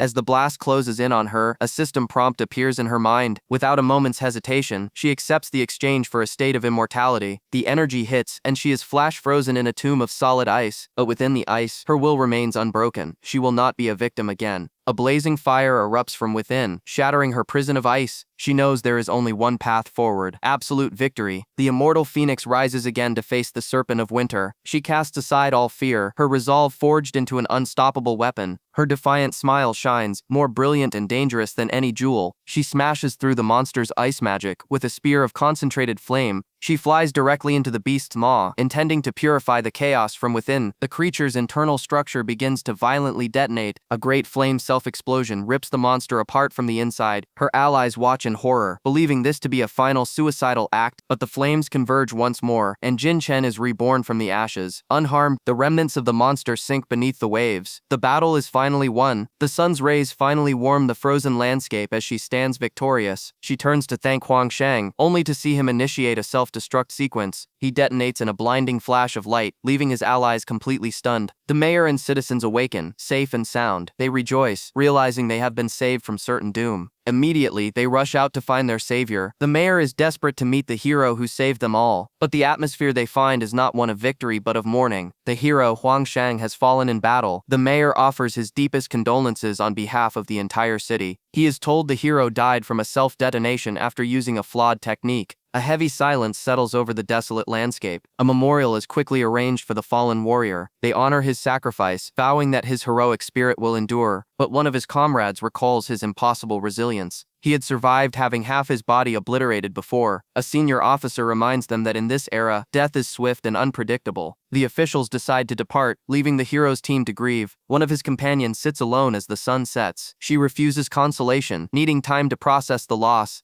Another decides she must say a final goodbye to settle a debt of honor. Her eyes are filled with grim determination. She pushes through her grief, needing this closure. This would be her final farewell. She tells her small companion to be brave. Tears fall as she laments her inability to repay him now. She enters the dark room where his coffin rests. She knows the sight will be painful, but she must look. Her flashlight illuminates not a body, but the very much alive protagonist. Her mind short-circuits from the sheer shock. She lets out a terrifying scream, fleeing the room in a panic. Her teammates can't understand her incoherent shouting. She can only scream, completely overwhelmed. The machine ear coach enters, demanding to know who is there. She finds the protagonist, who simply asks where his clothes are. Her own composure shatters at the impossible scene. He calmly requests new clothes, and she agrees without hesitation. She sprints off, desperate to fulfill his command. In moments, she returns with a fresh set of clothes. She instantly regrets not taking a picture of the miracle she just witnessed. The protagonist is now dressed again. Just then, another group of his friends arrives to pay their respects. They stop dead, finding him at a table, eating a bowl of noodles. They can only stare, dumbfounded at their friend eating beside his own empty coffin. The fire spirit documents her recent transformation, a farewell to her past self. She owes her salvation entirely to Huang Shang, who pulled her from the depths of despair. Inspired by him, she now seeks to become a beacon of hope for others. But her new power is unstable, her spirit not yet fully integrated with her body. She seeks out Huang Shang, hoping he can explain this dangerous phenomena. He immediately recognizes the symptoms of meridian rejection, a critical stage in her evolution. He diagnoses the issue as a wave incompatibility. A forceful coordination is now required. The process will be excruciating, a trial by fire she must endure. She agrees without hesitation. He strikes, sending a precise shockwave of energy into her core to force an alignment. The concussive blast echoes through the building, startling Lu Xiaoyan in the adjacent room. Concerned, she calls out to check on Huang Shang's safety. He calmly explains the situation, describing it as a necessary meridian adjustment for his new ally.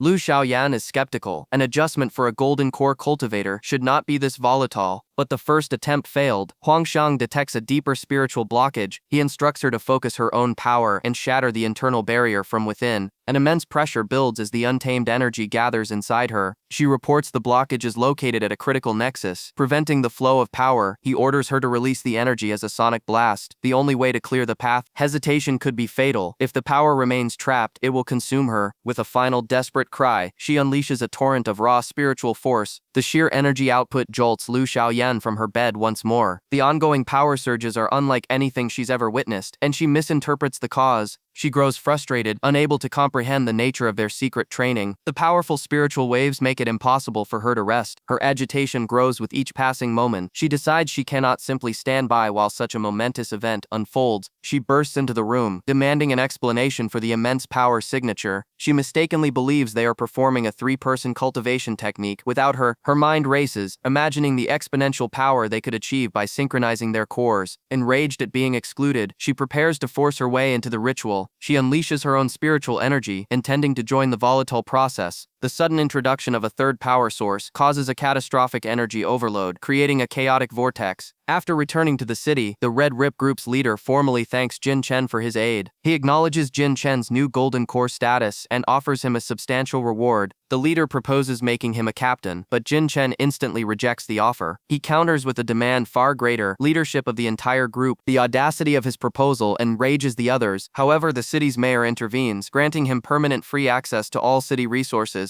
Jin Chen accepts the strategic alliance, knowing its future value. It's time to gauge the strength of his new associates. They gather around a spiritual power detector. The first member strikes, unleashing a powerful blow. The device maxes out at 999, much to his disappointment. The next combatant steps forward, delivering a far more controlled attack. His score shatters the previous limit, reaching 1/200. Another warrior demonstrates her psychic power. She scores a nearly identical 130, proving her rapid growth. The leader taunts the first member for his lackluster performance. Then, a hulking brute named Makiani lands a devastating fiery punch. His power level is an immense 1849, setting a new high score. The leader then turns to Su Sahang, the man who nearly died in the ice. He demands a specific item as repayment for his rescue. His threatening gaze leaves no room for defiance. Pressured, Su Sahang unleashes his own strike on the device. He surpasses the previous record with a score of 1996, shocking the onlookers, but that was only a fraction of his true strength. Activating a forbidden state, his aura explodes with dark energy. As he strikes again, the reading skyrockets to a formidable 2333. Impressed, the leader turns his attention to Jin Chen, challenging him to try. Before he can, the mayor steps forward, unleashing her own hellfire technique. Her attack registers a staggering 208.5d9, demonstrating true golden core power. The entire group is stunned by her overwhelming strength. She stands perfectly composed, the attack having cost her nothing. Finally, it is Jin Chen's turn. He delivers a casual, almost lazy punch. His score is a mere 1210, drawing immediate scorn from the others. He calmly explains that the side effects of his true power are too dangerous to reveal. They dismiss his words as the excuses of the weak. The leader offers him a chance to grow stronger at a perilous location, but only if he proves his worth. Jin Chen agrees instantly, warning them to prepare for the consequences.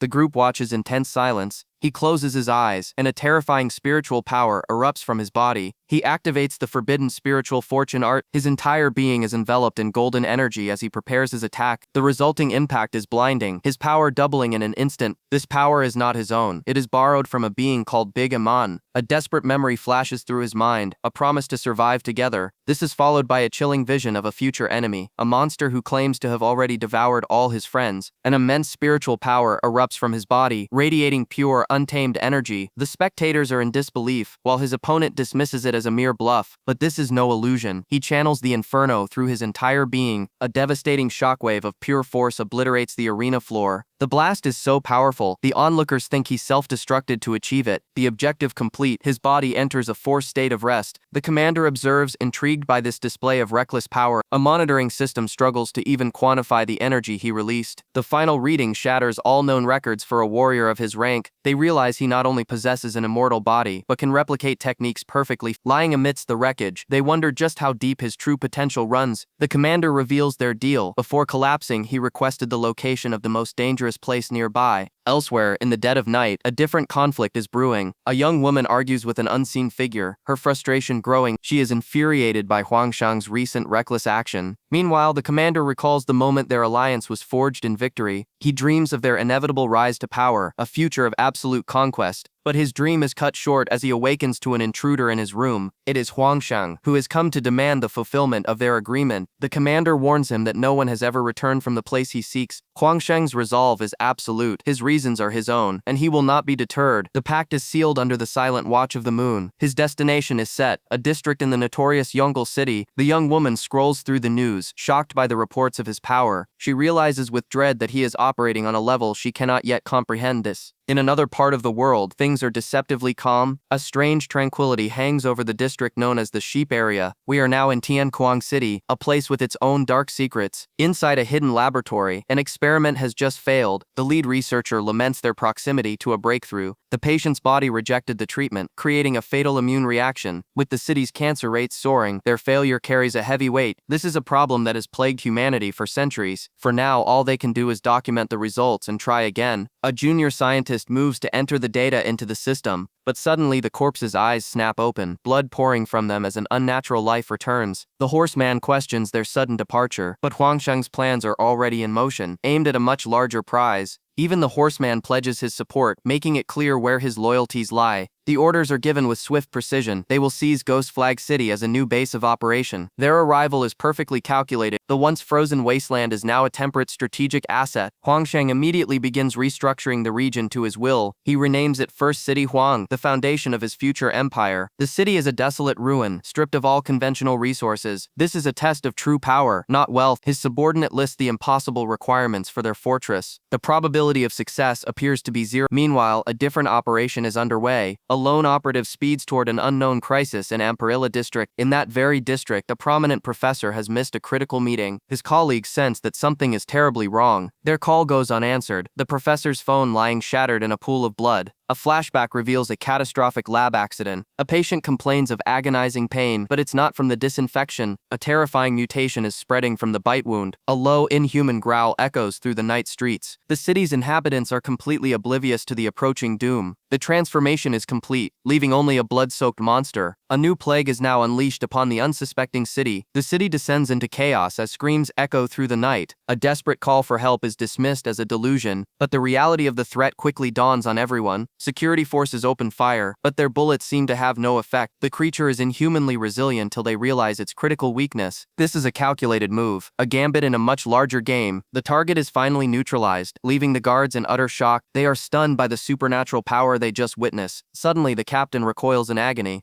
He brushes it off, unaware of the poison now in his veins. Elsewhere, a medical team fights a losing battle against the same affliction. The patient's organs fail. It's the same pattern as before. Panic grips the lab as the doctors realize their failure. The lead doctor connects the symptoms, dreading what comes next. A silhouette rises from the gurney in the dark room. The patient is alive again, but something is terribly wrong. Raw terror fills the air as they witness the impossible. The infection continues its silent spread across the metropolis. The captain collapses, violently ill, as his men mysteriously heal. The loss of a single pawn is an acceptable sacrifice. The gambit was a success. 4 new pieces are now on the board. His eyes glaze over as the transformation begins. He lunges, sinking his teeth into his own subordinate. The soldier shoves him back, confused and terrified. The captain has lost his mind, the contagion spreading rapidly. One by one, the rest of the squad turns, their bodies contorting. Their humanity is erased, replaced by a vacant hunger. The last survivor gives the only possible order: extermination. Chaos erupts as the infected turn on their former comrade. A civilian dismisses the carnage, choosing willful ignorance. He moves to investigate the sudden silence outside. What he finds is not a riot, but an army of the dead. The night is far from over. A desperate report confirms the virus is transmitted through bites. The scientist describes the fatal immune storm just as it claims him. His data streams to a remote, unseen observer, but the mastermind is already aware of this information. He sits before his own board, every piece perfectly placed. He foresees the coming tide of blood and destruction. This is the retribution humanity deserves. Orchestrated by Hu Li, the instructor confirms a communications blackout with Tianquang City. For a full year, no one has known the truth of what transpired there. Some of the students still hold out hope for a savior, but others dismiss this as a foolish fantasy. They rationalize that their champion is too far south to even be aware of the danger. Meanwhile, hundreds of miles away, Huang Shang crosses the treacherous Crocodile Sea. Back at the training camp, the commanders prepare their cadets for the worst. The lead instructor stresses that they must always be ready for the unknown dangers ahead. The cadets steel their resolve, ready for the coming war. Their purpose is clear: to become the shield that protects this last bastion of civilization. She hopes their training will be enough when the real battle begins. They answer her call with unwavering conviction. Suddenly, an urgent transmission comes through for the commander. It is Emperor Li, the ruler of their district, demanding answers about Tianquang City. Commander Sui confirms the intelligence is accurate, but wants his assessments. She insists he dispatch a reconnaissance team to the northern region immediately. The infection is spreading, and if it breaches their borders, it will come from the north. The emperor scoffs at her concern, dismissing her as naive and inexperienced.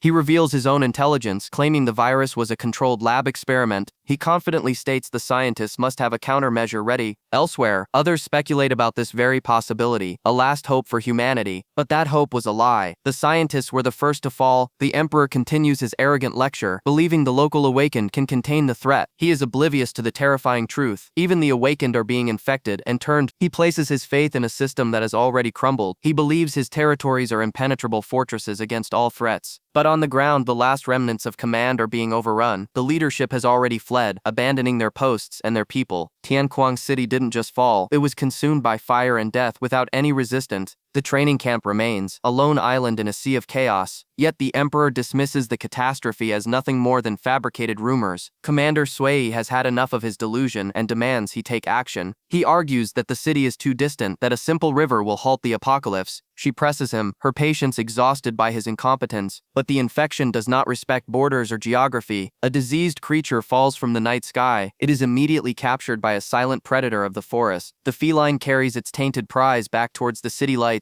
It watches over the unsuspecting populace from the shadows, and in its eyes a familiar crimson glow signals that the plague has already arrived. The hunting party is ambushed by a mutated beast. One of their own vows to end his life if the infection takes hold. The commander issues new orders. All personnel are to prepare for war. Reports confirm the worst. Tianquang City has lost all contact. Her command is absolute. In this crisis, hesitation means death. The squad stands resolute, ready to face the coming storm. They immediately begin strategizing a new defensive perimeter. A lone vehicle speeds through the wasteland. A desperate call comes through with terrible news. Tianquang City has completely fallen. The Hu family has made its move, seizing resources after unleashing a plague. The name of the man responsible is revealed, He Li. Before she can learn more, the line goes dead. Meanwhile, the protagonist assesses his companion's condition. His own abilities are on cooldown, leaving him temporarily vulnerable. He discovers a peculiar artifact among the bones of the desert. Using it, he attempts to establish a connection across the vast distance. His mount returns unexpectedly, its energy seemingly restored. He realizes he was moved without his knowledge. The destination remains far. A strange energy suddenly envelops him, originating from his companion. The creature seems disoriented, acting on an unknown impulse. It carries him across the barren sands. He understands he's no longer in control. In a quiet district clinic, a different horror is unfolding. Blood pools on the cold floor from a grievous wound. The infected soldier fights a losing battle against the mutation. He chooses the only escape left to him. He raises the weapon, his last act of defiance. But the infection is faster, seizing control of his body. His final moment of humanity vanishes as he collapses. The transformation is complete. His body begins to twist into a grotesque new form. An inhuman scream echoes through the empty building. A friend arrives, oblivious to the monster waiting inside. The door bursts open, revealing the horrifying truth. The night sky remains silent, unaware of the chaos below. A phone rings, a ghost from a world that no longer exists. But the recipient is lost in memories of a life now gone forever. The streets fell into a deathly silence as the citizens stared forward, their eyes completely vacant. Inside a remote shop, two men lamented their lack of customers, unaware of the approaching doom.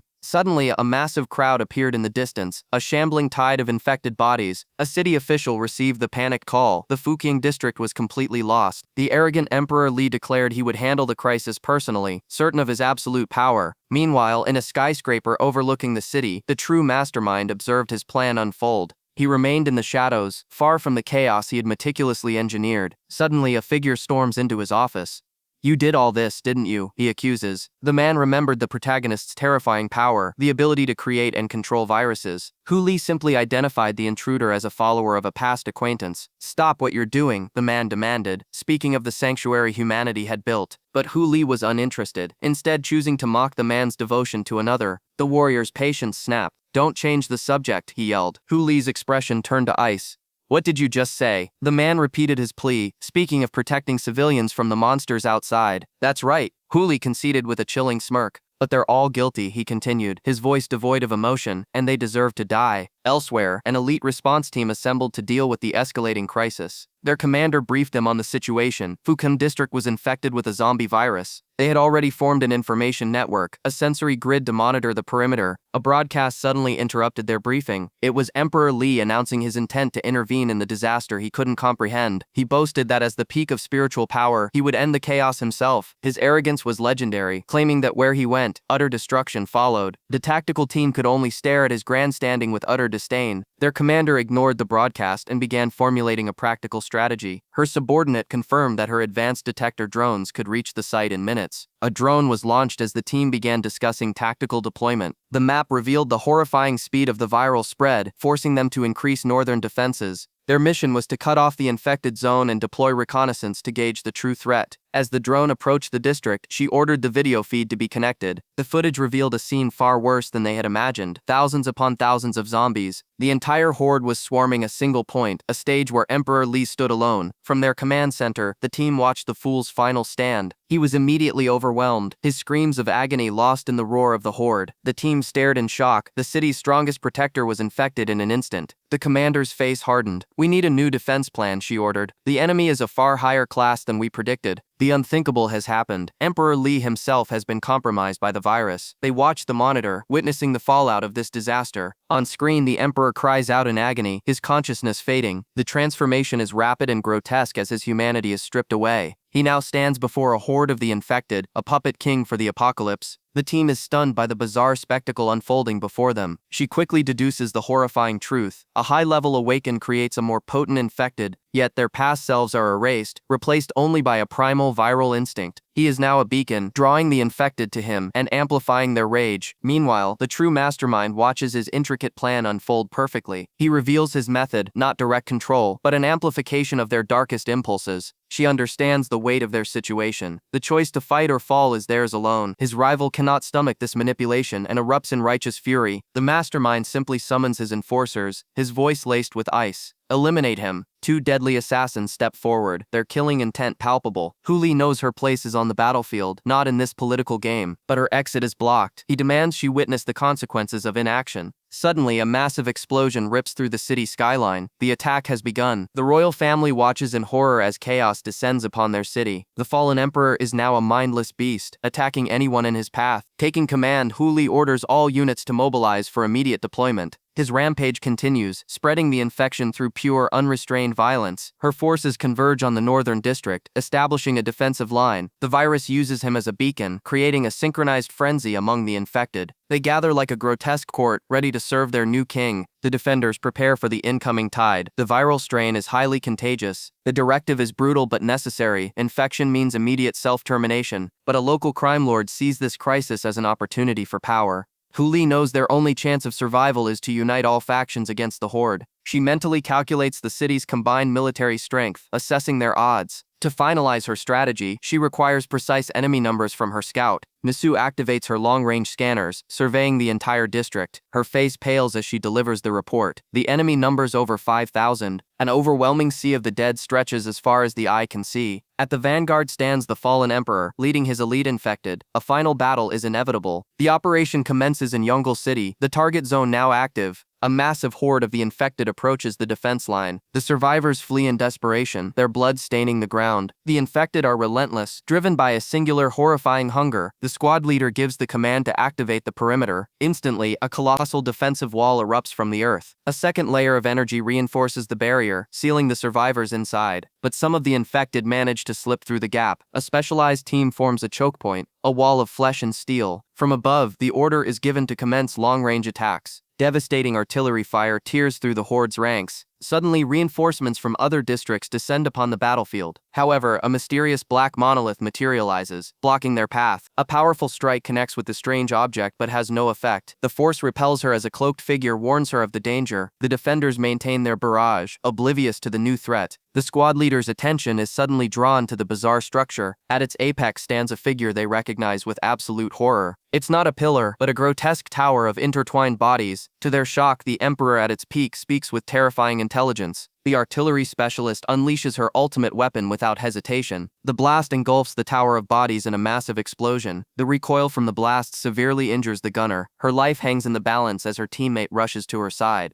A healer immediately begins channeling restorative energy into her. The explosion, however, created a new gap in the horde's formation. The healer is now exposed, shielding her fallen comrade with her own body. Just in time, the commander activates a powerful defensive art. She declares that no enemy will step foot into their land. Her resolve ignites the fighting spirit of the others. But in a moment of madness, one defender tastes the infected blood. The infection spreads rapidly as one of the general's own men turns on him. He barely dodges the attack, the creature's teeth scraping against his armor. A younger man watches in horror as his own father succumbs to the virus. The memories of his childhood are corrupted by the monstrous transformation before him. As the creature lunges, another soldier is forced to strike it down, but the threat is far from over. As more infected appear from the rear, the commander orders her troops to form a defensive line and contain the outbreak. Amidst the chaos, a new figure emerges, held aloft by his corrupted followers. It is Emperor Li, laughing maniacally at the destruction he has orchestrated. The commander confronts him, questioning if any shred of his former self remains. He merely babbles, feigning insanity to mock their desperation. Elsewhere, a previous battle has concluded with a decisive loss. The defeated warrior kneels, unable to comprehend his opponent's immense power. A cold voice orders his subordinate to stand down, sparing the man's life for now. The warrior is enraged by this mercy, but is immediately bound by a powerful restraint technique. The mastermind simply turns away, his plans already moving to the next phase. He confronts another captive, his chilling presence promising only pain. Back on the main battlefield, the defenders are being overwhelmed by the horde. The commander desperately tries to hold the line, screaming at the emperor to stop this madness. She taunts him, trying to break through his facade of insanity. Her words strike a nerve, and the emperor's rage finally boils over. She smirks, having proven that his mind is still his own. Dropping the act, he unleashes his true power, summoning a massive sphere of dark energy. He declares that none of them will leave this place alive. The heroes recognize the attack, realizing it's even more powerful than before. The emperor gloats, knowing their usual savior is nowhere to be found. He hurls the sphere of annihilation towards them, but just as all hope seems lost, a figure descends from the sky on a massive bird. The emperor freezes, his attack plan instantly shattered. The newcomer effortlessly nullifies the catastrophic blast with a single gesture. The soldiers on the ground stare in disbelief at their unexpected salvation. Enraged, the emperor screams his rival's name, refusing to accept defeat. He unleashes his ultimate technique, a concentrated beam of destructive energy. Our protagonist calmly dodges, correcting the villain's petty insult. He then activates his own technique, repurposing the energy into propulsion jets under his feet. The emperor is left utterly speechless at this unprecedented maneuver. His own sacred martial arts were just weaponized against him in the most disrespectful way imaginable. As the enemy stood triumphant, a new figure entered the battlefield. His allies watched in stunned silence. Their leader had finally returned. He was warned of a virulent contagion, but he simply acknowledged the danger. The enemy monarch was already reeling, unable to process the strike he had just suffered. A single explosive punch had sent him hurtling through the air.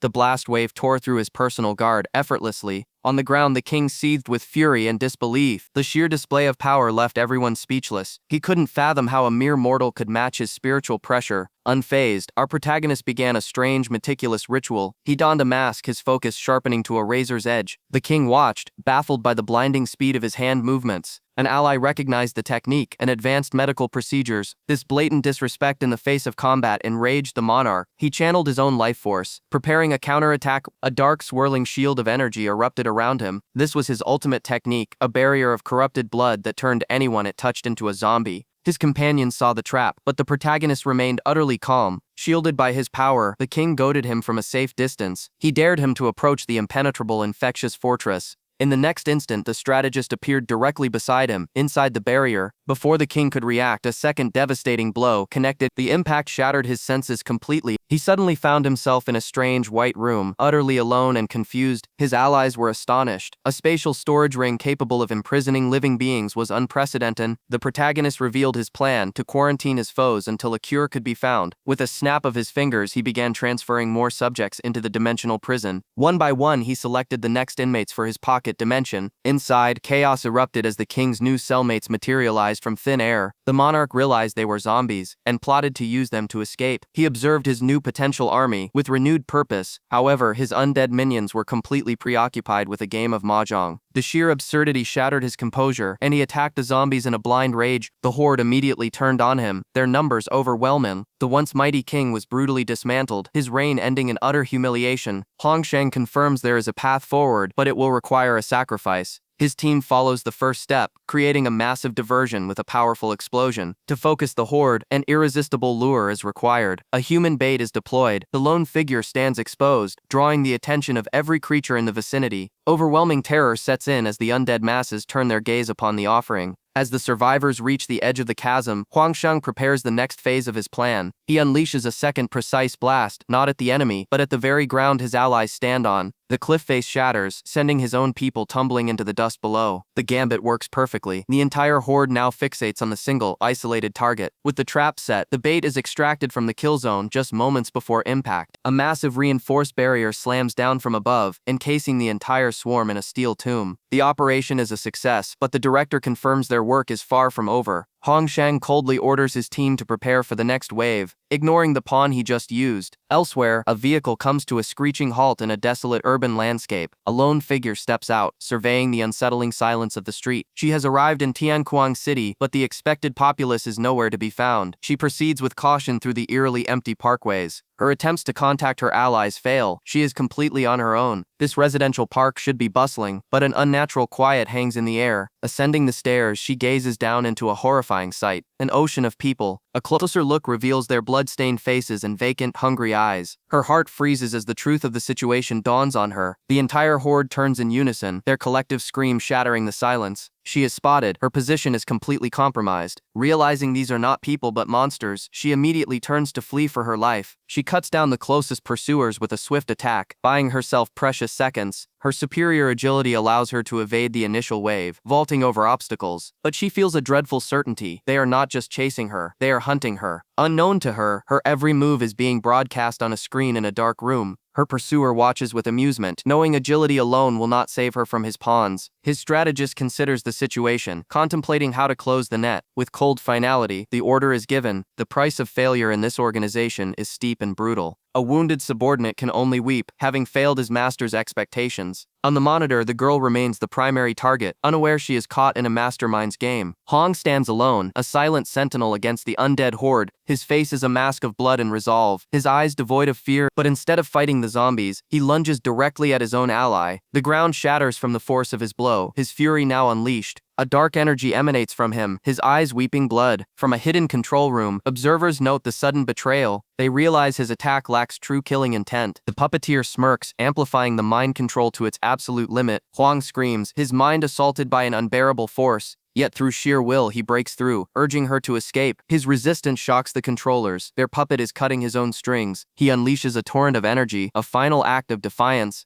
Unwilling to lose their asset, they prepare for immediate recapture, but a new threat emerges, blocking her only path to safety. Suddenly, arcane shackles materialize around her wrists and ankles. She is violently slammed to the ground, completely immobilized. Trapped and powerless, she can only demand answers from the shadows. A familiar figure steps into the light, a chilling presence she knows all too well. He greets her with a predatory smile, addressing her as his sister. The name escapes her lips in a whisper of dread. Huli. He looms over his captive, stating that her release is not an option. This reunion, he explains, has been a long time in the making. He analyzes her vitals, sensing an anomaly in her response. She recoils from his invasive examination, lashing out in fury, but her defiance means nothing. He simply prepares a mysterious syringe. This is not a simple capture, it is an experiment. He tells her she knows nothing of the true darkness that governs their world. Her elevated heart rate is a variable he finds particularly interesting. He declares his objective to extract all information on Huang from her mind. Activating his unique power, the virus space pupil, he begins the mental dive, but her consciousness is not unprotected. He finds himself instantly trapped in ice. He recognizes the location within the memory, deducing Huang's proximity. The memory distorts, showing a chaotic and nonsensical scene. He tries to make sense of the fragmented data, but the memory fights back. The absurdity of the vision momentarily stuns the psychic intruder. He questions what he is even witnessing. He spoke of a past he wished to understand. He asked about his aunt, a kind person from a forgotten time, but that kindness was extinguished from the world. The memory of his mother's death fueled an inferno of vengeance. The girl suggested he target the Hojia group, but his ambition was far greater. He would make the entire world pay for its injustice. She recoiled from the sheer murderous intent radiating from him. He recalled the moment he gave his mother false hope. Seeing her desire to live, the thought of her final moments became an unbearable weight, suffocating him. He dismissed his own pain, deeming it irrelevant to his grand design. His expression hardened, his path now absolute. The girl could only watch in terror. He had accepted his fate was to lose everything, therefore he chose to become the agent of total destruction. He held a syringe, the maximum dose of a specialized virus. He was about to test the limits of his creation. If he couldn't possess what he cherished, then no one would. He administered the injection without a moment's hesitation. The serum coursed through her veins, a torrent of agony. Her body was racked with violent convulsions. The transformation was excruciating. She fought against her restraints, her humanity slipping away. Finally, her body went limp on the cold floor. His cold eyes observed the final stages of her mutation.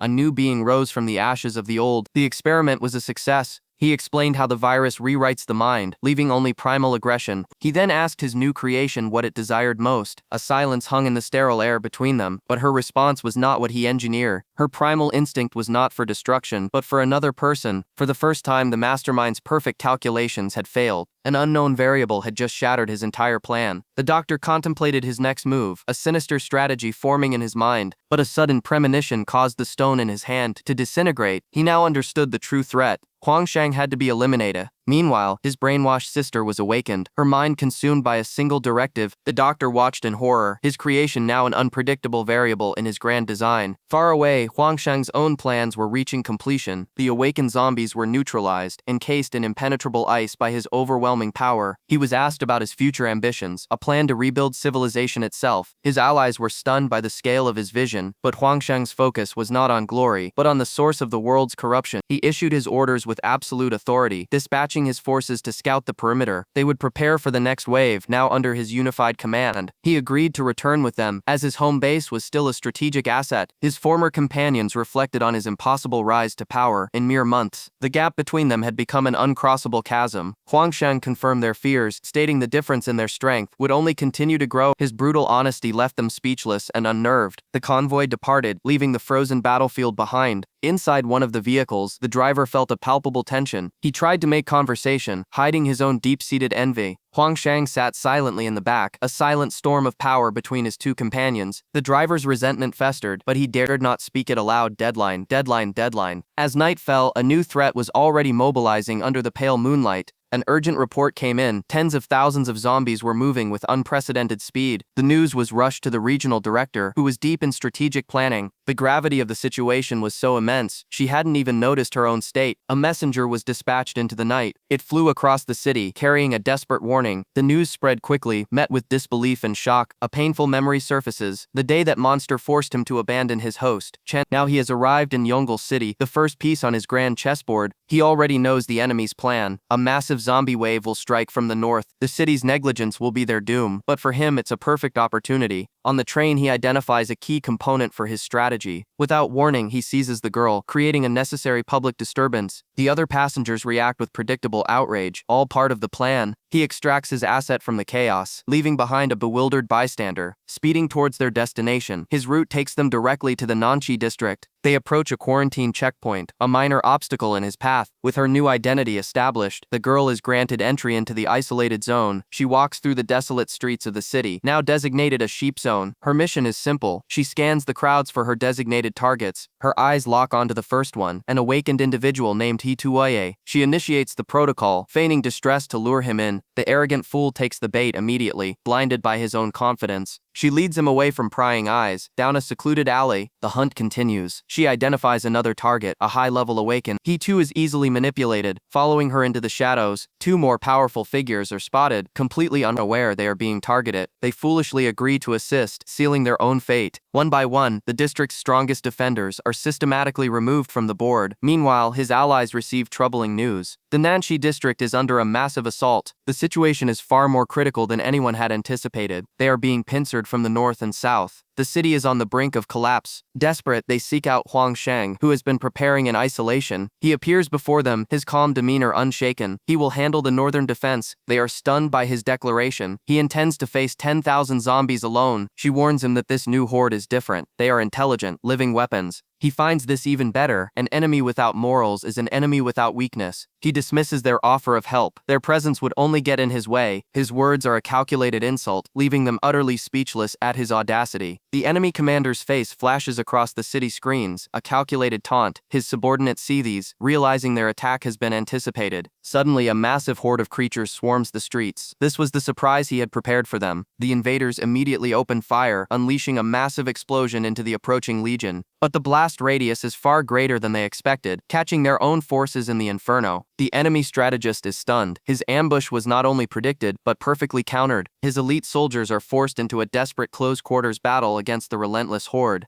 They are completely overwhelmed, their formation crumbling under the sheer weight of numbers. From a high vantage point, a woman observes the chaos. She addresses the enemy leader directly. The surprise was not for them, but a trap they willingly walked into. She reveals their entire northern flank is also accounted for, showing complete strategic dominance. Refusing to answer any questions, she watches as the subordinate uses a unique ability to escape. She calmly notes his destination. He is heading north to find the true mastermind. The northern sector appears quiet and sparsely defended. Here, a monstrous commander receives a report from his own psychic network. His intel confirms the enemy committed all their strength to the south. He questions their strategy. Believing the north is abandoned, he sees a golden opportunity to strike. But as he prepares his army, he finds a single man waiting for him. It's Huang Shang. The intel was a lie. The entire northern defense consists of just one person. The creature's commander approaches, demanding to know his identity. Huang Shang calmly confirms it, asking if his opponent is the one in charge. The monster leader confirms he is the mastermind. Satisfied to have found his target, Huang Shang begins his psychological assault, inquiring if the horde are all brothers. The taunt hits its mark perfectly. The creature erupts in pure rage. Huang Shang feigns a misunderstanding, further unsettling his opponent with his unnerving calm. He continues the act, a deliberate ploy to shatter the monster's composure. The monster furiously explains these are not his kin, but genetically engineered weapons he created. They are merely replicas, copied from a single source gene, a technology he is proud of. A cold smirk appears on Huang Shang's face. He is also quite proficient at copying. He raises a simple whistle to his lips, confusing the creature completely. From the shadows, an army begins to march forward in perfect unison. Their footsteps echo across the barren landscape, an unnerving display of discipline. The monster watches in disbelief as the soldiers come into view. They all have the same face. Huang Shang stands before an army of his own clones, turning his enemy's strategy against him. The monster is utterly broken by the revelation. His own tactics have been weaponized against him. Since awakening his ability, one question consumed his thoughts. What was its ultimate purpose? He maintained a low profile, dedicating himself to intense study and research. Through meticulous preparation, he mastered all available knowledge. The future was now his to command. The other king, possessing supreme martial arts, pondered the same question of purpose. He too kept a low profile, but his study was one of peace and cultivation. Soon there was nothing left for him to learn. His future was already within his grasp. The scientist's power was insidious. He could command viruses to rewrite the very code of life. He pushed beyond human limits, creating artificial life. But it was not enough to achieve his goals. The martial artist's path was different. He could split his soul, creating perfect combat clones. By altering their essence, he could amplify their power. But this too was insufficient for his ambition. Through relentless growth, the scientist forged a legion of his own. It was an army of killing machines, designed to assimilate everything in its path. The martial artist's calculations were swift. He could generate nearly 20,000 clones in a single day. He faces his rival's army, unimpressed. You call this an army? It is a rabble of mindless beasts. The scientist counters, explaining his will can freely move between hosts, controlling them perfectly. His creations share a single consciousness. Finding the true body amidst the horde is impossible, but the martial artist's strategy is far more direct. His clones are perfect imitations of himself. This makes tracking the original among the identical duplicates an exercise in futility. The creature's leader grows agitated, realizing the psychological trap being laid. He dismisses it as a stalling tactic and unleashes his enhanced legion. The modified bodies, covered in killing weapons, descend upon the clones. But the martial artist's clones are different. They carry only a single devastating martial skill. A brilliant light emanates from the first clone. As it meets the charge, it detonates with catastrophic force, a technique of pure self-destruction. The monster leader is stunned. A martial art based on clone self-explosion was unthinkable. The martial artist's expression is cold. The one underestimating his enemy is you. His clones advance, a unified chorus of destruction. Charge! An endless wave of living explosives swarms the enemy commander. The battlefield erupts in a chain reaction of devastating detonations. The attack is relentless, targeting the weakest points of his genetically modified body.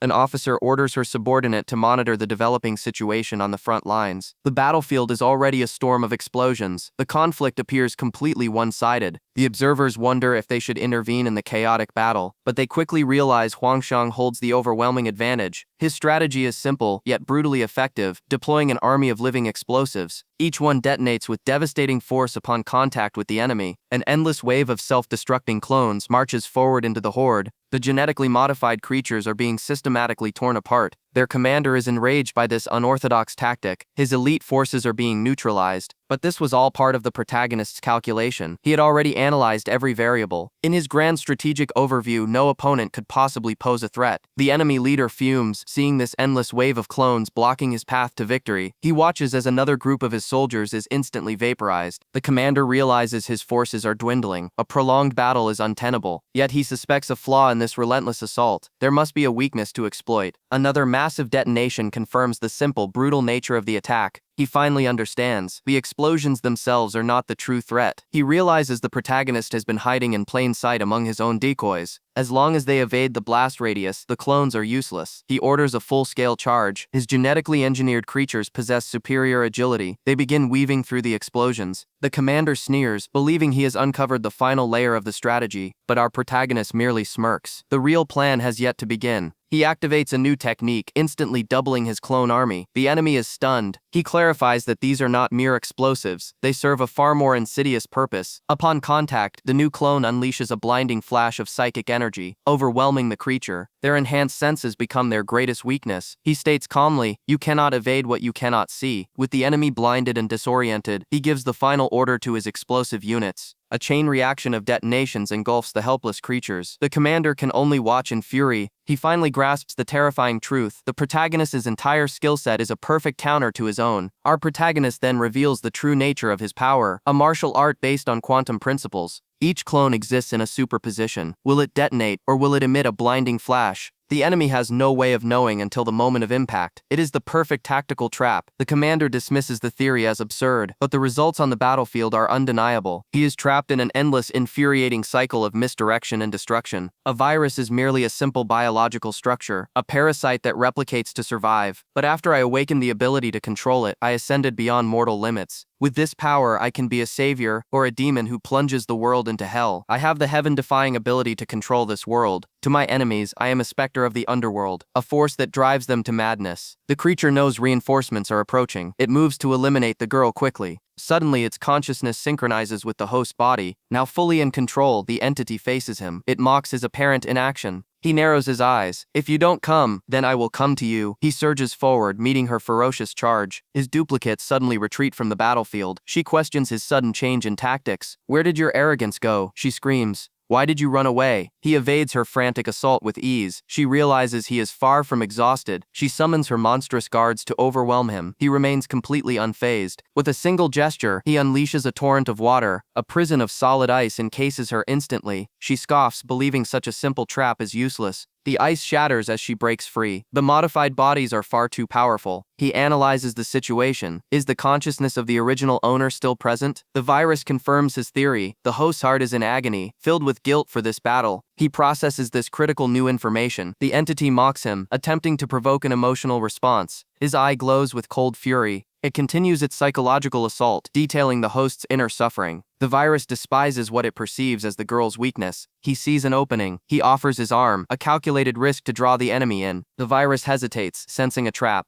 "There is no deceit," he states calmly. The bait is taken. The entity sinks its teeth into his arm. The infection attempts to spread, but his own viral control stops it cold. A perfect stalemate. But this was his objective all along. He can now access the spiritual power within its body. The entity's consciousness begins to blur. It realizes its fatal tactical error. The connection is severed. The sister's true self finally regains control of her body. Overwhelmed by the trauma, she begs for an end, but he refuses to abandon her. He urges her not to give up so easily. "Trust me," he insists. "You will be fine." He declares that no matter what happens, she will always be his most important partner. He calmly places a hand on the feral girl's head. Beginning his intervention, she instinctively bites down on his arm, drawing blood. Unfazed, he explains his ability to control the spiritual power coursing through her. He promises to eradicate the virus, telling her to wait for his return. To sever the infection, he detonates his own hand in a controlled blast. As she panics, he cuts her off with a single command. He coldly informs her that she now owes him a life debt. This debt will be collected when he faces a future catastrophe. She immediately agrees, and a pact is formed between them. With the transfer complete, he confirms her consciousness is stable. An unexpected observer interrupts. Enraged by their private exchange, she demands he return the girl's original body, but he flatly refuses. The entity possessing the body shrieks, claiming she will never relinquish control. She threatens to destroy the vessel entirely rather than give it up. The entity laughs maniacally, eager to see her plan unfold. He simply reminds her that he can neutralize the virus at any moment. She scoffs, underestimating the gravity of his threat. In her arrogance, she unleashes her final trump card, a horde of viral minions. The creatures merge, forming a grotesque abomination of flesh and eyes. As its power surges, she warns him that he will die here. The beast looms over them, a towering monument to her madness. He turns his back on the monster, carrying the girl to safety. With a single leap, he evades its earth-shattering strike. He calmly tells the unconscious girl to rest. His mission far from over, the monster screams in rage, its attack having failed completely. Suddenly, a targeted explosion rips through the creature's form. As planned, his elite reinforcements arrive to secure the area. The monster roars, realizing it has been cornered. He hands the girl to an attendant for immediate medical care. He instructs the director to eliminate the monster, leaving a clone to assist. With the lesser threats contained, he prepares to leave for his true target. A cold fire burns within his eyes. He is going to find the mastermind orchestrating this chaos. The city's defenders hold the line against a grotesque biological horror. Huang Shang's clones join the fray, a calculated move to overwhelm the beast. With the clones providing a critical distraction, the commanders see a path to victory. A blinding flash grenade detonates, momentarily stunning the creature and its allies. Far from the battle, a lone healer tends to a grievously wounded fighter. She recognizes the patient, the very assassin who once tried to eliminate Huang Shang. The woman is barely clinging to life, suffering from catastrophic internal injuries. Her sheer will to survive is almost incomprehensible. The healer can only watch in awe at such impossible resilience. Meanwhile, Huang Shang travels at blinding speed, a drone struggling to keep pace. He inquires about the drone's maximum velocity, already calculating his next move. He then reveals he has yet to use his full power, and his aura explodes into a fiery inferno. He becomes a crimson comet, shattering the sound barrier as he races toward his destination. Elsewhere, the rival king, Hu Li, awakens from a forced recovery. His subordinates are surprised, believing the immediate threat was over, but Hu Li delivers a chilling warning. The true enemy is now approaching. He predicts their arrival within days, deciding to conserve his strength for the final confrontation. His loyalists can only obey, leaving their leader to his preparation. Hu Li lies down, the weight of the coming war pressing down on him. He assesses his own weakened state, his injuries still a major liability. The mere thought of Huang Shang's existence disrupts his focus, a constant source of irritation. As he rests, his reconnaissance familiar is activated across the continent. The mystical bird scans the terrain, searching for any trace of its target. It tries to pinpoint Huang Shang's location based on his last known speed, but it's shocked to find its quarry moving at twice the expected velocity. Hu Li's consciousness smirks, believing this pace will leave Huang Shang completely depleted. Indeed, Huang Shang appears to be pushing his physical limits. His operator questions his stamina, remembering the severe wounds he recently sustained. But Huang Shang simply gathers ambient energy, initiating a forbidden healing art. An impossible surge of light erupts from his hand, blinding the drone's sensors. His arm is regenerated in an instant, defying all logic and horrifying the spying familiar. He coldly states that even the explosion was part of his plan to conserve his resources. He ignores his depleted spiritual power, knowing he possesses reserves his enemies cannot fathom. With a flick of his wrist, he traps the spying bird in a pocket dimension. The familiar is cast into a prison of starving beasts, becoming their next meal. The psychic link is violently severed. Hu Li feels the echo of his familiar's demise. He screams in agony as the psychic backlash overwhelms him. The defensive line shatters under the unending assaults. The city's only hope now lies in a final desperate gambit. Suddenly, an unexpected combatant enters the fray, shocking everyone. A bizarre modified monster turns the tide, providing monstrous long-range support. Meanwhile, two of Lord Hu Li's elite operatives finalize their own mission. A plan is already in motion. Full-range surveillance is active, ready to encircle the target, but his partner expresses doubt, fearing their target's unknown abilities. He dismisses her caution, confident their superior power guarantees an easy victory.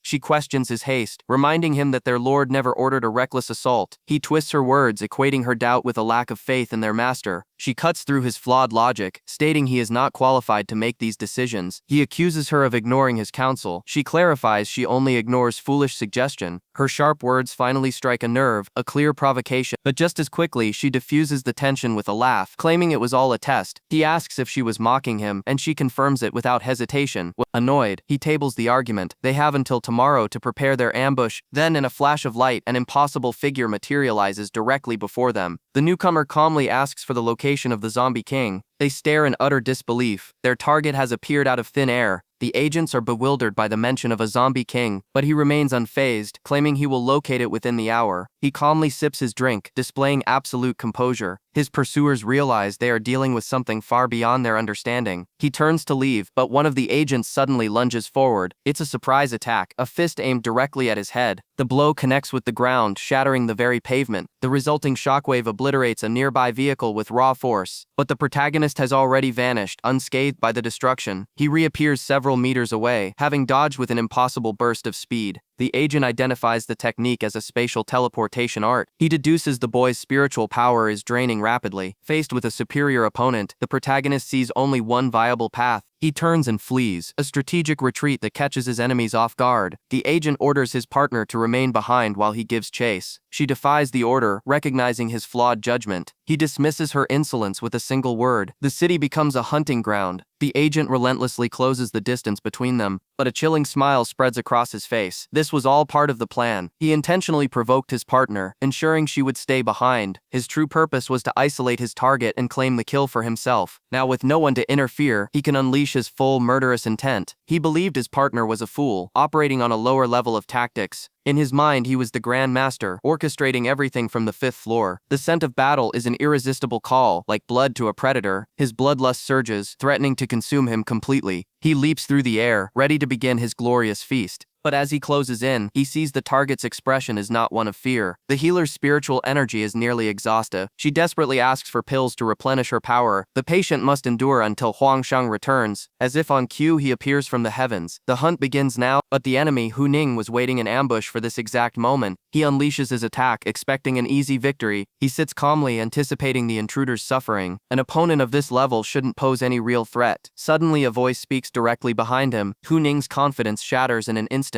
A blinding flash of light envelops the entire area. He is suddenly submerged in a prison of water. The space is completely sealed. This is an execution. Underwater, his techniques are useless as his oxygen fades. The protagonist appears, watching his opponent's life drain away. Elsewhere, another pursuer realizes he was chasing a mere clone. He rushes to Hu Ning's location, enraged at being deceived, but he finds the area empty. The intruder has already struck. He frantically searches the grounds, calling out in frustration. He stalks down a darkened hallway, his patience wearing thin. A single door stands open, glowing with an ominous light. He bursts through, demanding his target reveal himself. What he finds is a sight of absolute humiliation. The enemy's top lieutenant is suspended in a viscous fluid, completely neutralized. His ally watches helplessly, trapped by the protagonist's overwhelming power. He cradles his fallen comrade, her last wish a desperate plea for vengeance. But the protagonist shows no sympathy, stating that even against a common foe, weakness will be purged. Enraged, the man unleashes a hunting mark, a curse that guarantees a lock on his target. He sneers, knowing the protagonist's clone and teleportation abilities are now completely useless. His patience exhausted, he unleashes his fury, vowing to destroy the one who outmaneuvered him. He closes the distance in an instant, his fist glowing with destructive energy.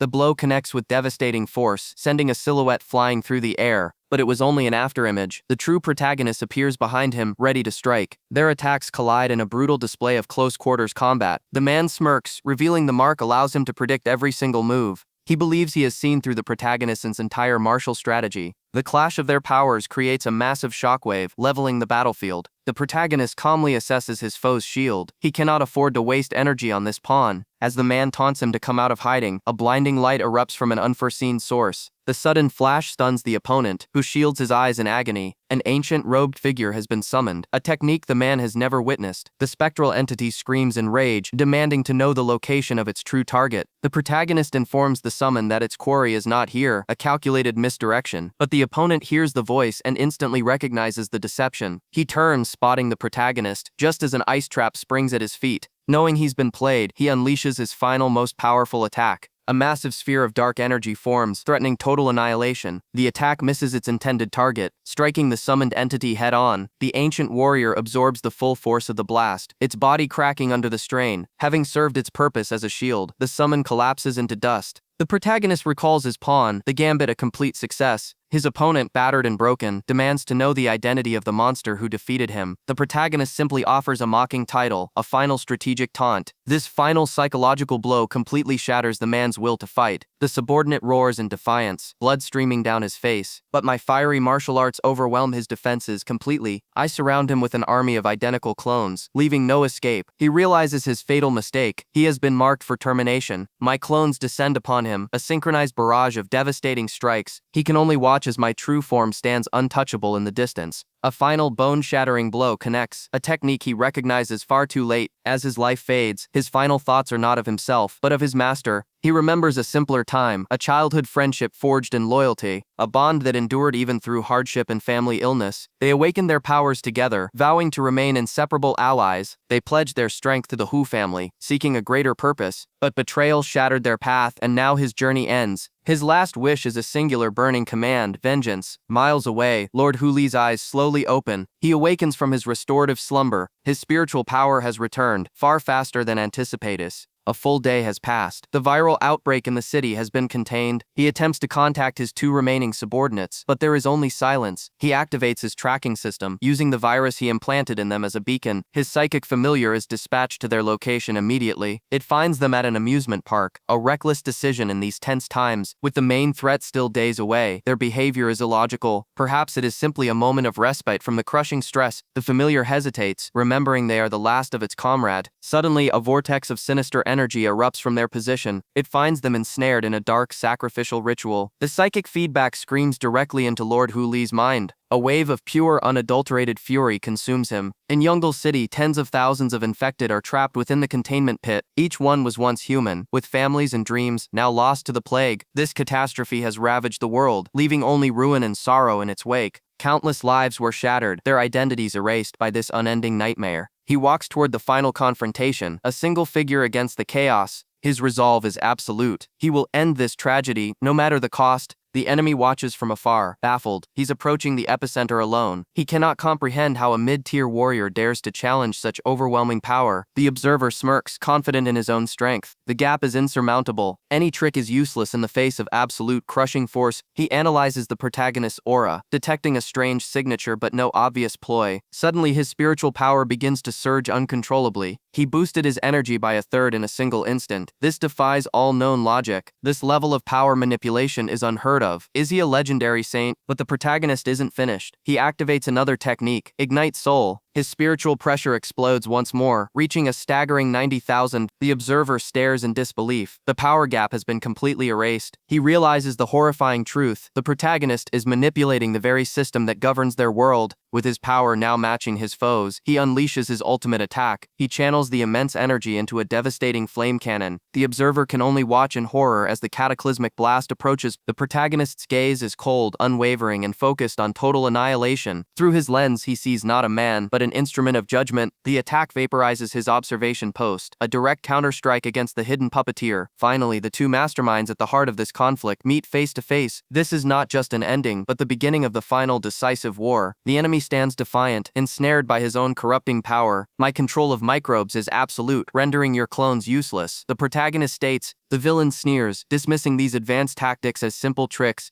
From the floor, a swarm of diseased tendrils erupts, seeking to consume him, but he counters with an instantaneous blast of pure energy. The villain is forced to admit his reaction speed is impressive. He then notes the immense strain this power puts on the protagonist's body. Do you feel it now? He taunts. The cold touch of true powerlessness. He speaks of his own descent into darkness, a world drained of all meaning. Everything he once cherished lost all reason for existing. This is my despair, he declares. Can you possibly comprehend it? He recalls a memory of the one person who mattered. A precious life was extinguished amidst the ruins of their world. This pain shattered his soul, twisting his perception of reality. In his madness, he came to one conclusion: this world must be destroyed. But the protagonist coldly rejects this philosophy. Your reasoning is selfish and flawed. He equates the villain's grand plan to a petty criminal lashing out at innocence. Enraged, the villain screams that his suffering is different, that it's beyond comprehension. The protagonist poses a final piercing question, shattering his opponent's composure completely. As the villain reels, our protagonist reveals his true move. He has copied the enemy's own technique. A golden sigil of immense power materializes from his palm. This is the very essence of his enemy's ability, refined and perfected. The board is now even, he states calmly. We are now hunting each other. The villain's arrogance shatters, replaced by pure, unadulterated terror. Using the data from fallen kings, I've engineered a unique virus.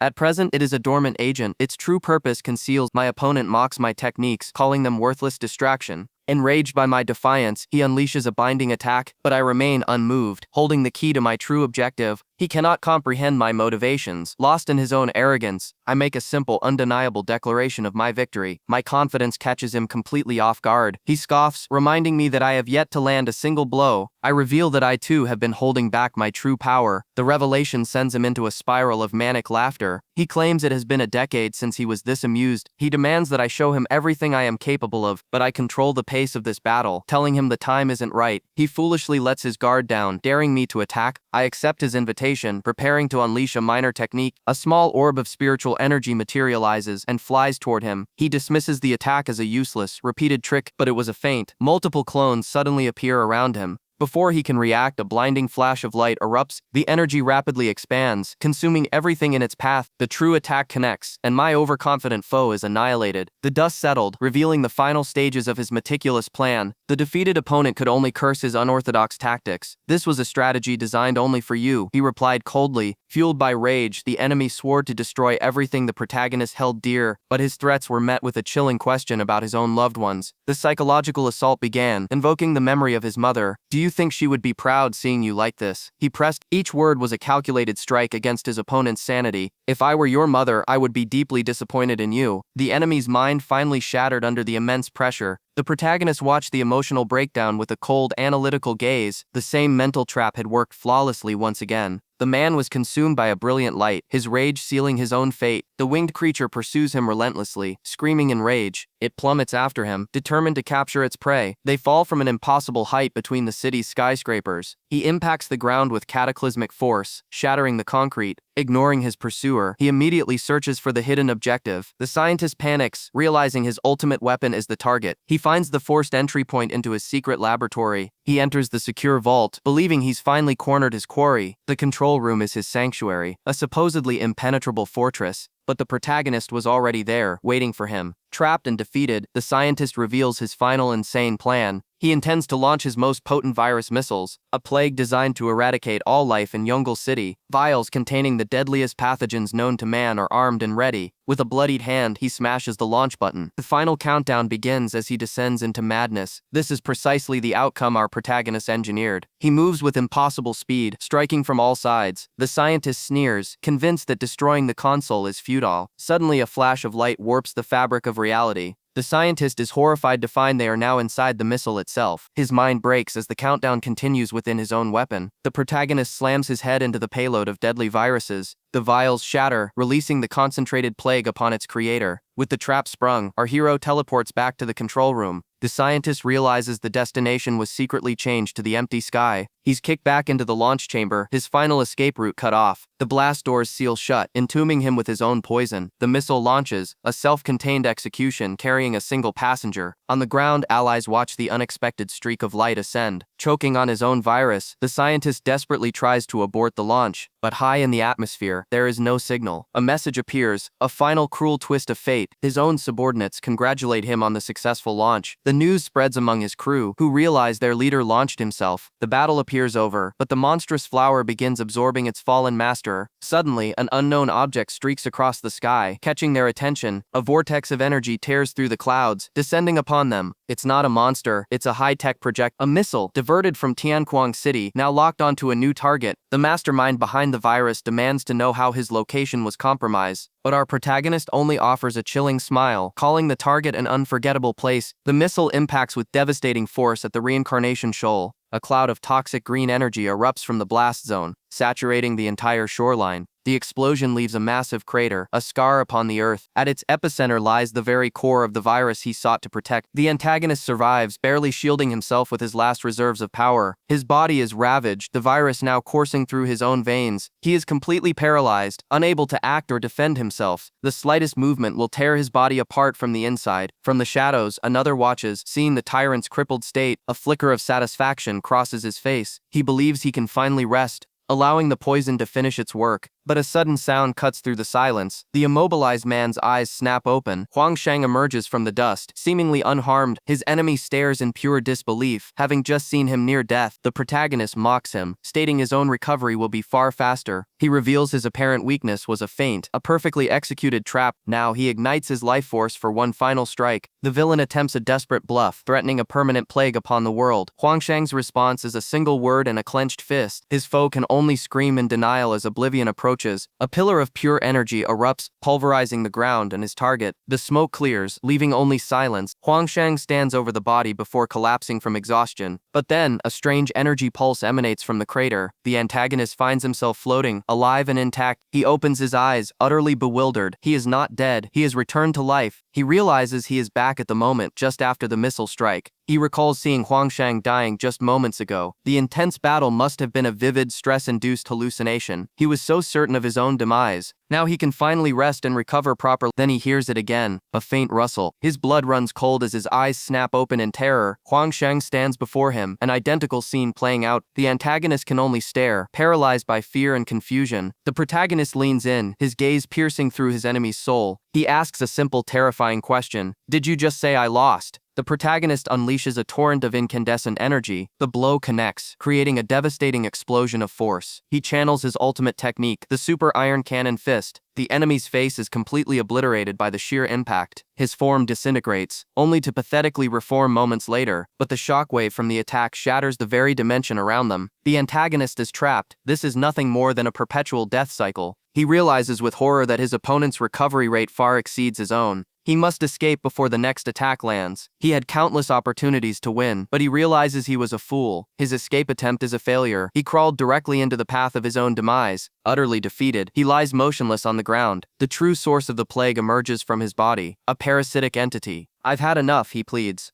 Let's talk. But the protagonist's expression remains cold. Negotiations are not an option. His eyes burn with resolve. He hasn't had enough. The antagonist's face twists in terror as he realizes his fate is sealed. Another fist wreathed in solar fire descends to deliver the final judgment. Meanwhile, on the outside world, the cursed lotus flowers begin to shift. The infected warrior's life is fading fast. The virus is overwhelming her. The healer is in a panic. Her spiritual power cannot keep up with the destruction. She begs her to hold on, hoping for Huang Shang's return. Suddenly, the fatal symptoms vanish. Her condition stabilizes instantly. The healer is stunned. The virus simply disappeared on its own. The battalion commander cannot comprehend what she is seeing. Across the battlefield, the zombies are all reverting to their human forms. Their consciousness returns, faint but undeniably present. The squad can only assume this means Huang Shang was victorious. The newly cured citizens stand in a daze, free from the viral plague. The warrior thanks the healer, knowing the true victory belongs to Huang Shang. They resolve to find him and offer their support immediately. Suddenly, a hand gently rests on her head. Huang Shang has returned. He calmly states that he has recovered her power. He looks utterly drained, admitting he is about to collapse from exhaustion. But he leaves them with a final chilling warning. A new monster has been attracted by the battle. A horrifying abomination with countless eyes appears, radiating immense pressure. "Good night," Huang Shang says, his consciousness finally fading. His allies are frozen in terror. This new threat is a golden core stage monster. Their faces are masks of pure, unadulterated shock. The defenders rallied, facing an insurmountable threat, but the creature's power was absolute, tearing through their ranks with ease. Its roar alone was a weapon, shattering their resolve. The sheer pressure of its aura incapacitated the soldiers. Yet amidst the carnage, the asset remained completely undisturbed. His allies knew their mission, secure him at all costs, for he was their only hope. Lesser beasts began to regenerate on the battlefield, only to be instantly annihilated by the primary monster. Despair began to set in among the remaining forces. The commander made a difficult choice, ordering a full civilian evacuation to the south. She then commanded her own soldiers to retreat with the asset. Her subordinate protested, but her order was final. She claimed their presence would only interfere with her true power. With no time to argue, they reluctantly complied, spreading the order to evacuate. The commander stood alone, a final line of defense against the approaching doom. She gathered all of her remaining energy for a single desperate strike. A brilliant beam of light erupted, striking the creature head-on, but from their vantage point, her soldiers saw the horrifying truth. It was a feint. She had no hidden power. She was merely buying them time. She had successfully held the line. But the monster began to gather a terrifying amount of energy, preparing to erase everything. Her final thoughts were not of herself, but of protecting the key to humanity's future. With her last breath, she stood against the tide of destruction. Suddenly, a powerful figure descended, intercepting the cataclysmic blast. He landed with the force of a meteor, shattering the ground beneath him. The commander could only watch in stunned silence. It was Makiani, a former commander they thought long gone. Her eyes widened in disbelief. The energy detonated in a blinding explosion, engulfing the battlefield in light and fury. Just as all seemed lost, the soldiers who had retreated returned to the front lines. At the same time, an entirely new squad appeared on the scene. Their timing was impeccable, but their objective was singular. The commander questioned their motives, pointing to the still raging monster. The new arrivals revealed their purpose. They were here only for Huang Shang. Dealing with the monster was another's task. As if on cue, a pillar of fire erupted in the distance. A warrior of immense power had arrived, one they recognized with shock and awe. The men are stunned, recognizing Jin Chen despite his disguise. Another figure appears, a powerful coach they all know, but their focus is forced onto the colossal beast looming over them. One of Jin Chen's allies doesn't recognize the newcomer, learning she was a notoriously strict instructor. A tense history is revealed between the two women, a past rivalry resurfacing now. The multi-eyed abomination watches them, calculating its next move. It lets out a horrifying roar, charging a beam of pure destruction. The coach steps forward, intending to face the golden core monster alone. She gathers a vortex of flame, confident in her power. The creature unleashes its devastating energy blast. In response, she creates a massive firewall, shielding her allies from the attack. The two opposing forces collide with incredible power. The impact creates a blinding explosion that rocks the landscape. Through the smoke, the monster is still standing, wreathed in dissipating flames. Her initial assault was not enough to fell the beast, but she stands calmly amidst the destruction, her expression unchanged. She reveals she was holding back to prevent collateral damage to the city. Without such restraints, she claims the creature would already be dead. The others realize her power vastly surpasses the monster's. She finally unleashes her full potential, activating a legendary technique. Her body is enveloped in a golden phoenix-like aura as she rises into the air. The monster shrieks, sensing its imminent demise. Yunfeng declares her flame will purify everything. The beast makes one last futile attack. Overwhelmed by her sheer power, the monster's core destabilizes and self-destructs. The explosion tears across the battlefield, far greater than before. The immense shockwave throws Jin Chen's companions to the ground. They desperately shield their leader as deadly shrapnel rains down. Seeing him in peril, two of his protectors rush to his side. They arrive just in time, forming a last-second barrier. In the aftermath, Jin Chen lies unconscious, surrounded by his loyal allies. As the dust settles, tensions rise between the different groups. With unknown loyalties and immense power now in play, the situation has become dangerously complex. The city of Yongle is now secure. The missing have been recovered. The team rests, but their leader remains unconscious after the battle. His vital signs are stable. The strain of his strategy was immense. The world outside his room continues on, unaware of the battles he wages. He finally awakens. 3 days have passed in a state of deep recovery. His allies gather, acknowledging him as the architect of their victory. They ask how he defeated the seemingly invincible Hu Li. Surrender was not an option for such an arrogant foe. A different solution was needed. He trapped Hu Li within a pocket dimension, a prison of infinite, repeating time. His team struggles to comprehend the concept of such a weapon. This dimension could be used for rapid advancement, but escape is impossible. He reveals the chilling truth. He subjected Hu Li to endless cycles of death. They are stunned by his ruthlessness. The enemy died hundreds, perhaps thousands of times. This mental torture continued for 3 entire months inside the dimension. They ask if he finally managed to eliminate the threat for good. He calmly reveals a far more strategic outcome. The enemy was not destroyed, but contained. The storage ring was never just for items, it was modified with a specific trap. He then explains the ring's true, hidden functionality. Entry isn't based on power level, it is based on absolute loyalty. Hu Li's will was completely broken. He is now a prisoner within the artifact. His companions are shocked. Forcing loyalty from such an enemy seems impossible. He confirms the subject is pacified, but he will remain isolated for now. The depths of his plans remain a mystery to them. He shifts focus to the next objective, finding a technology specialist. His initial choice for the mission is immediately met with resistance. Several candidates vie for the position, each claiming to be the best. To ensure fairness, they decide the outcome by a random drawing. The first member is chosen. Another spot on the team is offered up. The final selection is made, settling the roster for the next operation. With the team decided, he gives the order to prepare for departure. The group mobilizes, ready for the challenges that lie ahead. Even on a critical mission, old rivalries and tensions persist among the crew. The commander watches the students depart, questioning the boys' reluctance to leave Lu Xiaoyan.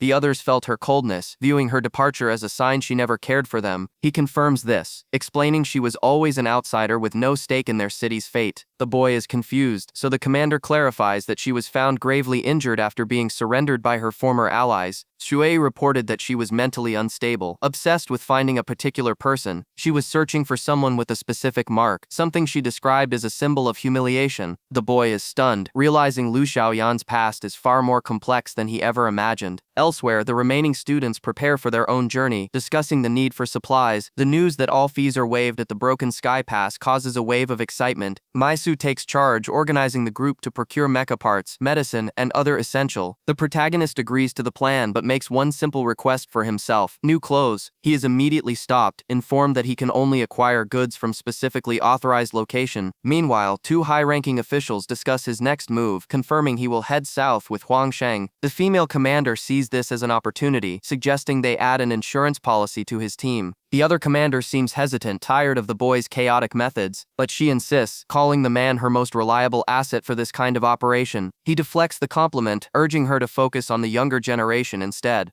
At that exact moment, the protagonist enters. Having overheard their entire conversation, the commander notes his new attire as he demands information about the dangerous mission she alluded to. She explains that the planet's aura is not uniform, with certain zones having immense concentrations of power. The strongest monsters are drawn to these dark areas, making them incredibly hostile. She shows him a map pointing to the uncharted territories in the south where he is being deployed. This, she warns, is where the true desperados test their limits, and he must be fully prepared. His response is a calm, unwavering oath. With their supplies gathered, the team assembles on the helipad, ready to depart. He assures the commander they will report any new developments from the south. One of his allies wishes them well, reminding them that Broken Sky Pass is their firm support. Misu gives a cold farewell as the helicopter lifts off. Those left behind watch as the aircraft vanishes into the sky, marking the start of a perilous new journey. The blonde woman reflects on her own path, finding happiness in her new life, protecting others. She hopes her escaped comrades can also find their own peace. She recalls the mark that once defined her, now just a memory of a past she has finally overcome. From the ashes of the old world, a new city rises. Huang Shang has claimed this territory, naming it Huang's first city. His vision extends beyond mere conquest. He plans a fortified sanctuary, a bastion against any threat. His mind races with complex blueprints and strategic layouts. He describes a fortress with automated defenses and labyrinthine passages, a masterpiece of tactical architecture. The sheer scope of the project is daunting, but his follower is ready to assist. However, another member immediately objects, challenging the chain of command. Huang Shang silences the dispute with a single command, forcing the rivals to collaborate. He immediately delegates tasks, forming specialized units for construction and resource acquisition. With the city's development underway, he leads a small team into the dangerous wilds. He warns them that the environment itself is hostile, pulsing with a volatile energy. A quiet exchange reveals a shared past between Huang Shang and the team's medic. This revelation sparks a brief, but misplaced, flicker of excitement from their companion. They press deeper into the immense primordial forest. To expedite the mission, Huang Shang orders the team to separate and cover more ground. Left alone, one of the girls expresses her anxiety about their location. Her companion's expression shifts, a predatory look replacing her usual demeanor. She then makes a flimsy excuse to leave the other girl behind. Now Zhang Yukong stands completely isolated in the wilderness. She realizes the gravity of her situation, a lone target in enemy territory. A rustle in the undergrowth confirms her fears. She is not alone. An aberrant creature emerges, brandishing chainsaws for arms. It charges relentlessly, forcing her into a desperate retreat. From the shadows, her companion watches with a malevolent smirk. The monster is a disguise. The disguised assailant closes in, ready to eliminate her target. The medic's terrified screams echo through the trees. Unheard by any allies, she shuts her eyes, bracing for the inevitable end. But the final blow never lands. The attacker is frozen in place, her disguise falling apart. Utterly bewildered, Zhang Yuqing questions the bizarre assassination attempt. The attacker scoffs, disgusted by her target's naive nature. At that exact moment, the forest's true predator strikes, sinking its teeth into the would-be killer. The T-team leader fought desperately, her chainsaw a blur against the onslaught, but a fatal blow landed, severing her throat and arteries. She choked on her own blood, the realization of her imminent death flashing in her eyes. Her teammate rushed to her side, urging her to remain calm against all odds. She unleashed a powerful healing art, channeling the very earth to stabilize the wound. Then she followed with a second, more potent ability, Angel's Kiss. The light cauterized the damage, allowing the team leader to draw a ragged breath. But this was only a temporary solution. They had to escape immediately. She carried her leader, fleeing through the perilous forest. Her resolve was absolute. Saving her comrade was her only mission now. She swore that as long as she drew breath, her team leader would not perish. This vow seemed to reach the wounded warrior, whose eyes widened in surprise. Just as another monster lunged from the shadows, a figure intercepted it with blinding speed. Huang Shang obliterated the creature with a concussive blast of pure energy. He turned to the injured operatives, offering his aid for the treatments, but when he attempted to use his own healing skill, it yielded no result. A strategic anomaly he noted for later. A flash of light signals their return to base. Elsewhere, 2 other members of the team debriefed, finding the situation more complex than anticipated. One questioned the other's high aptitude for understanding team dynamics. The conversation revealed a deep internal fracture. Their own ally, Lu Xiaoyan, had tried to eliminate them. The red-haired girl declared that a true alliance with someone like Lu was impossible. Just then, the door slid open, and the returning party entered the room. They confirmed the group's worst fears. Lu Xiaoyan was indeed the perpetrator of the ambush. The crisis, however, had forged an unbreakable bond between the 2 survivors. This sudden shift in allegiance was too much for the red-haired girl, who fled in disbelief. The protagonist calmly declared they would rest before resuming their hunt. The 2 rescued women began their recovery, their newfound trust evident to all. The scene shifts to the quiet city skyline. 2 others discuss their preference for a life of peace, away from the constant conflict. That tranquility is shattered by the appearance of a grotesque, red-eyed creature. Its unnatural posture was a terrifying display of power, meant to intimidate them. The creature's feral rage exploded outwards. It rampaged through the area, a mutated beast of pure aggression. The team engaged immediately, executing a pre-planned assault. The B-class monster fell, its essence crystallizing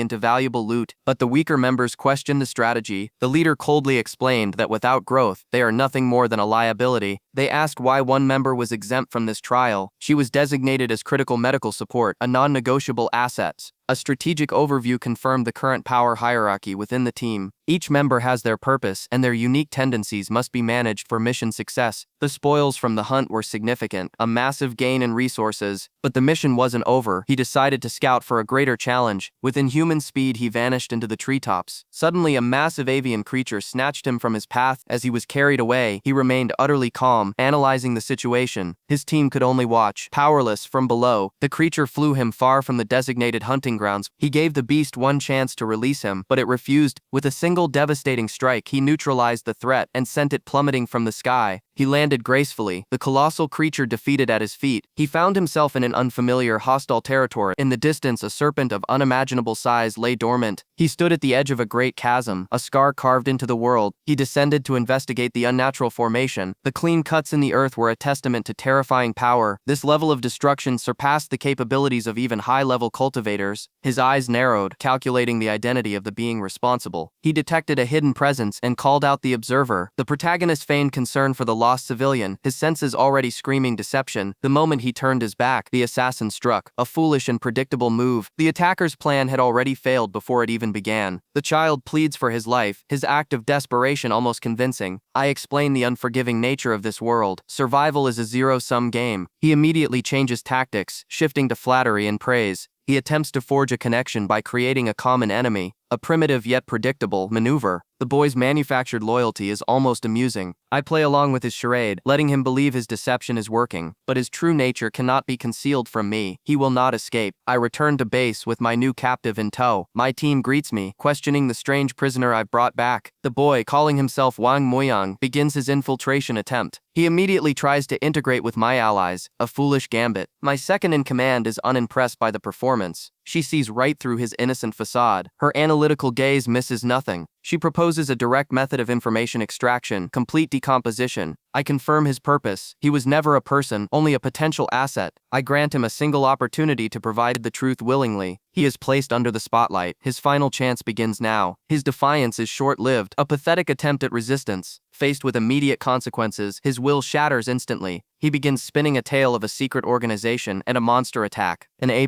level monster. The story is intriguing, if convenient. He elaborates on the overwhelming power of the beast that supposedly wiped out his unit. I step aside. The time for words is over. My specialist begins the true interrogation. She gives him a simple command, her voice leaving no room for argument. He must reveal the mark he is hiding. His refusal is met with decisive action. The chainsaw's engine roars to life. She tears away the final layer of his deception, and there it is. The unmistakable star symbol of the organization. Her eyes widen in recognition. She knows that mark intimately. The boy is paralyzed with fear. He realizes she is an escapee just like him. Another member of the team enters, witnessing the brutal truth extraction. Jin Chen recognizes the captive instantly. He escaped from the Kelatade organization. She warns the group that the organization is too powerful. They must avoid the South at all costs. As she threatens the boy, Huang Shang intervenes, securing the captive in his ring. She then reveals a chilling truth. She also escaped from that experimental base. It is a place of unending torment, a road of judgment lined by the wailing abyss. Inside, everyone is forced into desperate training, their spiritual growth constantly measured. To force this growth, they are injected with an unknown and dangerous substance. If their growth rate drops below the required 90%, they are deemed failures. Those who fail are dragged into the abyss, beginning a new nightmare. They suffer endless torment, their bodies slowly warped into monsters of the abyss forever. The instructors were Golden Core masters, yet the organization's true leadership remains a mystery. Huang Shang grasps the severity of the threat, ordering his companions to never approach them. He assures Jin Chen that he understands the stakes. Suddenly, a priority transmission comes through from the Red Rip group. An agent reports that a group of powerful monsters moved into an unsurveyed area. These monsters grew to an A+ threat level, but were then annihilated suddenly and strangely. The sensors were also destroyed, but the impact signature points to a powerful unknown faction. The agent displays their symbol, warning that anyone who sees it must retreat without engagements. The group is stunned when Jin Chen immediately names the Kelatade organization. She reveals that Huang Shang just captured one of their escapees. The agent on screen panics, screaming for them to release the person and flee immediately. Jin Chen pleads with Huang Shang not to challenge such a foe, but he simply smirks. He then makes an insane declaration. He wants to join them. His team is thrown into chaos by his impossible demand. Huang Shang then plays his trump card, revealing the agent herself is also an escapee. Both women are stunned by his accidental yet perfectly timed revelation. He coolly states that since two members are present, they should facilitate his entry. If they refuse to speak, he will simply extract the information from the captive boy. Inside the storage ring, the terrified escapee immediately surrenders, promising to tell him everything. Meanwhile, another captive, Wang Muyang, sits silently within the same prison. He has been observing the entire exchange. A cold glint appears in his eyes as he laments how boring his confinement is. 3 new figures arrive, declaring the situation is far more serious than he knows. One of them mentions the notorious Kelatade organization. The blonde operative confirms she is a defector from that very group. She describes it as a hellish abyss where failure meant certain death. When questioned about her own metrics, she reveals an unprecedented growth rate of 98%.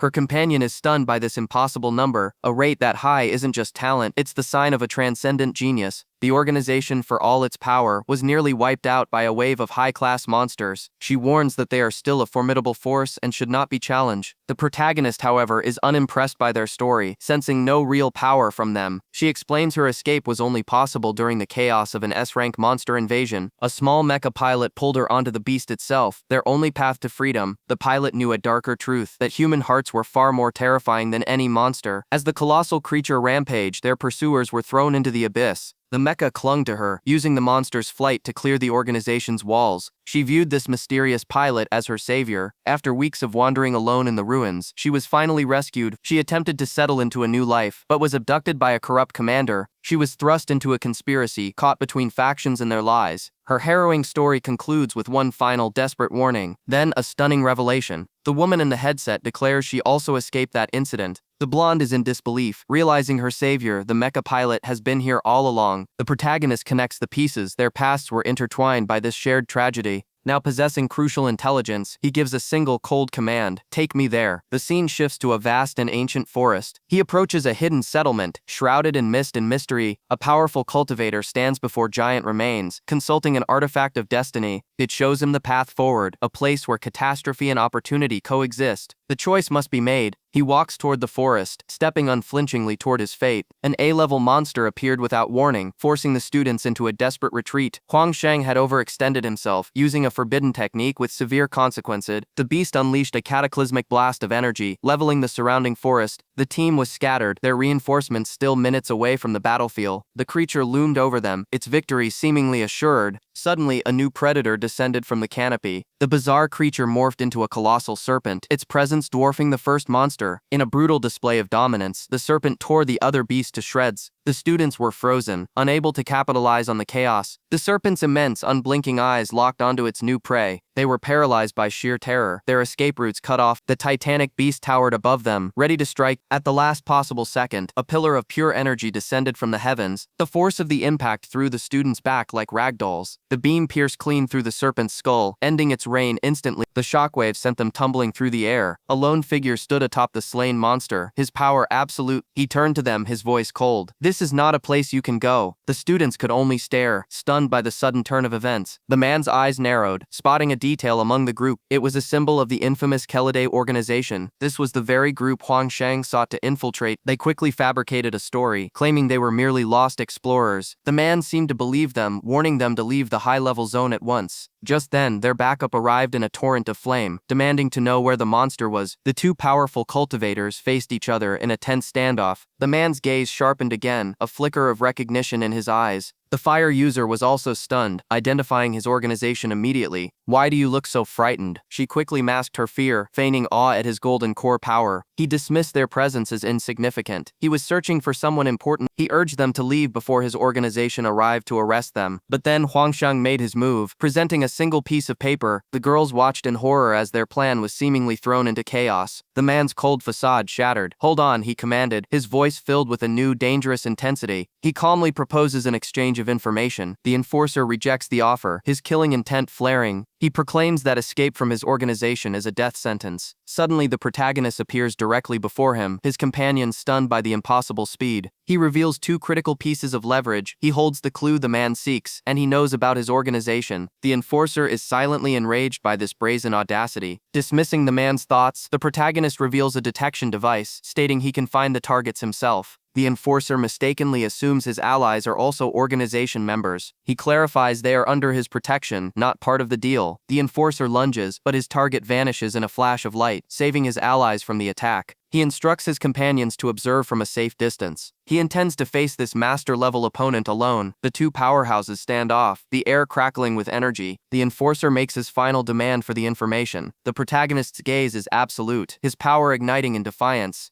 Negotiations have failed. The battle begins as a dark power swirls around him. The enforcer unleashes a flurry of high-speed strikes. The initial blow connects, sending him reeling, but he instantly vanishes once more. The enforcer scans the forest, searching for his elusive target. He suddenly senses an immense pressure from above. An unexpected illusionary technique assaults his mind. The momentary distraction creates the perfect opening, allowing the protagonist to close the distance. He counters with the enforcer's own signature move. The enforcer recognizes the copied martial art but believes his superior power makes it useless. Their techniques collide in a blinding flash of energy. However, the protagonist's strike begins to overpower his opponents. Forced onto the defensive, the enforcer activates his own system. The protagonist calmly identifies the energy signature of another system user. A strange symbol materializes on the enforcer's forehead, signifying his system's activation. The enforcer is enraged by his opponent's cold analysis. He channels a torrent of destructive energy into his fist. He then launches an unavoidable homing attack, certain of his victory. The bastard emperor's power is absolute, reducing his foe to a bloody mist. The blast obliterates the surrounding forest, leaving only a corpse. Jin Dan observes from a distance, analyzing the overwhelming force. He calculates that a direct confrontation would be fatal. The prediction god scoffs, using a subordinate as a mere pawn. He effortlessly contains Jin Dan's companions within a barrier. This predictable technique again, he sighs, unimpressed by the display. His true power lies in something far greater. His system divine prediction allows him to foresee the future. Correct predictions grant him power, while wrong ones weaken him. But even as the famed prediction god, Jin Dan's actions are a complete enigma. The boy's unpredictability is costing him precious system points. He has already lost a significant amount of power due to these miscalculations. He decides to make a definitive prediction to regain control, but Jin Dan immediately shatters his logic, appearing instantly from the shadows. The system registers another failed prediction, draining more of his energy. Enraged, the prediction god activates a trump card, boosting his accuracy to its absolute limit. He predicts Jin Dan will refuse to surrender his allies. To his shock, Jin Dan calmly presents the very people he was meant to protect. The move is completely illogical, defying all tactical sense. A smirk plays on Jin Dan's lips as the system awards his opponent points for the correct guess. It was all a calculated gambit to manipulate his enemy's confidence. The prediction god boasts about his automatic counterattack system. Any direct assault will trigger an inescapable and lethal response. Jin Dan acknowledges his own inferior combat power, seemingly admitting defeat. The prediction god now anticipates the next logical move, a sneak attack. He feigns a moment of vulnerability, creating the perfect opening for his trap. He knows his system's passive defense is flawless. He stands there, waiting for the final foolish strike. Jin Dan slowly closes the distance between them. His companions watch in confusion, unable to comprehend his bizarre expression. The prediction god internally begs him to attack, to spring the trap, but the attack doesn't come from Jin Dan. It erupts from behind him. The so-called hostages unleash a cataclysmic barrage of energy. The prediction god never saw it coming. He predicted the mastermind, but not the consequences of his own pawns turning against him. A blinding flash of light consumes the battlefield. The aftermath reveals a crater. The enemy neutralized after expending all his power. The order is given to secure the captive, for he is too valuable to eliminate. He awakens, disoriented and immediately hostile. Bound and surrounded, he scoffs at the situation, underestimating his captors. He calls them naive, shattering his restraints with a burst of energy. He foolishly believes he holds the advantage, but they have already planned for this. He sneers, confident in his own power, mocking their position, but a far deadlier trap has already been sprung. A flame bomb now resides within him. He tries to leverage his organization's secrecy, but that card is worthless. A second contingency is revealed. A debilitating virus now courses through his system. The toxin activates on command, and the warrior is instantly crippled by internal agony. His bravado melts away, replaced by excruciating pain as his body is no longer his own. The torment is calibrated precisely. He's offered a choice between cooperation and suffering. Defeated, he concedes, calling their tactics dishonorable. A laughable claim from a terrorist. The pain is momentarily suspended as the interrogation is about to begin. Now compliant, he is questioned about his organization's ultimate conspiracy. He reveals their twisted ideology to create an ultimate human to lead the new world, but this goal requires immense sacrifice, using a dark substance to fuel their project. This material accelerates the evolution of the awakened. Its extract known as awakening red. The process is monstrous. They harvest this essence from the weak to empower the strong. This brutal cycle of elimination continues until only one remains, the ultimate leader. The team is shocked by the revelation, but the captive mocks their insufficient qualification. He explains the impossible odds. Even a 99% qualification is considered utterly mediocre. The sheer scale of the organization's standards leaves them speechless. They press for more information on the current strongest candidate, but he has no answers, revealing he is merely a disposable mentor marked for elimination.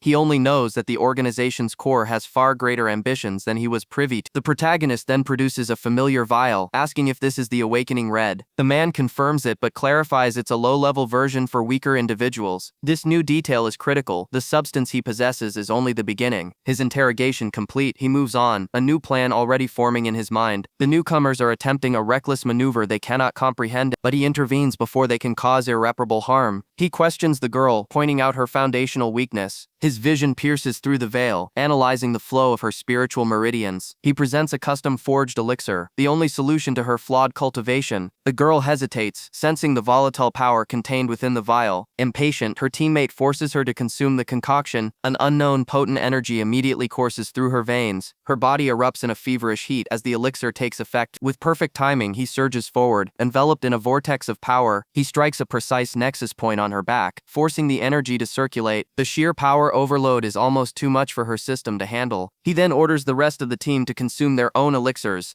Without question, they obey, drinking the volatile fluids in unison. His true plan is revealed as he commands them into a specific formation. They link hands, creating a conduit for a massive energy transfer. He unleashes his power, sending a purifying shockwave through their entire circuit. The sensation is agonizing as their bodies are forcibly remade. For some, the overwhelming force nearly shatters their consciousness. Their minds go completely blank from the excruciating process. The commotion inside the hut attracts unwanted attention from outsider. Two onlookers, disturbed by the sounds, decide to investigate the source. Inside, the protagonist prepares for the final, most critical step. He will infuse his own spiritual essence directly into their channels. The team braces for the final wave, determined to endure the pain for power. The curious outsiders approach the door, completely unaware of the ritual within. The team can only scream as their spiritual pathways are violently expanded. Suddenly, two guardians appear, blocking the entrance to the hut. They warn the intruders that the master's practice must not be disturbed. Ignoring the warning, the outsiders attempt to force their way inside. The guardian effortlessly repels them with a single overwhelming blast of energy. The intruders are no match for the sentries he placed. They can only stare in utter disbelief, their minds unable to process the event. The elder fumes, believing believing the students' cultivation is ruined forever. But Huang Shang is unconcerned. He states they've all broken through to the next realm. The others are skeptical, but one of them confirms the impossible truth. The first student awakens, feeling a surge of new power and clarity. The elder's senses confirm it. She has reached the heartbeat stage, a feat he deemed impossible. Her mind is suddenly flooded with advanced schematics and combat data. The breakthrough has unlocked a new level of intellect, granting her profound insights. The elder is still in disbelief, but Huang Shang merely confirms what he already knew. He realizes this wasn't a mere advancement, it was a fundamental evolution of her being. One by one, the others begin to awaken, each radiating the aura of a new realm. Her senses are heightened, perceiving the world in a way she never could before. The chain reaction continues as the third student begins to stir from his deep slumber. He has also achieved the breakthrough, his core completely transformed by the process. Though the method was agonizing, Huang Shang reminds him that the results are undeniable. Finally, the last member of the group awakens. The elder is stunned. It's a perfect success. Like the others, her mind has expanded, granting her access to deeper knowledge. She tests her newfound power, channeling a healing art with unprecedented speed and potency. Her amplified abilities can now purge even deep-seated internal injuries and afflictions. Even severe trauma that would cripple an ordinary cultivator is now trivial to mend. The team's synergy has skyrocketed, their combined tactical potential now far greater than before. The elder contemplates the source of this power, a simple elixir with world-altering potential. He confronts Huang Shang, demanding to know the origin of such a monstrous talent. But the protagonist's gaze remains cold and unreadable, a veil over his true intentions. Huang Shang deflects, turning the tables on the elder. He implies the organization holds the key. The elder's suspicion grows. He realizes this boy intends to manipulate the organization itself. His companions are terrified by the implication. Challenging the organization is a death sentence. He poses a simple question: is their ambition greater than their fear? They see the logic in his high-risk, high-reward strategy. The allure of power is undeniable. Emboldened, they demand more resources from the elder, who scoffs at their audacity. Huang Shang ignores the outburst, his mind already on the next step. He requires a tracking device. The elder refuses, knowing that aiding this boy would be an act of high treason, but Huang Shang reminds him of his precarious position. The organization has already used him as a pawn. A chilling aura emanates from the protagonist, a silent threat more potent than any words.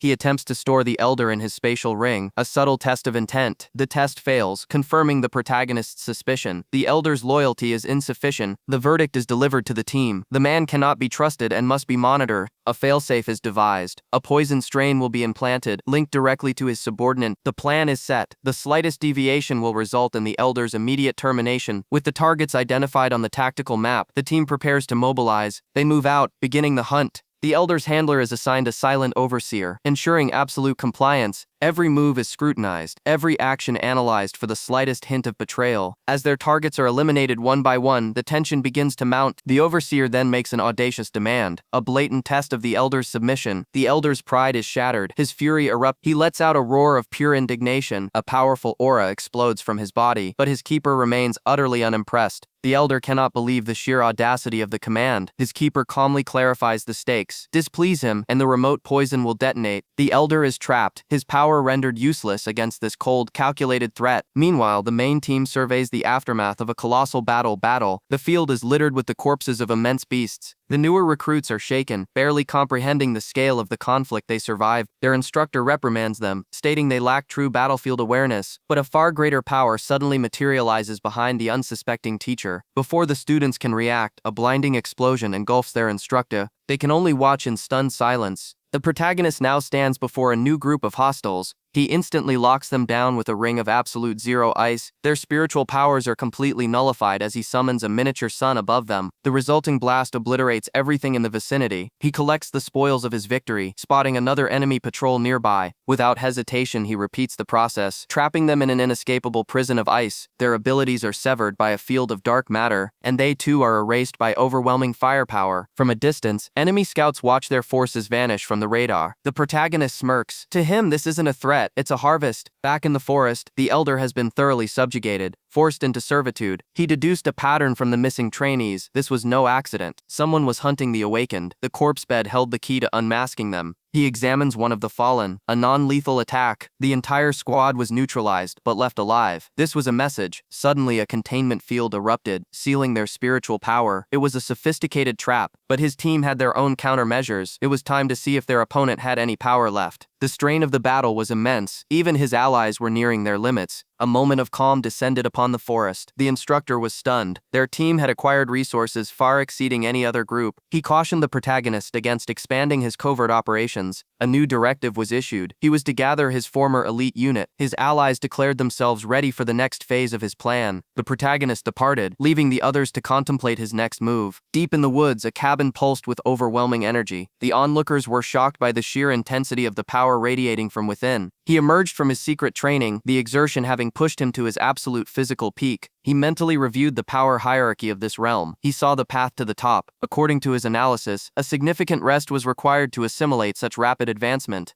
His allies were astonished. His growth was already eclipsing their own masters. He inquired about more advanced catalysts. The standard red pills were now obsolete for him. The instructor confirmed their existence, but admitted their location was a mystery. A new plan began to form, a risky gambit to lure out their true enemy. The instructor provided a crucial clue. High-ranking mentors were stationed near the headquarters. They were located on islands to the southwest, a region teeming with high-level demons. The map revealed the target zone. The most dangerous area was exactly where he needed to go. This archipelago was a crucible, perfect for his purposes. He confronted a rival group. He knew they were responsible for the recent demonic incursions. His eyes narrowed. He had finally located the source of the organization's corruption. The instructor tried to deflect, feigning ignorance of the situation. But the protagonist was not interested in excuses. He would fulfill his promise once the medicine was secured. His cold resolve sent a shiver down his companion's spine. She was stunned by the sheer audacity of his declaration. The group surveys the open sea from their vessel, discussing the mission ahead. The elder Gao Zhanyuan questions the invitation, suspicious of their intentions. Our protagonist reveals his contingency. He's rigged one of the elder's men to self-destruct. This cold, calculated threat leaves the others speechless. The team's tactician notes their odds are low against such formidable opponents. Their plans are interrupted by an approaching shadow as a massive vessel looms over them. They have been discovered by a force far more organized than anticipated. The protagonist activates his trap, and the elder is racked with crippling pain. A voice booms from the warship, demanding to know if Gao Zhanyuan is aboard. The elder is cornered, questioned about the unsanctioned personnel on his boat. He panics, begging the protagonist not to activate the explosive he mentioned earlier. Forced to comply, Gao Zhanyuan puts on a performance, claiming they are merely his trainees. He feigns confidence, trying to de-escalate the tense situation. He attempts to dismiss the protagonist's group, but it's too late. The warship's commander issues a new directive, conscripting the elder for a new mission. Trapped, Gao Zhanyuan has no choice but to agree. The protagonist signals his team to follow. Seeing this as an opportunity, they approach the colossal ship, entering the heart of the enemy's operation. Aboard, the commander immediately chastises the elder for his appearance. He reveals an obsession with cleanliness, a psychological flaw to be exploited. Gao Zhanyuan grits his teeth, submitting to the commander's authority. Meanwhile, our protagonist begins his infiltration, mapping the entire vessel with his unique perception. He identifies key personnel, their power levels, and a hidden prison deep within the ship. Inside, their captured comrades are being held in squalid condition. One of his allies reveals another hidden card, a monitoring virus planted on their allies. He confirms their vitals are stable, astonishing the others with his foresight. The ally then reveals the virus's true purpose, indirect physical control. A demonstration begins, forcing a captured ally to grovel before a simple meal. Gao Zhanyuan is also a puppet, begging the mastermind to release him from his agony. The commander watches from his monitor, intrigued by this bizarre display of control. The protagonist calmly interrogates the elder, using pain as his tool for information. He addresses the elder with absolute contempt, reminding him of his powerless position. Suddenly, the commander himself doubles over in agony. The protagonist's control extends far beyond what anyone imagines. The captives wait patiently behind bars, their boredom a mask for the storm to come. Their intel confirms the threat, two masters in the Golden Core formation. While they strategize, the other prisoners remain completely oblivious to the unfolding plot. Elsewhere, a tense negotiation begins. The superior questions the sudden interest in these specific awakened individual. He presses his subordinate, asking why procedure was suddenly broken. The true prize is revealed, a high-level red awakening potion, a reward of immense value. Zhongguang Ming, however, shows nothing but disdain for the rare artifacts.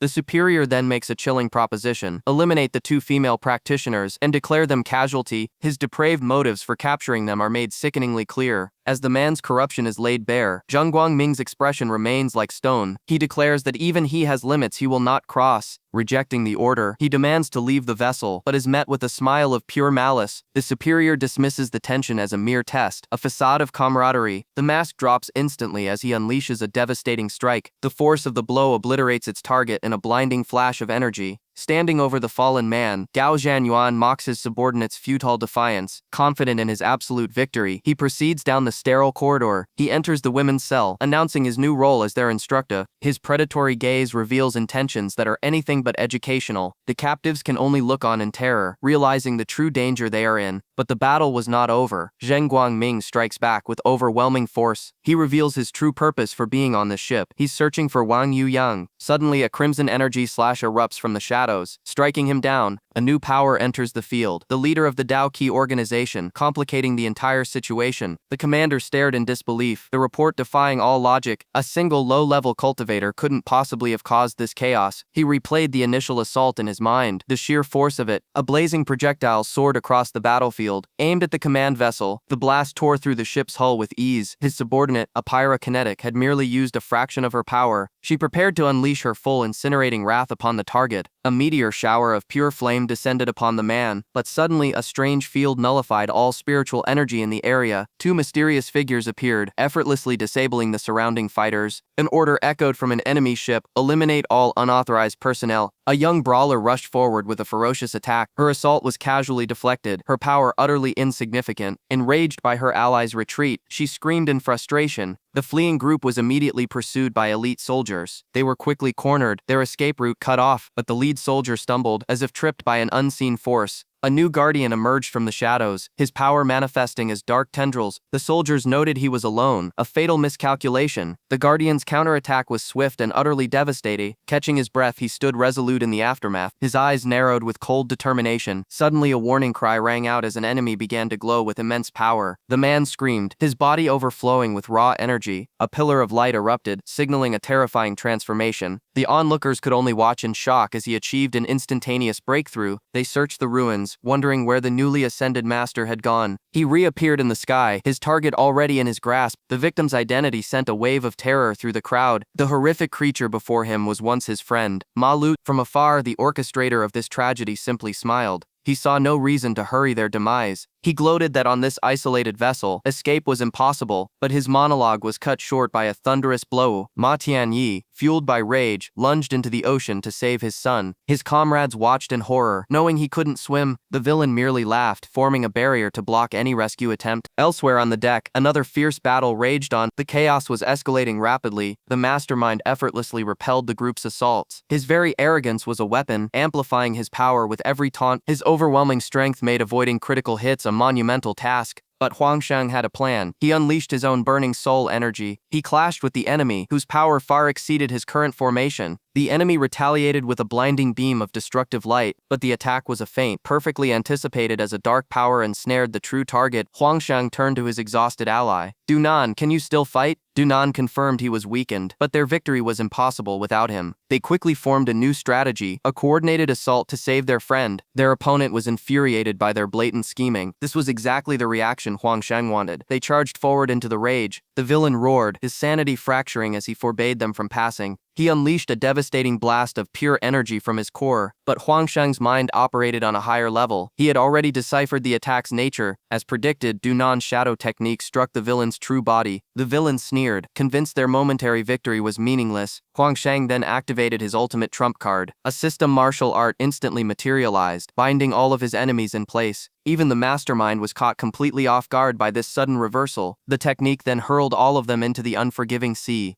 With the main threat captured, the situation seemed resolved, but Huang Shang knew he had to push his body beyond its limits, risking permanent damage. Just as he was about to sacrifice his future, a different consciousness took control. Its eyes opened, glowing with a terrifying crimson light. A new power had awakened. The observers stare in disbelief at the monstrous aura emanating from the boy. They realize he single-handedly annihilated a golden core expert, completely reversing the flow of battle. Ma Lu's father erupts in pride, while the boy's eyes remain locked on his remaining foes. The surviving combatants tremble, admitting this entity is far beyond their comprehension. They immediately prostrate themselves, begging for their lives, but but the others know it's too late. These men have witnessed something they were never meant to see. The leader desperately pleads, promising to do anything to be spared. Ma Lu simply stares, his silence more terrifying than any threat. Then, his eyes glow a sinister crimson as he delivers their sentence. A wave of pure terror washes over the leader. He can't fathom the level of power this child possesses. He screams at his subordinate to check the readings, but the device is malfunctioning wildly. The spirit energy signature is an incomprehensible, chaotic scrawl, unlike anything they've ever recorded. The leader makes his final desperate command, a full-speed retreat. As their vessel turns to flee, Ma Lu raises a single hand, his voice cutting through the air. "Did I agree to let you go?" The entire ocean tilts unnaturally as a colossal force lifts their ship from the water. Panic erupts as the crew is thrown across the violently shifting deck. A massive wave, commanded by the serpent, rises like a titan to crush them. The leader realizes their fate is sealed. At sea, they have no chance against this master of water. In a final act of cowardice, he hurls his own man toward the beast as a distraction. He then sprouts wings of light, using a forbidden art to escape. He flies at maximum velocity, leaving the chaos behind him, but Ma Lu's voice stops him cold. "It doesn't matter who I am. You only need to know, I am the one who will take your life." With a single chilling phrase, he seals the man's fate. The man's desperate screams are cut short as the serpent's jaws clamp down, ending him instantly. The colossal beast returns to its master, the ocean now calm and silent. The onlookers are speechless. 3 golden core masters have been utterly erased. Only Ma Lu's father celebrates the overwhelming display of power. One of them notices a fundamental shift in Ma Lu's aura. They no longer recognize the boy, only the horned sovereign standing before them. His crimson eyes survey the aftermath, cold and detached from the slaughter he just orchestrated. The battle is over, and a new predator now rules these waters.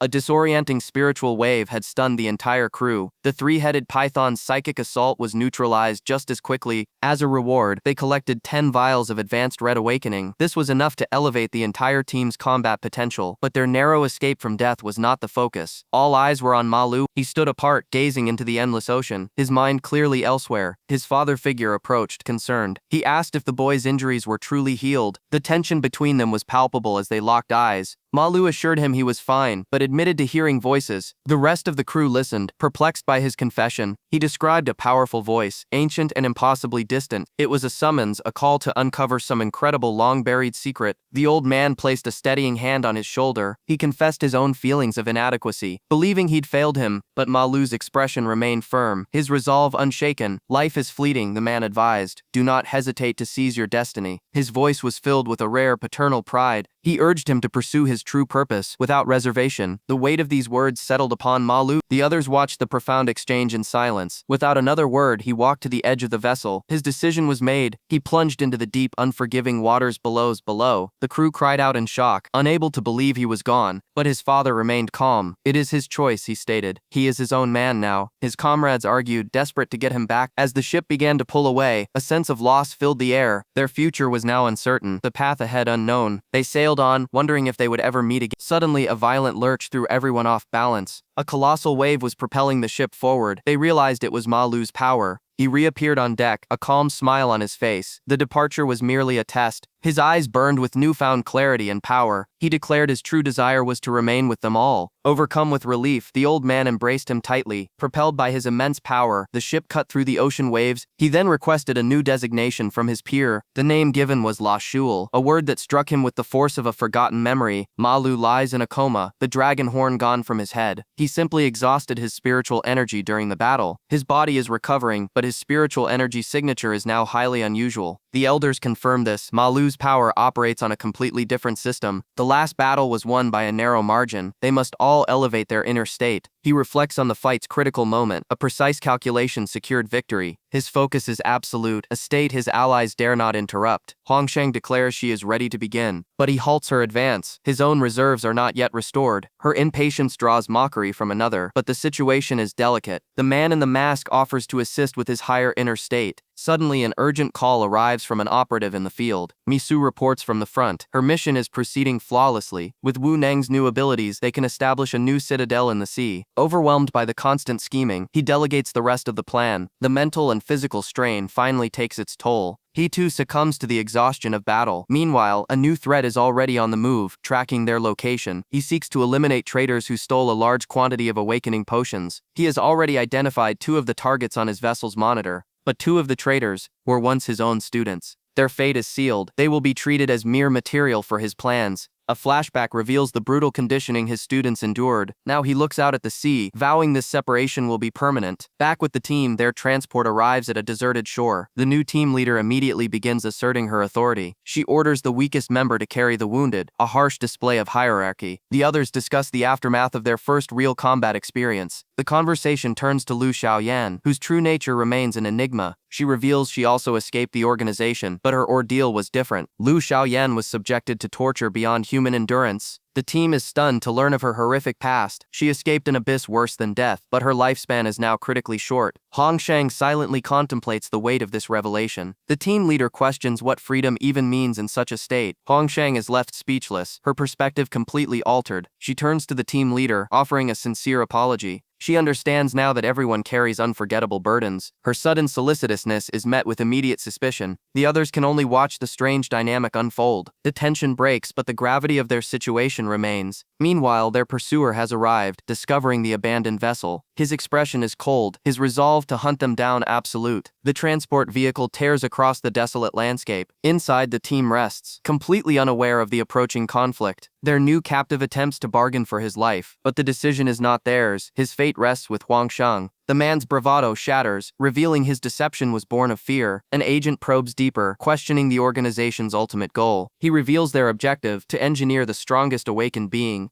But when asked about the final step, he admits he was merely a pawn. Their journey continues, taking them deep into a dense forest. They finally reach the coastline, where a strange vessel awaits them. A large contingent of personnel is already assembled on the shore. The protagonist, however, senses a dark presence from the deep woods. Monstrous entities lurk within the shadows of the trees. He steps forward, telling the others to stay back as flames ignite. A torrent of cleansing fire erupts from his hands. He watches, unbothered, as his enemies are incinerated. The sheer display of power leaves the others utterly stunned. One of the younger members awakens, having been knocked unconscious. A report confirms it. Hundreds of pursuers were annihilated instantly. They are facing an opponent of unprecedented, terrifying strength. The protagonist stands alone amidst the smoldering ruins he created. His gaze is cold, already calculating his next tactical move. He closes his eyes, activating a formidable new technique. Multiple flame after images materialize, each a perfect replica. While his true body meditates, his clones begin the hunt. The fleeing enemy squad is scattered, hunted from all directions. Their tactical sensors show the net tightening around them. Escape is futile. If a clone finds them, the original will descend. The enemy's systems struggle to even analyze the flame after images. With their leader gone, a new commander desperately calls for backup. But suddenly Huang Shang moves out, abandoning his position. He vanishes in a blur of motion, leaving his team behind. He rushes into the forest, backed by an army of his own duplicates. The entire battlefield is a chessboard, and every piece is being tracked by command. With new intelligence received, the commander's expression turns predatory. He storms into the briefing room, his subordinate demanding answer. But there is no time for explanations. The enemy is a Golden Core expert. They deploy immediately, soaring above the metropolis on a spider-like craft. Far away, the bait for the trap moves with incredible speed. She stops, unleashing a massive energy pulse to reveal her pursuers. The hunting party is instantly exposed, their stealth compromised. But in the shadows, another player has been watching, his crimson eyes open, having calculated every possibility.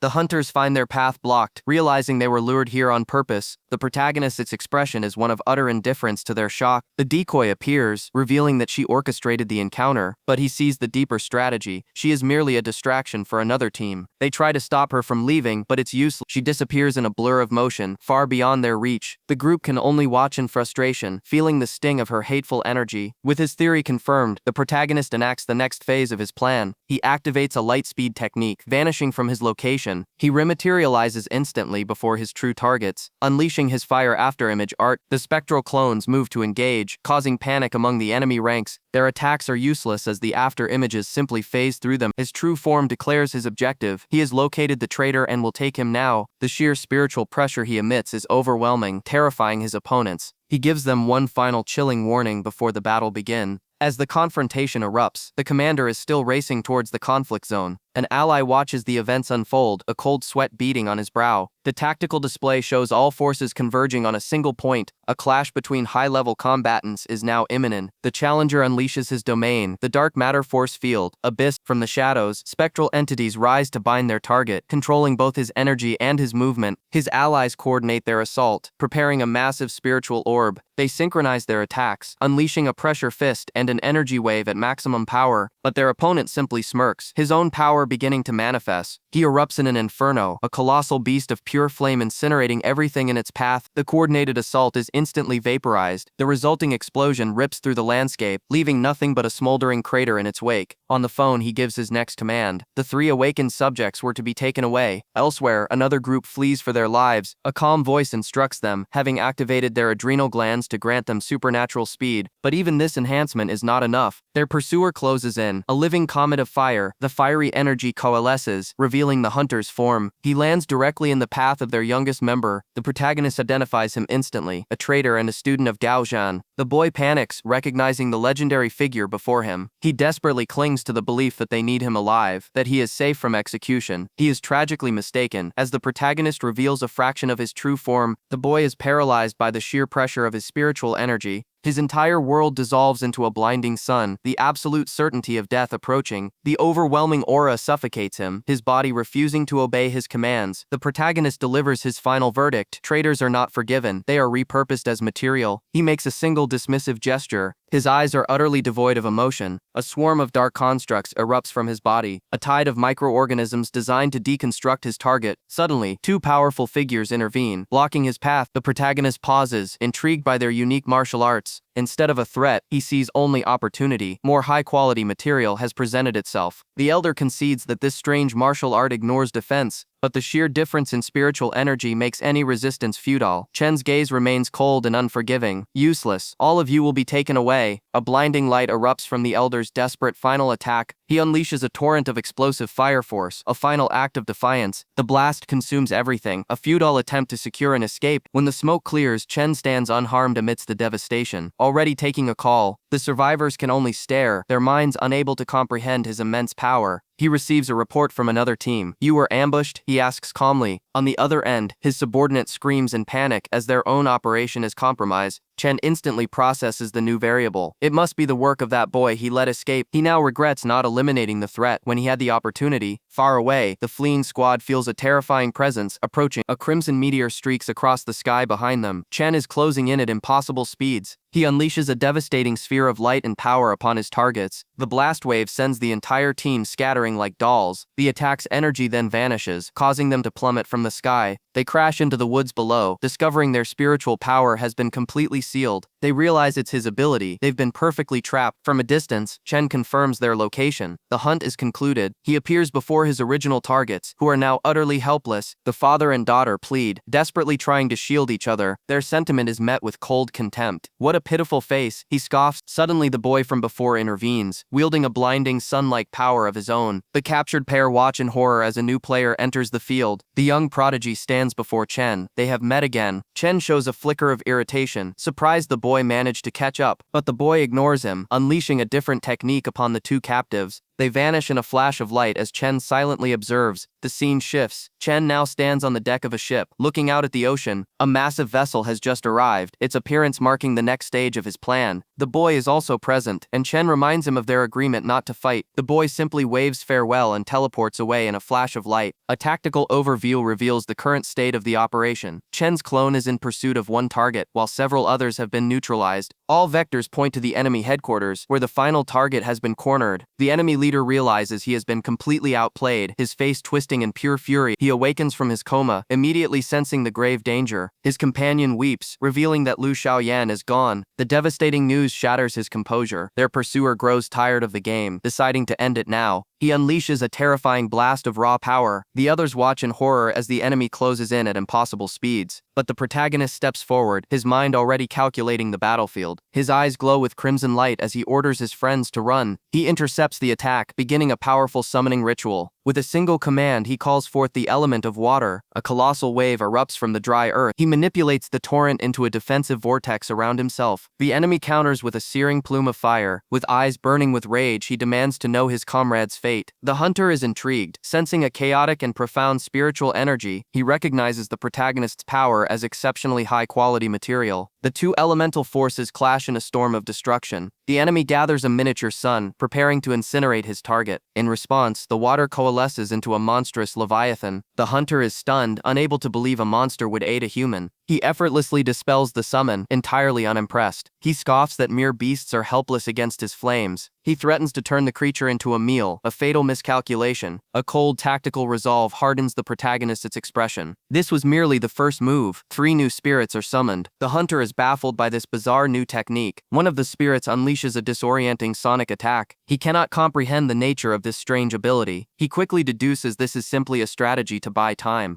He moves to shatter the strange barrier with a single punch, but as he strikes, his spiritual energy is completely nullified. The hunter's confidence shatters as he understands the true purpose of the trap. This was never about stalling, it was about creating the perfect stage for an execution. A torrent of azure energy erupts from the mysterious boy. His spiritual power is sealed, rendering his techniques useless against this A-rank threat. The enemy is a mere child, yet he commands monstrous beasts with absolute authority. With cold crimson eyes, the boy orders a second, more powerful volley. The attack connects, tearing through his defenses with brutal force. He can only endure the searing pain of the assault. A barrage of explosions follows, leaving him utterly incapacitated. The smoke clears, revealing the boy standing over his defeated form. Another more terrifying creature materializes, crackling with electrical power. Beaten and broken, he is left completely at his enemy's mercy. He feigns weakness, pleading for his life as a last resort. The boy's monsters loom, ready to deliver the final blow. He reveals his final gambit, a hostage sealed within his own martial arts. The boy's calm demeanor breaks, demanding an explanation. He explains the seal was a contingency to retrieve a rogue apprentice. He offers a trade, his life in exchange for the girl's freedom. The boy's eyes narrow, processing the new information. He weighs the tactical implications of this unexpected variable. He states he never intended to kill him, only to free his friend. He lectures him on interfering with the destinies of others. The deal is struck. He will spare him if he releases the seal. The protagonist seems to concede, extending a hand in surrender. But it's a trap. He unleashes his true power in a desperate final attack. The golden beam of light skewers the unsuspecting boy. The child is engulfed in a fiery inferno, his shock palpable. His summoned beasts are obliterated in the massive explosion. With his spiritual power finally unbound, he savors his victory. He looks down on his foe, his voice laced with contempt. A cruel, triumphant smile spreads across his face. Ji Chen demands a report on the enemy's location. Their objective had been simple: eliminate all threats, but his subordinate tearfully explains that Lu Xiaoyan sacrificed herself for their escape. A cold fury glimmers in Ji Chen's eyes as he asks about Huang Shang.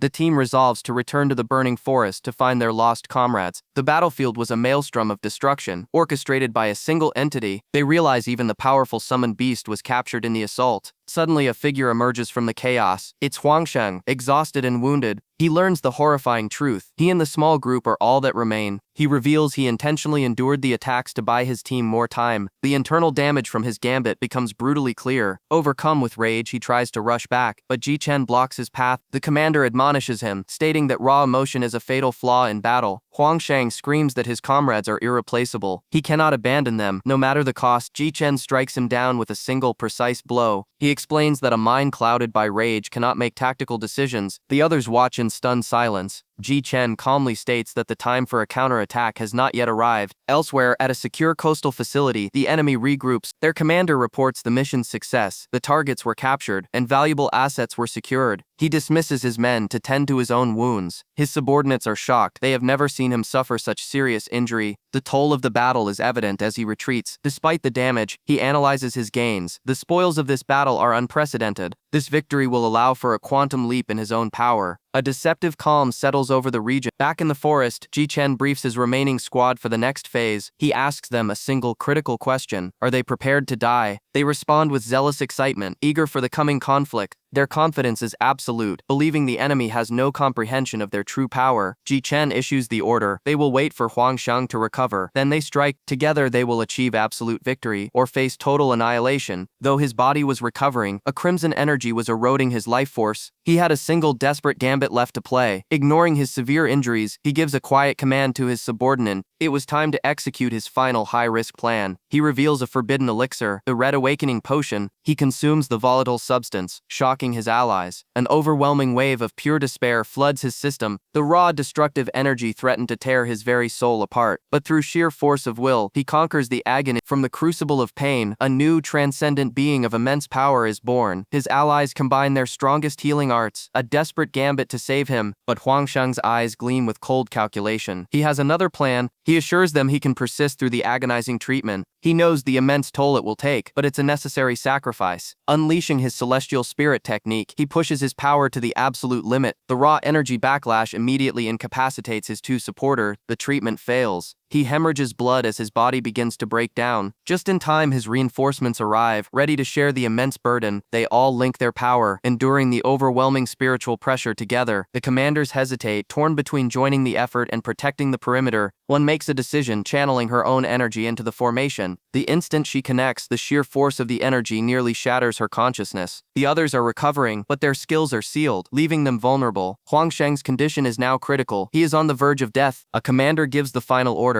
Save him at all costs. They join the circuit, channeling their own power into the desperate gambit. The two are instantly gripped by the agonizing energy feedback, but their sacrifice works. The girls regain control of their spiritual power. With a blood-soaked grimace, Huang Shang commands them to resume the treatment. This time he isn't just healing, he's transferring his entire power reserve. The sheer volume of energy pushes his allies to their absolute limits. They endure the excruciating process, trusting his strategy completely. The disturbance is perceived as a massive, chaotic anomaly by outsider. The combined power becomes so immense it defies gravity itself. This was his true objective. He prepares to unleash his ultimate power. A blinding sphere of golden energy envelops them all, converging into a singularity. The energy detonates, unleashing a cataclysmic shockwave across the battlefield. His allies scour the battlefield, searching for any sign of him. They find him unresponsive, his spiritual power completely extinguished. His meridians are shattered. He is now no different from a common mortal. His fate is now in their hands. They decide to transport him back to the organization's headquarters. Meanwhile, his opponent reports the successful neutralization of the target. He coldly dismisses his men, needing to be alone. Once behind closed doors, his facade of strength finally crumbles. The true price of his victory suddenly comes due. He collapses, his body racked with devastating internal damage. His own lifeblood spills onto the floor, the battle having pushed him past his limits. He is on the verge of death himself. His mind flashes back to the fight, recalling his enemy's terrifying tenacity. He contemplates the sheer destructive potential his foe would wield upon reaching the next realm. The threat has been contained. For now, he submits to his exhaustion, his own survival uncertain. Far from the conflict, a new stage is set on Boboli Islands. A heavily guarded fortress stands as the next key location. An eccentric captain and his aide approach the perimeter, demanding entry. Ignoring the guards, the captain forces his way through the checkpoint. His subordinate desperately tries to de-escalate the situation, but the captain's intentions are clear. He is here to provoke a conflict. He roars a challenge, designed to flush out a hidden adversary. The commotion immediately puts the entire base on high alert. An unknown powerhouse steps forward, answering the challenge with fury. The captain is enraged that an unknown variable has interfered with his plan. The situation instantly spirals out of his control. The newcomer unleashes a devastating attack, shattering the main gate. The entire island is shaken by the sudden eruption of power. A new conflict has begun. Elsewhere, his companions can only watch and wait with grave concern. But deep within his coma, a miracle is taking place. His shattered essence is not merely healing, it is being completely reconstructed. Entirely new systems of martial arts and forbidden techniques are being unlocked within his soul. An invitation arrives from the highest authority. Shi Fanghua proceeds without hesitation. He is led deep into a restricted high-security industrial complex. His escort's clearance ends here. The reason is simple. Shi Fanghua has been promoted to the organization's top rank. His expression remains cold and unreadable. He is granted access to a chamber few have ever seen. Before him lies the inner sanctum of power. The legendary four elders await his arrival. They praise him for his unparalleled achievement. He calmly acknowledges the rumored leadership council. They reveal the material he provided advanced their primary objective by nearly 40%. His contribution was a monumental leap forward. Their final goal is now within reach. To complete the project, they demand he acquire more of these materials. The source is a dark secret, energy forcibly extracted from human subjects. It is a brutal but highly effective process. He agrees without a flicker of emotion.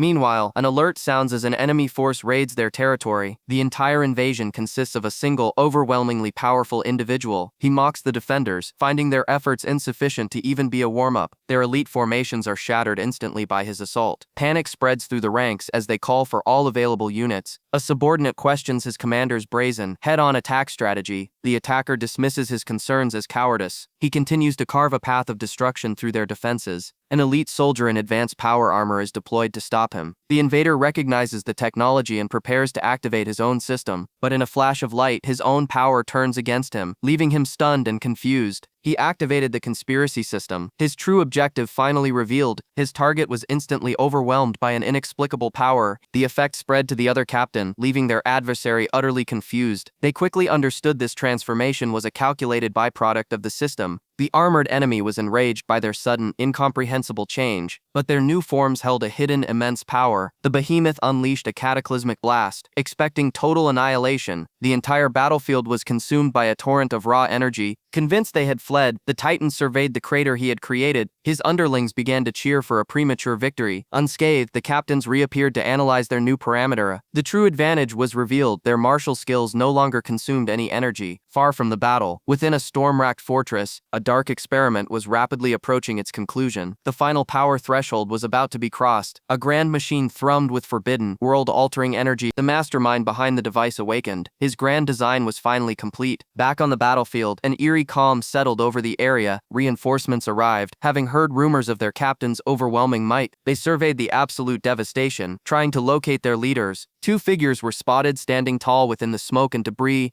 It was the captains, radiating an entirely new and formidable aura. The arriving soldiers were struck speechless by their leader's transformation. The captain calmly explained it was a temporary side effect of the system's power. Their bizarre new appearance left the troops completely stunned, but fear turned to fanaticism, pledging their lives to their newly empowered captain. The two captains analyzed their new forms, noting the temporary nature of this power-up. The key to unlocking their true potential lay in manipulating the emotional state of a specific asset. The protagonist applied a calculated psychological trigger, a precise stimulus to achieve the desired effect. The subject immediately transformed, granting them an immense tactical advantage for 5 minutes. With their new power secured, he surveyed the heavily fortified islands and dismissed any notion of stealth. He had grown tired of inaction and ordered an immediate division of their forces for a swift assault. The strategy was simple. 2 elite teams would strike simultaneously, while a third unit provided cover. As they approached the objective, a massive surge of energy confirmed the enemy's presence. An enormous ice wall erupted from the ground, a futile attempt at defense.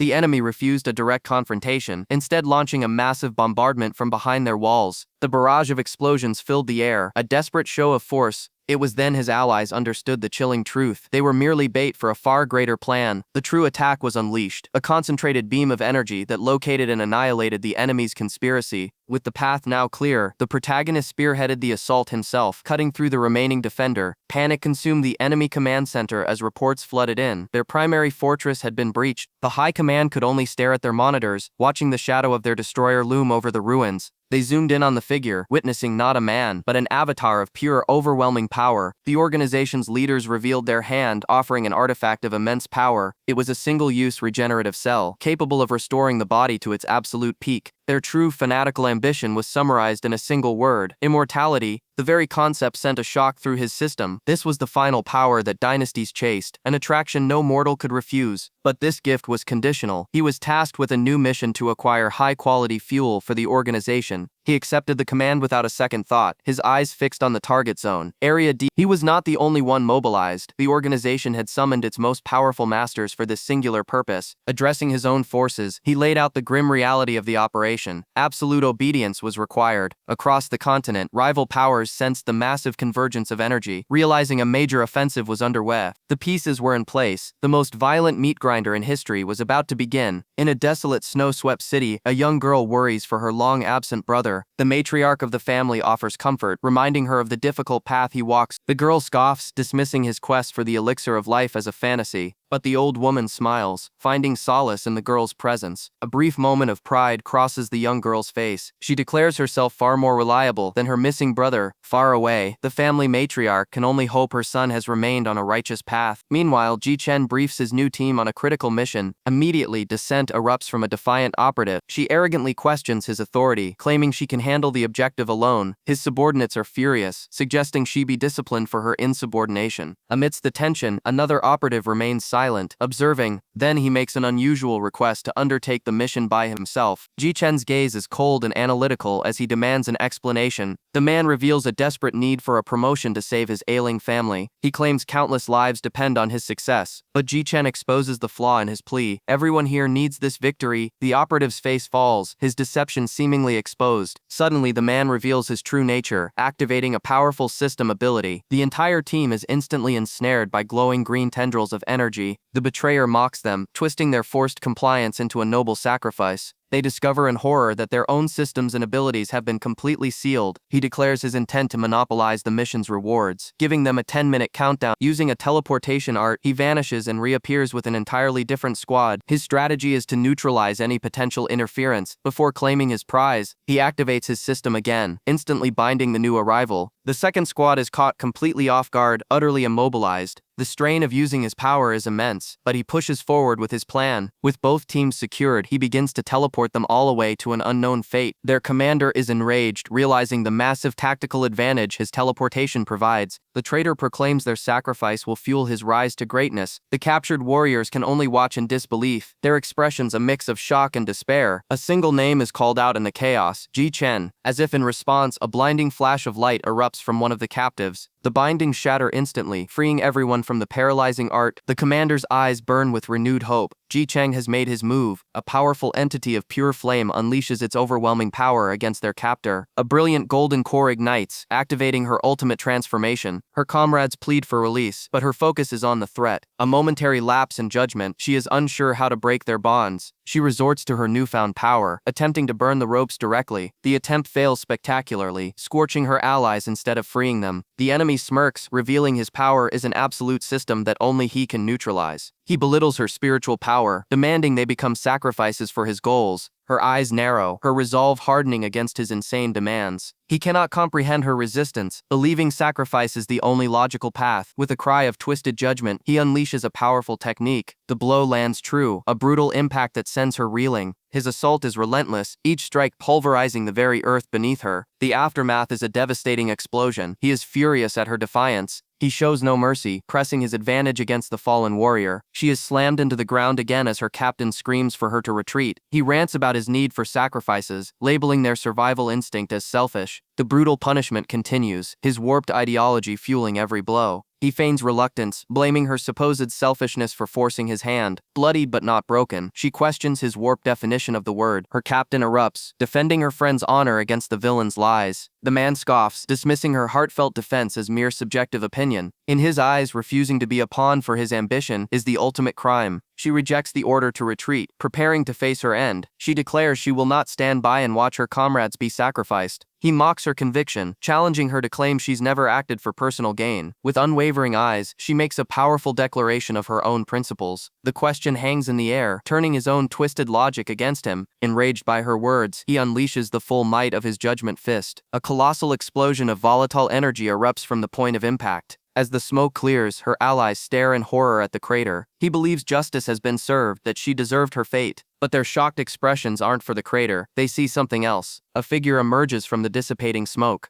A new player has entered the field. It is Huang Shang. His eyes are open and he is fully aware. The villain turns, sensing the new presence that has interrupted his victory. He recognizes Huang Shang, noting his sudden advancement to the Golden Core period. Before the villain can react, Huang Shang is upon him, his foot crushing his face. He questions why someone so powerful would protect such cowardly people. The opponent sneers, mocking Huang Shang's meager attack power. His allies watch with concern, knowing the vast difference in their cultivation levels. The man sits, condescendingly offering him a moment to devise a plan. His companions are infuriated by this blatant disrespect. The captain knows that against such a foe, Huang Shang cannot even inflict a serious injury. She desperately asks what system he acquired upon his breakthrough. He reveals a stunning truth. He has no system, but he can perceive the systems of others. They are completely shocked by this unprecedented ability. He begins to demonstrate, revealing the first system which grows stronger through adversity. He then points out another, an optimistic system that thrives on positive thinking. Finally, he exposes the conspiracy system, designed for subterfuge and critical strikes. His allies are astounded by his perception. Huang Shang then turns his analysis on their true enemy. He reveals the man's system is not charity but selfishness, growing stronger through self-serving acts. The opponent's supposed generosity is just a ploy to regenerate his system points. His true nature exposed, the man erupts in fury. He quickly regains his composure, smugly stating that this knowledge is useless against his superior power. Huang Shang coldly dissects his ability, calling it a stupid system that relies on deception. The tense atmosphere shatters as the enemy's rage boils over. Huang Shang unleashes a meteor shower, a diversionary tactic. The attack has no effect, but it fuels his opponent's burning hatred. He decides against a quick victory, preferring to inflict absolute despair upon Huang Shang. The constant, irritating attacks begin to break the man's focus. Huang Shang has already predicted his next move, the activation of his moral binding lock. The captain screams a warning, knowing the skill seals both one's energy and system. It is far too late. The enemy grins, certain of his victory. He unleashes his ultimate technique, designed to completely neutralize any foe. But Huang Shang was prepared, activating a counter skill of his own. A golden shield erupts around him, intercepting the attack perfectly. The enemy laughs, convinced his technique is absolute and cannot be stopped, but the attack is reflected, slamming back into its originator with immense force. His own power binds him, leaving him completely helpless. He panics, realizing his system is locked and he cannot break free. Even without his powers, he screams that he will tear Huang Shang apart. But from the shadows, new figures emerge, their intentions lethal. The enemy commander noted Huang Shang's influence had vanished completely. The protagonist had neutralized a golden core master in less than 10 minutes. This outcome infuriated his subordinate, who was denied the kill. From afar, they reassessed the situation. The opponent's power was grossly underestimated. Their intelligence was a catastrophic failure. The enemy force was double what they anticipated. On the protagonist's side, they also sensed the shift in the battlefield's power. The forest grew silent, a quiet prelude to the coming storm. His allies, however, were still confident in his abilities, but their commander understood the gravity of their situation. She questioned if he had somehow learned to manipulate the system itself.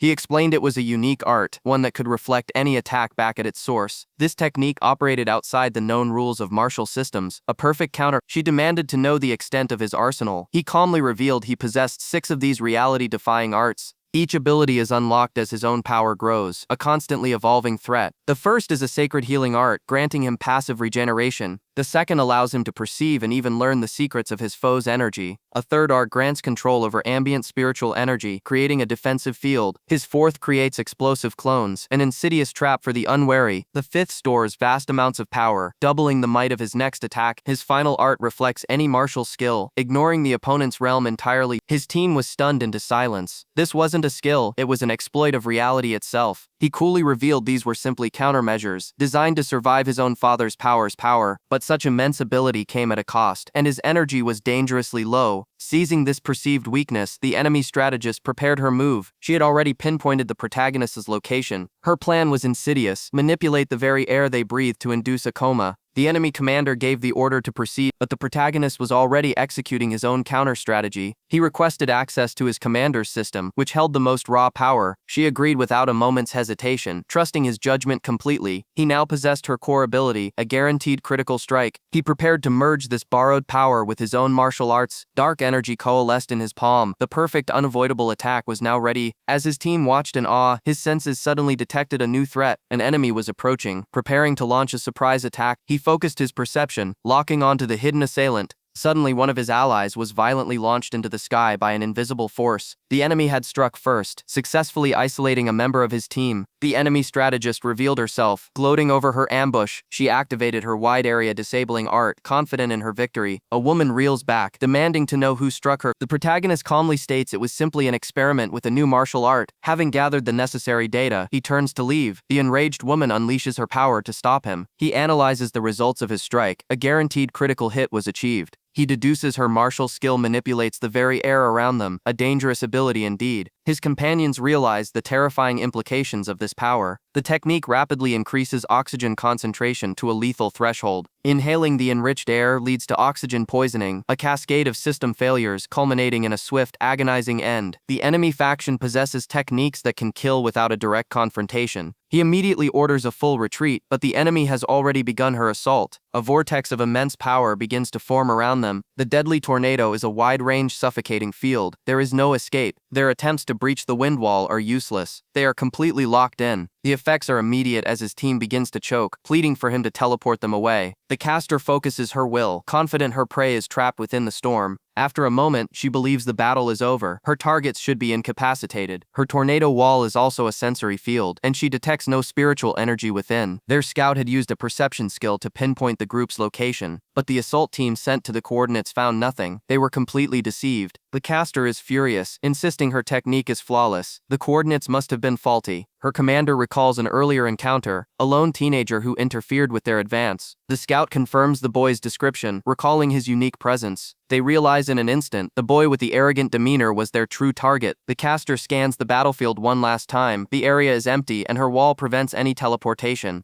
Infuriated by the deception, she takes her anger out on her subordinates. The grunts are forced to march, complaining about their incompetent leadership. One of them, Chang Yong-fan, bears the brunt of her frustration. He laments his miserable existence, forced to follow foolish orders. He has always lived an unremarkable life, constantly bullied and overlooked. His only hope was to stumble upon some legendary treasure by chance. Just then, a faint glimmer on the path catches his eye. It's an ornate golden ring. This could be the opportunity he has been waiting for. He resolves to seize this chance and alter his destiny. The ring is a system item, a legendary tool that could grant him unimaginable power. A furious commander demands a status report from his underlings. They can only report failure. Their target remains elusive. The commander's gaze intensifies. This mission is critical. Blame is quickly assigned, but the commander holds the entire team responsible. He issues a chilling ultimatum: find the target or be repurposed as raw material. The weight of his threat silences them completely. Meanwhile, our protagonist is already executing his own plan. Addressing his forces, he divides his elite squads, creating a perfect search grid and deploying a clone. When his strategy is questioned, he gives a single cold command: obey. His true objective is revealed. The heavily fortified Kili Tay organization headquarters. The stronghold is located in the continent's treacherous northwest region. It's a fortress surrounded by deadly traps and monsters, thriving in the severe weather. Their defenses are not just physical. A spiritual energy system detects any unregistered presence. Golden Core protectors patrol the perimeter, with powerful reinforcements ready to deploy instantly. The new office was constructed as an impenetrable wall, with no detail overlook. Entry requires multiple security checks, including biometric scans to prevent infiltration. Even authorized members must pass 21 different security screening. The mission's secrecy is paramount. Inside, wanted posters are everywhere. The organization is hunting 4 extremely dangerous targets. The target, blissfully unaware, relaxes in his private quarters, examining a storage ring. He wonders about its contents, speculating it could hold a treasure of immense power. Suddenly, his room is invaded. He recognizes the intruders instantly from the wanted posters. Our protagonist appears, calmly taking the ring from the startled man's hand. With the objective secured, his team assembles behind him, their infiltration a success. The target, now cornered, demands to know their purpose. The protagonist simply tells him to relax. His fate is no longer his own concern. In an instant, they vanish, leaving the man alone in stunned silence. He puzzles over the cryptic final words, completely misunderstanding the warning. Suddenly, his door erupts in a massive explosion as the organization's forces arrive. He can only look on in pure terror, caught in a war he never knew existed. The city is engulfed in fire and chaos as the invasion begins. He issues a calm but critical order to his subordinate. She is warned that the reinforcements are all Golden Core cultivators. The commander scoffs at this, dismissing such weak opponents. He reminds her that her rank is too low for his powerful artifact. As the city burns, a chilling declaration is made: the universe will be erased. The outer guards are trapped, unable to breach the inner city defenses. They are caught in a field of devastating traps they never knew existed. A powerful protection class seals the city, with every door locked tight. They scream for access, but the protection officer is unreachable. The entire command structure is off duty, a calculated and fatal flaw. An officer watches in fury as intruders breach their defenses with ease. He asks Hua if she requires a transport for her return. She refuses, revealing she can teleport back using a clone at headquarters. He watches the city burn, urging her to return before it's too late. The commander sees an opportunity in the chaos. They must strike before the enemy forces can regroup and overwhelm them. A crimson blur cuts through the battlefield.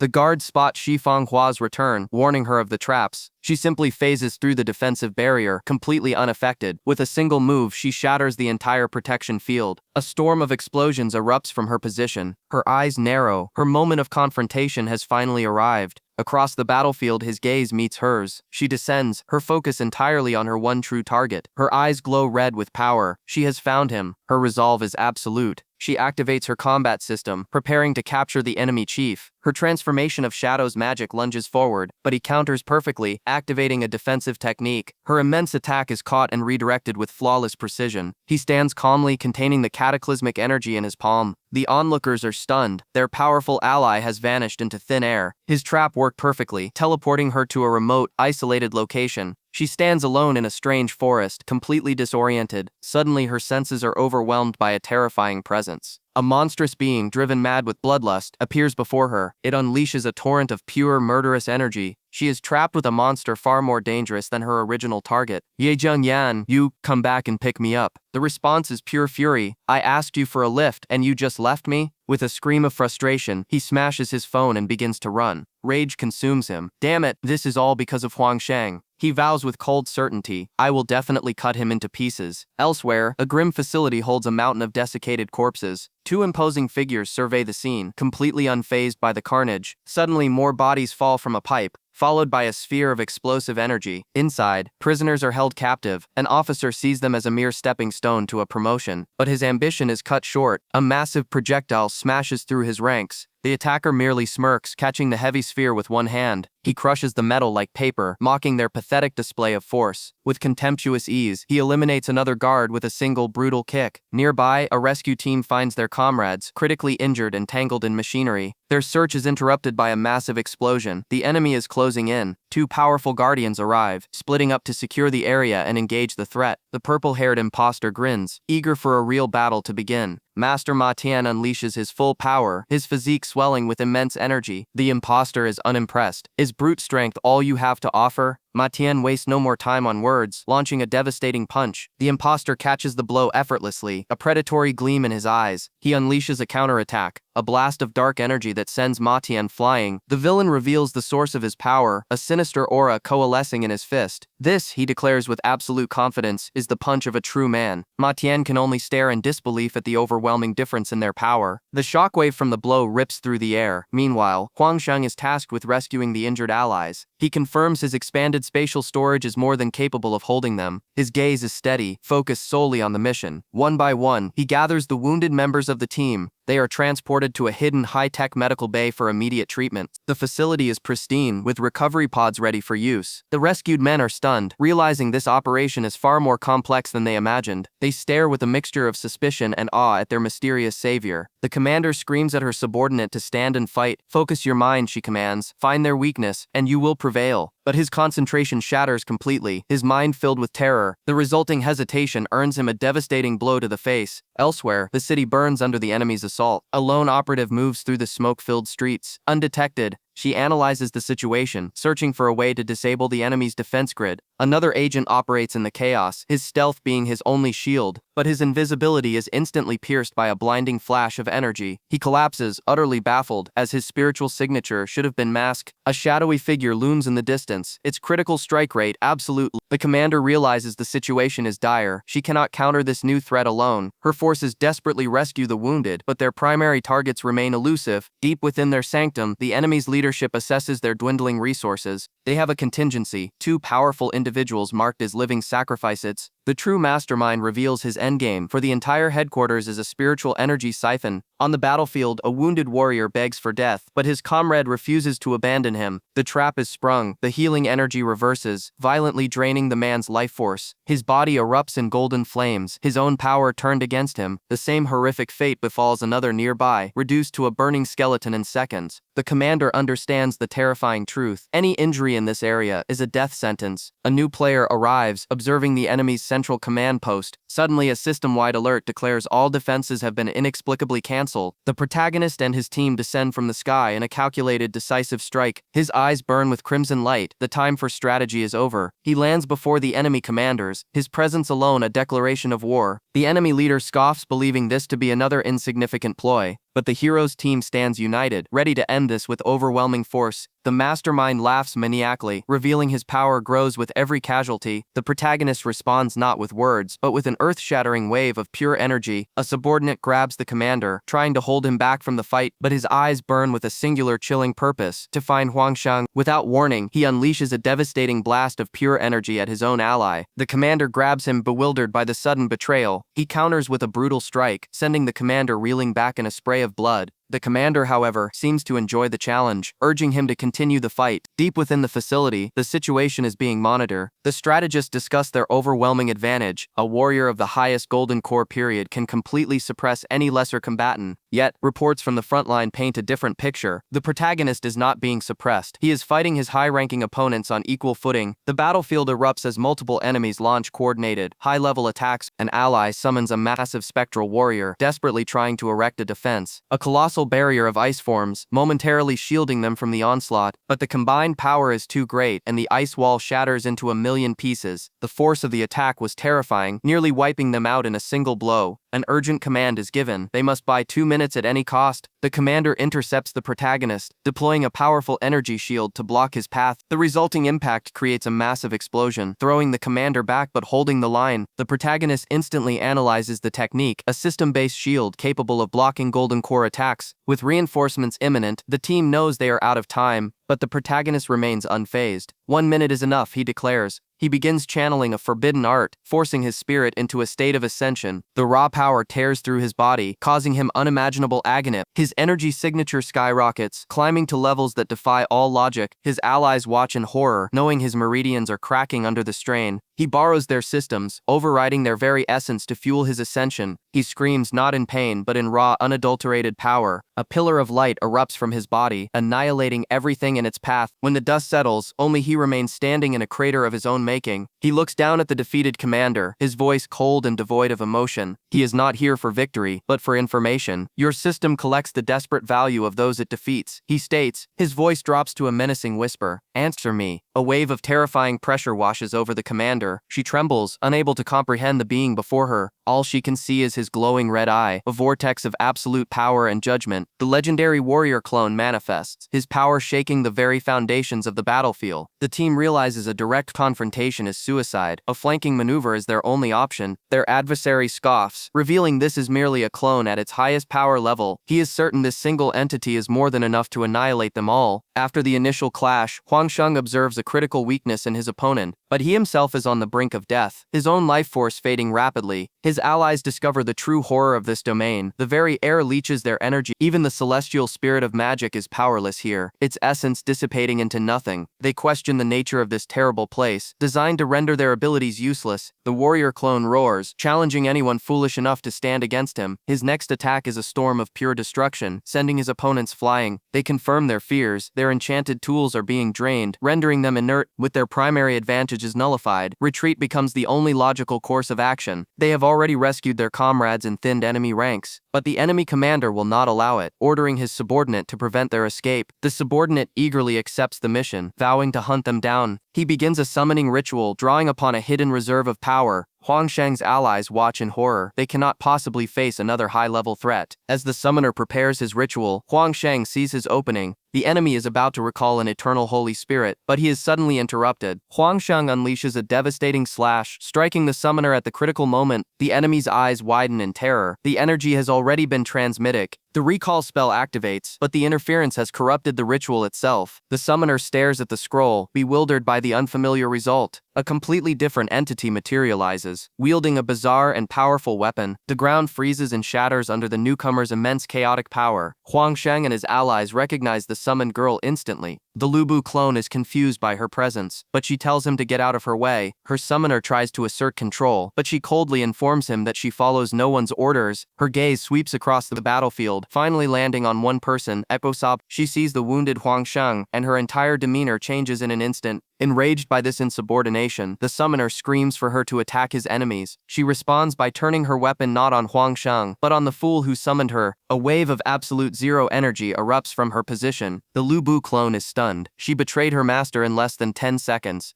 He processes this unexpected turn of events, absorbing the strange new data. The battle has taken its toll, but his resolve remains unbroken. The remaining fighters reel from their losses. The enemy's power was beyond their calculations. A spectral figure appears, introducing herself as Lu Xiaoyan, but this is impossible. The others are overcome with emotion, believing their fallen comrade has returned. Their joy quickly turns to confusion and disbelief. She is a spiritual entity, a being that can bypass physical barriers. Her very nature makes her an untouchable phantom, yet she can interact with the world. They recall her sacrifice, a memory that still haunts against them. The entity simply listens, her expression unreadable, but she denies any heroism, claiming she was merely focused on her own escape. One of the captains decides to reveal a critical piece of information. He describes how their leader, once a bastion of calm, unleashed pure fury after her supposed death. The entity named Xiaoyan processes this, understanding the weight of her existence. They reach the heart of the enemy stronghold, a place overflowing with immense spiritual pressure. The subterranean complex is vast, a labyrinth designed to conceal its secrets. Their path is blocked by a formidable guardian. He will not permit them to pass. The guardian unleashes a torrent of pure energy, a devastating primordial attack. The assault is met with an equally powerful counter, a blast of concentrated force. But the guardian's power is overwhelming. The team is ordered to fall back. The captain refuses to yield, engaging the ancient warrior in close quarters combat. He breaks through the old man's guard with a brutal combination of strikes. Pinning his opponent, he prepares to deliver the final blow. The guardian retaliates with a desperate point-blank energy beam from his eyes.